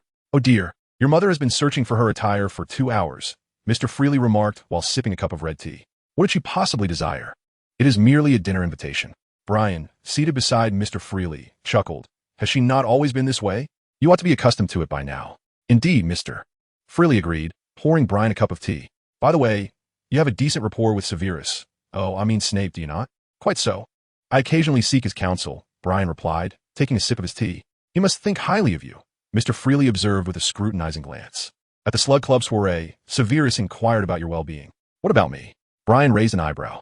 Your character, preferences, upbringing, and such," Mr. Freely pondered. "He also requested that I inform you to approach him at school should you require assistance. He would be pleased to help you." "That hardly sounds like something Professor Snape would say," Brian remarked softly. "Ah, indeed.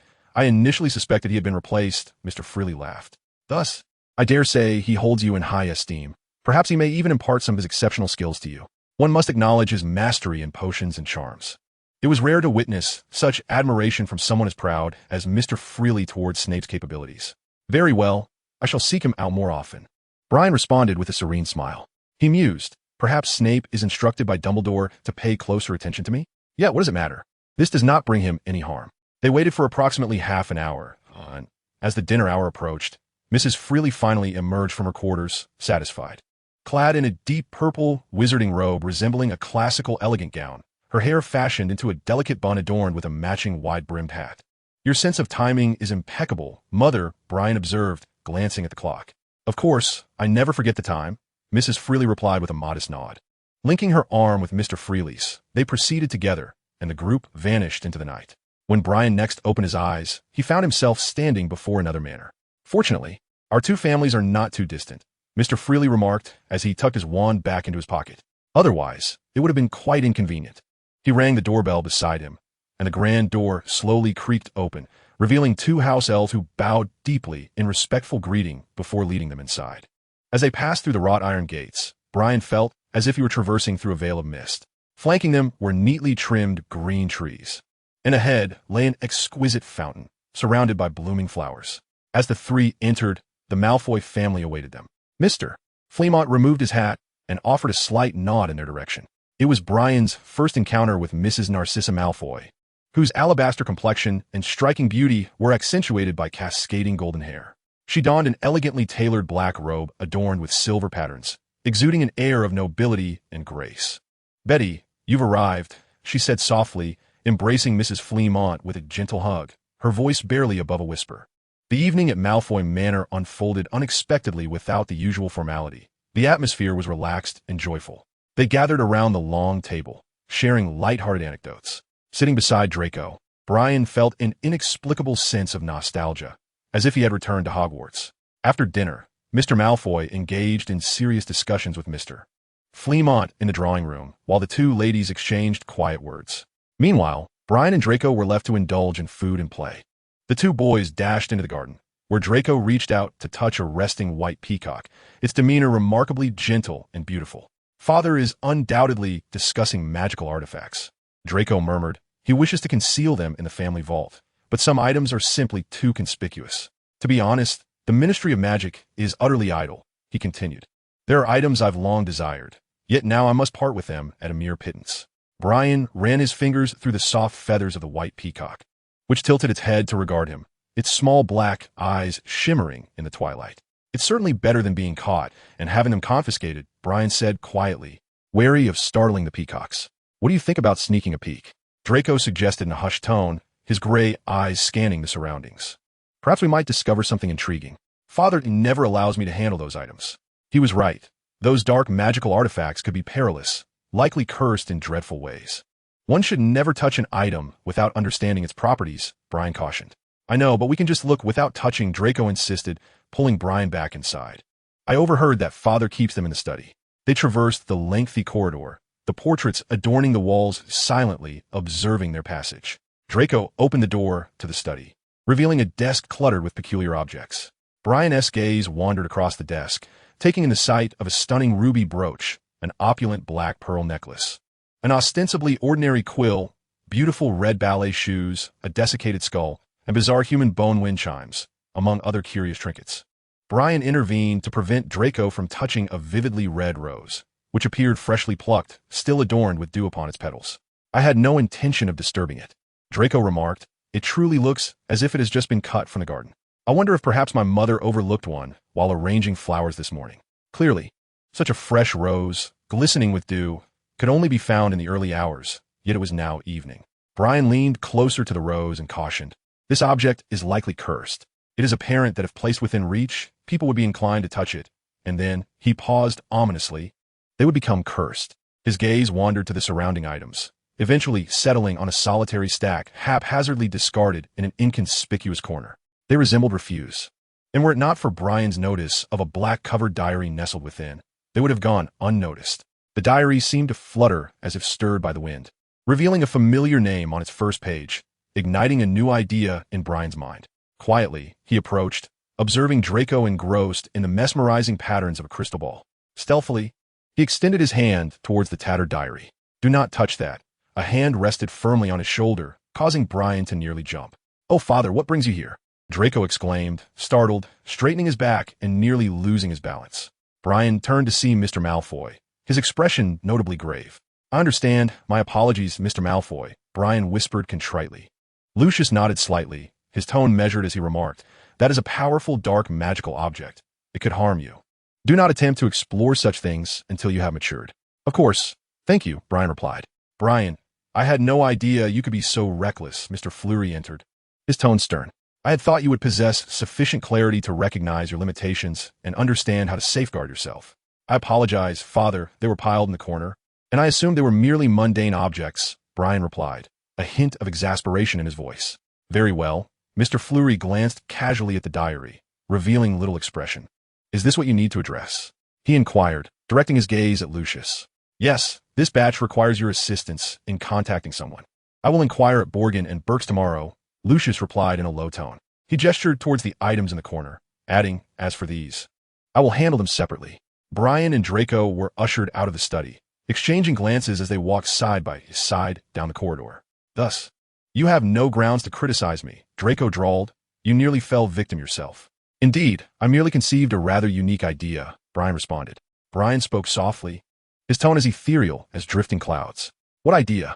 Draco inquired, intrigued. Guess, Brian replied, revealing a mysterious smile. Chapter 7, The Leaky Cauldron. Today, I wish to venture to Diagon Alley to purchase a Nimbus 2001 broomstick. The day following the dinner, Brian quietly mentioned after finishing his breakfast. I also need to acquire the textbooks for the next semester. An owl had delivered the list of required books, and he had yet to purchase Gilderoy Lockhart's works. Oh, go ahead. Do you have enough pocket money? Mr. Flea remarked while glancing at the Daily Prophet. Just enough, Brian chuckled. I would say I could spend much more. By the way, today is the day of Gilderoy Lockhart's book signing, Mrs. Flea added. Don't tell me you still idolize him? Mr. Flea remarked with a hint of disdain. Of course not. Mrs. Flea pouted slightly. I merely hope you pay attention, Brian. The Leaky Cauldron will be quite chaotic today. In fact, It might be better to go another day. I prefer today, especially since Draco and the others will be there, Brian replied with a smile, shaking his head. Do you need me to accompany you? Mr. Flea winked at him. No need, I can manage on my own. Very well then. Just remember, you only need to purchase one Nimbus 2001. No need for those extravagant custom models, Mr. Flea advised. I believe students need not indulge in such luxury. A more understated choice is preferable to avoid creating a distance from peers. Indeed, the Nimbus 2001 is already quite luxurious, Brian nodded slightly. After gathering his belongings and checking the time, Brian asked Icarus to take him to Diagon Alley. He first visited the broomstick shop, where a smiling clerk welcomed him inside. Draco and his father were inside, selecting broomsticks, and upon seeing Brian, they waved. You're here, Brian. Yes, I think this one will do. Brian casually selected a broomstick, and after finding no flaws, he promptly completed the purchase. You should take a moment to choose wisely. Draco hesitated between two broomsticks. We'll be able to join the Quidditch team this year. Honestly, I'm not keen on joining the Quidditch team. Brian shook his head. It seems like a waste of time. Are you speaking nonsense? Draco stared at him incredulously with his gray eyes. I believe everyone loves Quidditch. Brian shrugged. Perhaps I could sponsor our house team with a few Nimbus 2001 broomsticks. Their performance is superb and not overly expensive. Draco whispered to Brian, with that, we could surely crush the other houses, leaving that insufferable Potter eating our dust. Truthfully, you need not do that to make the team. Brian shook his head. Your flying skills have always been exceptional. That is certainly true. Draco raised his finely pointed chin, contemplating his desire to become a seeker. Moreover, I must excel even more in my performance once I join the house team. Acquiring superior brooms would certainly enhance our stability, despite the fact that we are already the strongest. Father, what do you think of this idea? Draco glanced at his father, Lucius Malfoy, who was selecting brooms nearby. A commendable notion. Contributing to the house is indeed necessary. Mr. Malfoy nodded in agreement, pleased with Draco's awareness.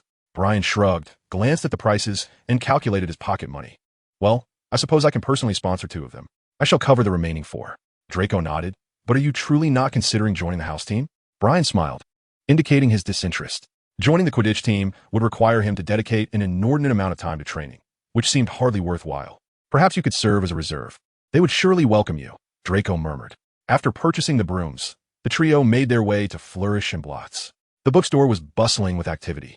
A long banner hung from the upper windows, proclaiming the sale of Gilderoy Lockhart's autobiography, Magical Me. As they entered the store amidst the throng, Brian immediately spotted Lockhart sitting behind a table, adorned in a vibrant blue robe, his blue eyes twinkling as he flashed a dazzling white smile. Surrounding him were large photographs of himself. The 3 squeezed through the crowd. The 2 shorter boys quickly became separated from Mr. Malfoy. After considerable effort, they reached the bookshelf, where Brian overheard Draco muttering, "Oh, yet another attention-seeking character like Potter. What sort of individuals are they hiring for the defense against the dark arts position?" It was evident that Draco was already aware of the situation. Indeed, this was far from a favorable development. Brian gathered a substantial pile of Lockhart's works from a shelf, their weighty presence a stark reminder of their lack of utility in the defense against the dark arts class. He placed the books on the counter to pay, then swept them into his bag. Indeed, I have heard that this position is cursed, Draco said in a lowered voice, perplexed as to why the school would not abolish the course, instead allowing someone like him. He cast a disdainful glance in Lockhart's direction to teach.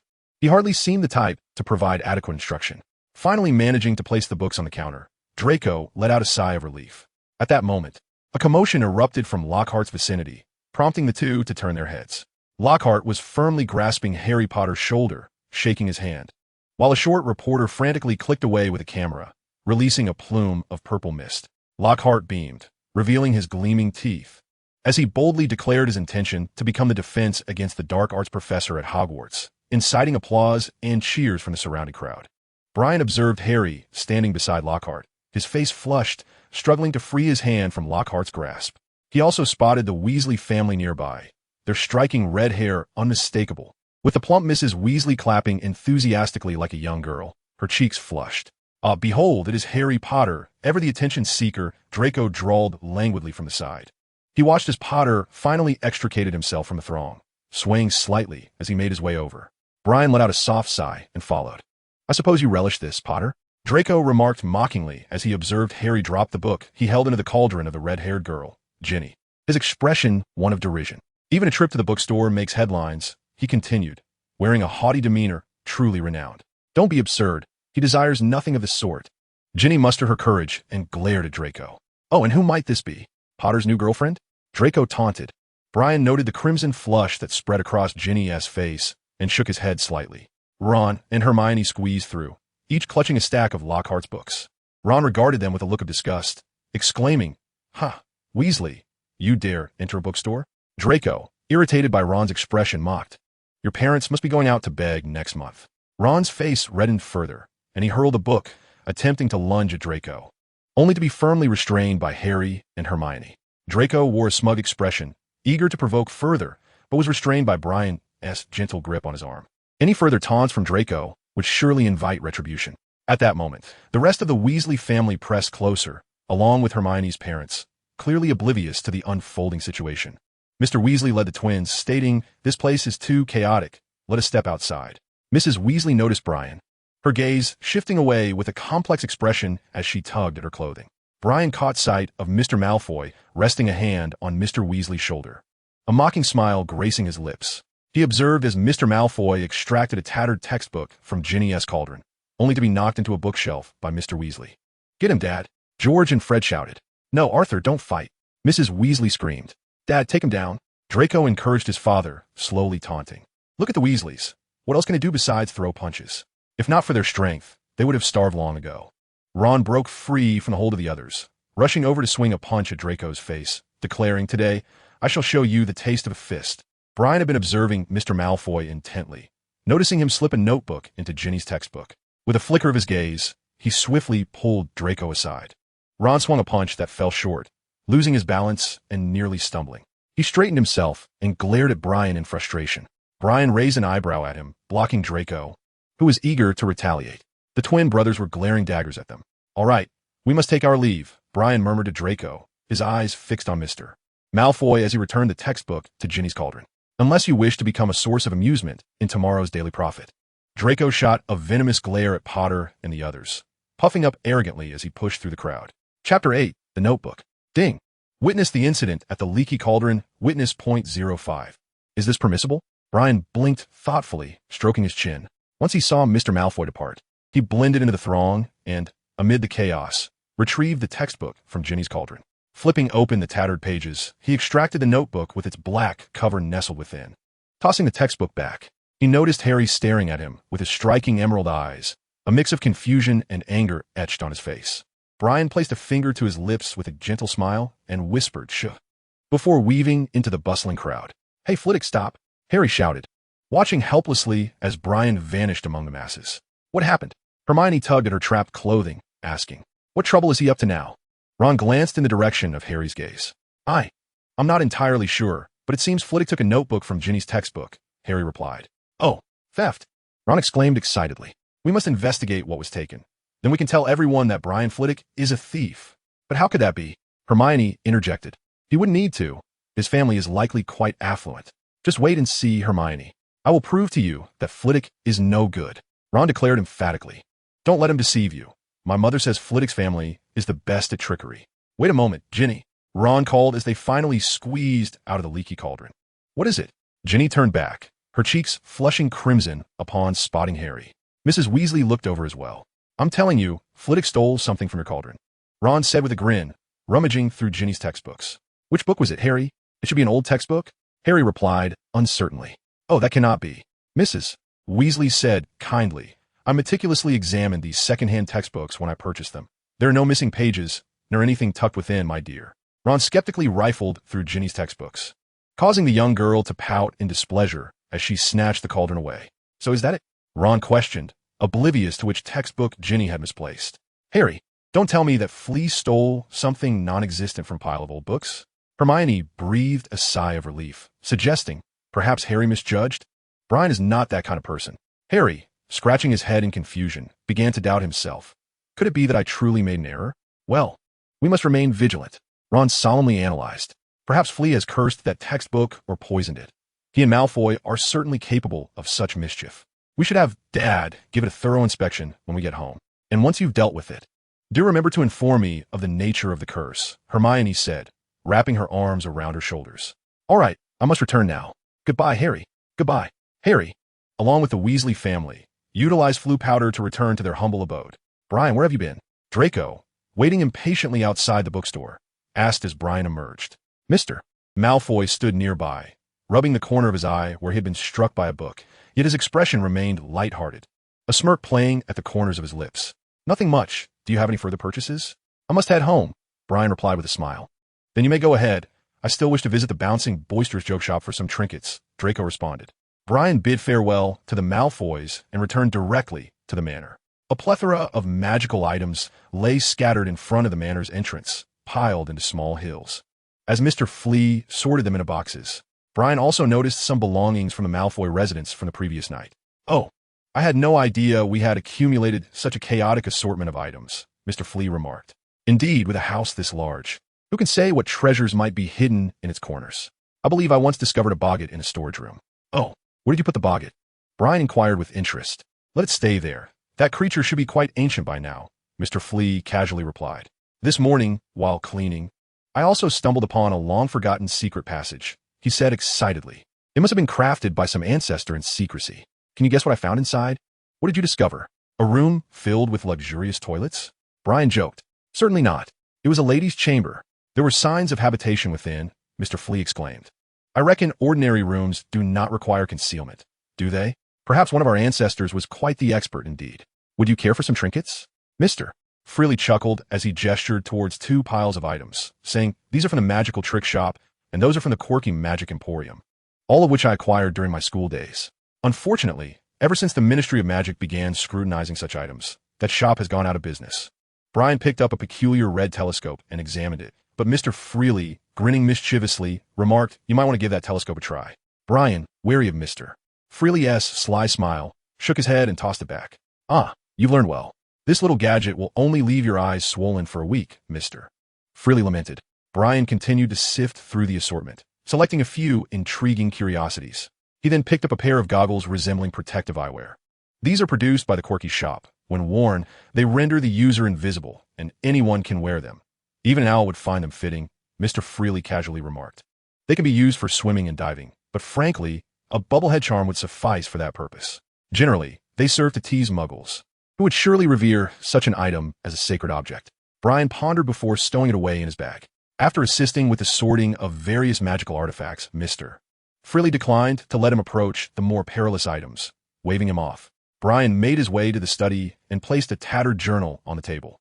The diary boasted a worn black cover, appearing quite unremarkable, with the date on the cover indicating it was 50 years old. As he flipped it open, he discerned a faint signature on the first page, T. Riddle. He closed the cover, resting his chin on his interlaced hands, lost in contemplation.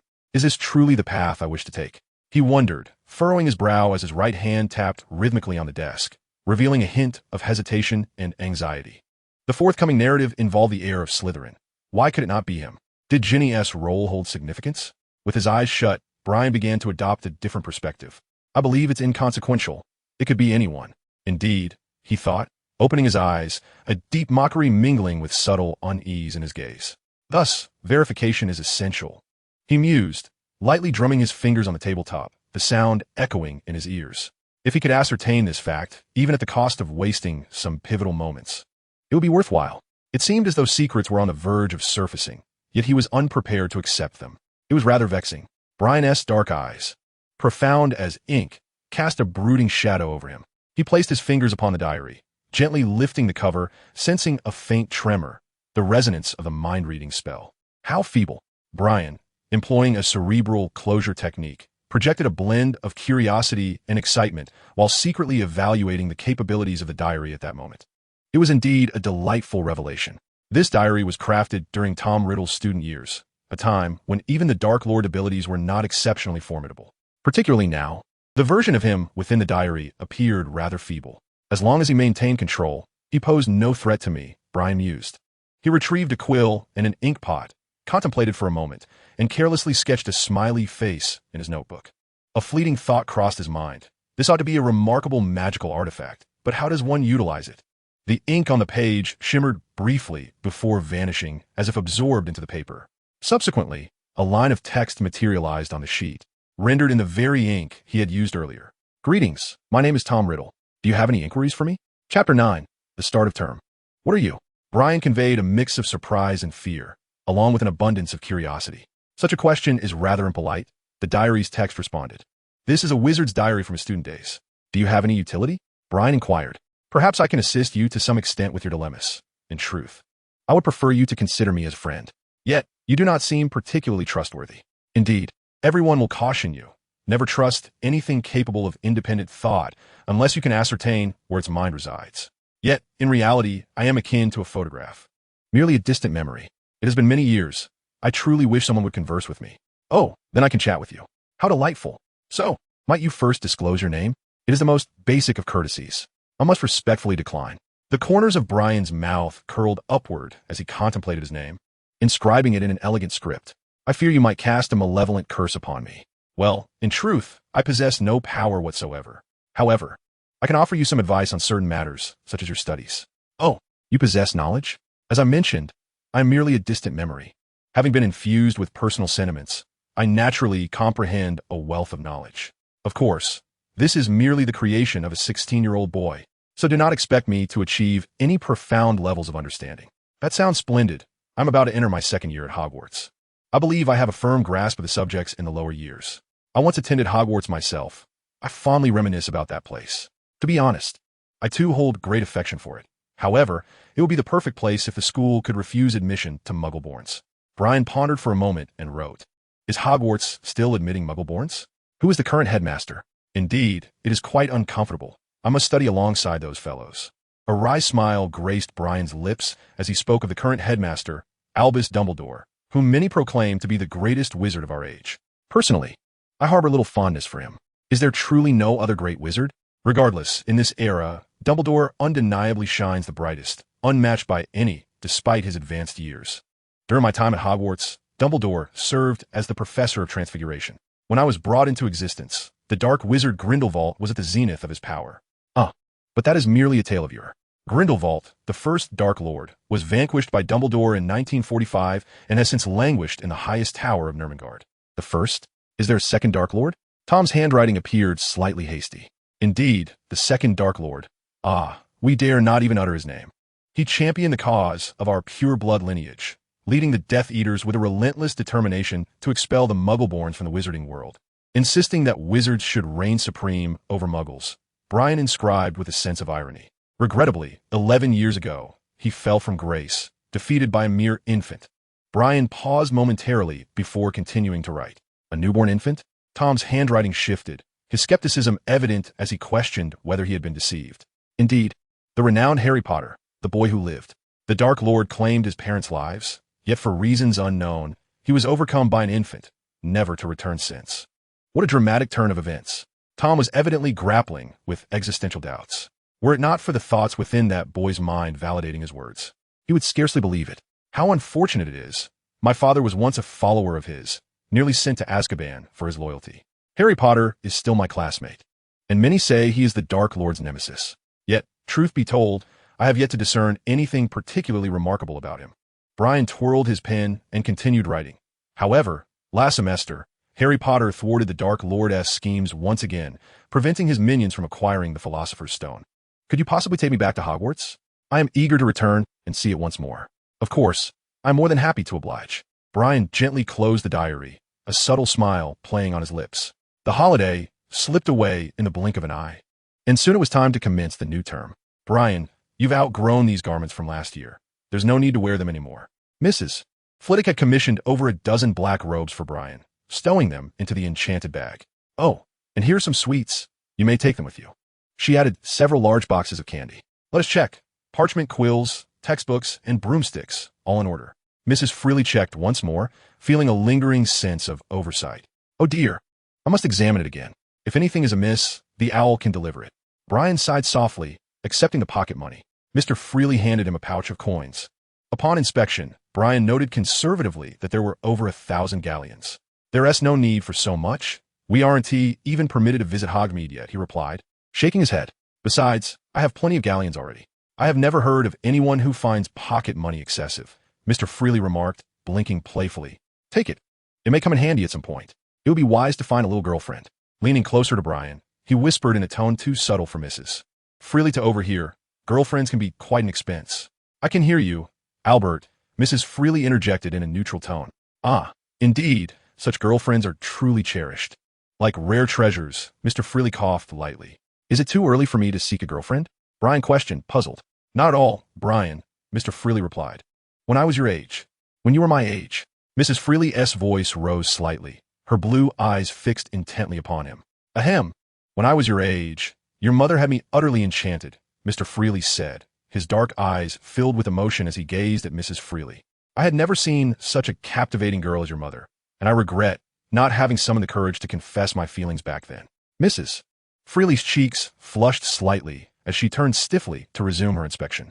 Brian watched as she accidentally knocked over a teacup. Phew, Mr. Freely breathed a sigh of relief, wiping non-existent sweat from his forehead and winked at Brian. Brian shook his head in amusement. They soon arrived at King's Cross Station, pressed for time. They navigated through the barrier between the 9th and 10th platforms, reaching platform 9 3/4. The deep red Hogwarts Express stood proudly at the platform, steam billowing into the air. The area buzzed with a cacophony of voices, while various cats weaved through the crowd, and owls hooted sharply.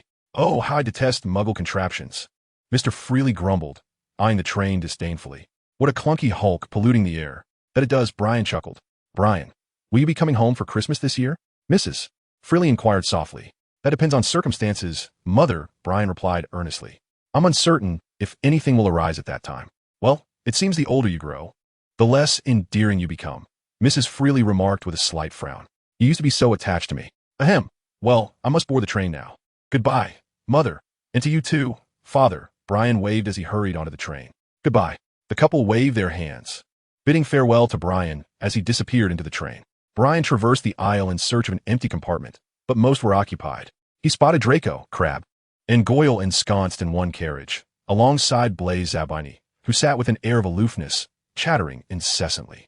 Draco raised an eyebrow at Brian. Reluctantly, Brian continued his search for another compartment and eventually discovered one that was mostly vacant, with only a young girl seated inside.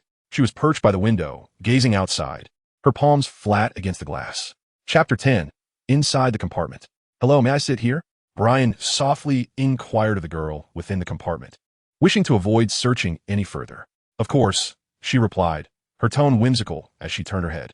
She had a tousled mane of golden hair, delicate brows, and pale eyes that bulged slightly, giving her an air of surprise.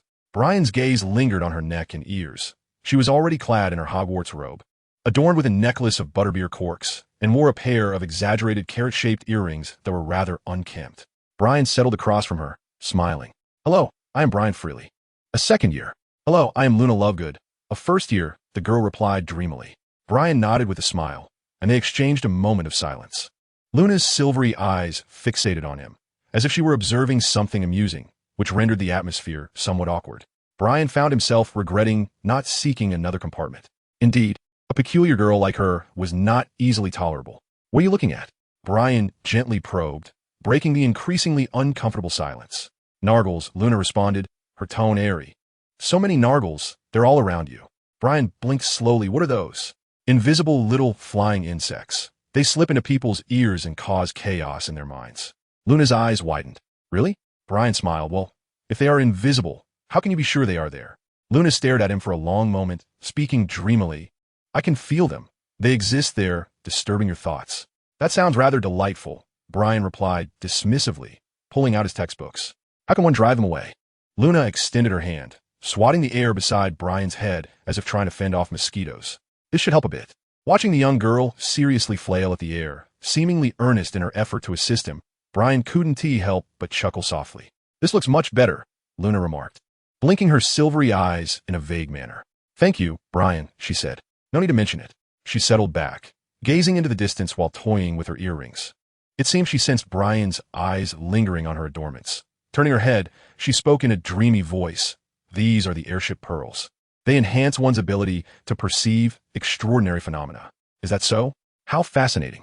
Brian's gentle smile illuminated his face. You need not feign interest. Luna fixed her gaze upon him, candidly stating, I can tell you find this rather dull. You can? Brian raised an eyebrow slightly, instinctively maintaining a mental barrier, albeit not in full force.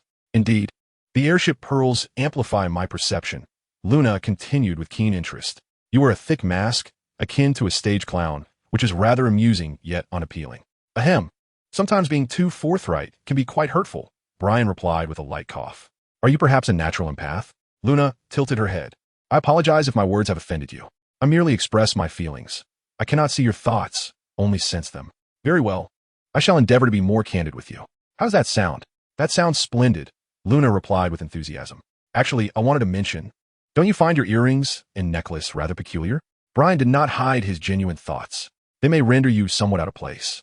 Luna touched the butterbeer cork necklace that hung around her neck, her tone distant as she said, I find them charming. They help ward off misfortune. I wore them intentionally today. People invariably come to adore them. Yet, I believe the majority may not share your sentiment, Brian countered. All I need is for a small fraction to appreciate them. They can become my closest friends. Luna directed her gaze out the window, her tone resolute. The cabin fell into silence as Brian opened his textbook. Excuse me, may I sit here? A red-haired head peeked in, breathlessly inquiring. Brian looked up to find Ginny Weasley. Oh, it's you. Ginny frowned, struggling under the weight of a large pile of luggage that seemed precariously balanced.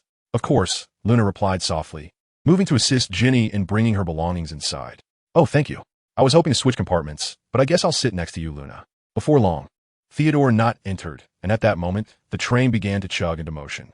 You're already studying third-year material? Theodore glanced at Brian's textbook, his tone flat. Yes. Brian nodded. Impressive. As expected of you, Theodore remarked. During this holiday, I previewed second-year content and grasped a portion, yet I still have much to learn. At this moment, Luna withdrew a copy of Contrarian Songs, engrossed in its pages, the magazine obscuring her face. Ah, Contrarian Songs, Theodore remarked with a frown. A publication that thrives on sensationalist fabrications to capture attention. He held a deep disdain for such endeavors, especially since his father had been maligned by this very magazine.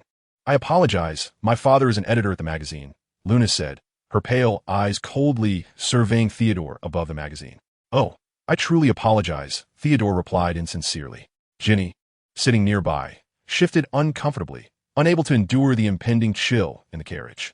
She opted to engage Luna. Hi, are you a first year too? E.M. Ginny Weasley.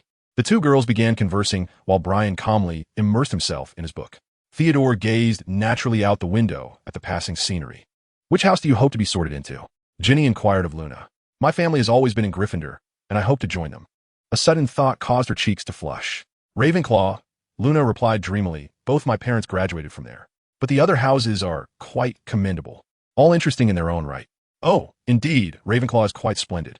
As long as it's not Sly, Ginny blurted before realizing the presence of two Slytherins across from her. You should understand, it's merely a profound envy. Theodore remarked in a detached tone, continuing to gaze out the window, perhaps pondering that the Weasley family's spirit had diminished alongside their fortunes. Ginny shot an irritated glance at Theodore, finally grasping how detestable her brothers had deemed Slytherin. We are merely keeping pace with the times, Ginny retorted sharply. Far better than languishing, like you antiquated relics, wallowing in the mire. But we require genuine elites, Theodore countered. We have secured the House Cup for 6 consecutive years. Oh, of course, had it not been for last year's arbitrary scoring by the headmaster, it would have been 7. Last year, Gryffindor produced a true hero, Ginny declared, while all you know is to scurry and hide, forever lacking a hero. Ah, avec les héros, Theodore scoffed.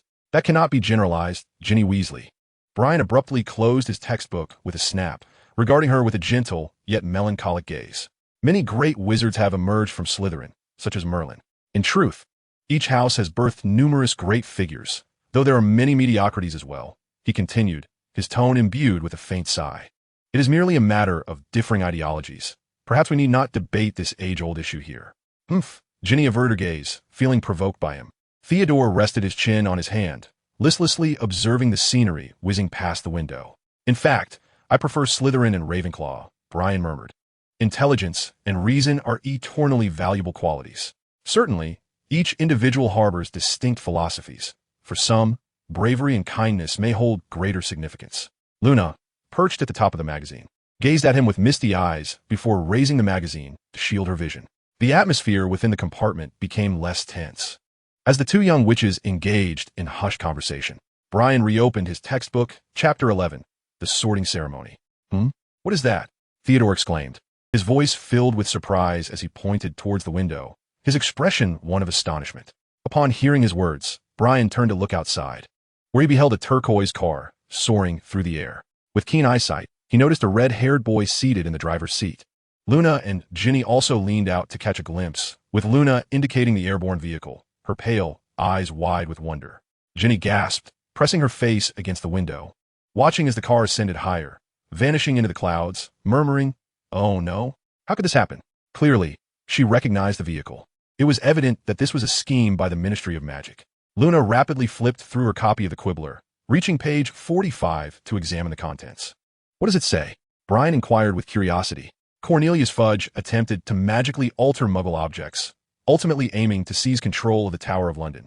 Luna stated with unwavering certainty, her gaze fixed on the text. Brian was momentarily speechless, unable to respond. "Is that a Weasley in there, along with Harry Potter?" Theodore asked, his tone questioning. "Indeed, you are not mistaken," Brian said, suppressing a smirk. "Ah, typical Harry Potter, always needing to stand out even on his way to school." Theodore remarked with a hint of sarcasm. "Is your brother also featured? You should pray he doesn't get expelled."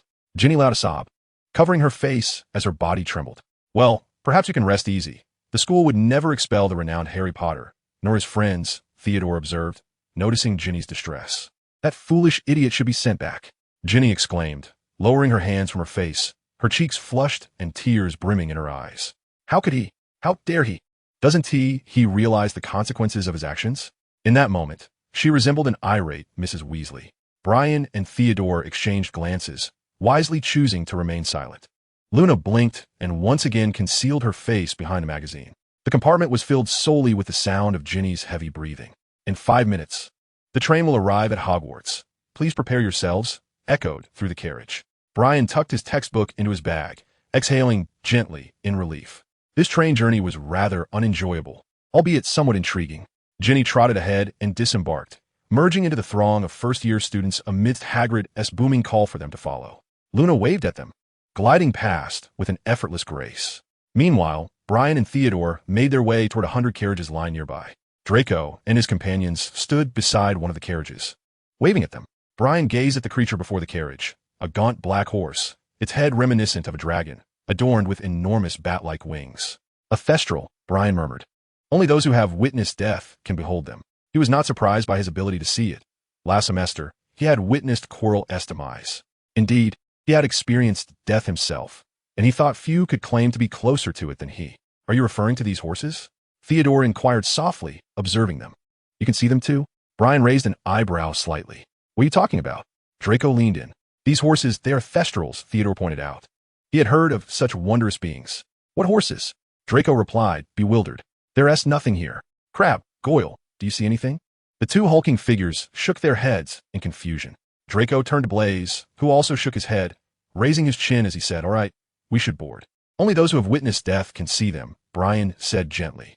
He reached out to touch a thestral's wing, which felt solid, covered in a layer of short black fur. It turned its head to regard him, its hollow white eyes devoid of pupils.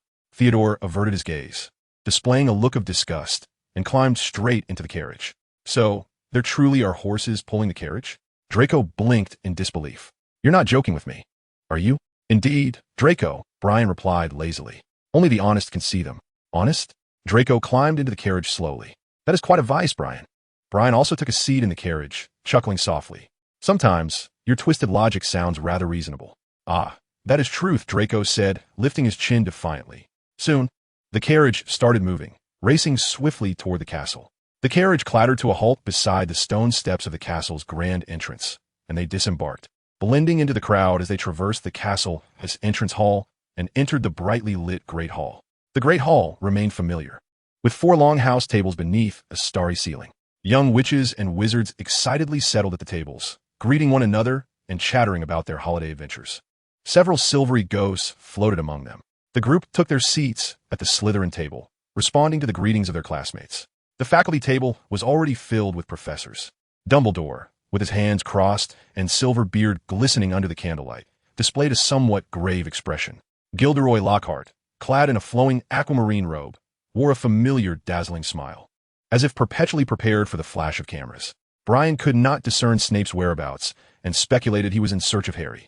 Soon, the doors to the hall swung open, and Professor McGonagall entered, leading a cohort of anxious first-year students.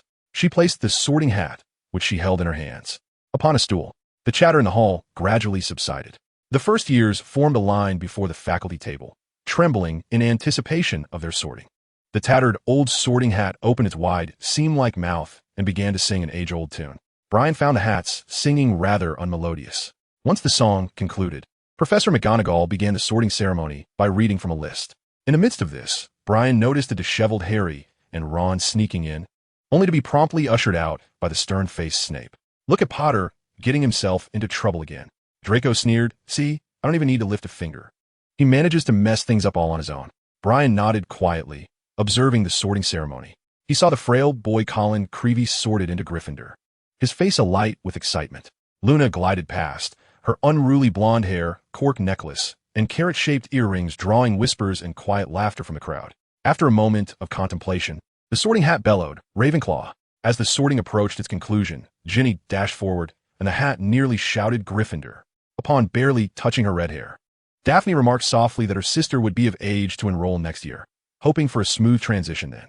Finally, as the sorting ceremony concluded, McGonagall tucked the hat away and stepped aside, while Professor Snape hurriedly approached her to exchange a few words, after which she left with a frown. Dumbledore rose, beaming, and proclaimed in a resonant voice, "Welcome to our new students, and to our returning ones, welcome back. I suppose you are not in the mood for a speech. So let us commence our feast." Plates of sumptuous dinner appeared on the tables, and the famished young wizards eagerly began to partake of their favored dishes. Brian noticed Dumbledore hastily departing from the table and exiting the hall. He picked up his knife and fork and cut a piece of steak to savor. Witnessing the sorting ceremony, witness .05. The sorting ceremony proved to be rewarding indeed. He mused lightly, while Draco engaged in conversation with Theodore regarding Harry's latest escapade. With a burst of laughter, Draco delightedly observed as Potter and Weasley arrived at school in a flying car, a stunt that would surely result in their expulsion. His laughter echoed far and wide. Brian, noticing Hermione at the Gryffindor table, saw her biting her lip with a look of concern. While many directed their glares at the duo, Draco responded with a smug glance. Once dinner concluded and the school song had been sung, Dumbledore returned to share some announcements, after which the young wizards retreated to their respective common rooms. They were too preoccupied for further conversation, each drifting off to sleep shortly after. Chapter 12. Transfiguration Class. The following morning, they gathered in the Great Hall for breakfast. Draco discreetly confided in Brian that he had been following the news from the Muggle world during the holiday. The 2 world wars they had endured were truly remarkable, he remarked. I had considered acquiring some firearms, those are what they call them, akin to wands that only shoot magical bullets, for study, along with some artillery. Alas, magic cannot be performed in the Muggle realm. So I did not mention this to my father.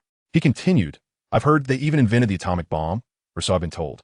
I was curious to dismantle one and examine it, though that would be quite the challenge. He clicked his tongue. Noxious substances are indeed a menace. You should be glad you couldn't get your hands on one. Brian blinked, somewhat incredulous. I know, Muggles say he flattens cities with that thing, Draco replied. But I believe they exaggerate. Is it really filled with 100 fiendfire curses? More terrifying still, it can obliterate your home in an instant. Brian stated gravely. Well, that's rather fascinating. I suppose my father could transform it into a great bird and let it soar to Gringotts, Draco drawled, his disdain for the goblins evident. For they were as bothersome as Potter with his infamous scar. It might blow up Diagon Alley, Brian pondered, though I'm uncertain if the disappearing spell would be effective on it. Their conversation meandered until Draco spotted Harry and his companions sitting unharmed at the Gryffindor table. Brian shook his head, relieved that Draco currently lacked the means to procure a nuclear bomb. As for the future, perhaps he could explore the intersection of science and magic to see what wonders might bloom. I truly cannot fathom why Potter and his friends remain here. Professor Snape ought to properly reprimand them, Draco fumed, thoroughly displeased that they had not been expelled. Daphne approached, a stack of textbooks in her arms, and overheard, regardless. How could the school possibly expel a hero? He accomplished something truly remarkable last semester. She added, of course, arriving at school in a flying car isn't exactly commendable, reflecting her less than favorable impression of the incident. Oh, what could possibly delight Potter more than seeking attention? Draco retorted with a tone of sarcasm. Brian was examining the book in his hands, with Tom's diary nestled within the pages of his Transfiguration textbook. At that moment, a multitude of owls surged into the hall, scattering letters among the crowd. A thunderous voice erupted, shaking the very dust from the ceiling. If they expelled you for stealing a car, I wouldn't be the least surprised. Have you ever considered what your father and I felt when we discovered the vehicle was missing? You and Harry nearly lost your lives. The entire hall's gaze was fixed upon the Gryffindor table, where Ron had concealed himself beneath the dining table, his fiery hair the only visible remnant. Harry hung his head low, resembling a frostbitten eggplant. Once the raucous noise finally subsided, Brian rubbed his ears, still tingling from the shock, and exhaled softly. Draco nearby was doubled over in laughter. It was truly delightful to see Weasley receive a howler. Weasley might end up driving his father out of the Ministry of Magic, leaving the entire family to beg. There couldn't be better news than this. Howlers, TSK, TSK. So vulgar, remarked Blaise, who always wore an air of superiority in crowded settings, as if he looked down upon everyone. After breakfast, they departed the hall to attend Transfiguration class.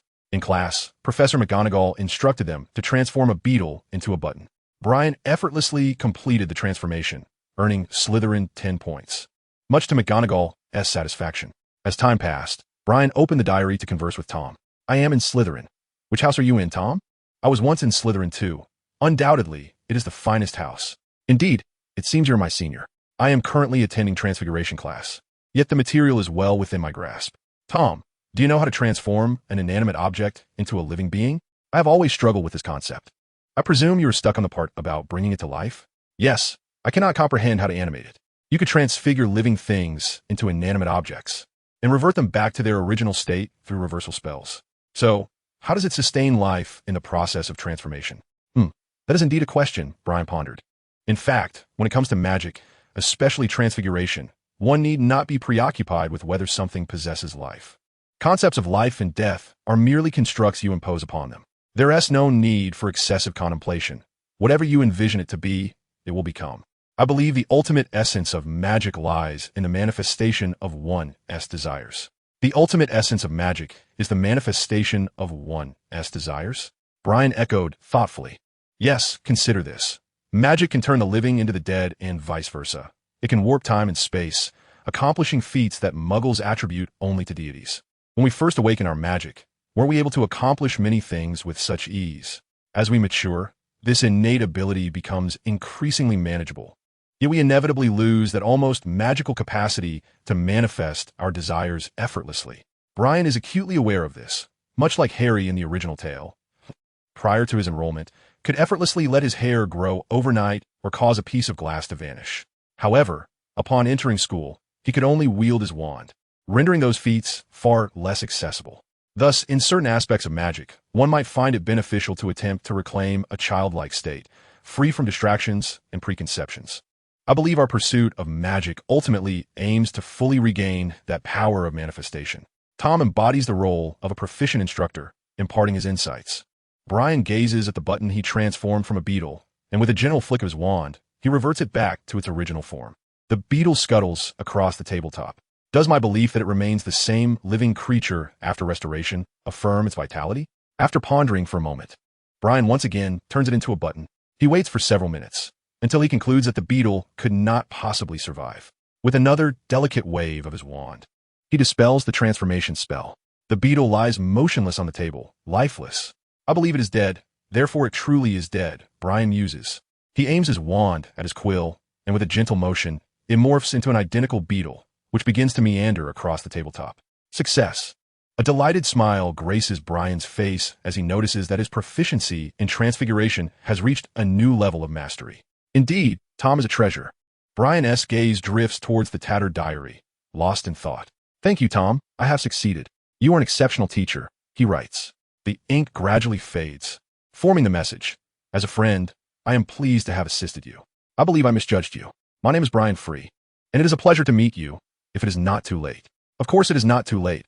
I am glad to have met you. Tom replies in elegant cursive. As Draco peers over curiously, Brian instinctively closes his textbook, tucking the diary within its pages. What are you writing? Draco inquires, poking at the beetle scuttling about the table with his wand. I am taking notes, Brian replies with a smile. I feel that diary looks somewhat familiar, Draco whispers. A diary is just a diary, Brian responds. He resolves to carry Tom's diary with him at all times, should it ever be stolen. The thought of losing it would be unbearable. That would be foolish, Draco remarks noncommittally, waving his wand to transform the beetle into a twisted, unrecognizable mass. In the time that followed, Brian practiced the newly acquired art of transfiguration with various trinkets. observing as the feather quill transformed into a beetle and gradually reverted to its original form. As the class drew to a close, Crabbe, growing impatient, furiously waved his wand, resulting in his beetle exploding and releasing a foul, green liquid that splattered across the entire classroom. Professor McGonagall, irate, wiped the splashed liquid from her eyes and deducted 10 points from Slytherin. Once the chaos had subsided, Brian busied himself cleaning his clothes, books, and Tom's diary, feeling nauseous enough to nearly retch his breakfast. Crabbe is indeed a nightmare, Draco remarked with disdain as he tossed his textbook aside, his countenance dark. Chapter 13, Daily Life. At last, the Transfiguration lesson concluded, and the young wizards hurriedly fled the stench-filled classroom. Brian remained behind to assist Professor McGonagall in tidying up while seeking clarification on his inquiries about Tom. I am pleased to see you have reached this level of transfiguration, Professor McGonagall stated, guiding Brian to attempt transforming a mouse into a cup. After he succeeded, she nodded approvingly. She elaborated on the essentials of transfiguration, noting that while the fundamental approach was similar to what Tom had conveyed, each individual's comprehension might differ. McGonagall's explanation proved immensely beneficial to Brian. Subsequently, he dashed to the greenhouse, arriving just in time for herbology class. Professor Sprout instructed the students to continue their previous task of placing the remaining mandrakes into pots. The mandrak is a potent restorative, utilized to revert those who have been transfigured or cursed back to their original states, forming a crucial component of most antidotes. Theodore stood up and answered Professor Sprout's question in a monotone, but the shriek of the mandrak was deadly. Professor Sprout was highly satisfied and instructed everyone to don a pair of earmuffs. A scramble ensued, with Goyle, leveraging his height, managing to secure 3 pairs, distributing the remaining 2 to Brian and Draco. Blaise observed the commotion with an air of arrogance, crossing his arms and standing aloof. Eventually, he was left with no choice but to wear the only remaining pair of pink fleece earmuffs, his dark complexion flushed with embarrassment. The task at hand required them to uproot the mandrak, forcing the grotesque, baby-like roots into the pots and covering them with compost. This proved to be quite a challenge for Brian, as magic was prohibited during such laborious tasks. It was purely a test of physical strength. Fortunately, his regular exercise regimen allowed him to endure. Draco, however, fared poorly, while straining to pull a mandrak from the soil. His pale cheeks flushed as the obstinate root writhed and resisted, unwilling to be freed. Draco, after much effort, managed to extract one and stumbled, landing awkwardly. The doll fell onto his face, mercilessly delivering kicks and punches, nearly dislodging his ear covers. Brian, with great difficulty, removed the mandrak from Draco's visage and placed it into a large flower pot. He noted Draco mumbling under his breath, clearly not uttering kind words. Once the class finally concluded, Draco removed his ear covers and expressed his discontent. "We are here to learn, not to engage in menial labor." "Well, did you do anything afterwards?" "It was Crabbe and Goyle who helped you finish it," Brian remarked, wiping the sweat from his brow. "So they do have some utility," Draco replied, lifting his chin. They observed Blaise roughly tearing off his pink ear covers and tossing them aside with disdain, hands tucked into his pockets as he strode away with an air of superiority. Draco stifled a laugh, saying, "Thus, one might perceive a person's haughtiness, only to discover, upon closer inspection, they are rather, well, quite the jester." Brian chimed in. Upon returning to the Great Hall, Draco changed into a fresh set of clothes and remarked, "This morning was truly uncomfortable." "Indeed, it was quite unexpected," Brian replied with a smile, stretching his sore arms. After lunch, they attended a drowsy history of magic class. Draco quietly remarked, "Potter was over there giving an autograph to a little mudblood, and then Lockhart caught him. Too bad you weren't there." His expression was priceless. Brian, engaged in a discussion with Tom regarding academic concerns, nodded absent-mindedly. "I've always believed mudbloods are unworthy of magical education. They tarnish the purity of the wizarding world," he wrote in his notebook. Indeed, Slytherin's ideology is correct. Mudbloods will never fully align with wizards and will only serve to further confuse and divide our realm, Tom concurred. "But what can we do? The majority of the wizarding world is now friendly towards them." "Yes, a truly ignorant and short-sighted crowd," Tom scoffed. "I think if someone like Dumbledore stood up, it would yield positive results. Yet, he chose the foolish side. Perhaps, but it is indeed too late to purify wizards of Muggle descent," Brian concluded in his notebook. Closing it afterward, with his chin resting on his hand, he gazed thoughtfully at Professor Binns, contemplating. Soon, after a few more discussions, it should be sufficient. However, to purify wizards of Muggle origin is long overdue. Brian pondered gravely. This path was no longer viable. He understood well that the current era lacked the fertile ground for the advancement of pure blood supremacy, destined to be swept into the annals of history. Today, only a small faction of the wizarding community clung to this notion. Perhaps the reckless pursuit of Voldemort, under the conviction that he would serve as their savior, marked the last flicker of hope for the pure blood lineage. With Voldemort's downfall, reality dealt them a crushing blow, leading the pure blood families into a complete decline. Numerous ancient families, like the Pruitt family, were nearly extinguished, while members of the Lestrange family vowed to endure their imprisonment. The last male descendant of the Black family remains in Azkaban, surviving on rats. Even those families that evaded judgment gradually succumbed to decline. The once esteemed Malfoy and Flint families, which still retained wealth and influence, are now dwindling. The brilliance of pure blood status has irrevocably faded. In the evening, he and Draco arrived at the stadium, where Draco excitedly exclaimed, "I have arranged with Flint to showcase the firebolts tonight, and he will assess my flying skills." "That's splendid, but why include me?" Brian sighed. "There's a Firebolt 2001 waiting for you." "Very well." Brian glanced towards the stadium, where the 6 members of the Slytherin team had gathered, and the burly captain, Marcus Flint, was pacing with palpable excitement. "Hello, Draco and Brian." Upon seeing them approach, he eagerly came over to shake their hands. Brian felt Flint's large hand grip his painfully. Draco produced 6 firebolts, lifting his chin proudly. "These are 6 Firebolt 2001s, the fastest available, for sponsored by my father. And 2 were funded by Brian." "Incredible." Flint gazed at the broomsticks with the adoration of a lover, and the other players looked on with eager eyes. "This year, we shall undoubtedly crush the competition." "Draco, you know we are in need of Seeker." "The previous Seeker just graduated last year." Flint cleared his throat. "Your profile is well suited for the role, but I must assess your flying skills." "Of course." Draco took out his broom, brimming with confidence. Brian sat at the edge of the stadium, watching Flint throw balls at various angles while Draco soared through the air, skillfully catching them with grace. He joined the other players in applause. "Excellent, Draco. Simply perfect." Flint grinned. "You are far superior to the last Seeker." Draco landed on the grass, his head held high with pride. "I believe you are the one for the position. I shall report this to the headmaster immediately." Flint declared. "Training will be every Saturday morning. Sound good?" "I will be there on time." Draco nodded. "Oh, and Brian, would you like to try out as well?" Flint regarded Brian thoughtfully. "No, thank you. I do not have time to join the team," Brian replied, shaking his head. "Very well. But you might as well give it a try. After all, you have made a contribution," Flint remarked. "Brian's flying skills are quite impressive, nearly on par with mine."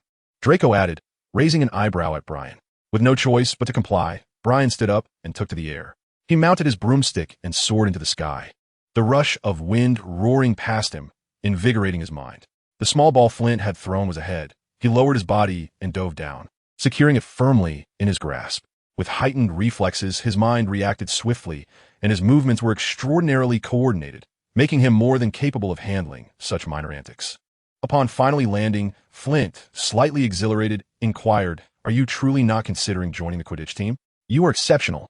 He believed Brian's quick reflexes would provide a significant advantage in Quidditch.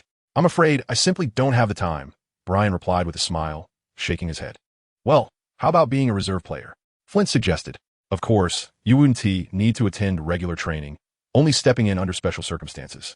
After a moment of contemplation, Brian agreed, knowing that there were other reserve players on the team, and it was possible he might never get a chance to play. In the following moments, each player received their new broomsticks and joyfully soared across the pitch. Their confidence was palpable, a product of their continuous victories, and the newly acquired broomsticks undoubtedly gave them an added edge. Watching them joyfully dart about, Brian couldn't help but smile. This is the essence of youth. Chapter 14, The Oblivion Charm.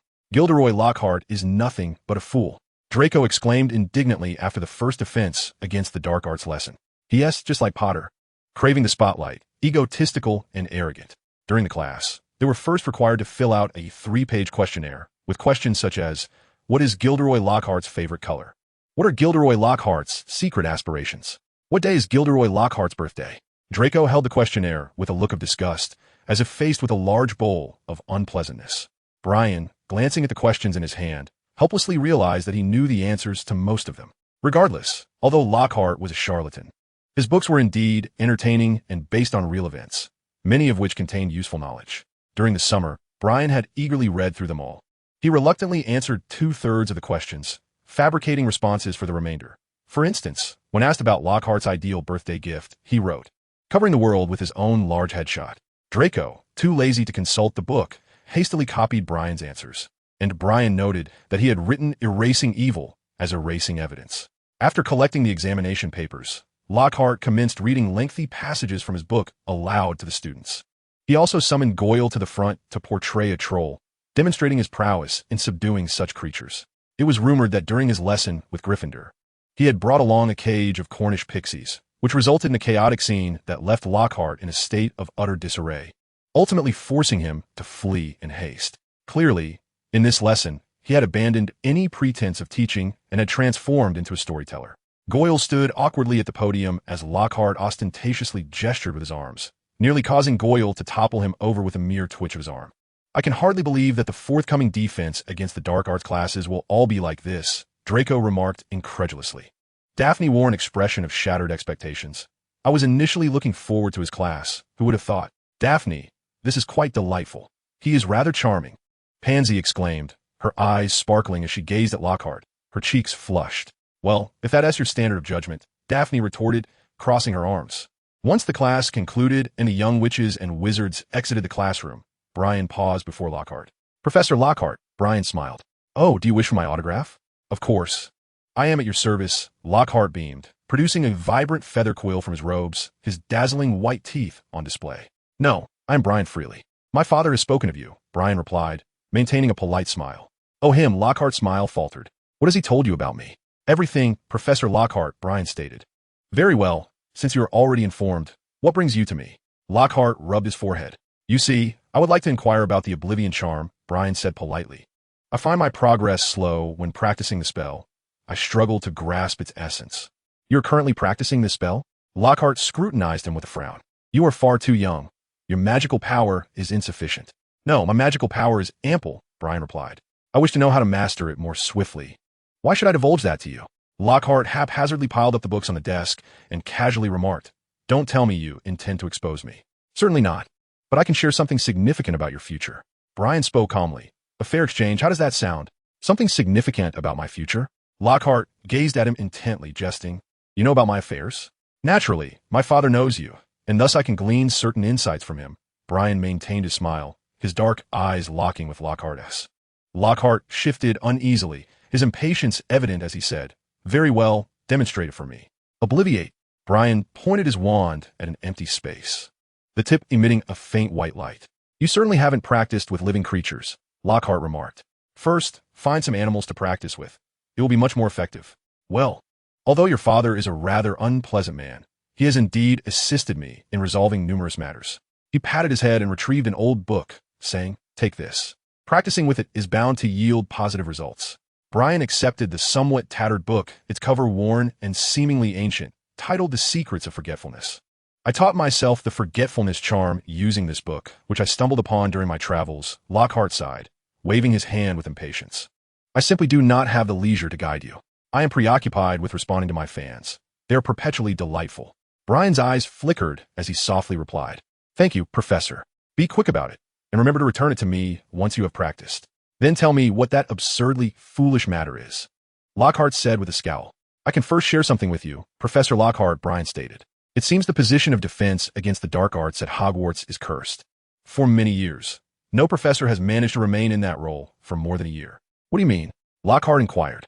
Each professor encounters various misfortunes that prevent them from continuing for a second year. Brian explained softly. It's fortunate for those who leave after just 1 year. But many professors have suffered from insurmountable circumstances. For instance, your predecessor, he died. Lockhart's cheeks turned a ghastly white, as if he were wearing a mask. Brian bowed gracefully and then turned to exit the classroom, while Lockhart hurriedly made his way toward the headmaster's office. After a full day of classes, Brian returned to the common room, settled into a soft armchair, and completed his assignments before once again visiting the room of requirement. He opened the book Lockhart had given him, which detailed a wizard's focused study on the forgetfulness charm with remarkable precision. The charm not only eradicates memories from a certain period, but can also fabricate false memories. After finishing the book, Brian closed his eyes for a moment in contemplation, then took out a small white mouse and placed it on the table. Forgetfulness, be all gone. The tip of Brian's wand emitted a beam of white light, freezing the little mouse, which had been frantically scurrying on the table, as it stared blankly up at him. Was this a success or a failure? Brian felt somewhat perplexed. He waved his wand and transformed an adjacent chair into a somewhat dazed cat. Clearly, this transformation spell had not gone as intended. Upon seeing the cat, the mouse darted in panic across the table. Forgetfulness, be all gone. Brian attempted to convince the mouse that the cat was its friend. The mouse once again stood vacantly on the table, yet still appeared somewhat anxious at the sight of the cat. It seemed further practice was required. Brian pursed his lips. Tom, I have heard that the defense against the dark arts class is cursed, with every professor unable to remain in their position for more than a year. Are you aware of this? During the second defense against the dark arts lesson, Lockhart confidently proclaimed that he would break this curse, thumping his chest and assuring everyone that he would never be defeated by such a trivial hex, basking in the adoration of numerous young witches. Surely, Lockhart cannot genuinely believe he will be the exception. With his mediocre abilities, who has granted him such audacity? Brian gently shook his head, pondering that Dumbledore's skill in deception remains formidable. I am not privy to this matter, Tom's writing stated. My defense against the dark arts professor during my schooling was always Professor Marathon. That is indeed fortunate, with the professor changing every year. The result is that we have learned nothing. Brian inscribed in his journal. Subsequently, he closed the diary, furrowing his brow. No matter how he attempted to steer the conversation, Tom had not mentioned anything regarding the Chamber of Secrets, nor had he shown any intention of purifying the school. It seems a different approach is necessary, Brian mused. Brian, the Silver Serpent has hatched, Draco exclaimed excitedly one morning. Oh, Brian replied, intrigued as he glanced toward the glass enclosure in the corner. It had been there for nearly 6 months. The pristine white shell had cracked, and a slender silver serpent, no thicker than a pinky finger, gracefully swam within the box. Its small red eyes resembling vibrant rubies, cocking its head and staring directly at him. Not bad, Brian nodded, retrieving his wand. I shall attempt to tame it. Obliviate. In recent days, his proficiency with the forgetfulness charm had surged. He had successfully convinced a small white mouse that it was a cat, and it had been getting along quite well with Daphne's foolish white cat, Daisy. Brian fabricated a will for the Silver Serpent to obey its master's commands and instructed it not to bite unless someone intended harm. As Brian ceased the incantation, he gazed through the glass at the serpent, which appeared somewhat dazed, tilting its head to observe him. Did it work? Draco queried, curious. Truth be told, I am uncertain. Brian blinked. Chapter 15, Conflict. Ultimately, Brian did not release the serpent, feeling that his forgetfulness charm was still too unstable. Let's stay there, it does not matter, he declared. Draco intended to name the serpent Ophir, to which Brian non-committally acquiesced. Although a new serpent had joined their ranks, it did not alter Brian's life in any significant way. Life at Hogwarts remained unchanged. Professor Snape continued to obsess over deducting points from Gryffindor and finding fault with Harry, while Brian and Draco remained exemplary students in class. Certainly, Theodore's aptitude in potion-making elicited a nod of approval from Snape. Meanwhile, Brian, with a mindset to fully utilize available resources, frequently sought Snape's insights on matters of potionology. For Brian, the content covered in class was already thoroughly mastered. He had dedicated himself to self-study of more advanced potion-making techniques, though often with less than favorable results. Mastery of potions cannot be achieved simply by adhering to textbook recipes. Each ingredient possesses distinct properties, thus demanding that wizards develop a keen sense to discern the requisite qualities for precise measurement. They must also adeptly adjust the timing and order of ingredient additions based on observations during the brewing process, employing magic as necessary. At more advanced levels, one is required to concoct potions tailored to specific properties, such as antidotes for various poisons. In his first year, Brian fortuitously brewed a vial of the elixir of life. A stroke of luck, he readily admitted. It was perhaps merely a serendipitous success amidst numerous attempts, as he had not genuinely grasped the method of crafting that particular potion. Each potion brewed presents unique challenges, particularly in the realm of advanced potion making, where the importance of accumulated knowledge and experience becomes paramount. Undoubtedly, guidance from a seasoned potion master could save considerable time and resources. Professor Snape, I have mastered the knowledge presented in class and am currently delving into more intricate subjects. Brian declared, pursuing Snape after class. May I occasionally visit your office to seek your guidance, if it is convenient for you? Snape's hollow gaze lingered on Brian for a considerable moment before he inclined his head slightly, responding in a smooth, low voice, certainly, if you are persistent. You may come by on Wednesday and Friday evenings. Thank you, Professor. Brian beamed sincerely, watching as Snape swiftly departed like a dark bat into the distance.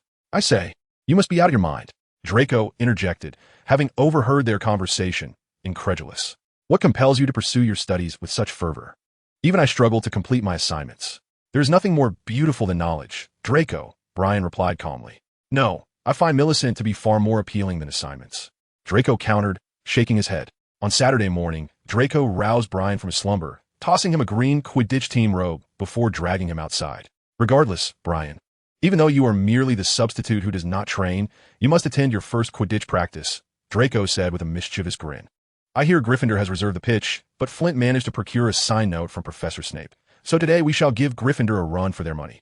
He always seemed particularly enthusiastic during such moments. So you are merely asking me to stand around? Brian replied, appearing somewhat disinterested, stifling a yawn. Greetings, Draco and Brian. Captain Flint waved to them from the courtyard. The team had assembled, all clad in green robes, each wielding a brand new, gleaming broomstick, exuding an air of formidable spirit. Excellent. Everyone appears to be in fine form.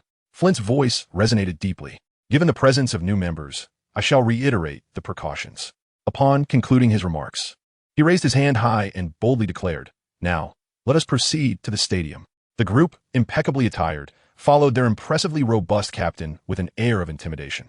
The diminutive Brian and Draco trailed behind the taller players, appearing quite inconspicuous. Upon arriving at the stadium, they discovered that the Gryffindor team was already inside. The captain strode in with the team, exuding confidence. Flint, what are you doing? Gryffindor captain would exclaimed angrily. We have reserved the pitch. Oh, how was I to know? Flint elongated his tone, producing a signed note from Professor Snape. He read aloud, I, Professor Severus Snape, grant permission for the Slytherin team to practice on the Quidditch pitch today, training their new seeker. The Gryffindor players glanced disdainfully at Draco and Brian, many wearing expressions of disgust. Draco, with an air of superiority, raised his chin, while Brian appeared somewhat lethargic. The Malfoys and the Weasleys? Would remark sarcastically, furrowing his brow. I had no idea any team could have two seekers. Oh, are you envious? Flint chuckled with pride, raising his new Firebolt 2001. Those two families generously gifted us with the finest of presents. The other players grinned, brandishing their broomsticks, defiantly gazing at the Gryffindors, rendering them momentarily speechless. The latest model, the Firebolt 2001, was vastly superior in speed to its predecessor, the 2000. Flint cast a glance at the broom in Harry's possession, then at the worn-out broom held by the Weasley twins, remarking, as for the other brooms, they are hardly fit for sweeping the floor. Oh, it seems someone has intruded upon the pitch. Flint squinted. Brian turned to see Ron and Hermione approaching. TSK, TSK. Another Weasley, Draco jeered slowly, coldly fixating on the approaching Ron. Perhaps you should pray that the Weasley family gifts you a few broomsticks? Or maybe you could sell them as antiques. Malfoy, shut your foul mouth. Ron's cheeks flushed crimson as he brandished his wand, thickly wrapped in tape, aimed at Draco. At least those who can only buy their way onto the team have no right to speak. Do calm down, put down the wand. Ron, Hermione scolded, glaring at Draco. She grasped Ron's wand, whispering, do not forget your wand. Haha, come at me. Let's see if you end up expelled from school.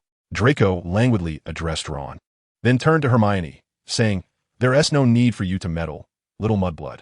Brian cleared his throat softly, prompting Draco to sullenly close his mouth. What were you about to say, Malfoy? Ron's eyes blazed with fury at the unfinished remark.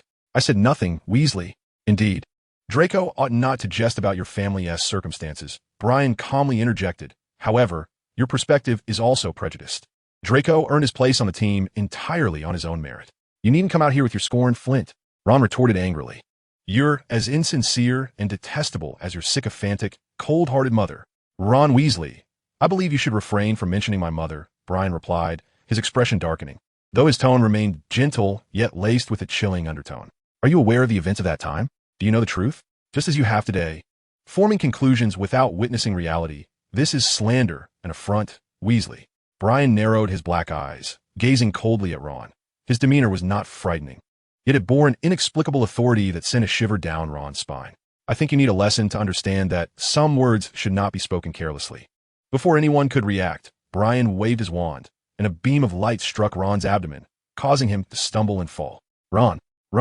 Harry rushed to Ron's side. The Gryffindor players, regaining their senses, drew their wands, launching a barrage of spells towards Brian. Brian! Hermione screamed. Armor protection. Brian waved his wand, conjuring a somewhat unstable wall of light that shielded him from the incoming curses. The Slytherin players also brandished their wands, creating a standoff. Meanwhile, Ron, with Harry's assistance, managed to get back on his feet, only to burp loudly and expel a large, glistening blob of mucus. The tense atmosphere was instantly shattered, and the Slytherin players erupted into laughter, doubled over in mirth. Draco fell back onto the grass, pounding the ground with his fists in amusement. The Gryffindor players encircled Ron, but seemed reluctant to touch him. Harry and Hermione guided the continuously retching Ron out of the stadium, while the furious Gryffindor team shot them a glare before departing as well. "You were magnificent, Brian," Draco exclaimed, wiping tears of laughter from the corners of his eyes. "The nosebleed nuisance spell. How fitting for the moment." Brian squinted, speaking softly. "Indeed, Ron Weasley is quite the nosebleed nuisance." Draco chuckled. After Flint's laughter subsided, he cheerfully declared, "Well then, this place belongs to us now. Let us commence training." Chapter 16, Fabrication. "Ron, are you all right?" Hermione asked, supporting the still retching Ron, her voice tinged with nasal congestion. Ron was rendered speechless, merely succumbing to a fit of hiccups that expelled a series of slimy phlegm. "We should seek out Hagrid," Harry suggested, astonished that Fred would resort to such actions. "Regardless, today's events have been utterly excessive," Hermione retorted angrily. "I mean, both of you are at fault. Ron, you should never have mentioned his mother." Of course, Brian was also somewhat out of line.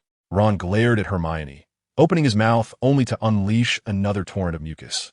"All right, Hermione, let us not dwell on it," Harry interjected diplomatically. He too felt Ron had overstepped, yet he could empathize. Ron merely sought to defend him, as Malfoy intended to insult him. "Yes, but he didn't voice it, did he?" Hermione's cheeks flushed crimson. Taking a deep breath, she softened her tone, regardless. "Thank you, Ron, but please refrain from being so impulsive in the future."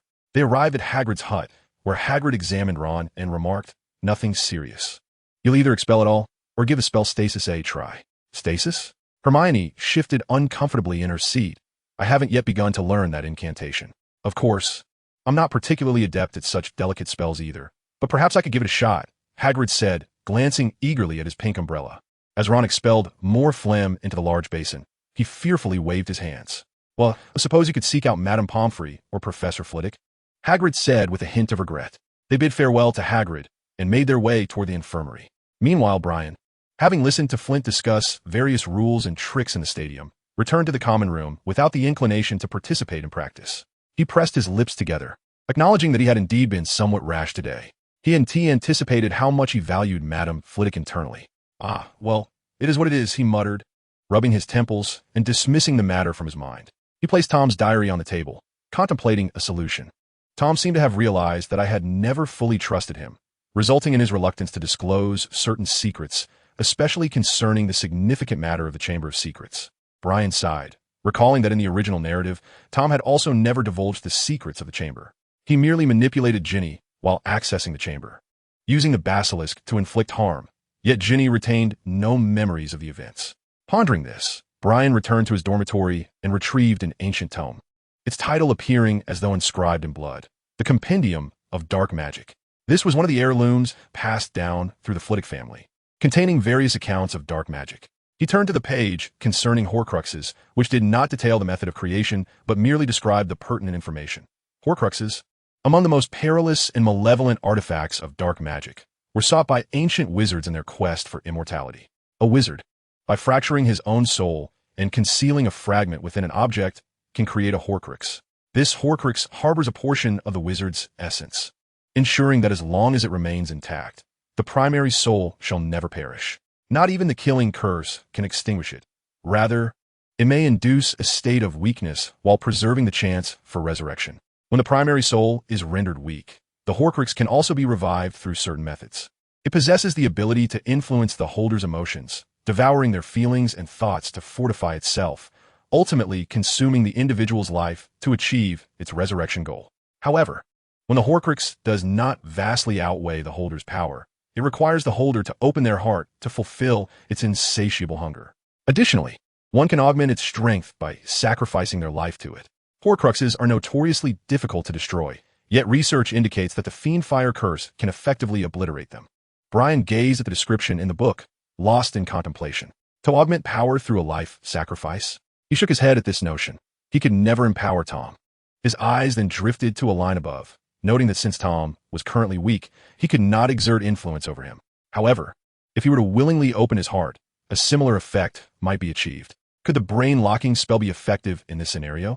Brian pondered. His current proficiency in the brain-locking spell was expert level, perhaps sufficient to navigate this predicament. Perhaps he could fabricate a false self through the brain-locking spell. Entirely convinced that Tom was his friend, while his true consciousness lay hidden, quietly observing the unfolding events. It was certainly a risk, Brian reflected, glancing at the remaining 22 witnessing points. If these proved insufficient, he could always elevate his brain-locking spell further. Seated on his bed, he weighed the pros and cons of this course of action. Firstly, would employing the brain-locking spell successfully deceive Tom? There was no harm in trying. Secondly, Tom might occupy his body for a time. Yet, given his current weakness, such possession would likely be brief. Thirdly, could he maintain awareness and retain memories during this encounter? This was crucial. If he succeeded, all it would take is for Tom to unlock the chamber once, and matters would proceed smoothly. Lastly, could he reclaim his body at any moment during this time? That too depended on the level of his brain-locking spell, which might achieve around an 80% success rate.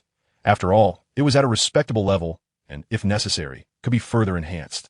Brian closed his eyes. Of course, if he were mistaken, and this plan proved unfeasible, he always possessed the upper hand in this game. At worst, he could abandon the endeavor, neatly package the diary, and present it to Dumbledore as a gift. He would not be like Ginny in the original tale, discarding it only to retrieve it later, leading a lamb into the jaws of a tiger. Upon discovering that the diary in his possession could silently exert control over him, he understandably submitted it to the headmaster, leaving Tom with little to contest. Give it a try, Brian remarked with a sardonic smile, anticipating a fantastical experience. In truth, had he not been incapable of speaking Parseltongue, the situation would not have been so convoluted. At present, aside from Tom's diary, the only other source of Parseltongue was Harry Potter. It was out of the question to inquire with Harry about the language, as that would clearly reveal his connection to the Chamber of Secrets. Similarly, he could not discreetly cast spells in Harry's presence. Who could guarantee that Dumbledore had not placed some peculiar enchantments on Harry? One could never be certain that he would not take the opportunity to eavesdrop on him. Brian massaged his temples, initiating a mental concealment technique to construct a false persona.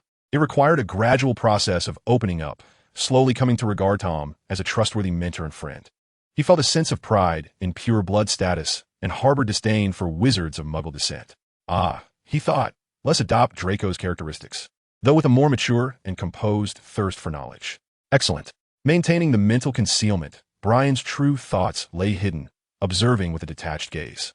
He watched as he opened the diary, engaging Tom in conversation about the events of the day. Under Tom's empathetic reassurance, he tentatively offered a modicum of trust.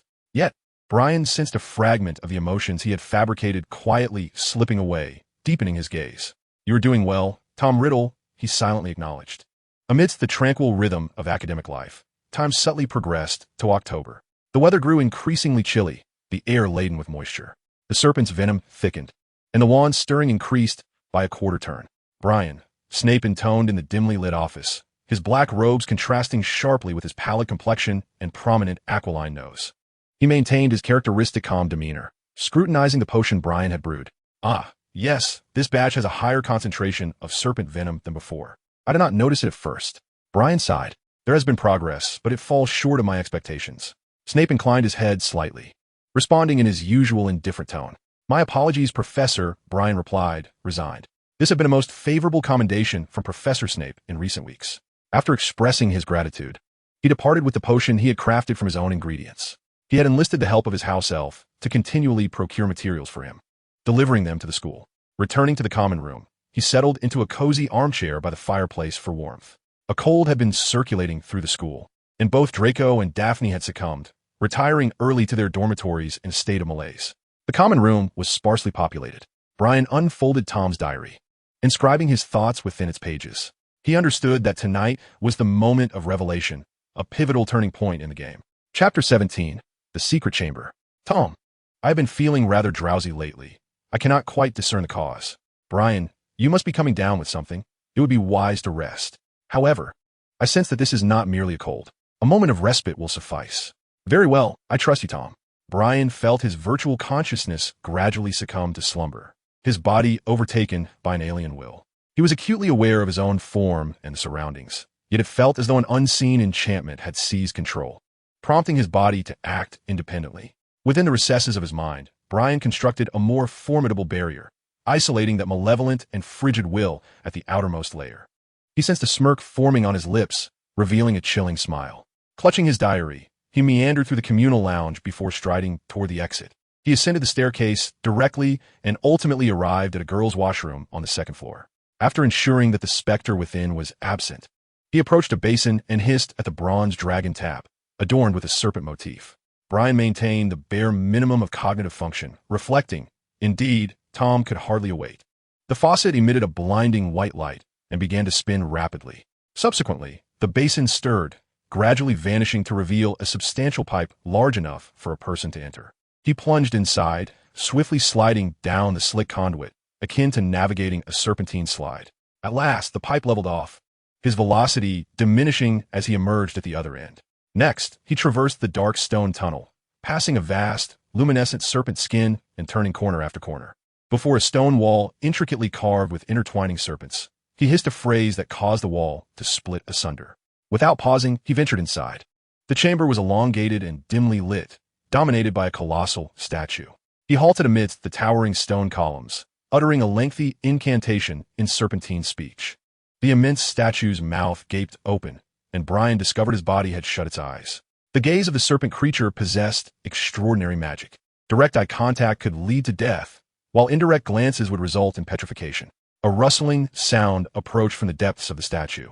The unmistakable slither of a gigantic serpent reverberating against the stone floor, causing the chamber to tremble. Man and serpent communicated in an incomprehensible hiss. Brian heard a sharp, piercing laugh escape his throat. Subsequently, he ascended the serpent's body, feeling the cold, slick hardness of its scales. The serpent creature carried his body through the pipes for an extended duration, ultimately returning him to the original washroom.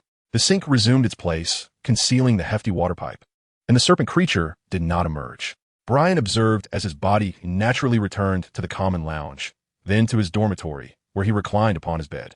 The chilling, malevolent aura that had resided within him dissipated, restoring Brian's consciousness and severing Tom's influence. He opened his eyes, calmly gazing at the ceiling, and softly whispered to himself, "Very well, Tom."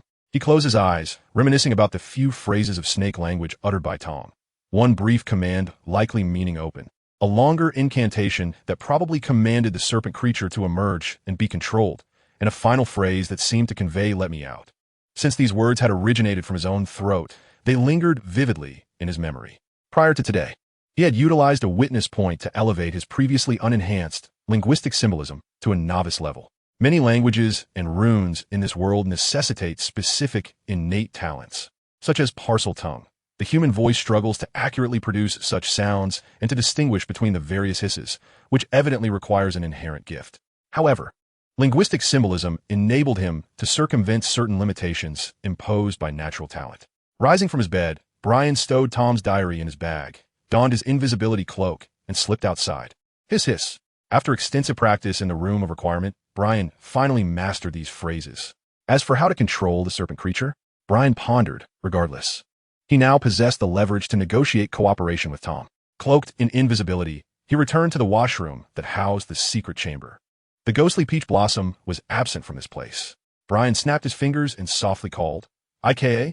A house elf materialized with a pop beside him, bowing respectfully and chirping, "Master." Although Hogwarts prohibited apparition, it could not deter house elves. This was indeed a loophole worth exploiting. "IKA, I require your assistance," Brian said gently. "If we encounter danger, you shall apparate me back here." While he had learned the phrase in snake language, he remained uncertain whether the serpent creature would attack him, given his limited proficiency and lack of an innate parcel tongue ability. Having IKA with him would ensure a timely escape if necessary. "At your command, Master," IKA replied, blinking her glassy, bead-like eyes with a look of honor. "Open," Brian hissed, witnessing the water pipe re-emerge, which prompted a sigh of relief. "Follow me," he instructed IKA. They slid down the pipe, treading upon the countless bones of small creatures, passing the shed skin of the serpent creature, and once again arrived before the colossal statue. Surrounding him were stone pillars entwined by colossal serpents, casting eerie shadows throughout the chamber. The basilisk was absent, seemingly retreated back into its statue. Brian lifted his gaze to scrutinize the figure, which was none other than that of Salazar, Slytherin himself, bearing the visage of an aged, gaunt face, with sparse whiskers cascading down to the hem of his stone robe. His eyes, embedded with emeralds, appeared almost alive, fixating upon him. Upon closer inspection, Brian discovered an inscription behind the statue, its letters twisting and curling like a serpent in motion. Could this be the phrase he sought? Brian pondered. Yet, what could Slytherin have possibly been thinking?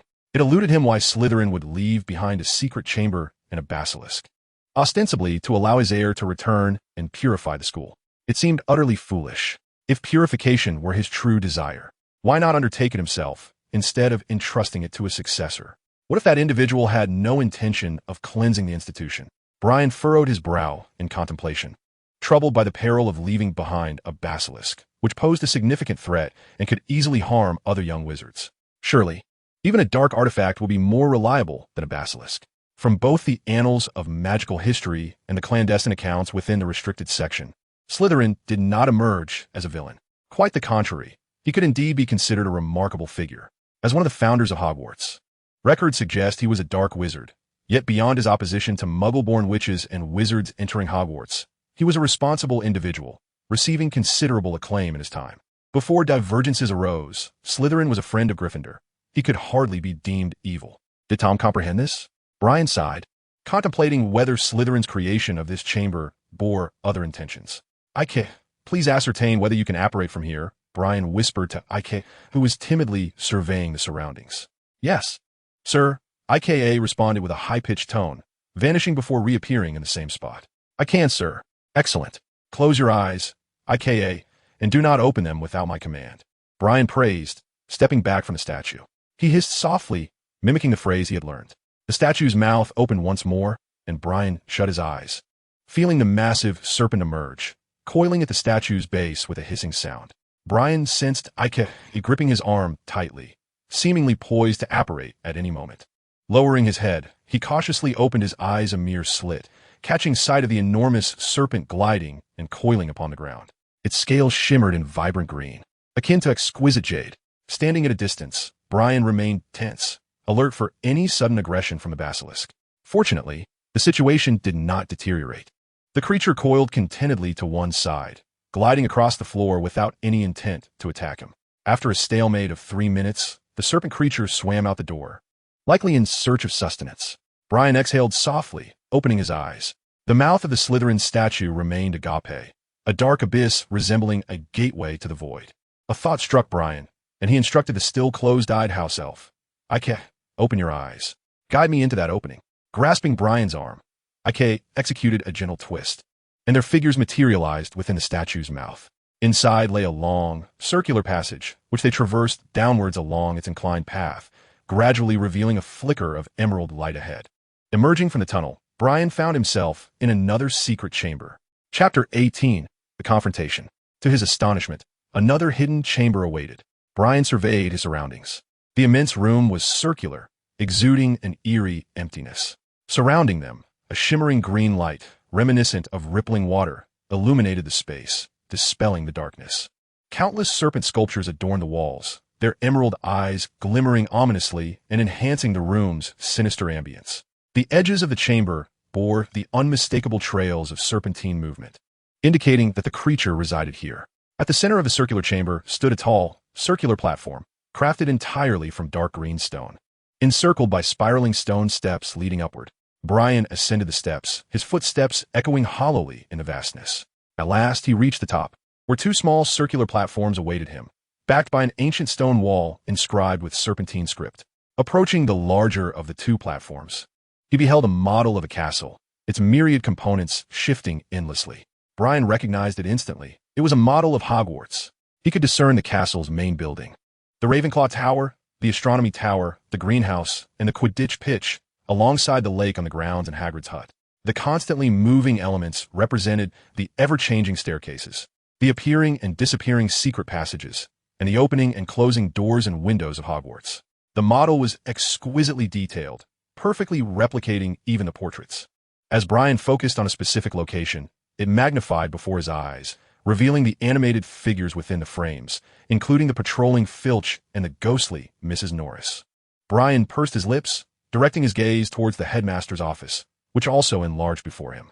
There, a diminutive figure with white hair and beard dozed in an armchair at the desk, while a gold-red bird perched high on a branch, preening its feathers.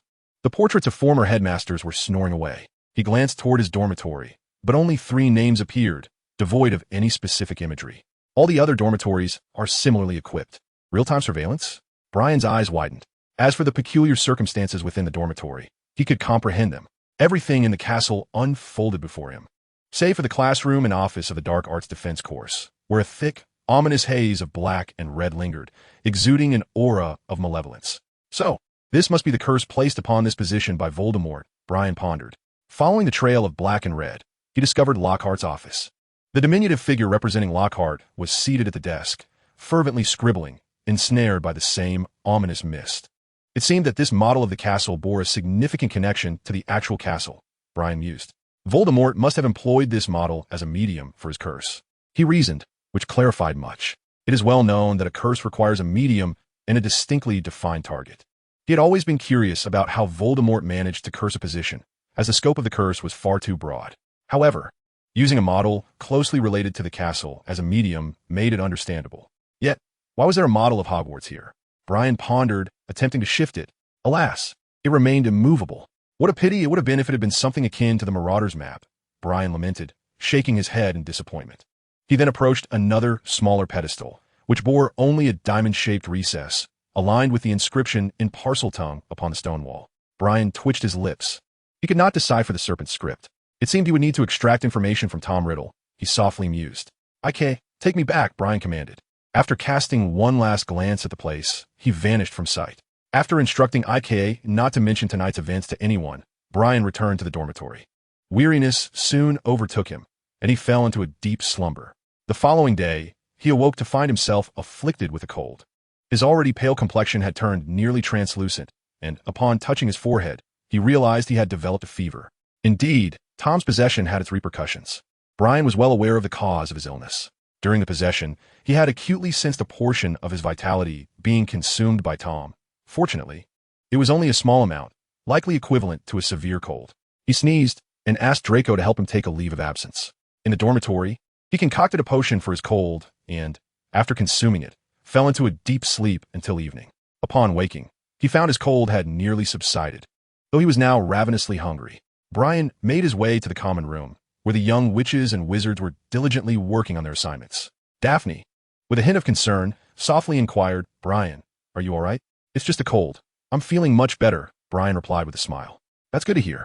I brought you dinner," Daphne said, handing him a bag filled with sandwiches, a small cake, and pumpkin porridge, her smile radiant and gentle. "Thank you, Daphne. I was quite hungry." Brian smiled as he accepted the sandwich, taking a generous bite. "I surmised that Draco and his companions had not anticipated this," Daphne remarked with a hint of restraint. Thus, the subsequent fortnight passed in tranquil monotony. Brian attended his classes, as usual, practicing potions with Professor Snape twice a week, and dedicating the remaining evenings to spell work in the Room of Requirement and the study of alchemy. His progress with the Forgetfulness charm was notably significant. Just the other day, he had released the silver-scaled serpent, Ophir, which had been getting along quite well with Draco. This development had caused Blaise to keep his distance, as he still harbored a lingering dread of snakes, shivering at their mere sight. Currently, Brian was self-studying alchemy, having mastered the creation of several simple, singular effect potions.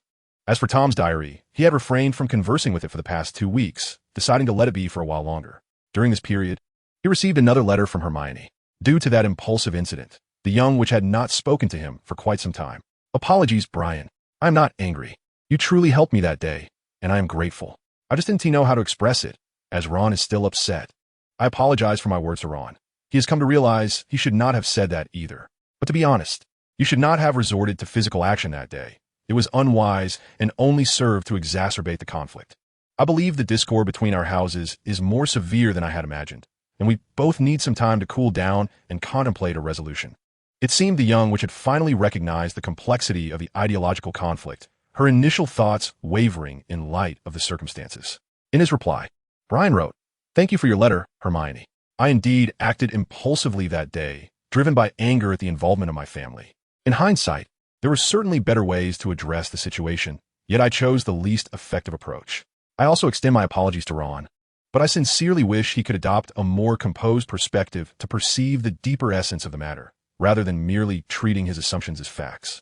The ideological rift between our houses has existed for centuries, dating back to the founding of the school, and it cannot be resolved lightly given the current state of the wizarding world. I believe we are still young, with ample time to seek and explore more constructive solutions. Their relationship gradually returned to its former state, yet in their academic exchanges, it was Brian who found himself guiding Hermione more often. Naturally, the young witch's extensive knowledge continually sparked fresh ideas, offering Brian considerable inspiration. By the time Brian finally recalled Tom's diary, it was already late October. Brian rummaged through his tattered bag and unearthed the worn diary. As he penned a first greeting, Tom eagerly replied, "Brian, you haven't spoken to me lately. Is something amiss?" Instead of responding directly, Brian contemplated the extent of Tom's influence over him. Tom had indeed grown stronger, albeit only marginally. Even if Tom harbored some hidden power, it was unlikely to sway him. "Tom, I sense something is amiss," Brian wrote, activating his mental barriers. "What seems to be the trouble?" Tom inquired. "After our conversation that night, I felt drowsy," Brian mused. "The following morning, I awoke with a severe cold and realized I had completely forgotten how I returned to my dormitory. You did appear somewhat unwell that day, and I was genuinely concerned for you," Tom empathetically replied. "I am unsure what transpired afterward, but I suspect you either fainted and were carried back to your bed, or you returned on your own, albeit with a foggy recollection." Brian remained silent, observing as Tom continued, "I have experienced similar situations before. There is no need for excessive worry. However, I believe you are indeed unwell. Have you visited the campus clinic?" "I have not," Brian replied. "You should definitely consider it," Tom urged. "Alternatively, you might share your concerns with me. I am willing to shoulder your burdens. After all, you are my only friend." "I presume you know why that is, do you not?" Brian narrowed his eyes, unwilling to continue the charade with Tom. "Why would you assume I would know?" Tom retorted. "I possess a faint recollection of that night," Brian elegantly inscribed. "I seemed to witness my own body moving and ventured into an extraordinary place." Tom fell silent for a moment, and then words appeared in the notebook.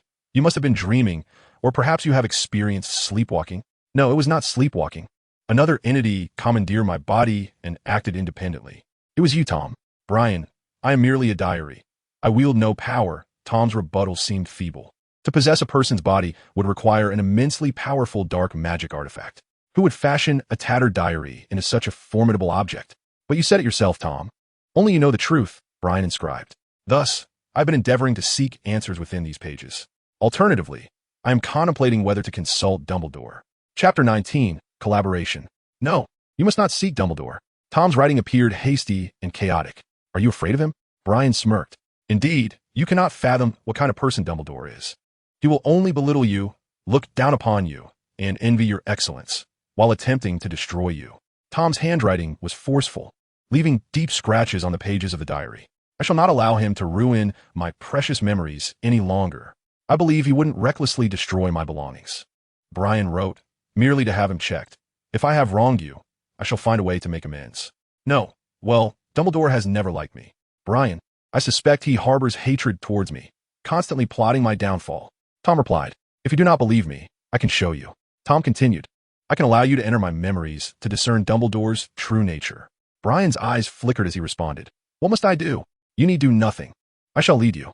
Tom replied. The diary seemed to be stirred by a gust of wind, flipping open to a certain page, which transformed into a miniature television screen. Brian leaned in closer to that page of the diary, feeling himself tilt forward, as if his body had detached from the chair, his head diving into that page's window. Entering a whirlwind of colors and light, Brian felt his feet firmly planted on solid ground, discovering he stood in a classroom filled with young wizards, with a younger Dumbledore at the lectern, sporting auburn long hair and a lengthy beard. Dumbledore was humorously elucidating the principles of transfiguration, while the young wizards appear to be in their first or second year. Later, Dumbledore posed a question, and only one young wizard raised his hand high. Brian turned to the boy with the raised hand. He possessed glossy black hair, a pale, yet charming visage, and his eyes sparkled with confident brightness. Dumbledore seemed to overlook the raised hand and continued his discourse. A look of disappointment crossed the boy's face. A thick fog enveloped the surroundings, submerging everything within its depths. As the mist dissipated, it was still the same classroom, yet all the students had vanished, leaving only the youthful Tom and Dumbledore. "Professor Dumbledore, may I inquire how one should release this transfiguration?" Tom politely asked, exhibiting the qualities beloved by all professors: intelligence, eagerness to learn, and humility. "I believe this is not the time for you to learn such transfiguration, Tom," Dumbledore replied briskly, You must attend your next class. Once again, a dense fog enveloped everything, altering the surroundings anew. Tom and Dumbledore now stood in a corridor, where Tom had visibly grown taller, adorned with a prefect's badge. He was handsome enough to elicit gasps from the young witches. I believe, Tom, you have won the favor of all the professors, yet you cannot deceive me. Dumbledore fixed his penetrating gaze upon Tom. You and your so-called group of friends, along with all your deeds. However, Professor, I have done nothing wrong. Tom insisted stubbornly. I believe that right and wrong are not for you to judge, Dumbledore replied. I shall keep a watchful eye on you. Do not push my patience to its limits, Tom. As Dumbledore departed, Tom stood in the corridor, his face as pale as a ghost. Subsequently, several scenes unfolded, each echoing a similar theme. When the final scene concluded, everything around Brian began to distort and swirl, and he felt as though he were being cast away. Upon regaining his senses, he discovered himself still seated upright in the armchair. Brian gazed at the diary in his hands, a delicate frown creasing his brow. To be frank, these fragments had been presented to him by Tom, casting a significant doubt on their authenticity. He suspected that these memories were largely taken out of context and fabricated. You see, Dumbledore has always been targeting me since my arrival at Hogwarts. The words materialized in the diary. Why would Dumbledore target you? Undoubtedly, he harbors a bias against me, particularly because I belong to Slytherin House. Dumbledore consistently favors Gryffindor and harbors disdain for Slytherin, Tom responded. Moreover, he has a penchant for Muggleborns. I am merely adhering to the traditions upheld by pure-blood families, yet I find myself in his crosshairs. In the ensuing time, Dumbledore had persistently sought out Tom's faults, devising ways to undermine him. Tom's handwriting appeared hasty and scrawled, reflecting his impatience. If my diary were to fall into his hands, he would undoubtedly destroy it. I shall never permit that to happen. Very well, Tom, I understand your predicament. How about I consult other professors? The other professors might relay this matter to Dumbledore, Tom replied, a hint of resignation in his voice. All right, Brian, let me share my perspective. Perhaps that day you were indeed influenced by me. You admit it? No, it was not my doing. You witnessed my abilities.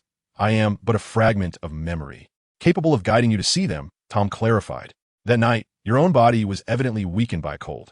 Perhaps my desire to showcase this memory to you caused you to catch a glimpse of it in a moment of daze, leading to an experience akin to sleepwalking. You wish to show it to me? Brian inquired. Indeed. You mentioned that you recalled a fragment of your experience, a place you ventured to while in a trance. Did you not? Tom continued. I wonder if you were aware of the chamber left behind by Slytherin? I have encountered descriptions regarding it, Brian noted. Slytherin advocated against the admission of Muggleborns and, after a schism, departed from Hogwarts, leaving behind a chamber somewhere within the castle, which would be opened by his heir upon their return to purify the school. Precisely.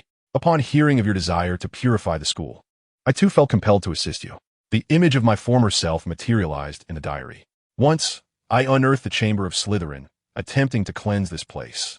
This was also one of the reasons why Dumbledore always sought to destroy me. He may have had his suspicions. You are the heir of Slytherin? Indeed. You may consider it so, Tom readily admitted.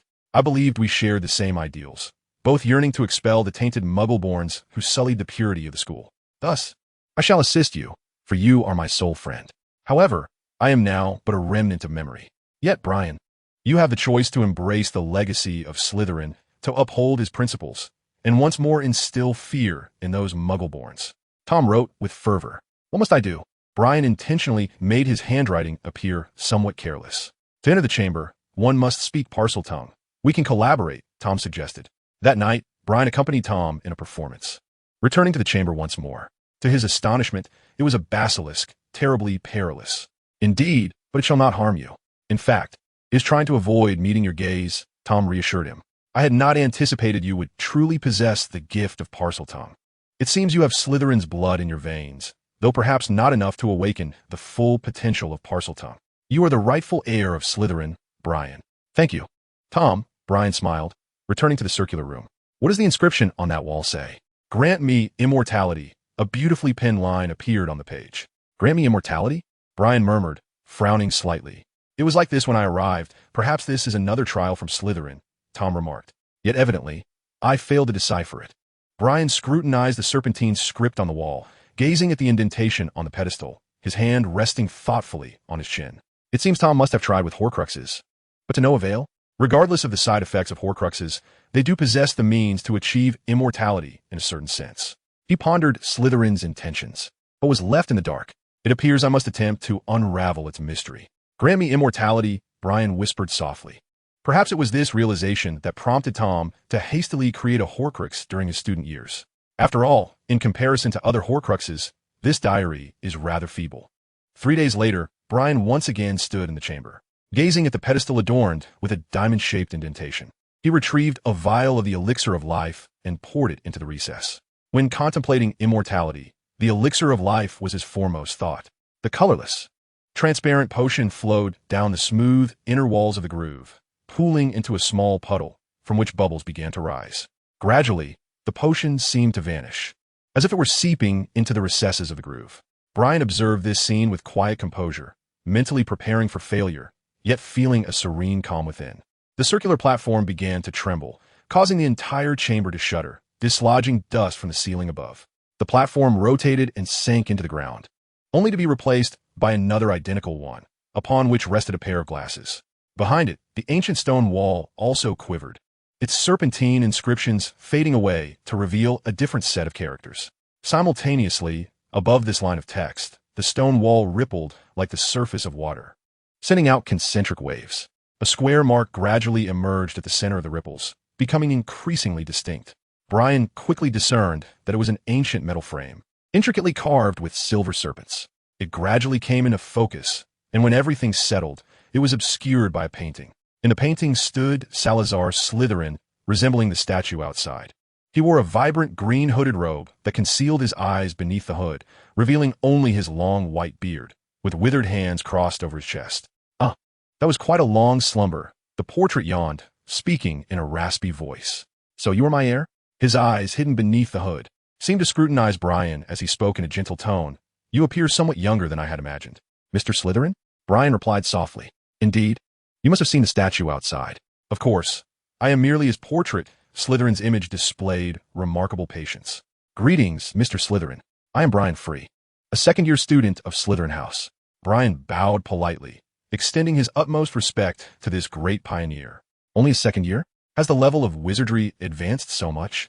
The portrait marveled. My trials are not easily surmountable, you know.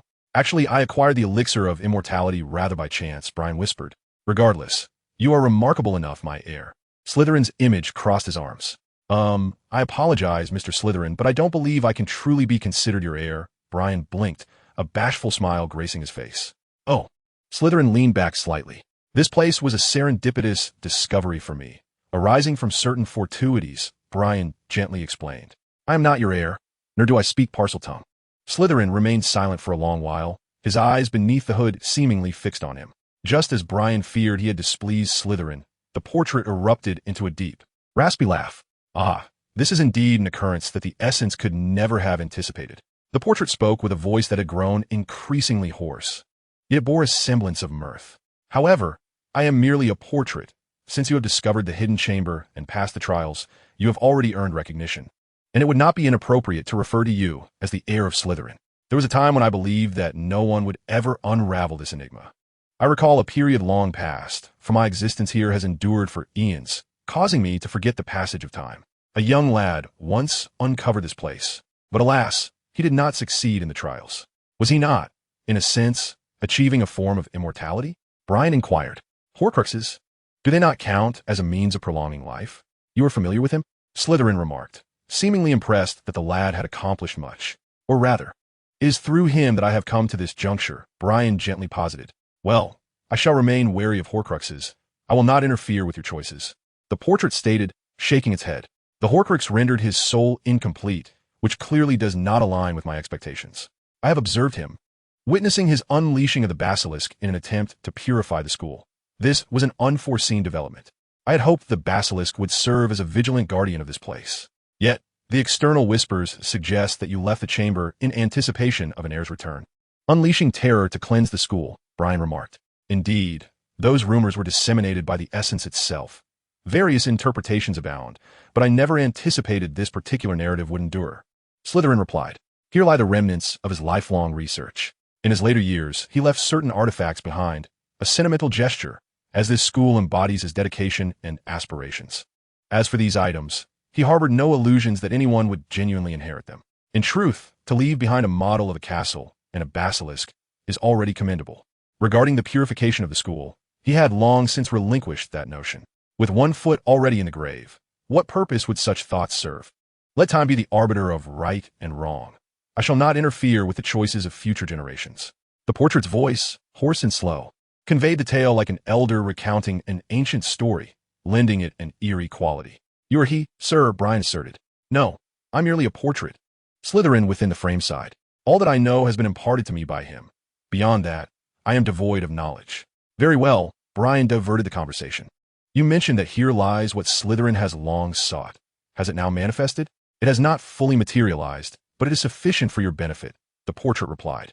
Henceforth, rewards and trials shall always coexist. Should you falter at any juncture, the true secret shall forever elude you. It is imperative to understand that the knowledge you pursued in life is not something that the average individual is deemed worthy to inherit. The demands placed upon wizards are exceedingly stringent. It is better to have none than to settle for mediocrity, lest one brings harm upon oneself and others. Perhaps his intention is more to safeguard them. Well then, could you enlighten me as to the meaning of the serpentine script upon the wall? Brian inquired, furrowing his brow, yet maintaining composure. His curiosity regarding the remnants of Slytherin was piqued, though not to the point of obsession. What is gained is a fortune. What is lost is a fate. To show you death, Slytherin replied in a raspy, somber tone. Where might death be found? Brian pressed, pursing his lips. That is for you to discover. The portrait responded, it resides within this castle. It is both a reward and a trial. I am unaware of its location. He has never disclosed it to me. The portrait continued, a smirk playing upon its lips, yet you need not seek it out with fervor. Perhaps it is better to let fate guide you. Very well, Brian conceded, feeling a sense of futility. Searching for death within an ancient, expansive castle seemed an absurd endeavor. You may make good use of this model.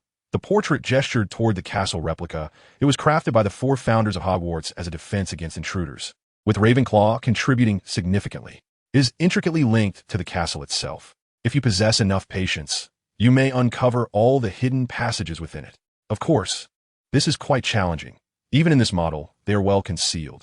Brian's gaze fell upon the Hogwarts model, which encapsulated an entire castle within a diminutive replica, reflecting its complexity and bewildering intricacies. He focused on the 8th floor, where he successfully located the room of requirement, which truly was quite inconspicuous. All right, what purpose does this pair of glasses serve? Brian turned his attention to another pedestal, upon which rested a pair of silver-framed circular spectacles with lenses large enough to cover half of a person's face. Put them on. They will help shield you from the basilisk's gaze, Slytherin advised, preventing you from meeting a gruesome end or being petrified. What a delightful surprise, Brian exclaimed, grinning as he picked up the glasses with gloved hands, noticing a diamond-shaped recess below them. By the way, Mr. Slytherin, do you speak Parseltongue? Brian asked, looking towards the portrait. Indeed, though I have only taught a few common phrases, the portrait replied, I can instruct you. The heir of Slytherin ought to be proficient in it. Thank you, Mr. Slytherin, Brian said, his tone polite and humble. This rendered Tom's diary of little utility. Subsequently, Brian departed the chamber, though it seemed his nocturnal practice locale would henceforth shift to beneath the castle. What an unexpected delight, Brian mused, glancing at the glasses in his hand, yet he thought it prudent to first test them on an animal. While he believed that Slytherin's portrait would not deceive him in such matters, caution is always a commendable trait. Halloween is approaching, he reflected. Time to prepare for the first attack. This can validate numerous matters. His gaze deepened. Where might death conceal itself? Chapter 21, An Unexpected Turn. Ophir, come here. A hissing sound escaped from Brian's lips. The silver-scaled serpent flicked its tail and glided gracefully across the tabletop, its small red eyes gleaming with an air of wisdom. Ophir had grown rapidly, now measuring over 2 feet in length, its silver scales shimmering with a captivating luster. Master, is there something you require? Ophir emitted a soft hiss, which Brian struggled to comprehend. In recent days, he had been learning Parseltongue and Snake script from the portrait of Slytherin, sacrificing his final point of witness to enhance his linguistic skills, thus appearing less foolish. Tom was urging him to release the basilisk without further delay, unwilling for him to squander any more time. Brian found himself puzzled by Tom's fervent interest in this matter. In the original narrative, had he not chosen to unleash the chamber upon the students, but instead silently consumed Ginny's life, he would have resurrected long ago. Brian could not fathom Tom's line of reasoning, attributing it solely to the fact that Tom had evidently damaged his own mind. Regarding the progression of the plot, Brian harbored other intentions. It was a rare opportunity for him to grasp the unfolding of the narrative, so he resolved to meticulously test the mechanism of acquiring witness points. For the first incident, he aimed to orchestrate the basilisk's attack on Madame Loris on the eve of Halloween, intending to ascertain whether substituting himself as the heir would yield any influence. This was the essential premise. Of course, there was another significant motive. He must restrain the basilisk's abilities. A few days prior, he had conducted an experiment with a white mouse, confirming that the glasses left by Slytherin effectively nullified the basilisk's gaze, which was promising news. However, to others, the basilisk was far too malevolent and perilous. In the original tale, the basilisk's several attacks resulted in no fatalities, which was indeed a stroke of extraordinary luck. He could not guarantee how events might unfold with his interference. Admittedly, Brian was a self-serving individual, unconcerned with the detriment of others for his own gain. Yet he had not descended into madness to the point of strengthening himself through the demise of classmates. Moreover, should anyone truly perish as a result, the situation would escalate dramatically, leaving Brian with no avenue for retreat. His plan was to petrify a few individuals temporarily, preserving the original storyline. Why not achieve the greatest benefit at the minimal cost? Brian understood that only by directly meeting the basilisk's gaze could one face death. He needed to ensure that no one directly encountered the basilisk's eyes. This was a challenging control, yet addressing it from the source seemed not insurmountable. Perhaps he could equip the basilisk with a pair of glasses. Recently, he has been examining the goggles he brought from home, which possessed two extraordinary abilities: the capacity to automatically adjust in size and shape to fit any wearer, and the remarkable power of invisibility upon donning. Brian, however, endeavored to bestow upon them an additional capability: indestructibility. It is important to note that when the basilisk unleashes its powers, its gaze is likely to corrode materials such as glass. After numerous attempts, and with guidance from the Slytherin portrait, Brian ultimately discovered that he lacked the proficiency to create a stable multi-functional alchemical item. He planned to directly cast a spell on the goggles. Although the effect would not last long, it was feasible to manage the duration of each use effectively. Following several experiments, Brian compiled a variety of data and arrived at the optimal solution. The basilisk, while not particularly obedient, could not defy Brian's commands, which was excellent news. As Brian busily prepared for the unfolding events, Blaise Zabini was celebrating his birthday. During the summer holiday, Brian and his companions had reached a tacit agreement to play a prank on him to make him aware of his shortcomings. At Blaise's birthday party, Brian handed him a drink, and upon consumption, Blaise's entire being transformed into a dazzling spectacle reminiscent of a kaleidoscope, illuminating him as the undeniable center of attention. Draco mischievously unleashed hundreds of specially customized fireworks that twirled and sparkled in the sky, forming phrases such as "Happy Birthday," "Blaise Zabini," "Blaise is the most handsome," and "Blaise is invincible." The radiant fireworks lit up the night sky as if it were day, drawing countless young wizards to witness the spectacle and engage in lively discussions about the phrases. Theodore prepared 18 largemouth tree frogs, their verdant bodies adorned with pink satin ribbons, surrounding Blaise and singing exaggeratedly loud songs. Who is the greatest person in the world? Blaise Zabini, dashing and clever. Blaise Zabini. Daphne, unable to bear the sight, covered her eyes and handed Blaise a large bouquet of flowers that were chirping and clamoring. Standing at the epicenter of everyone's gaze, Blaise cradled the vibrant bouquet, his form shifting through a spectrum of colors, akin to a decorated neon light. He stood dazed for a moment before erupting into laughter, joining in the song with glee. "Oh, this is splendid. This truly is the best birthday I've ever had." The following day, Blaise continued to marvel at the experience, oblivious to the curious looks from the surrounding young wizards, still savoring the moment. Of course, some lyrics were somewhat exaggerated. He cleared his throat and remarked, nevertheless, "This birthday was absolutely perfect. They're all looking at you." Draco covered his face, feeling embarrassed under the scrutiny of the young wizards, standing next to Blaise. "Well, so what?" Braith raised his head with haughty pride, dismissing the envy of a group of mediocrities as inconsequential. "Very well, you may depart. We shall join you shortly," Theodore stated with a glum expression. As he watched Braith's retreating figure, Draco covered his face and lamented, "What has distorted his aesthetic sense so grievously? His mother is undeniably a woman of exquisite taste. Perhaps it is precisely because of her." Brian sighed in exasperation, well aware of the circumstances surrounding Braith's family. The busybodies speculated on how long Mrs. Shabini's seventh husband could endure. Theodore pursed his lips and suggested, "Perhaps we should contemplate how to handle him when our birthdays arrive." Brian and Draco exchanged knowing glances, both envisioning the impending nightmare. Unexpected events often arrive unbidden, surpassing all plans. Just 2 days before Halloween, a grave incident befell Gryffindor, stirring the entire school. Colin Creevey, a first-year student, fell into slumber one night and never awoke. The professors sent the comatose boy to the hospital wing. Yet all were at a loss.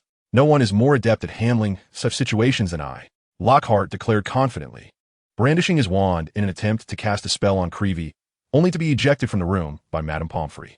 Albus, the child's soul has vanished. It must be found, or I am powerless, Madame Pomfrey said, worry etched upon her face. Could have been drawn away by some entity? Professor McGonagall asked, her voice choked with emotion. If so, it is akin to death. No, Minerva, Dumbledore replied, his blue eyes scanning Creevey intently. It is as if the soul has been ensnared, yet the connection between it and the body remains intact. His body shows no signs of ailment, and the soul is unharmed. However, we must locate it. Albus, can you find it? McGonagall inquired. No, this is precisely what troubles me, Dumbledore said, his gaze deepening. Every attempt of mine has been thwarted, as if the entire castle is conspiring against me. Yet it resides within the castle, of that we can be certain. The news of Colin Creevey's missing soul did not spread. Madame Pomfrey sealed the hospital wing, forbidding any visitors. Meanwhile, the young witches and wizards buzzed with speculation, the majority believing Creevey merely to be ill. Indeed, a mudblood. Perhaps he carries some strange disease, Draco scoffed disdainfully. Crabbe and Goyle nodded in dull agreement. Brian remained silent. Seated in an armchair, a silver serpent coiled around his hand, lost in contemplation. Is this an unprecedented occurrence, a butterfly effect of my own making? The probability seems low. I have not acted too outlandishly. No, could it be death? He harbored an unsettling premonition. It seemed he must venture into the chamber to inquire thoroughly with Slytherin.